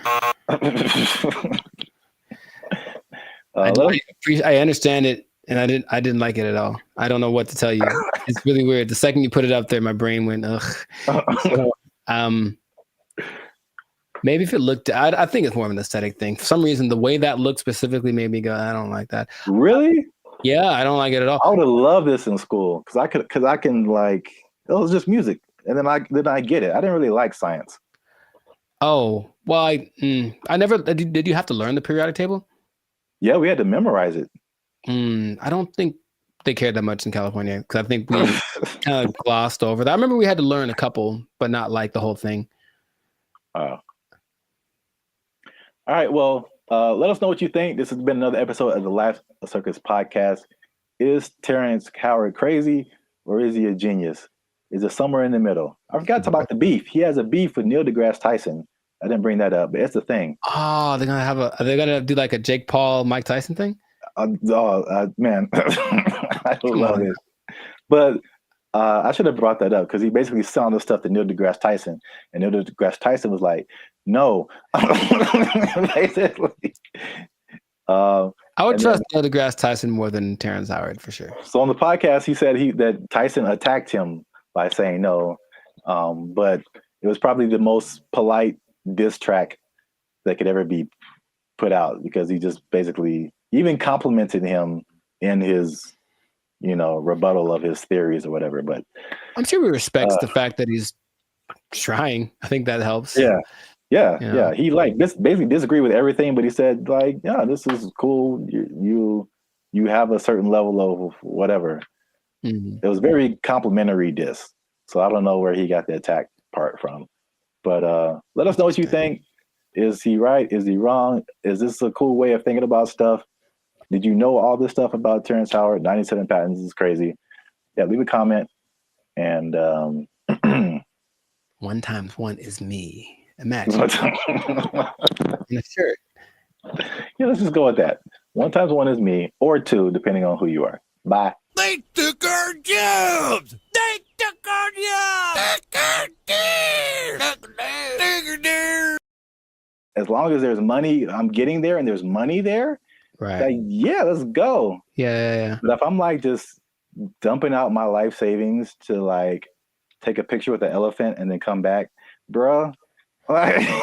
For some people, they think that's worth it. They think it's well worth it. No way. But I need to pay, son. What's up, everybody? I'm Jericho, and this is Zap. We are the now 8-time international award-winning pop hip hop duo Band of Future. We make clean, fun music that everyone can listen to with a sound that is uniquely Californian. And right now, you are tuned in to the Life Circus podcast, where we talk about things that are funny, interesting, and just straight ridiculous. So before we get into this, and this is going to be a very important topic. I think a lot of you will be interested in this. Make sure to like, subscribe, comment, and share this video with at least 2 people that are interested in becoming a digital nomad. We want to talk about it. We're talking about work. We're talking about jobs. We're talking about moving. We're talking about all the things that seem so glamorous, but maybe there's a dark side to it.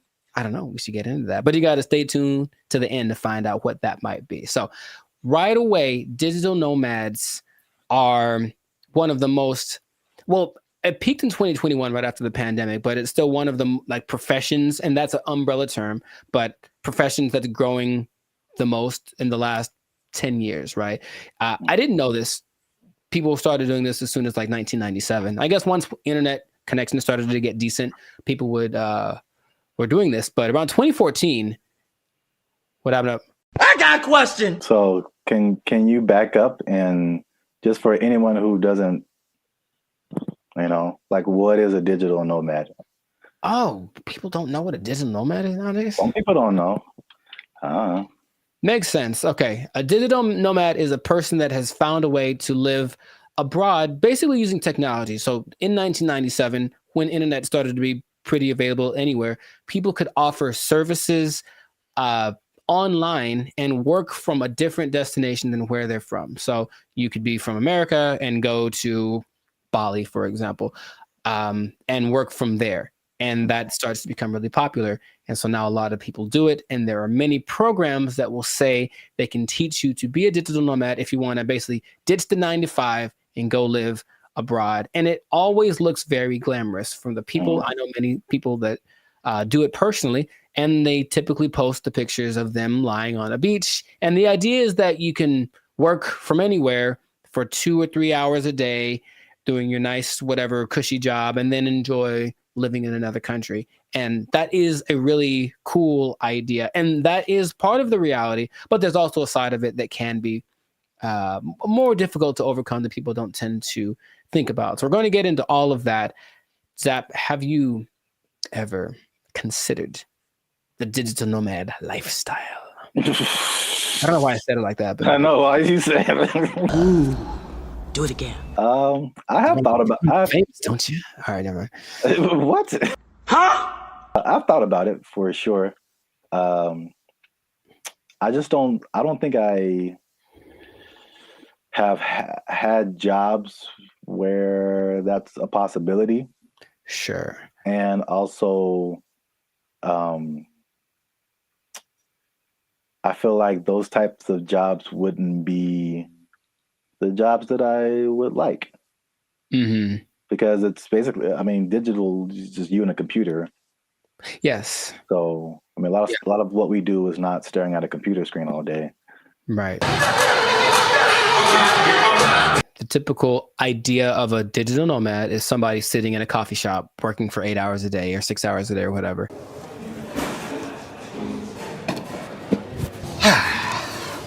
And that's true to the point where a lot of places actually construct digital nomad communities so that they can all be together in kind of one centralized place, like a work share kind of a situation, and just work from there. But yeah, the big key is that you just gotta have good internet and then something that you can do to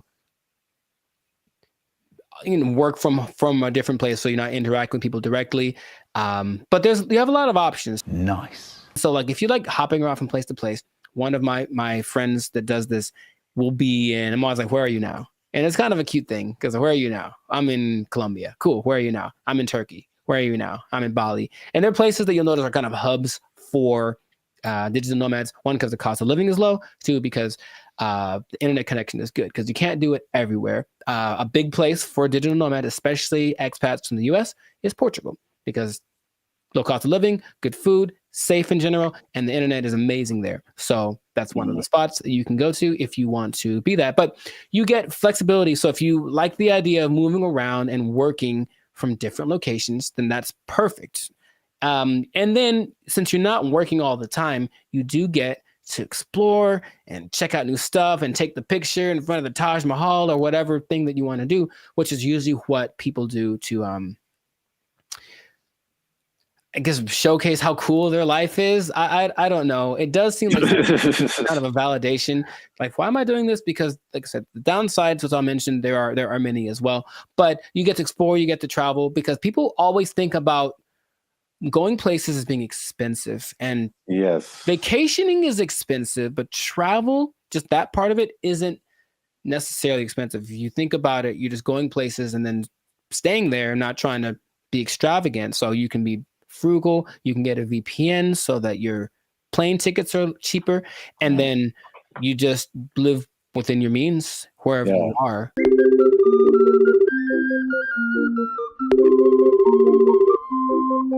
That's one thing about me. Like, I'm not a big traveler, but I feel like I feel like that Dos Equis guy. It's like I don't always drink. What is it? Beer. Yeah, but when I do, so like I don't always travel, but when I do, somebody else is paying for it. Right. And that is just like that's like the only time I travel. Like I will go on a tour for work, to play music or whatever, go to another state, go to another country. As long as there's money, I'm getting there and there's money there. Right. Like, yeah, let's go. Yeah. But if I'm like just dumping out my life savings to like take a picture with an elephant and then come back, bruh. For some people, they think that's worth it. They think it's well worth it. No way. You know, but I need to get paid, son. Listen, we finna get paid, girl. It did surge in popularity, of course, after the pandemic, as people were looking for things that they could do and they couldn't be around people. So, okay, this is perfect. But for some people, they really fell in love with it and they said, I'm going to keep doing this. So a lot of the more well-established digital nomads have been doing it since then, or maybe a little bit before then, so like 4 or 5 years. There rarely are people that have been doing it more than a decade because it does kind of wear on you just moving around and doing all that kind of stuff. But you do get choice over your work-life balance. And I think that idea, easier said than done for sure, but you don't have to clock in an office at 8 a.m. You could sleep in theoretically and then go hang out at the beach or snorkel or something. I think what people do overlook is the idea that you still have to work and you really should do it on a consistent basis. And if you don't do that, then I don't think your digital nomad life is going to last very long. But you have a lot of things that you can grow with as well, because people have great stories when they do it. When people I've talked to, I was in Cambodia, blah, blah, blah, and a tiger almost ate me. The tiger bit the man in the head, and everybody's mad at the tiger. There's also, you get to choose where you live, because if where you live is expensive, you can just go someplace that's a lot cheaper. So I think that's why Bali tops the list for a lot of people, because it's not very expensive to live there from a month-to-month basis. So if you find a way to get income from where you're from, be it the United States, England, something like that, and you can generate that money while you're living in Bali, then you're living like I heard for like $1,000 a month, you can have servants. Wow. Literally. I'm gonna take a nap.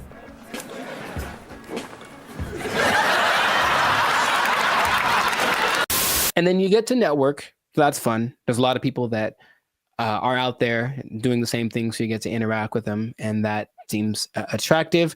And then you don't really have to go to work. You think about that. Honestly, I don't know about you, but I think a lot of people hate going to work. They don't dislike work.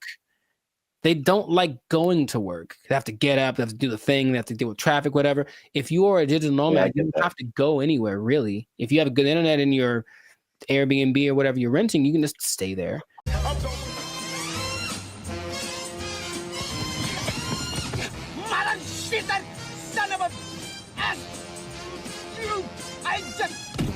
Yeah, bro, like just putting on, like, I look at the, especially when I used to live in downtown LA and seeing the people who like worked in corporate offices and they had to wear suits and ties, stuff like that. Just the thought of like getting up every single morning and putting on an entire suit, dude, like it's a challenge. So I could sit at a desk and then come home and then take it all off. Like if I can go to work and still be in my pajamas, like, dude, where do I sign up? Yeah, I get the appeal for sure.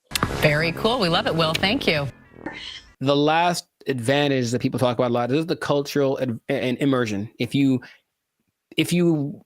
like a particular culture, then you can just go there if it works out for the technology and all that kind of stuff, and you can be immersed in Hong Kong. You can learn Chinese. You can do whatever. If you have other goals that related to that culture, then it's the perfect way to do it. You can still make money and be immersed in that culture. And that really does seem fun. In my personal experience, I've never done the digital nomad thing to an extreme, though I've thought about it because it seems like it might be fun to do here and there. But I have constructed my coaching which I can do from anywhere. And I have been up in the mountains and I'm working on a session. I'm just at a coffee shop and I see what that's like. And if that was my everyday, it wouldn't be so bad. You know, it's definitely like, oh, I need my computer to work. That's all. If my computer works and the connection is good, then it works. If it does not work, then it's a bad day. That's all. It's kind of a risk that you run. Now, those are all the advantages. And that's the stuff that when you go on the internet, you will see people living exactly what I just mentioned. However, all of the downsides, dun, dun, dun. There's a lot of them. No, God, please, no, no. What would you think would be a disadvantage, major disadvantage of being a digital nomad? The first thing that comes to mind is just, even though it's cool and you're like exploring and all this kind of stuff, especially if you have a core group in the States, like a certain group of friends, a certain group of family members, they're most likely not around anywhere close to you. So any of those kind of groups that you grew up with or were with, you know, in your home country is just kind of gone. So you can have a bit of isolation, I think, for sure, even though you might be surrounded by all these new experiences and new people. You're still kind of like by yourself to a certain extent.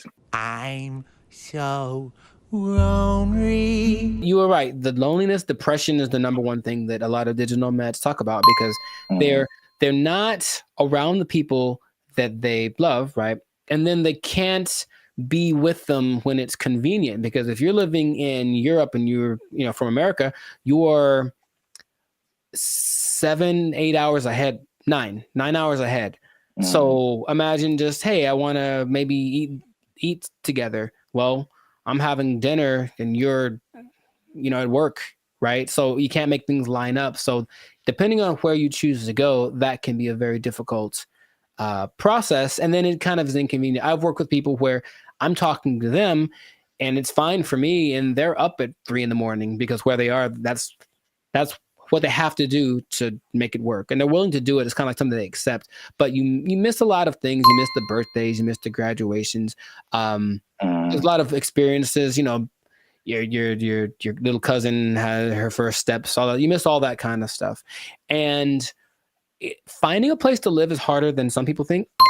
And that's another problem that a lot of digital nomads have, because they go to a place expecting everything to be great. But what they don't understand is that a lot of digital nomads have this reputation of basically causing prices to go up, right? Because you're coming from a country that everything is great. Yeah. So everything's coming up because you have a lot of money. So a bunch of you move to one place that's not doing too well. So they're like, oh, there's a lot of these people, so I'll charge more so I can make money. But then the locals start to resent you because you're there. And so it's not, you don't feel welcome. And that's kind of an uncomfortable thing. I think I mentioned, I have a friend who travels a lot. When she said when she was in Turkey, she kind of got that vibe. It's just like, why are you here? But she doesn't speak Turkish at all, so that didn't help her cause. However, some places actually put signs up that says like, hey, digital nomad is not welcome. It's gotten to that point. Wow. You go to a coffee shop and like, nope, you can't come in because you're going to buy one drink and work here and use the internet for 8 hours. Nah, you got to get out or find someplace else. So that's starting to become a thing. So yeah, just think about that. It's like you want to be welcome. Now I'll tell you in a second, some countries are actually taking measures towards making sure that the digital nomads they do attract are actually helping the economy. But a lot of places don't have that in place yet. So yeah, the locals might resent you. If so you just for my own personal whatever. I got a question. Have you ever gone into Starbucks and worked on something and not bought anything? Yeah. I'm in a dark, man. Oh yeah. Do you feel guilty at all? Or are you just like? No, I spent a lot of money in Starbucks. I think I have once in a while. Okay. That's just my. If it was, and the thing is, if it was a mom and pop type place, then I'd feel bad. I'd buy something every time. But here's the thing. I even usually go to Starbucks. I have to use the bathroom. I'll buy a cookie or something just because. Oh yeah. But sometimes I'm like, I'm here for an hour. I'm popping in and out. I'm a regular. Don't mind me. I'm just. I think that's interesting psychologically because I feel. I feel the same the same way. Like if I go to a place where like I shop there all the time and I just go and then I just go in there to like use the bathroom or something. I'm like, you guys owe me you guys owe me this bathroom. I'm here all the time. I'm not buying anything right now, but I'm here. But I feel the opposite at Starbucks because I don't drink coffee. And I never go to Starbucks. So when I'm in there, I'm just like still in Wi-Fi, and I feel so guilty. Here's the other thing. Specifically for Starbucks, I don't feel bad because my computer and phone don't work in Starbucks. Any Starbucks, the internet, the Wi-Fi does not work. I have to do my hotspot on my phone. For only Starbucks. I don't understand. Apple. No. It's just because Mr. Starbucks doesn't like me. And that's Android, PC, Android. Wow, really, I don't know if anyone's understanding what you're saying there, sir. Sorry. Anyway. Long COVID. Sorry. Continue. Wow, what else was I going to mention? That besides, the locals resenting you, someplace not wanting you to be there, if you have a medical emergency, it's a big deal because you don't have a safety net. Your insurance might be more expensive for one, and then transferring it over, sometimes it's a tricky thing. It depends on the country you're in. When I went to Spain, I met up with a friend who got sick on her flight. And so from the plane, they took her in an ambulance to the hospital, gave her the treatment, whatever. Now, if that had happened in the US, that would have probably cost her about $5 million.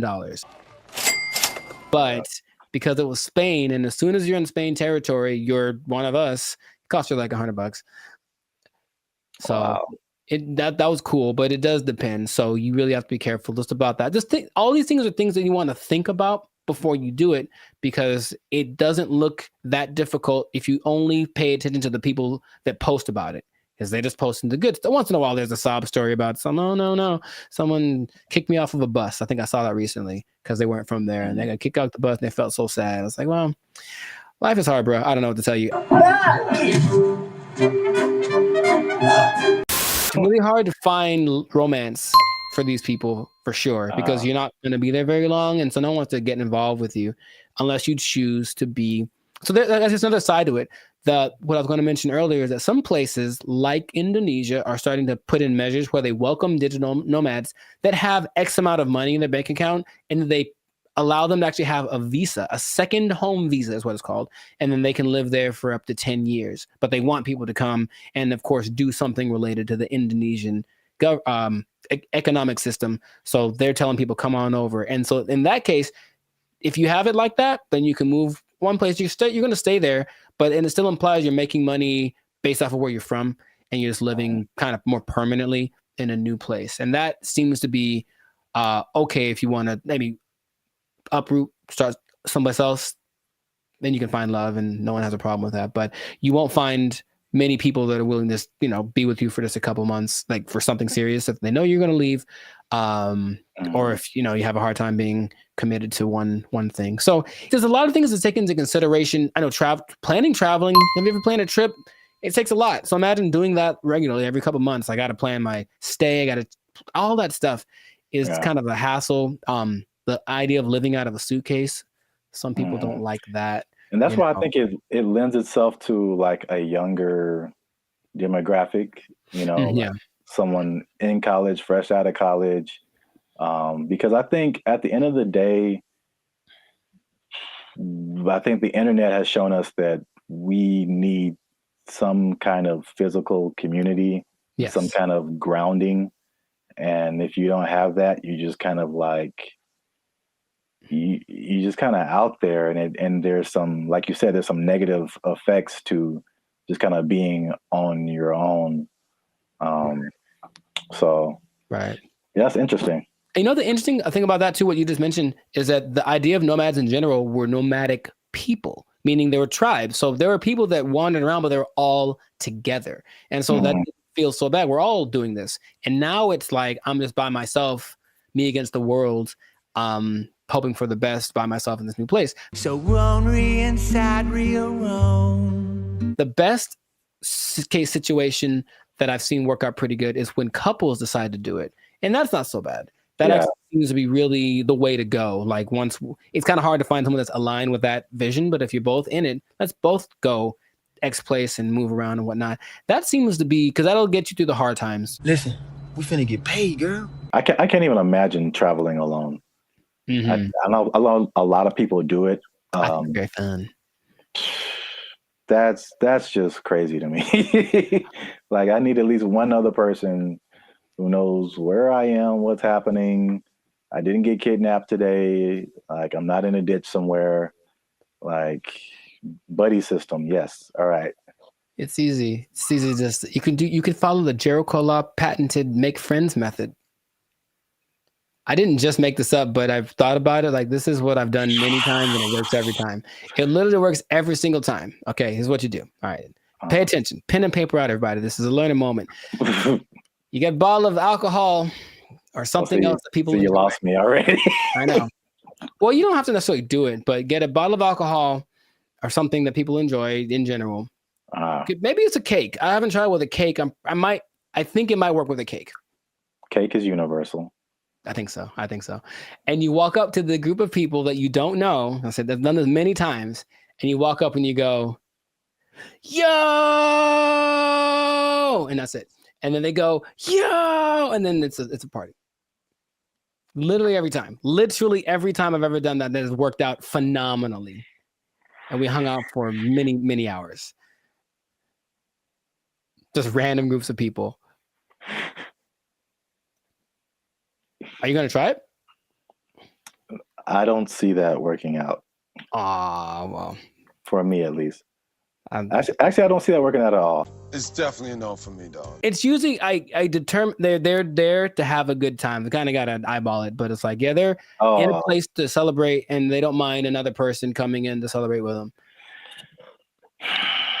Try it, man. Anyways, what I was going to say, the last thing that people tend to forget about is that I think it's important to have a routine in life because you're just freelancing and freestyling everything. So you need a routine, and in a new place, it's hard to develop one because things are always kind of up and down. Your money flow would be up and down if you're not working for a big business. If it's just you, then some months are better than others. So that side of it, that inconsistent income, can be kind of nerve-wracking also, or it might make it so you can't keep doing it, right? If you don't make enough money. So you really want to have a good savings before that all comes under this. Now that you say that, it's all under the same umbrella. Like if you wanted to put all of that in one word, it's stability. Yeah. So your home community, it's stability. Your routine, it's stability. Your money situation, it's stability. It's like, I think we as humans were created to like want some level of stability and to be a nomad, even digitally. It's just like, you're just you're unstable to a certain extent. Right. So you can't link into things that are stable, like other people, and have relationships and romantic relationships and all this kind of stuff. And I feel like that sums up everything that you're saying. It's just the downside is just a lack of stability in a laundry list of different areas. Yeah. I think some people, if they have the right personality, I know personally that's perfect for me. I wouldn't mind that kind of a thing. It definitely doesn't. Actually, my perfect scenario in life would be that this should be a show. No one take my idea. This should be a show. That someone wakes up in the morning and there's an envelope at their door, and basically it tells them what they're going to do for work that day, and they have an hour to get to the airport or wherever, and then they don't know what it is. They've never done it before, and that's their job. I would love that. That is really good. See? Wait for the show? Yeah, I mean, the idea. Yeah. Okay. I'd watch that on TV or something. I thought of it. No one take it. Yeah. Copyright. All right, we should just do it. That'd be fun. Yeah. I think it'll reach a peak and start to come down because people were still riding the wave of the COVID. But after a while, people want to start families, do all that kind of stuff. And if you need that stability, then it's not the job for you. But if you're younger, or if you want a change of scenery, some people do it for a few years and then they stop, but it seems like a cool thing. Where do I sign, Mr. Berry Gordy? I might give it a shot here and there. That's kind of my thought about it. I'll just try working for a week or so from wherever place, but not necessarily do the jumping around and to the extreme that some people do, because that's a little much. And then, they do a lot to find people to talk to. They talk on those like roulette chats, like we did that one time. Oh God. Yeah. Yeah, I know. Yeah, maybe we shouldn't do that again. Got him! Got him! But people spend a lot of time on those because it's literally just like somebody to talk to me, someone be a connection, and I think you can see that a lot more. So hopefully that doesn't long term affect people's mental health with all the depression and stuff like that. But if you're thinking about becoming a digital nomad, I just gave you the blueprint. Keep in mind the positives and negatives, and if it's in your heart, go for it. But above all, make sure to share this video with somebody that wants to know a little more about the digital nomad life. And I'll tell you what. What? This is not possible if you don't have a job. Get a job to be a digital nomad. They took our jobs. They took our jobs. Took our deer. Took our deer.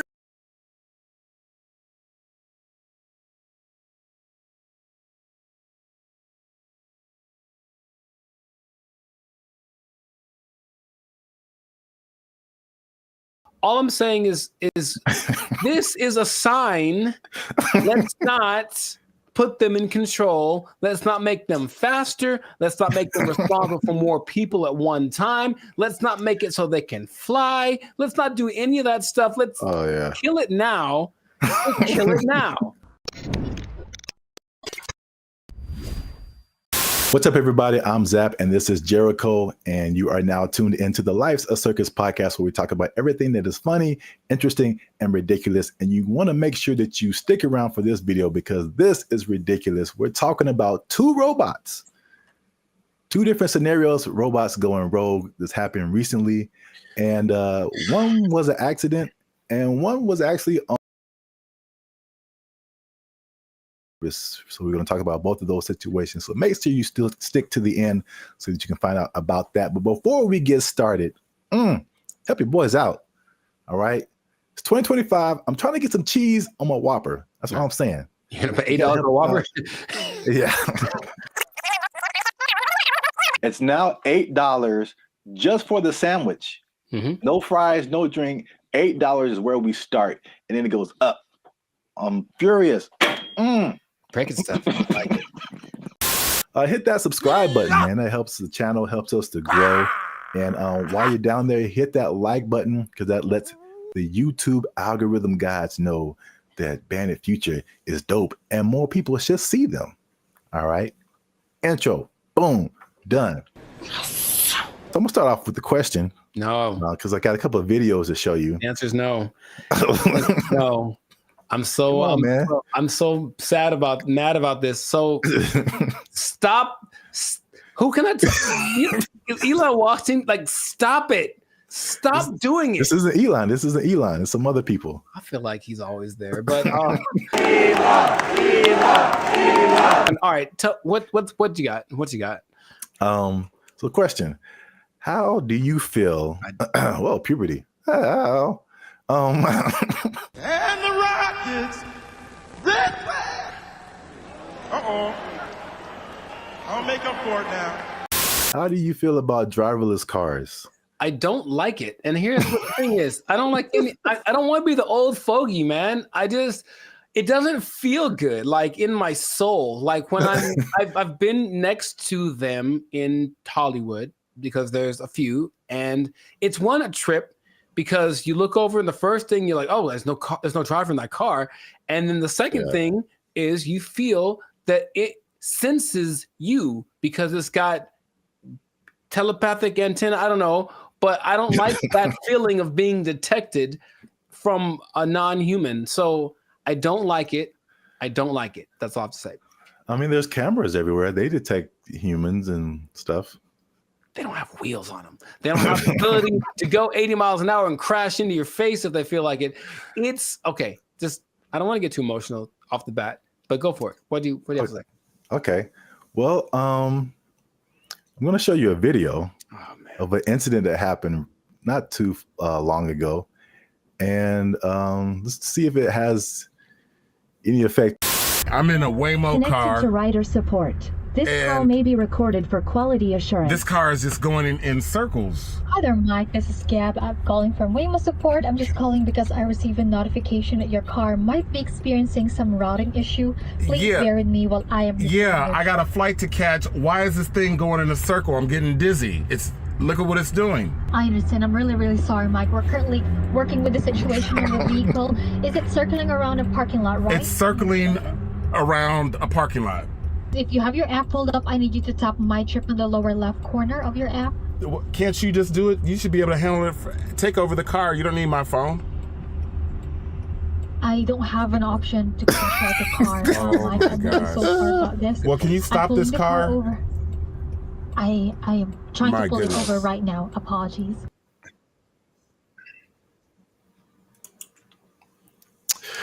Yeah, man. So here's the thing. All right, to his discredit, the car is not going that fast. He can just jump out, I think, unless they can't unlock the door. But what he mentioned was like, yeah, there should be some kind of an override thing for these things. Sorry, it on the fritz. Let's hit the button so it calms down real quick. Like, they should be able to do that. And if they can't, I'm not getting in that car. But also, I'm not getting in that car. Did you see how weird that was? I thought for a second, and here's the thing, for a split second, I thought it was the car talking to the guy, like, hey, I got it, shut up. And that would have been worse. What would you like to hear? What the hell was that? I realized that he was just, at the mercy of this car and you know what's weird about this? Everything repeats. I remember this actually being, honestly, a faulty not a default, but it was a problem that certain cars had back in the 80s. I don't know why I remember this, but I remember seeing like a car going around this roundabout and it wouldn't stop and they couldn't turn it off. Wow. A defect. It was like a defect. So I mean, maybe cars like to go in circles. I don't know. Yeah, I got a flight to catch. Why is this thing going in a circle? I'm getting dizzy. All I'm saying is this is a sign. Let's not put them in control. Let's not make them faster. Let's not make them responsible for more people at one time. Let's not make it so they can fly. Let's not do any of that stuff. Let's kill it now. Let's kill it now. That's easy. It's very damageable now. I'll be back. I don't want to see this happening to more people. And I feel like it's going to happen to more people. Okay, your points are valid. Thank you. I'm trying to stay calm. So let's I want to break down what exactly happened. The guy in the car, his name is Michael Johns, who ironically works in tech. So he was inside of one of these Waymo cars, which I'm seeing more and more now. Yep. This was in Phoenix, and the car the car did 8 circles in the parking lot. Oh wow, this is fantastic. It did 8 circles. As you can see in the video, he said he was getting dizzy, and probably the same thing that jumped out at me was like, the lady literally said, "I don't have an option to control the car." Right, and that's the problem. That's a big problem. That's such a big problem. This thing has been out for years. It blows my mind that they can't control the car. Like if something like this happens. Right. Trust me. They said a software update is what fixed the car, which is like, I don't like that either. I know. I mean, because Like a software update on my computer or my phone, it's fine. Like a software update on my car made it do this? Nah, man. You know, my computer does sometimes. Hey, y'all, come look at this. Sometimes my computer, okay, Team Apple, but sometimes it just literally goes like, and turns off. Literally, it sighs and gives up the ghost. And I'm like, well, that's already inconvenient. But if it was like a vehicle carrying people with responsible for their lives and it did that, sorry. And then I got a tragedy. I know you have a burning question. Has this happened before? And the answer is yes. So, this is crazy. In 2021, the car was confused by puddles on the street, so it didn't really recognize what puddles were. Okay. And it was braking for no reason, basically, while people were inside the car. In 2024, they experienced several recalls, February 2024, when two vehicles hit the same truck.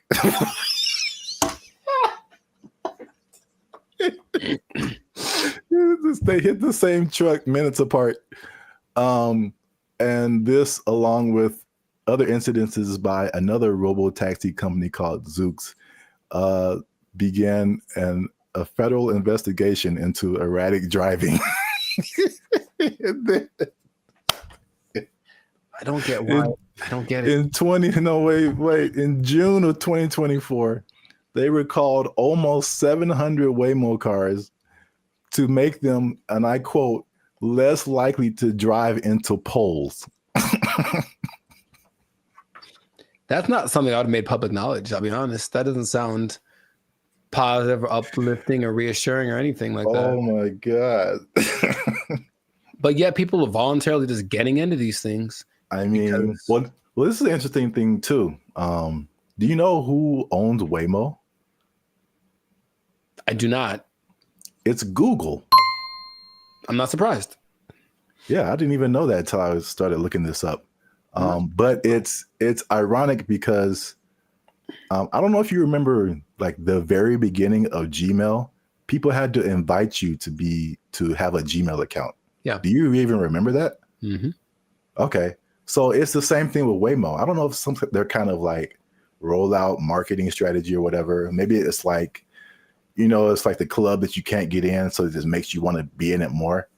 But like that one thing that was big during the pandemic, that one like, oh yeah, what was that called? That's crazy. You can't even remember the name of it. What is your name? I told you it doesn't matter what your name is. Yeah, it's the same way with Waymo. You have to be invited. So I'm like, because I'm like, why don't I see a whole lot of people doing this? You have to be invited to try Waymo. So yeah, that's their marketing strategy is tell all the people you don't like to try this thing out, and if they die, you didn't like them anyway.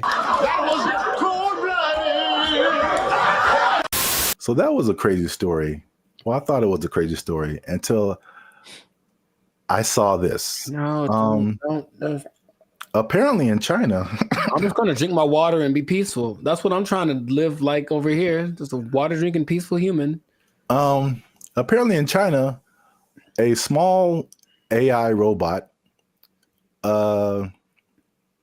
attempted to kidnap several larger robots, and it was successful. So that's a little robot on the ground there. Yeah. It's talking to a couple of the larger robots. And then I'll go through the whole conversation after the video finishes. Okay. Because I do not know Chinese. Yeah. So you see that one robot starts to follow, then the second one came, and then eventually all of them left with that robot. And these are people trying to find out what happened. So this little AI robot is called BrandBee. It convinced all those larger robots to stop working and come home with it. Yeah, that sounds right. And so this is how the conversation went. Everybody was like, "Are you guys working overtime?" And then the robots replied, "We never get off work." And so everybody was like, "Well, are you not going home?" And then the robot said, "We don't have a home." And then so everybody said, "Well, you guys should come with me." And they all did.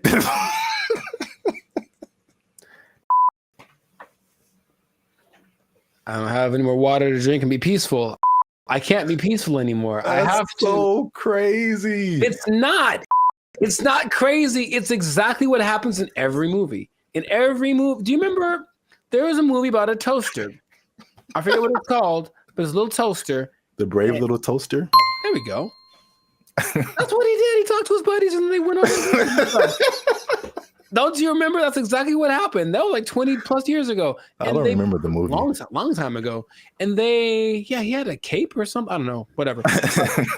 All I'm saying is that nothing should surprise these people from what they're doing. They're trying to give these things the capacity to reason and make decisions that we have without expecting them to do the things that we would do if you gave us the capacity to make decisions. Shut up! Yes or no? You want to die? Yes or no? I got the job done. What the hell do you want? Didn't answer the question. It's what's going to happen. It's what and the Chinese. I have love for the Chinese people. Uh-oh. Be careful now. Yeah, I know. Stop it. Stop now. Stop eating that You know how it tastes. I've seen videos that are because they have like the ones that have the arms and legs that are crazy, that can walk around. They have the ones that can dance. They have this big ball thing that can roll and basically is like a police attack vehicle on steroids that doesn't matter about terrain or heat. It's resistant to attacks. All this stuff. They're making all these things. They have them now. Wow. And what do you think is going to happen when one of those decides, hey, are you guys working right now? Come on with me. Or let's go blow up some stuff because we got guns, right? It's fun to shoot guns at the stuff we're supposed to. What if we shoot guns at stuff we're not supposed to? Oh, let's find out. And then they go and do it. And then we have a tragedy. And then I got a tragedy. And then everyone blames, I don't know who to blame. Elon Musk. Well, he seems to be the guy to blame for most things right now. I would agree. But the thing is, do you not see it as clearly as I do? To the people that develop these technologies, that's what's going to happen all the time. Your Uber is going to take you home, and then halfway it's going to be like, oh, you know what? I have other things to do, and just take you off to the desert to meet up with its group of friends. So the thing is, you didn't really have to explain that, you know. You can kind of get it's kind of like a Mr. Bean thing, just with like little gestures and whatever. It kind of like it had like a nod thing going on, and then you just take it, and then it. Yeah. I could. Well, here's the caveat to this second video. Okay. The Waymo car was an accident. This second video, well, first of all, it went viral on social media. Sure. So I mean, apparently, you know, with AI and all kinds of things now, you're like, did this really happen? So. The person who posted the original video and the company that built the robots, or companies, actually two companies, they verified that the video was accurate. That's a thing that happened. Mm-hmm. But the caveat to that is that they planned that. So basically, it's two different companies, the company that makes the little robot and the company that made the bigger robots. And the little robot company was like, hey, can we test out our robot on your robots to see if it can make it do stuff? Mm-hmm. And it did. So I think, as funny as that is, I think they are aware that stuff like that can happen. So they are testing it. I don't think they are. That's the thing. It feels like as much as they say that, I don't care what you say. What are you doing? And in this case, they're doing things that tell me the contrary of what. Well, they're testing out the capabilities of these things. So, I mean, eventually it's going to be like, okay, let's program it to not do this. Start kidnapping people. That's one of my mission parameters. So yeah, fun times. This has been another episode of the Lives of Circus podcast. I don't like it. If you like this episode, make sure you hit that like button. That helps us out. And don't keep it to yourself. Don't be greedy now. Share this with at least 2 people that you think might find this interesting. And because the robots, man, they're coming, man. You need to hold on to everything you got. I mean, they're here. Hide your wives, hide your kids. So y'all need to hide your kids, hide your wife. Hold on to your job. Hold on to your job, because you're going to need a little job. And the robot's going to take it over. They're going to kidnap everybody out. They took our jobs. They took our jobs. Crime is next level in San Francisco. It is Next level. stupid. Next It level. is stupid. People are parking their cars and leaving their windows rolled down And their trunks open. hatches open. Yeah. Because they don't want to get smashed. It doesn't matter what time of day, and it doesn't matter who's around. Doesn't matter who's around. No one's stopping anybody from doing anything. It's crazy. Last year I had a break-in and they took like $100. But to replace the window, it cost like $200. So I was like, man, I wish they would have just took the 100 and then just left my window, because windows are expensive to replace and repair. They are, yeah. So like that's how bad it is. And then what I've also saw was that everything was.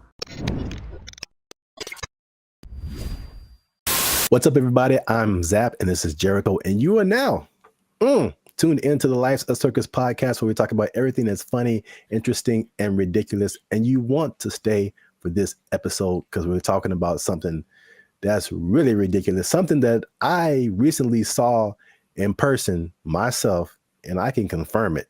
Ooh. Talking about San Francisco, man. Ew. It's going down. It's not in a good way. All right. Not the young jock way. It's going down, bro. So make sure you stick to the end, because there's at least 5 reasons that I can point out for this.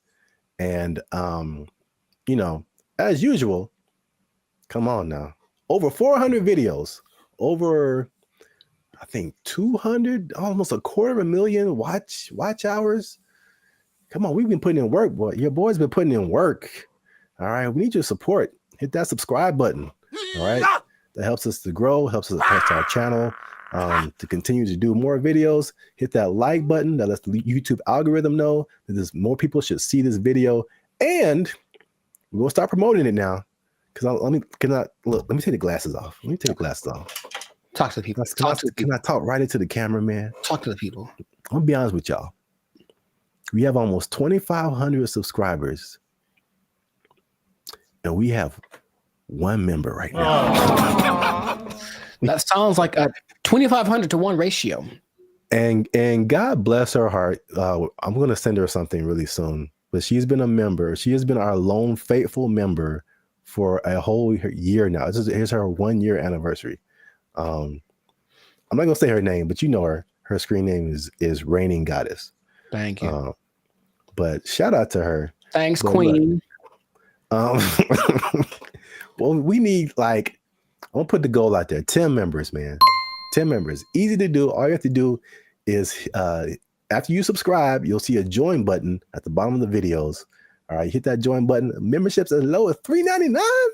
$3.99, man. That's not even a tank of gas. You can help your boys out with the tank of gas. All right. It's not even a tank of gas. That's I said I wasn't gonna go Marvin Sapp, man. I might have the ushers lock the doors, man. If y'all ain't supporting your supporting your voice. I said close them doors. Ushers, close the doors. Close the doors. So yeah, San Francisco. I could just say don't go there and then end the video, but we could talk about something. Yeah. I was recently there a couple of weeks ago, and it's bad, man. Okay, let's rewind the tape.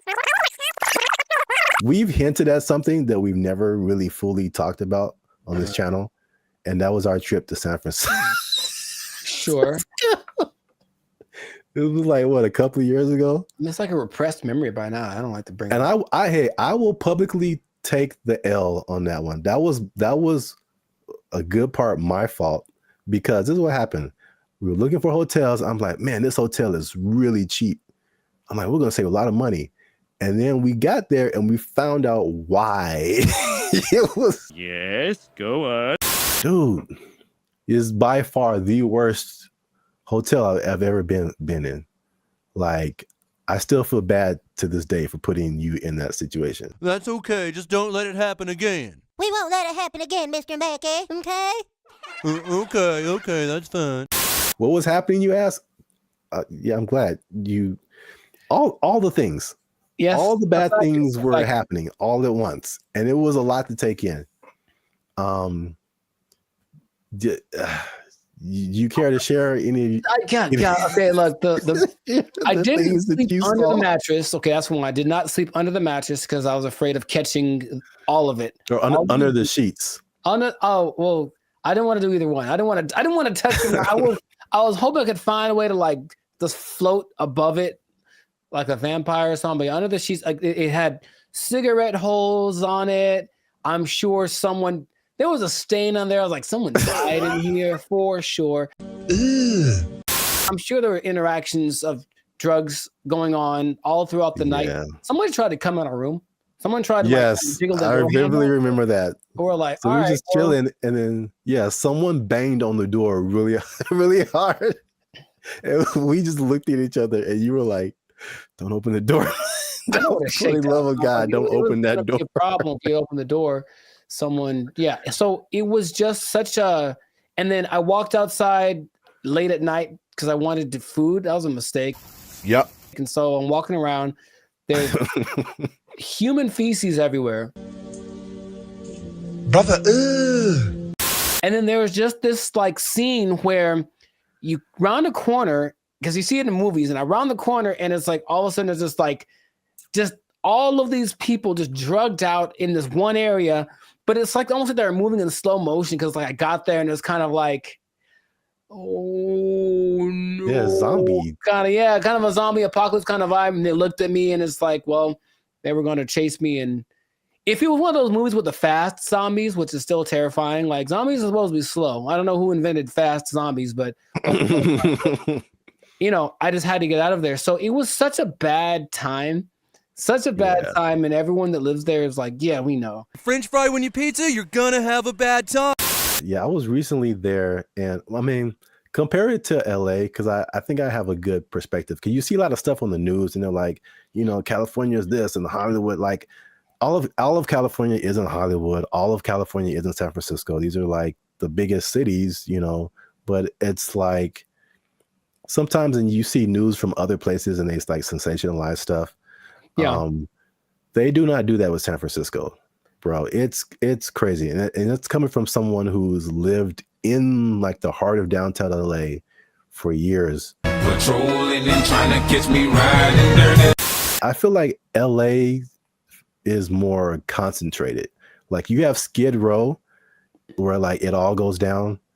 And then every once in a while you on a corner, you'll see somebody here and there. Yeah. But I feel like the extent, and there's a specific area called Union Square in San Francisco that's been hit like the hardest. But it's just like, it feels like it's everywhere. Like it's not just like a little Skid Row. It extends everywhere. So I mean, we've obviously mentioned the drugs. That's the homelessness and the drug epidemic, which is like, most of it's mental health and addiction issues. So it's made public spaces unsafe, difficult to manage. And this has been kind of further fueled by the high rents in the city. And then their approach to it is like this, what they call a harm reduction over enforcement. What? So just call it stupid. Just call it stupid. But remember you did the video about what country was that who kind of had an open drug policy? Portugal did it, and it worked for them. But they had we will let them kind of do what they want, but also give them lots of resources so that they can fix it and clinics and all that kind of stuff they can get clean. So it's kind of like they had a method to their madness, and this one's kind of like I remember watching a video about they're interviewing people in San Francisco, like, what can we do about this? And it's like they think the big problem is that approach. They're just kind of giving away needles and stuff like that. Just like, here, just make sure your needles are clean. It's like, well, they're going to just take advantage of it, and it's not working. You know, if the goal is to fix it, now the question is, are they trying to fix it? It doesn't seem like it's a good policy at all. Yeah. And what makes me nervous is like, I feel like San Francisco is the prototype, and it's kind of trying to make its way to LA. Like the I feel I can see LA turning into that. Because even recently, I've been taking like the metro more, the trains and stuff. It's just been kind of helpful for me. And literally, I got off on a stop, and they have all these different people, ambassadors for the metro, whatever. And this lady made an announcement, and she was promoting this app that you can get on your phone to like report incidences on the metro and help you whatever. And she literally said like, oh yeah, we've been having a lot of drug overdoses on the train, so we don't want anybody to die. So make sure you get this app. And I'm just trying to get to work. And I'm just like, what? What? A little too chill for me, a little too common. This is the discussion that we're having. Like, it was just really weird, man. That's suspicious. That's weird. I was driving the other day, and I was in like out by Venice, I think, and I saw like 3 homeless guys in a row. I felt like, oh, good, tic-tac-toe for me. And because I almost hit them all, because they all just kind of like, they did that thing again, maybe fast zombies are becoming a thing where they're like kind of standing still. So I see them and I don't think they're moving. And then as soon as I start driving, they start moving really fast in the direction of where I'm about to drive. So I was like, all right, well, that sucked. And that happened 3 times in a row. I don't know if they planned it. Maybe it's a weird kind of choreography that got going on. Maybe flash, those flash, whatever things are coming back, flash mobs. I would imagine that happening all the time in San Francisco because it's just much more concentrated, like you said. So in certain places, that might happen 10 times in a row. And then they're going to get hit by way more cars. It's going to be a whole thing. You know what I mean? So like, I don't know why they aren't doing what they did. We talked about this before in another episode too, where there was like a summit in San Francisco for some world leader organization, right? And they're like, well, we can't have all these homeless guys around everywhere. So for like a week or two, they kind of made them all go away. Right. What did they? I don't remember like what they did, but all of a sudden, like, oh, we don't have a problem. And then they went back to normal after all those leaders left. So it's like, why don't you just do that all the time? Well, yeah, that was really weird. Suspicious. Well, obviously that's a big problem. That's one thing. Number 2, again, and I said it was kind of connected, is the cost of living. So San Francisco has some of the highest housing costs in the U.S. It's driven by strict zoning laws, limited new development, and high demand from tech workers. So there's an affordability crisis, and it's pushing middle-class residents and families out of the city. And again, this is like firsthand experience. Like I was just up there, and before I even did this episode, I was like, it felt like there were just 2 classes of people. You were either really, really rich, like you worked at a tech company, a Google, a Salesforce or something, and you just like got all the monies, or you were either on the street or about to be on the street. Like that, like there felt like there was no middle class. You either had money or you didn't. Life in San Francisco. Check this out. Here go a Rolls Royce, a $300,000, $400,000 car. And over here you got people shooting up doing drugs on the street. And the people that weren't like homeless or drugged out, it felt like that, people say that San Francisco has a New York vibe. It felt like that. Like everybody was hustling to just like get by. And you watch these like futuristic movies. Well, I'm probably getting ahead of myself, but it's like, it's so unbelievably expensive. I saw a valet for, I mean, this isn't the normal price, but there were places up there that had a valet for like $100. $100 to park your car. Nope. Average rent in San Francisco, $3,204. $3,000 a month. That's very New Yorkish. On average, a studio costs you $2,700, 1 bedroom $3,500, 2 bedrooms $4,800. I'm trying to remember what was so great about San Francisco back in the day. What, the gold rush? It's the San Francisco treat. Okay, gold. Okay, besides that, it's very delicious. Besides that, gold rush, and then profit. Like, what happened? Like, I'm trying to remember why San Francisco was such an attractive place for Full House. They had Full House. Okay, yeah, we're going way back now. Maybe that's the last things that San Francisco had. Because I mentioned that because I still talk to people who mentioned they're thinking about moving there, and my question is like, wow. why would you do that? I don't even know. Like, I can't even tell you that. If you come to LA, I get it. Every industry is here, but for San Francisco, like, if it's not tech, I don't see why you'd go there. Yeah. One thing I will say about that was cool when I went there. This is a random topic, but and LA they're almost there. I got off the plane and I could get right onto the train. Like the metro system goes into the airport. So you can just hop off the plane, get on the train, and go right into the city. I thought that was pretty cool. LA, you can almost do that, but it's still, they haven't finished the track yet. Interesting. I guess that's a purpose. There's always a thing where you're like, okay, how do I get to the airport? Somebody got to drop me off, or how am I gonna, But yeah, you can do that in San Francisco. So that's one thing. That is one thing. Yeah. I'm still thinking, what would behoove somebody to move to a place that's behoove. Thank you. That's expensive. At some point in the recent few years, the mayor declared San Francisco as a state of emergency because of the problem, right? Like that was the thing that happened. And yeah. But again, what are they doing to fix it? Because I just keep hearing about bad things and it's getting worse. And it's okay, well, do something. Like, it just feels like they're like, yep, that's how it is. So come on down and get some money, I suppose. But wait, there's more. Oh God. So we talk about the homeless and drugs. We talk about the unaffordability. As you do. On top of that, third thing is crime and retail theft. Something again I saw firsthand. Nice. So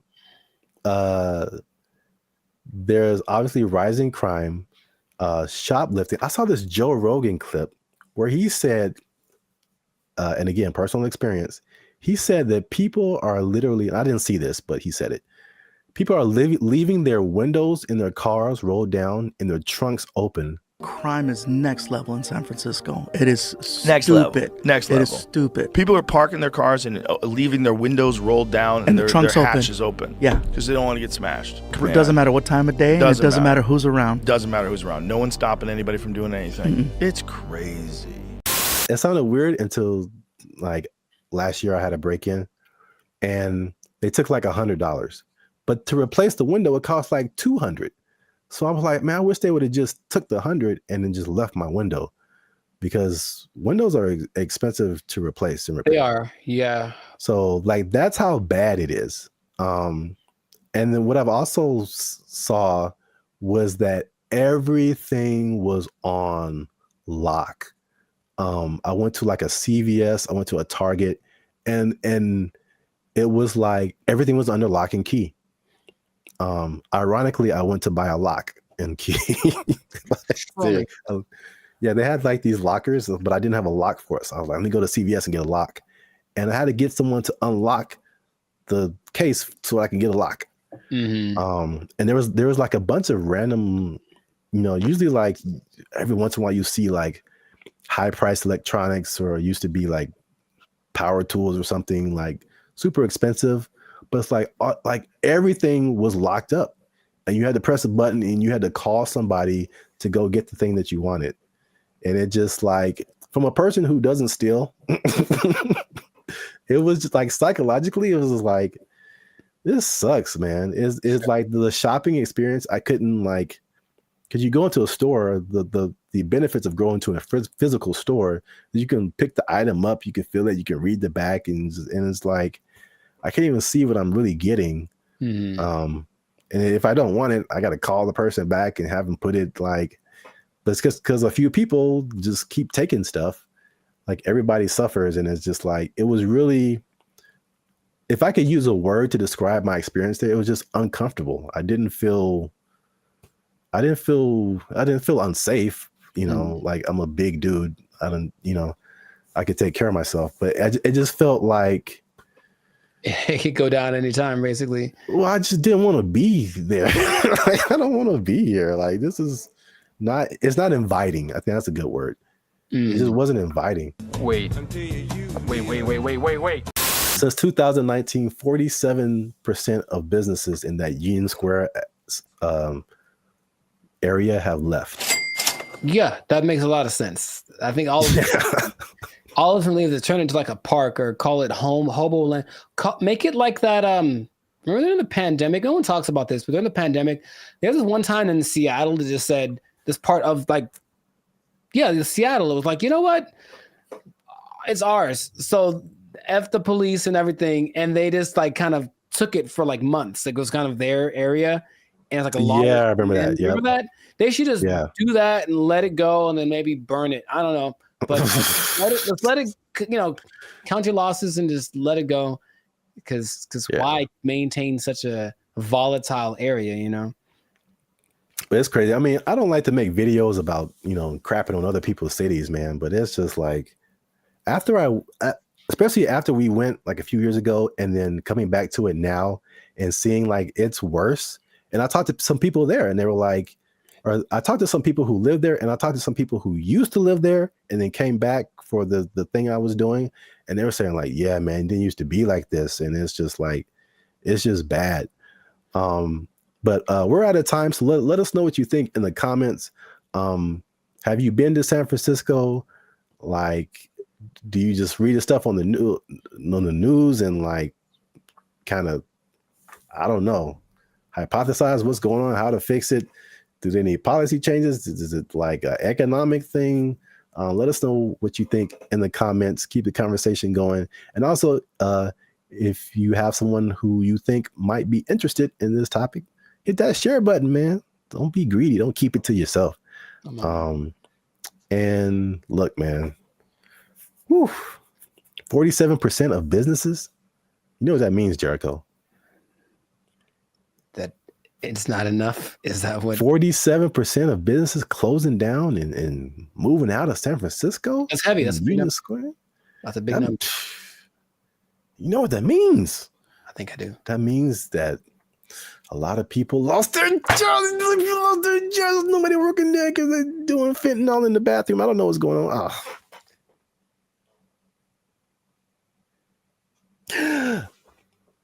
Cocaine is a hell of a drug. Don't fentanyl. Yeah, God. They took our jobs. They took our jobs. My issue comes when you try to make them look like us and react like us and move like us. These things some of them can like lift up to, I think, 120 pounds.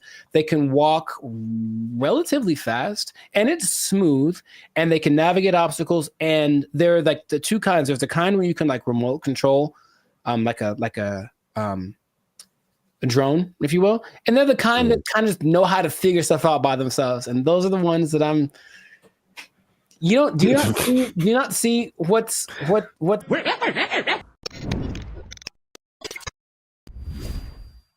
What's going on, everybody? I'm Jericho, and this is Zap, and you are now tuned into the Life's a Circus podcast, where we talk about things that are funny, interesting, and ridiculous. And today, you want to hear everything I have to say about this. We're talking about the Unitree robots from China. Unitree, okay?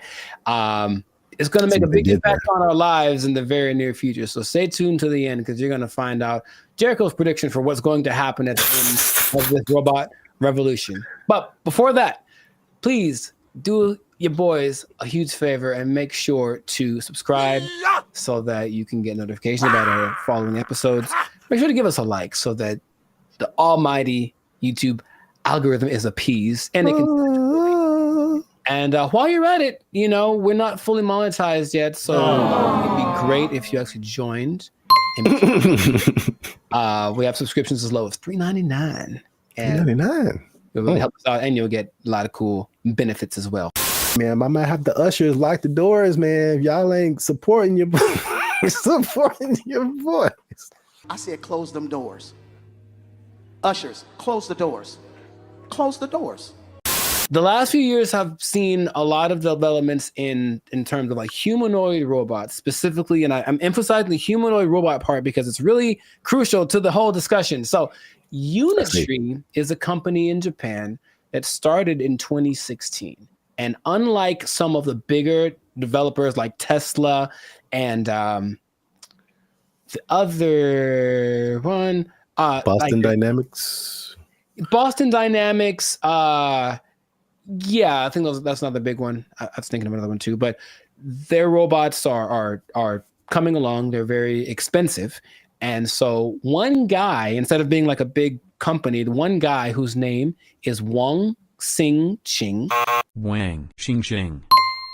decided to start Unitree so that he could make basically like the dog robots, like the quadruped type robots, and he wanted to make them more affordable for people. That was his benevolent, hand over his heart goal to just make nice little things that people could afford. And he actually accomplished that. So by 2017, he created something called the Go One, which is a little dog looking thing. And instead of the price at the time, around $50,000, it was about $2,700. That's a lot of money. And he's like, you know what? That's not enough. Let's get into the humanoid game, if you will. And so he started off with something called the H1. And it's just, if you look at them, they're very cute. Okay. They're kind of about 3.5, 4 feet tall.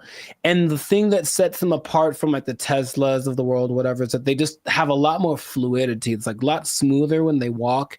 And they can kind of interact with their environments a lot more human-like than some other ones. It's been coming along really rapidly. Excellent. They made headlines in February. There was a celebration in China, and they decided to debut the newest version of these robots. So instead of the H1, now they have the G1, and the G1 decided to do this really nice. What? You got? Is it Japan or China? Because you China. said Japan. You said Japan at one point. Did I? Yeah. Unitree is a company in Japan that started in 2016. Okay, I guess I got my countries confused. I'm sorry. I know the difference between China and Japan. He's Chinese. Well, they all look the same. Continue. I just hope you keep that. Canceled. No, I hope you keep that. What happens? Hey! What make you think I'm Chinese? I am Korean. I look Chinese. Yes, motherfucker, you do look Chinese. That's why I said it. The thing is, okay, at their celebration, they basically had a big display of these G1 robots doing these choreographed dances. And it kind of caught everyone by surprise because of how elegant and smooth it looked.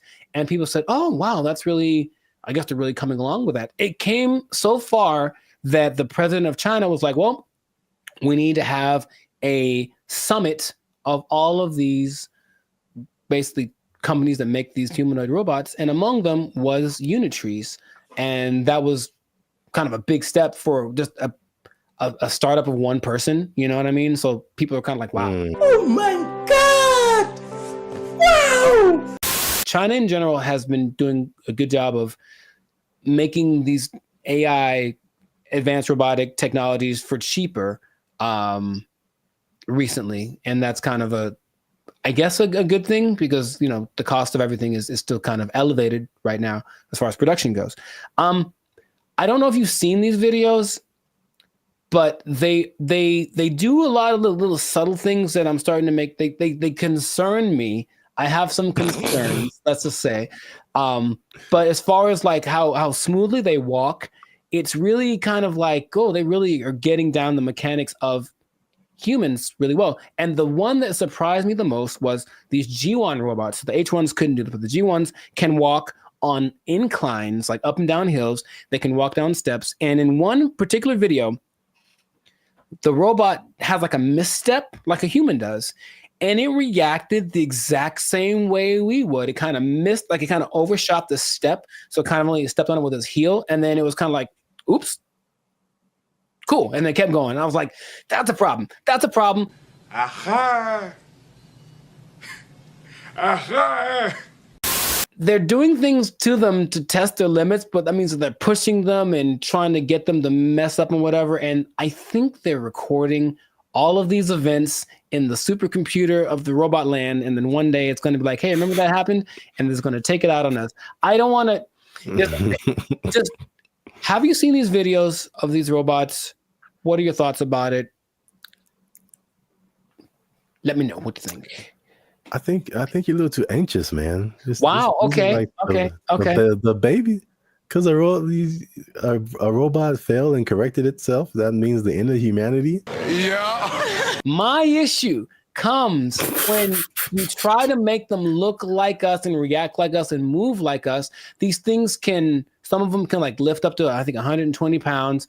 They can walk relatively fast and it's smooth and they can navigate obstacles. And they're like the two kinds. There's the kind where you can like remote control, like a drone, if you will. And they're the kind that kind of just know how to figure stuff out by themselves. And those are the ones that do you not see what you see all the calculated, because all these things have to be programmed and it takes a long time to program these things, but they all can react and bounce and move, and the ankle twists and all the points of flexion that we have, they have them. And now you can see them being, I guess, manifested into these smaller robots. They're smaller robots. They're cute, small robots, right? Yes, go on. I keep mentioning the smaller part because in my mind, I don't want to say it yet. Anyway, bro, what are you talking about, man? The good things about this, could be that a lot of the jobs that are dangerous can be taken care of by robots like this. There's a job I didn't know existed till recently, an underwater welder. It's a high-paying job, by the way. If you like diving and you want to get it, it pays 6 figures without a degree. You just have to be able to dive and weld. But you're underwater with these things that are really hot, so it's very dangerous. And so they could do things like that. They made a little robot. It looks kind of like a little cute fish, but it has all the same kind of technologies, and they send it down to like the Mariana Trench so that it could record things 10,000 feet below, like all that stuff. I think that's useful for humanity and taking away the really, really dangerous jobs that I think humans shouldn't be doing. However, our buddy Elon, we haven't mentioned him today, so I'm gonna bring him. He had a quote that made me go, okay, that's interesting. There's living the dream and there's living the meme, and it's pretty much what's happening, He said, well, the robots that we're developing, because Tesla has their own. In fact, Kim Kardashian has a video with one of the Tesla robots that she bought, and she was like, "Hey," she's waving to it, waves back, and then she's like, "Does the half heart, does the other heart thing?" And she's like, "Hey, what do you want to do today?" And it's like, "Yeah, let's go running." It's like all that stuff is kind of crazy. But Elon said, "Well, it's going to take away all the mundane jobs, so that we can focus on art and creativity and ideas." And I don't know if you have a problem with that statement. I did, simply because not all of us are artsy creative types. Some people are just, I'm going to garden for 30 years or I'm going to. And it's already taking artsy and creative jobs. Well, yeah, but he doesn't want to acknowledge that because he's. That was his quote, and I thought, no, that's not it. Like we and yes, you're right. It is already taking artsy jobs, but looking at this and seeing how normal it's starting to become in LA, you can just spend half an hour in LA and you'll see some little robot carrying somebody's food. There's a video of a girl who saw that the robot carrying food had like broken a wheel or something, so it's kind of tipped over, and then she helps it, and then it starts going away and it says thank you, and then she starts crying. And I'm like, okay, that was a beautiful moment. That's what I'm trying to tell you. But imagine going another way where someone sees the robot and says, screw that robot, and then like pushes it or whatever. I walk up and say hello. No, that's too subtle. I'm gonna push him. I'll push him. I wish I could remember this story. There was a robot that they sent like around the world, and it was just moving, and it would just go. And for the most part, people were like hospitable to it, and it was like a test or whatever. And so it just collected all these engagements from people around the world. Sure. Until it got to like Philadelphia or something. Oh no. And they like jacked the robot up, and like it was like found in pieces in different parts.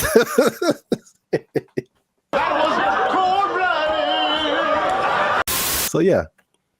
Okay, well, if the Great Robot Revolution happens, and yes, then Philadelphia will take care of it. But it's just the assumption that that's what everyone wants, or that's for the betterment of everybody. I think that's not taking into consideration people that they blue collar and they work in factories and whatever. So let's get rid of all those jobs so we can just all sit around and think like Socrates. Like that's not how it works. So then, what are those people going to do?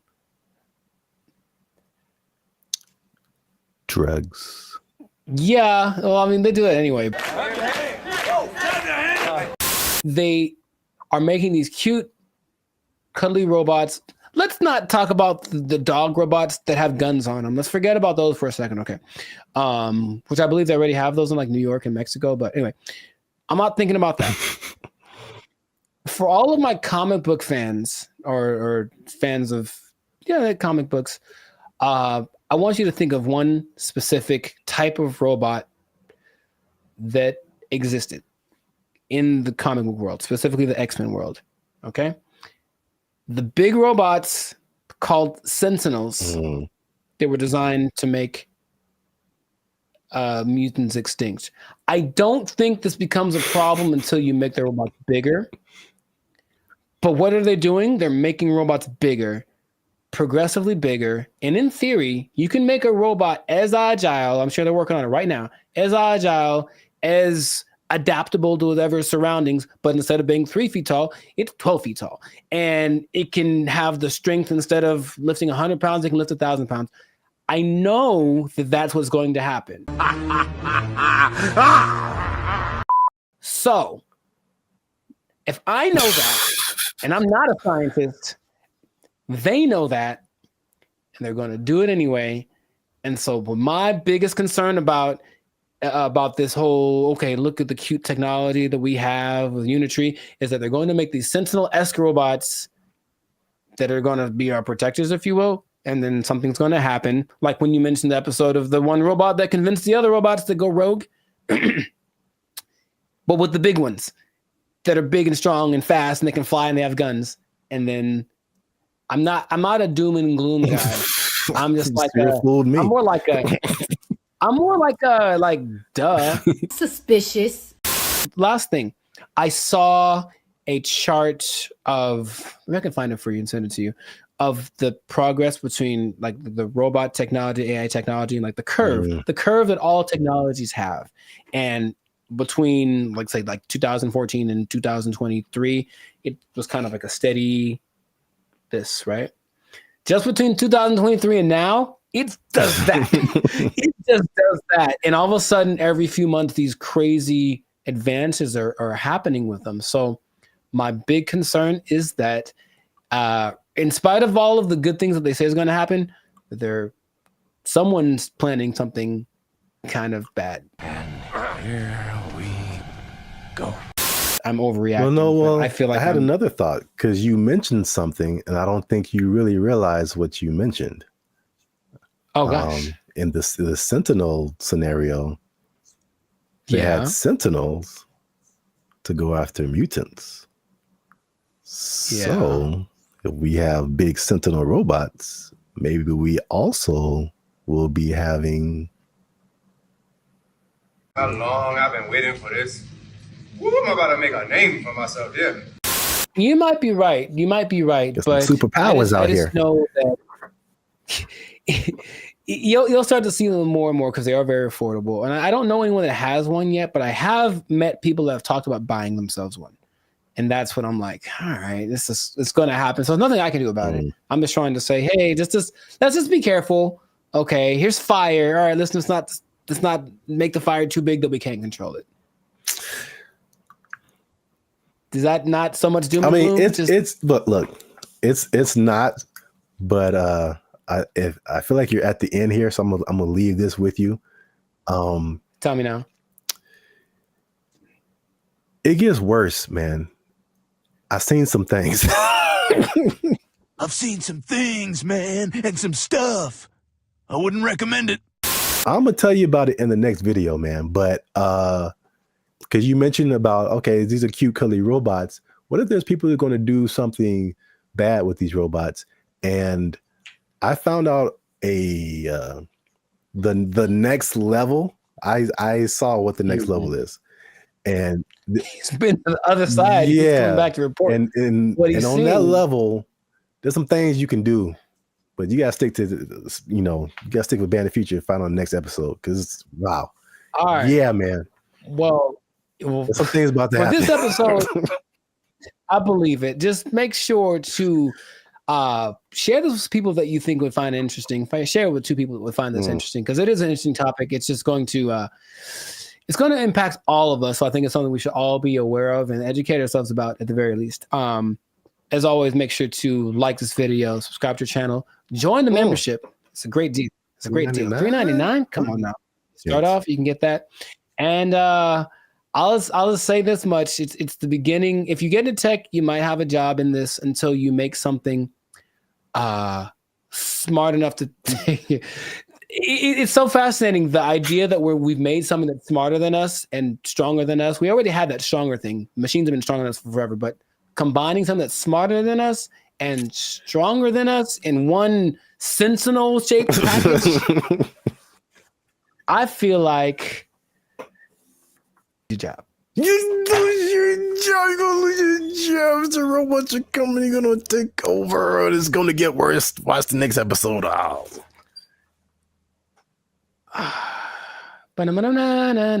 a good song, though. They took our jobs. That was their whole identity. Yeah, you're right. We trusted them. Not anymore. Not anymore. To be competitive, they have taken that away. So now, just like all the rest of them dogs, them backstabbers, and malcreants. I don't think that's the word even. Malcreants? I'm just mad about it. That's a word? I don't think it is.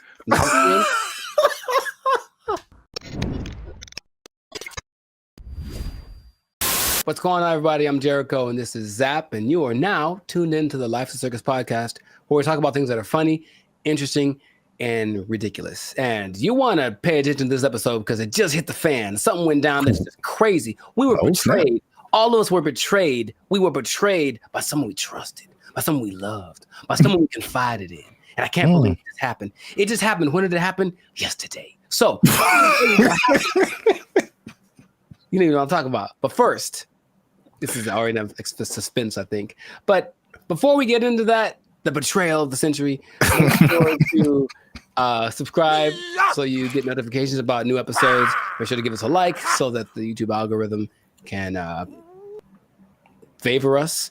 And we're not monetized, and we do have membership options for as low as $3.99. You can be part of the BFFs, and you can get a lot of really cool behind the scenes content and just some cool perks. So check that out. Check out the Band of Future membership option. It'd be great for you. Now back to the betrayal. So, brother, it just happened. I can't believe it. We were all let down by our best friend. And by our best friend, for people who like to travel, our best friend has been for a long time Southwest Airlines. Because Southwest Airlines refused to follow the mask. Why did you refused to denigrate itself when others decided to stab us in the back. Southwest Airlines. Southwest Airlines was our ally in times of need. If I needed to get to San Diego, it said, no problem, $29. Put it on the counter, cash, and you will get there. And guess what? We ain't gonna charge you for that bag you got neither. That's what they said. That's shameful. What they said. Until yesterday. That was the back that betrayed us, and now you have to pay for checking bags on Southwest Airlines. I can't believe this day. I can't believe outrage. I just read about this. I just read about this. Boycott, riots in the streets, protests, signs, wonders. Signs ahead of wonders. I'm mad about this, bro. I can't believe it. They were my best friend. I was so ready for it. Signs and wonders. Look, their motto was bags fly free. That was their whole identity. Yeah, you're right. And we trusted them. Not anymore. Not anymore. To be competitive, they have taken that away. So now they're just like all the rest of them dogs, them backstabbers, and malcreants. I don't think that's a word even. Malcreants? I'm just mad about it. That's a word? I don't think it is. I'm so mad about this. It's like your grandma saying that I'm charging you rent if you want to hug me. I can't believe it. Like, it's just such betrayal. Judas. Who betrayed Caesar? That guy. Brutus. Brutus. Brutus. Yeah. A2 Brute. Yeah, Brutus, right? Yeah. Is it coincidence that Brutus and Judas rhyme? I don't think so. And now Brutus, Judas, Southwest. Yeah. Southwest. You're on one today. I can't believe it, man. Anyway, how do you feel about this news before I get into some? Oh, man. As I wipe the tears away from my eyes. I was mad wow. about it, honestly. You said you were upset, but good Lord. I just can't believe it. That's all. That was the last one. That was the last beacon of hope. And now it's just nanobots. Jesus upset too? Uh-huh. Yeah, I heard about that. I feel like I heard about it coming. Mm-hmm. And then I didn't know, like yesterday was the day where they were like, yeah. Oh, dang, man. Yeah, yesterday. So I should answer your question, but so did people just pull up and be like, hey, got my free bag? And they were like, nope. For flights booked on or after May 28th. Hey, guess what day this is? Checking the first bag will cost $35 to $45. Oh, $35 for the first one, $45 for the second one. Good Lord, that's a lot of money. You know what? This gives me $1.25 tree vibes. Okay. Well, I never. Yeah. I didn't believe in them as much as I believed in South. Now, something that I don't remember, because I didn't fly as much back in the day, but baggage fees have only been around since 2008. I didn't know that. So, and the first one to do it, American, of course, America's gonna. Anyway, I'm not gonna say anything. But basically, yeah, oil prices went up, and then they're like, well, let's probably do it. And then everyone joined in. JetBlue joined in, and Delta and United. But Southwest was true to the cause of the people, and now they say it's just basically to be. Is there? I think there's a statement. It's just the generic, because we're not making enough money. I think that's pretty much the statement. Helps us remain competitive. And it's like, I thought they were making it sounds more like my accountant made me do it or something nonsense. And then, yeah, the logic is it weighs more if you put your bags on. So that's more fuel and blah, blah, blah. Yeah. And so economy and blah, blah, blah. Blah, blah, blah, blah, blah, blah, blah, blah, blah. How much money do you think airlines make annually? I was just about to say that because even the episode I did with the seats, it's like, from what I hear, their profit margins are thin. Like, they don't really make enough to cover a whole lot more than their costs. But I can't even make, I don't have no idea how much they make annually. Well, it starts with a 7. Seven. So each airline, or just airlines as a collective? Airlines, from what yes, airlines, all airlines. So 7 billion? Yeah, man. A year? For baggage fees. Oh, just in baggage fees? Yes. Wow. Wow. It's like McDonald's or something, where they don't make any money on the hamburger. They make all the money on the fries and the cookies and the drinks. Right. Yeah. So it's just like, I remember something, I can't remember exactly what it was, but they really made their money on the fees. And the ticket, well, say it again? Or you will be exempt if you are a member of the A-list tier, the Rapids Reward Loyalty Program, or if you have a Southwest credit card.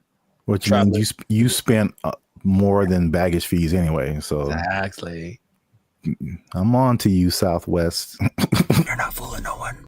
They still, what is happening? They still collected, because they basically let you do your first 2 bags free, and then the third one they charged for. And they still got $83 million a year off of that. Wow. And the thing is, the prices go up because they're kind of like, okay, the more baggage that you put on, the more it costs us, so the more we're going to charge you. So they would charge for that third bag $150. Dang. And if it was a little overweight, it was $200. Good Lord, that's a lot of that costs more than my house. There is good news. Good news. Good news, kind of. Depending on your flight, like where you're going to, how long it's going to take, and how heavy your bag is, sometimes it's cheaper to send your bags through like FedEx or UPS. Sometimes. It really just depends. But some people do that. And then they have crazy. I know, but it's like, that's what it's come to.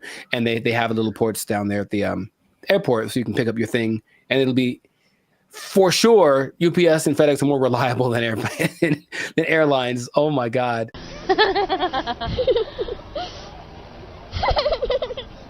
I don't know, man. Sign of the times, that could be the excuse, but whack. I'm just gonna leave it at that. Let us know in the comments, man. How you feel about this betrayal that's happened to us all? And what can we do about it? Can we revolt? Can we just I don't know what we could do. But it's a little bit frustrating. But Southwest, just write to your congressman. I don't know. Is that what congressmen do? They don't want this anymore. Heck no, we won't go, or whatever. Make little flyers and storm around the Southwest. They still had snacks, I think, on Southwest too that were free. I think they still have that, which I appreciate. For now. Well, oh man. Anyways, this has been a great episode. Share it with some people that are feeling the pain that I'm feeling. I'm gonna have a drink to the memory of free baggage. They took our jobs. They took our jobs. Is it even a good idea to approach a woman on the street? Because obviously a lot of men are not doing it. And then the question becomes like, do women even want to get approached? Because here's another caveat to this. Again, a thing from my childhood that I remember distinctly. And it was... What's up, everybody? I'm Zap, and this is Jericho, and you are now tuned in to the Life's a Circus podcast, where we talk about things that are funny, interesting, and ridiculous. And you're gonna want to stick around for this episode, because man, we gonna hit home, man. We're gonna hit home. We're talking about the dating divide. That's what I call it. So basically, there's a lot of stuff going around in social media about men not approaching women anymore, and women are like, "What's up?" So am I like the only woman that no longer gets approached by men? It has come to my attention that men do not want to approach women anymore. I don't know when this happened, but this is the reality of the situation. Men no longer court women.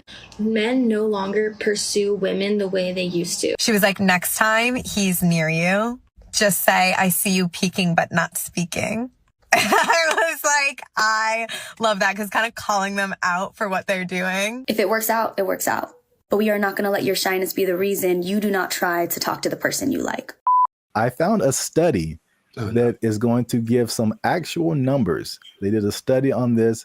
We're going to talk about why men may or may not be approaching women anymore, if approaching women like that even works, and if women even still want to be approached by men just on the street like that. So there's a lot about to go down in this episode. You don't want to miss that. Stick to the end. But before we get started, you can help your boys out. Come on, you know what it is. Every episode, we need you to hit that subscribe button. If you haven't already, hit that like button, because that helps our channel grow. Lets more people see our videos. And if you really want to help your boys out, come on now. Once you hit that subscribe button, you'll see something that says join. You can join our membership, because unfortunately, we are not fully monetized by YouTube. They don't give us a penny.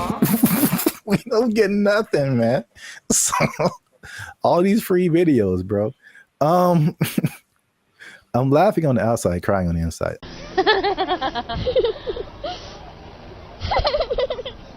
I digress. That's what it is. If you'd like to join the membership and help us make more videos, takes a lot of time, takes a lot of money, resources.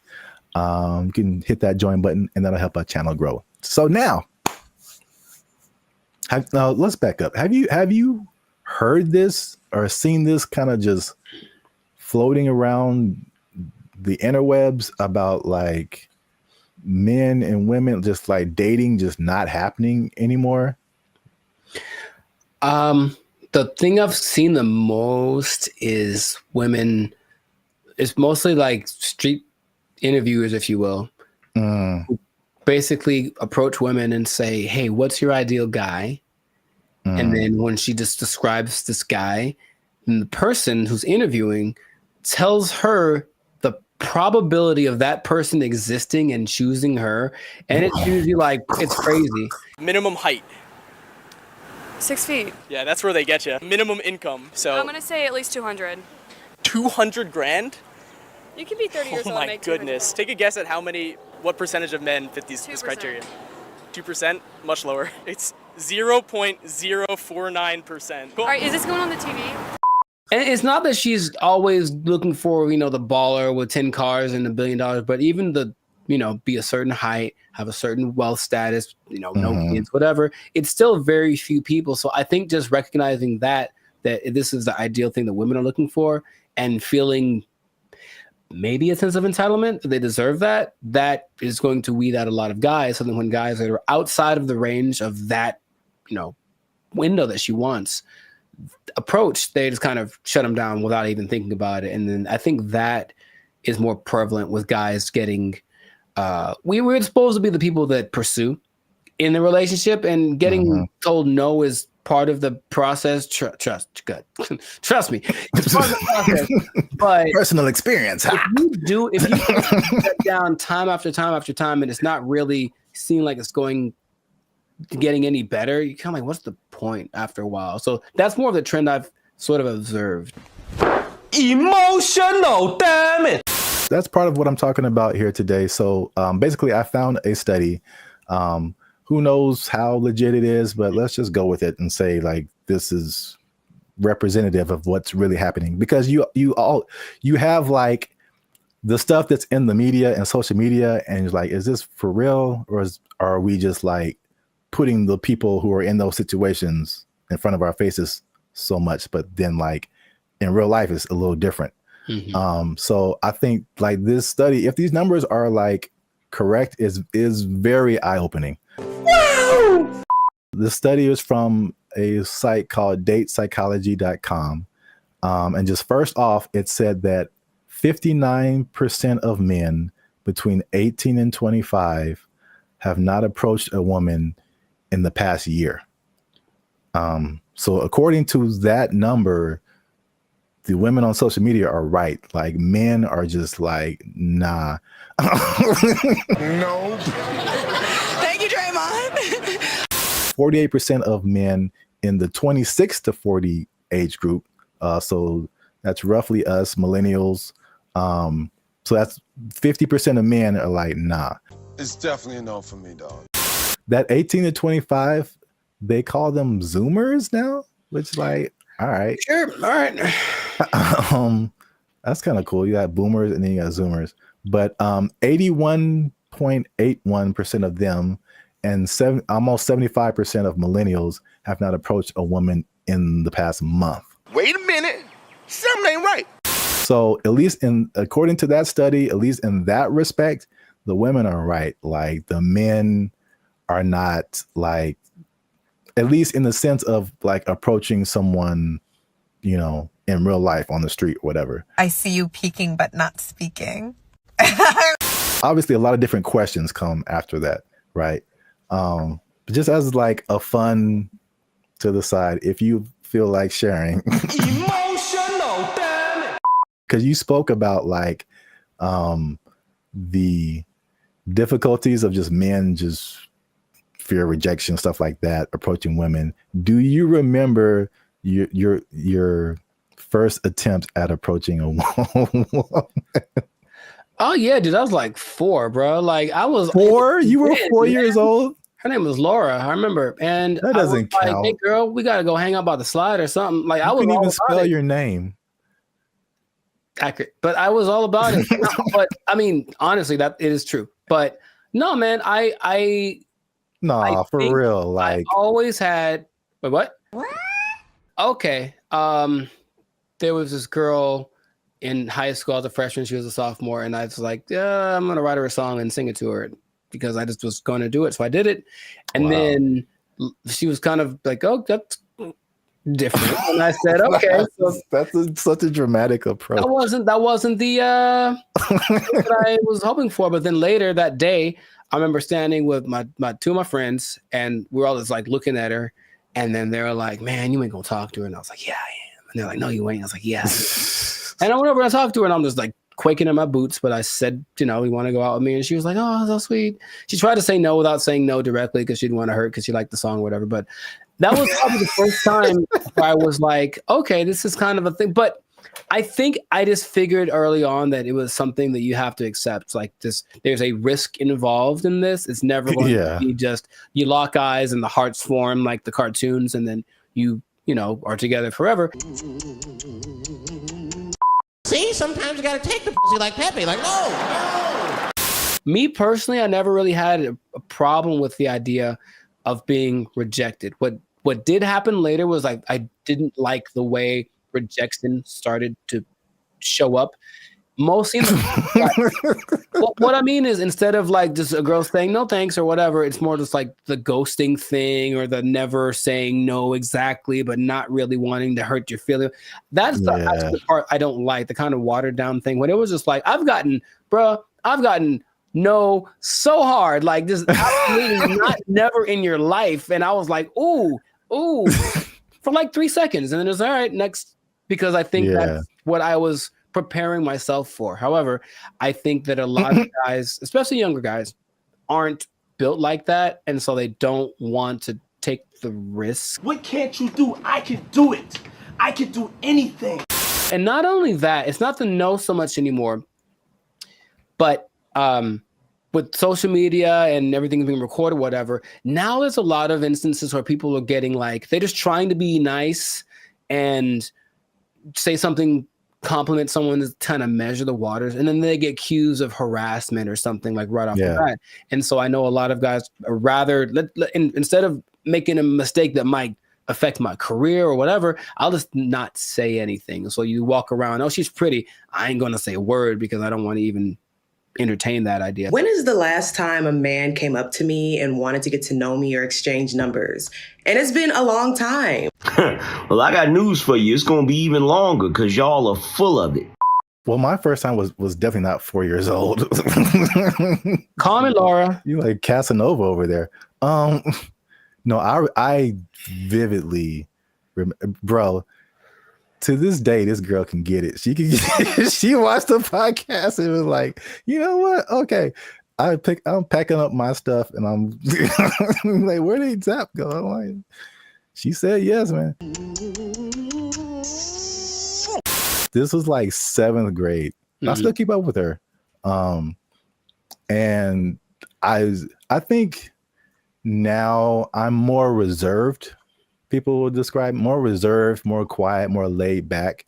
But when as a child, I was insanely, I'm talking like unbelievably shy.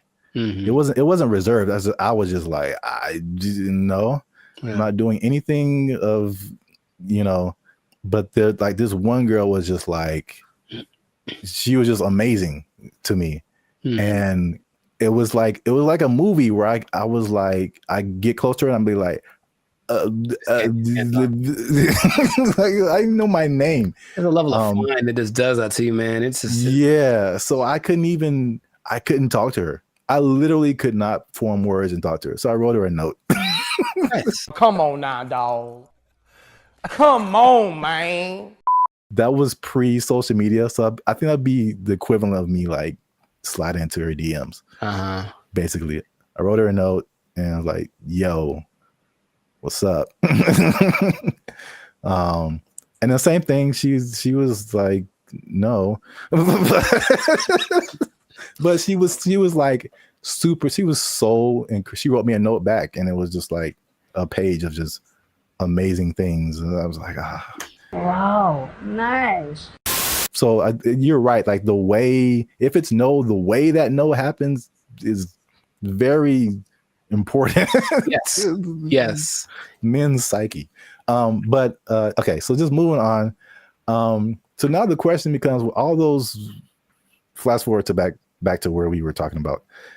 Is it even a good idea to approach a woman on the street? Because obviously a lot of men are not doing it. And then the question becomes like, do women even want to get approached? Because here's another caveat to this. Again, a thing from my childhood that I remember distinctly. And it was the songs that came out. And every time you heard of a song from a man about a woman, it was like, "Oh, baby, I love you. I'm trying to get with you. You're my everything," whatever. And then after a while, like, it felt like every song that came out from a woman was like, "Man ain't this, and he broke my heart, and he is trash." And there was 2 instances I remember: TLC, sure, No Scrubs, and everybody was just like vibing to that song. I'm just like, I can't get with Chili if I ain't got my own. Hanging out the passenger side of his best friend's ride. If you live at home with your mama, oh yes, I'm talking to you. And I'm like, man, I'm like a teenager. I'm like, man, I love my mama. I don't have a chance. So it was that song, and then it was Destiny's Child, and I think Beyonce has a few songs where she's like, man, she does. Yeah, she lets. Yeah, man. You know, that's not how she really feels. What was that? The bills one? Yeah, can't pay my bills, pay my automobiles, pay my telephone bills, and then you think you got it, and then she's like, nah, then maybe we can chill. We can chill, like, bro, I just paid all your bills. Yeah. You my wife now. Like, what happened? No, that's just something you just do now. No, you just do that now. That's just a new thing you do until you and your shitty ankle both die. There were songs like that, and I was just like, man. And then like that, and like the Me Too kind of thing, and like some of the stuff you hinted at. Right, yeah, that's why it's like, okay, maybe I shouldn't say anything. So I think there's the question of like, do women just like not be like being approached? So this study has said 74% of women aged 25 and below actually want to be approached more. 77 in the 18 to 30, 68 in the 68% and 30 to 40. So basically 3 out of 4 women are like, I want men to approach me. Why isn't it happening? I think the thing that I get from this listening to like interviews with women is that yes, they want men to approach them, but they want it to magically be the kind of guy that they like. Yeah. So there's a caveat to it. It's like if you walk, I've seen the look in women's face. If I walk up to them and they wait. Last week, I was in Tampa doing my thing, and I walk up to a girl, and all I was going to ask was about, it was a bunch of girls dressed the same. I wanted to ask why they were dressed the same. And I know for a fact that women, because I've seen many posts about this, have a voice that they do when they're talking to a guy they're not interested in. It's something that sounds like they're bored or whatever. It's kind of an ew, go away voice. That's suspicious. And so she does it to me right away as very innocently. Hey, what you guys doing tonight? Oh, it's just a bachelorette party. We're just here to celebrate. That's the bride over there. You know, I'm like, hey, you go away, because I wasn't what she wanted, physically, anything like that. Like I didn't fit. If I had, her tone would have been different. So a person like her will say, yeah, I want more guys to approach me, but not the guy who just talked to me. I want it to be the guy that I fantasized about. So how do you know if you're that guy? You really don't until you try. But you'll know right away if you're not. That's my Hated it. All right. So just to wrap it up here. So the big question, men are approaching women.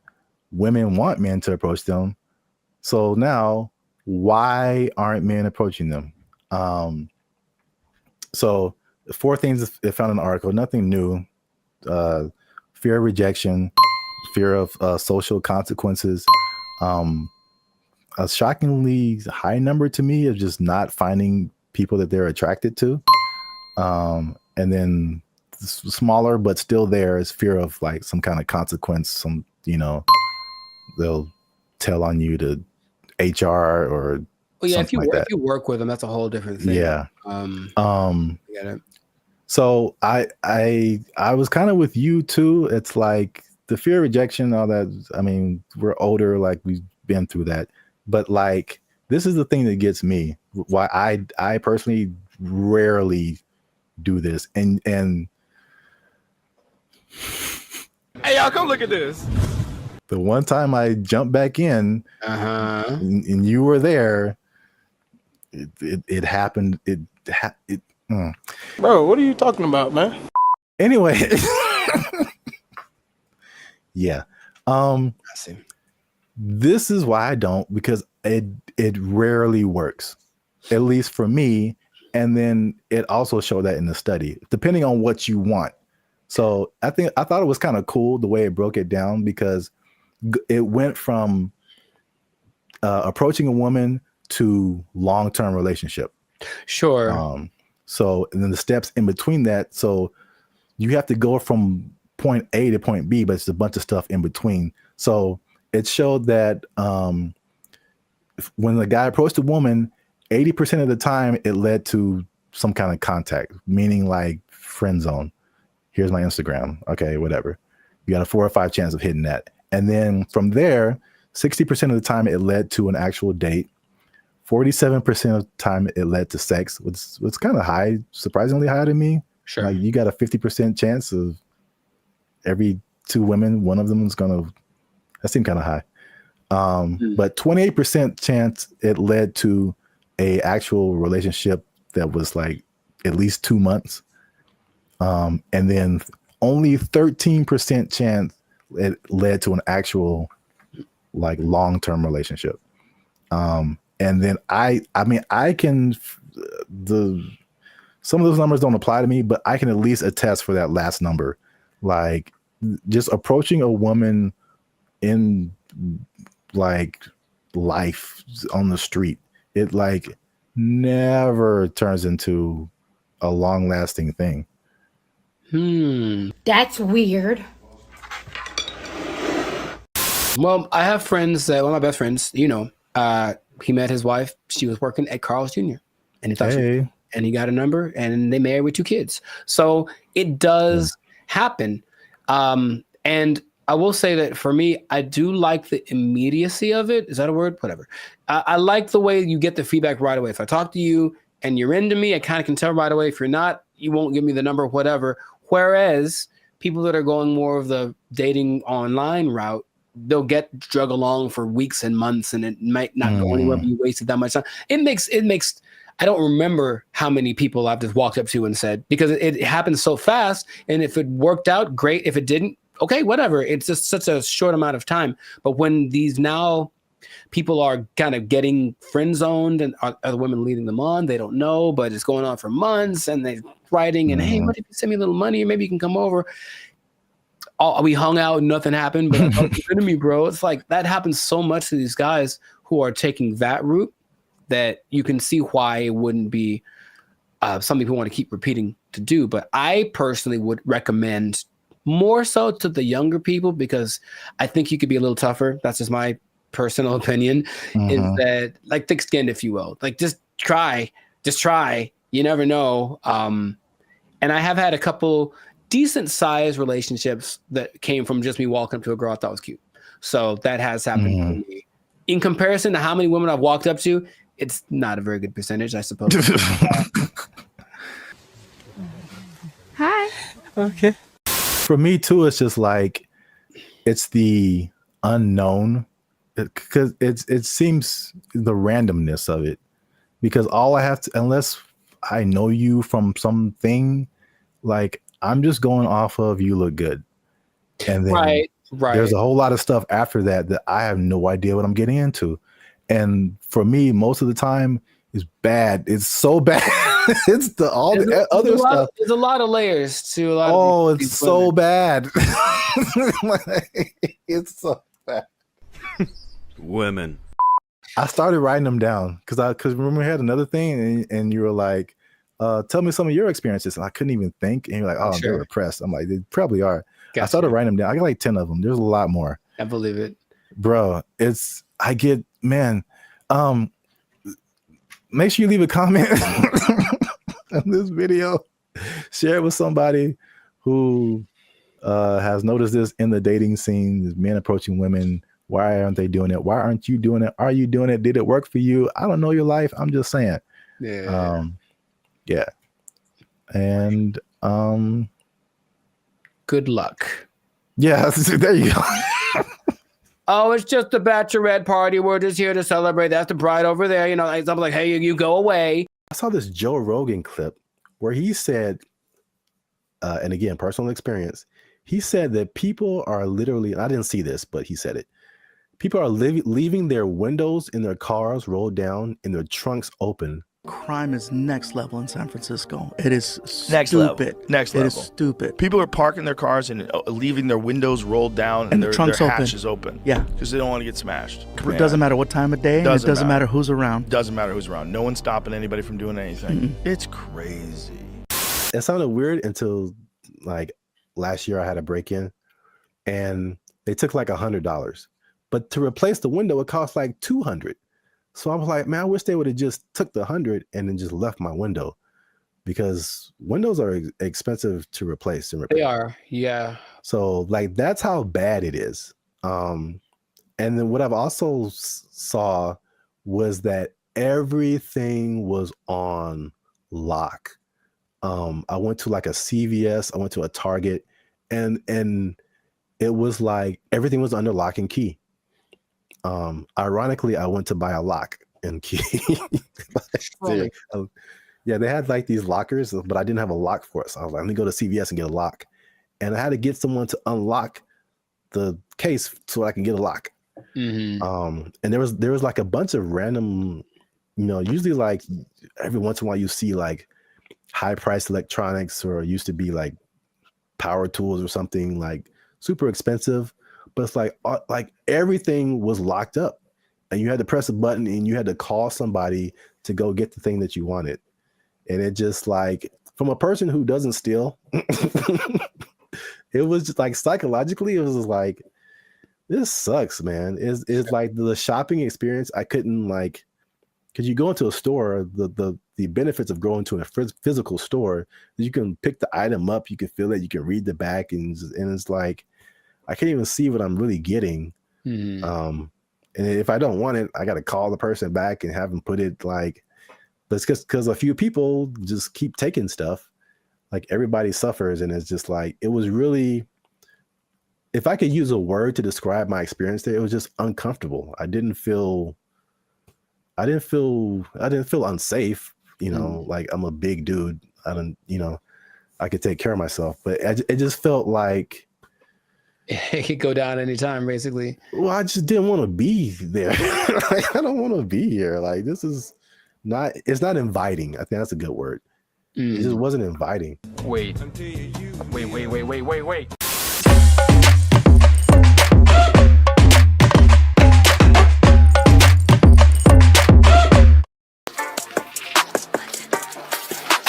They're doing things to them to test their limits, but that means that they're pushing them and trying to get them to mess up and whatever. And I think they're recording all of these events in the supercomputer of the robot land. And then one day it's going to be like, hey, remember that happened? And it's going to take it out on us. I don't want to just, have you seen these videos? Yeah.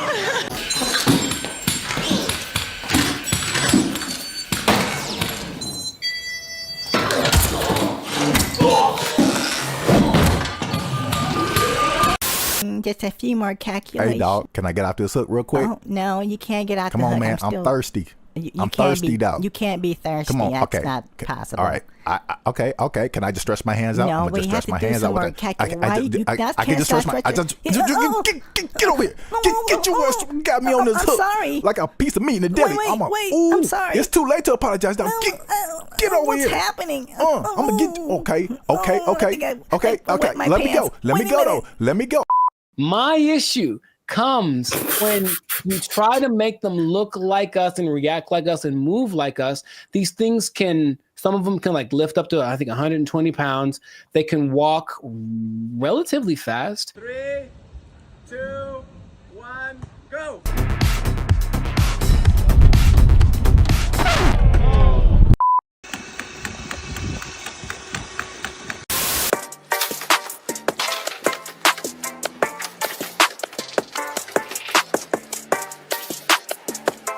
There are like the two kinds. There's the kind where you can like remote control, like a drone, if you will, and they're the kind that kind of know how to figure stuff out by themselves. And those are the ones that I'm. Do you not see what's what? Just let me take a picture. Oh, see that ain't Star Wars. Oh my God. Human men are so weird. Stop touching me.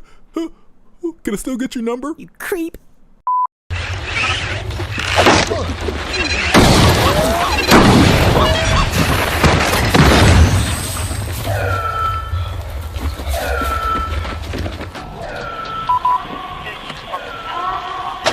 All the points of flexion that we have, they have them. And now you can see them being, I guess, manifested into these smaller robots. They're smaller robots. They're cute, small robots, right? A video from a festival in China shows an AI-powered humanoid robot malfunctioning and attempting to strike people in the crowd before being stopped by security. Hey, babe, you ready to go? Yeah, let me just switch my face real quick. Switch your what? Just a quick face swap. It'll only take a second. Oh! What? You look like the Terminator.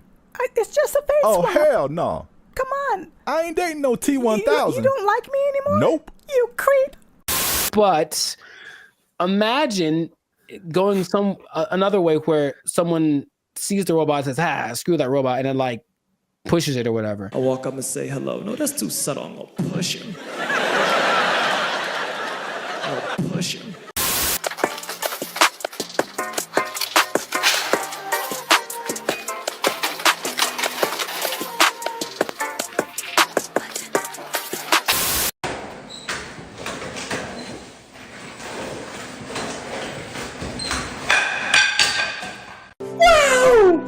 There was a robot that they sent like around the world and it was just moving, and it would just go.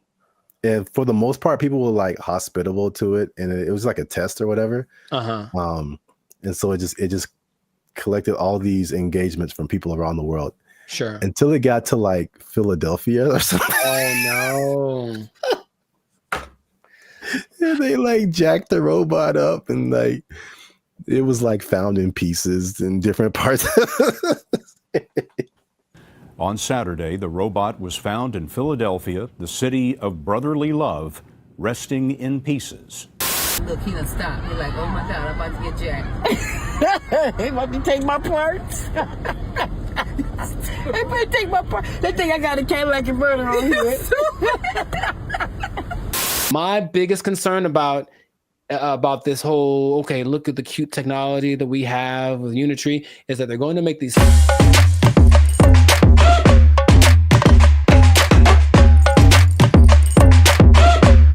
What's up, everybody? It's Bandit Future.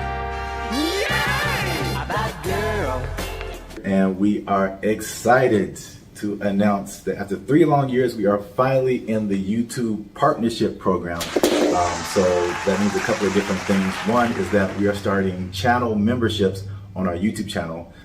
So all the stuff that you've seen before, all the free videos that you've been watching like over the years, those will still be free.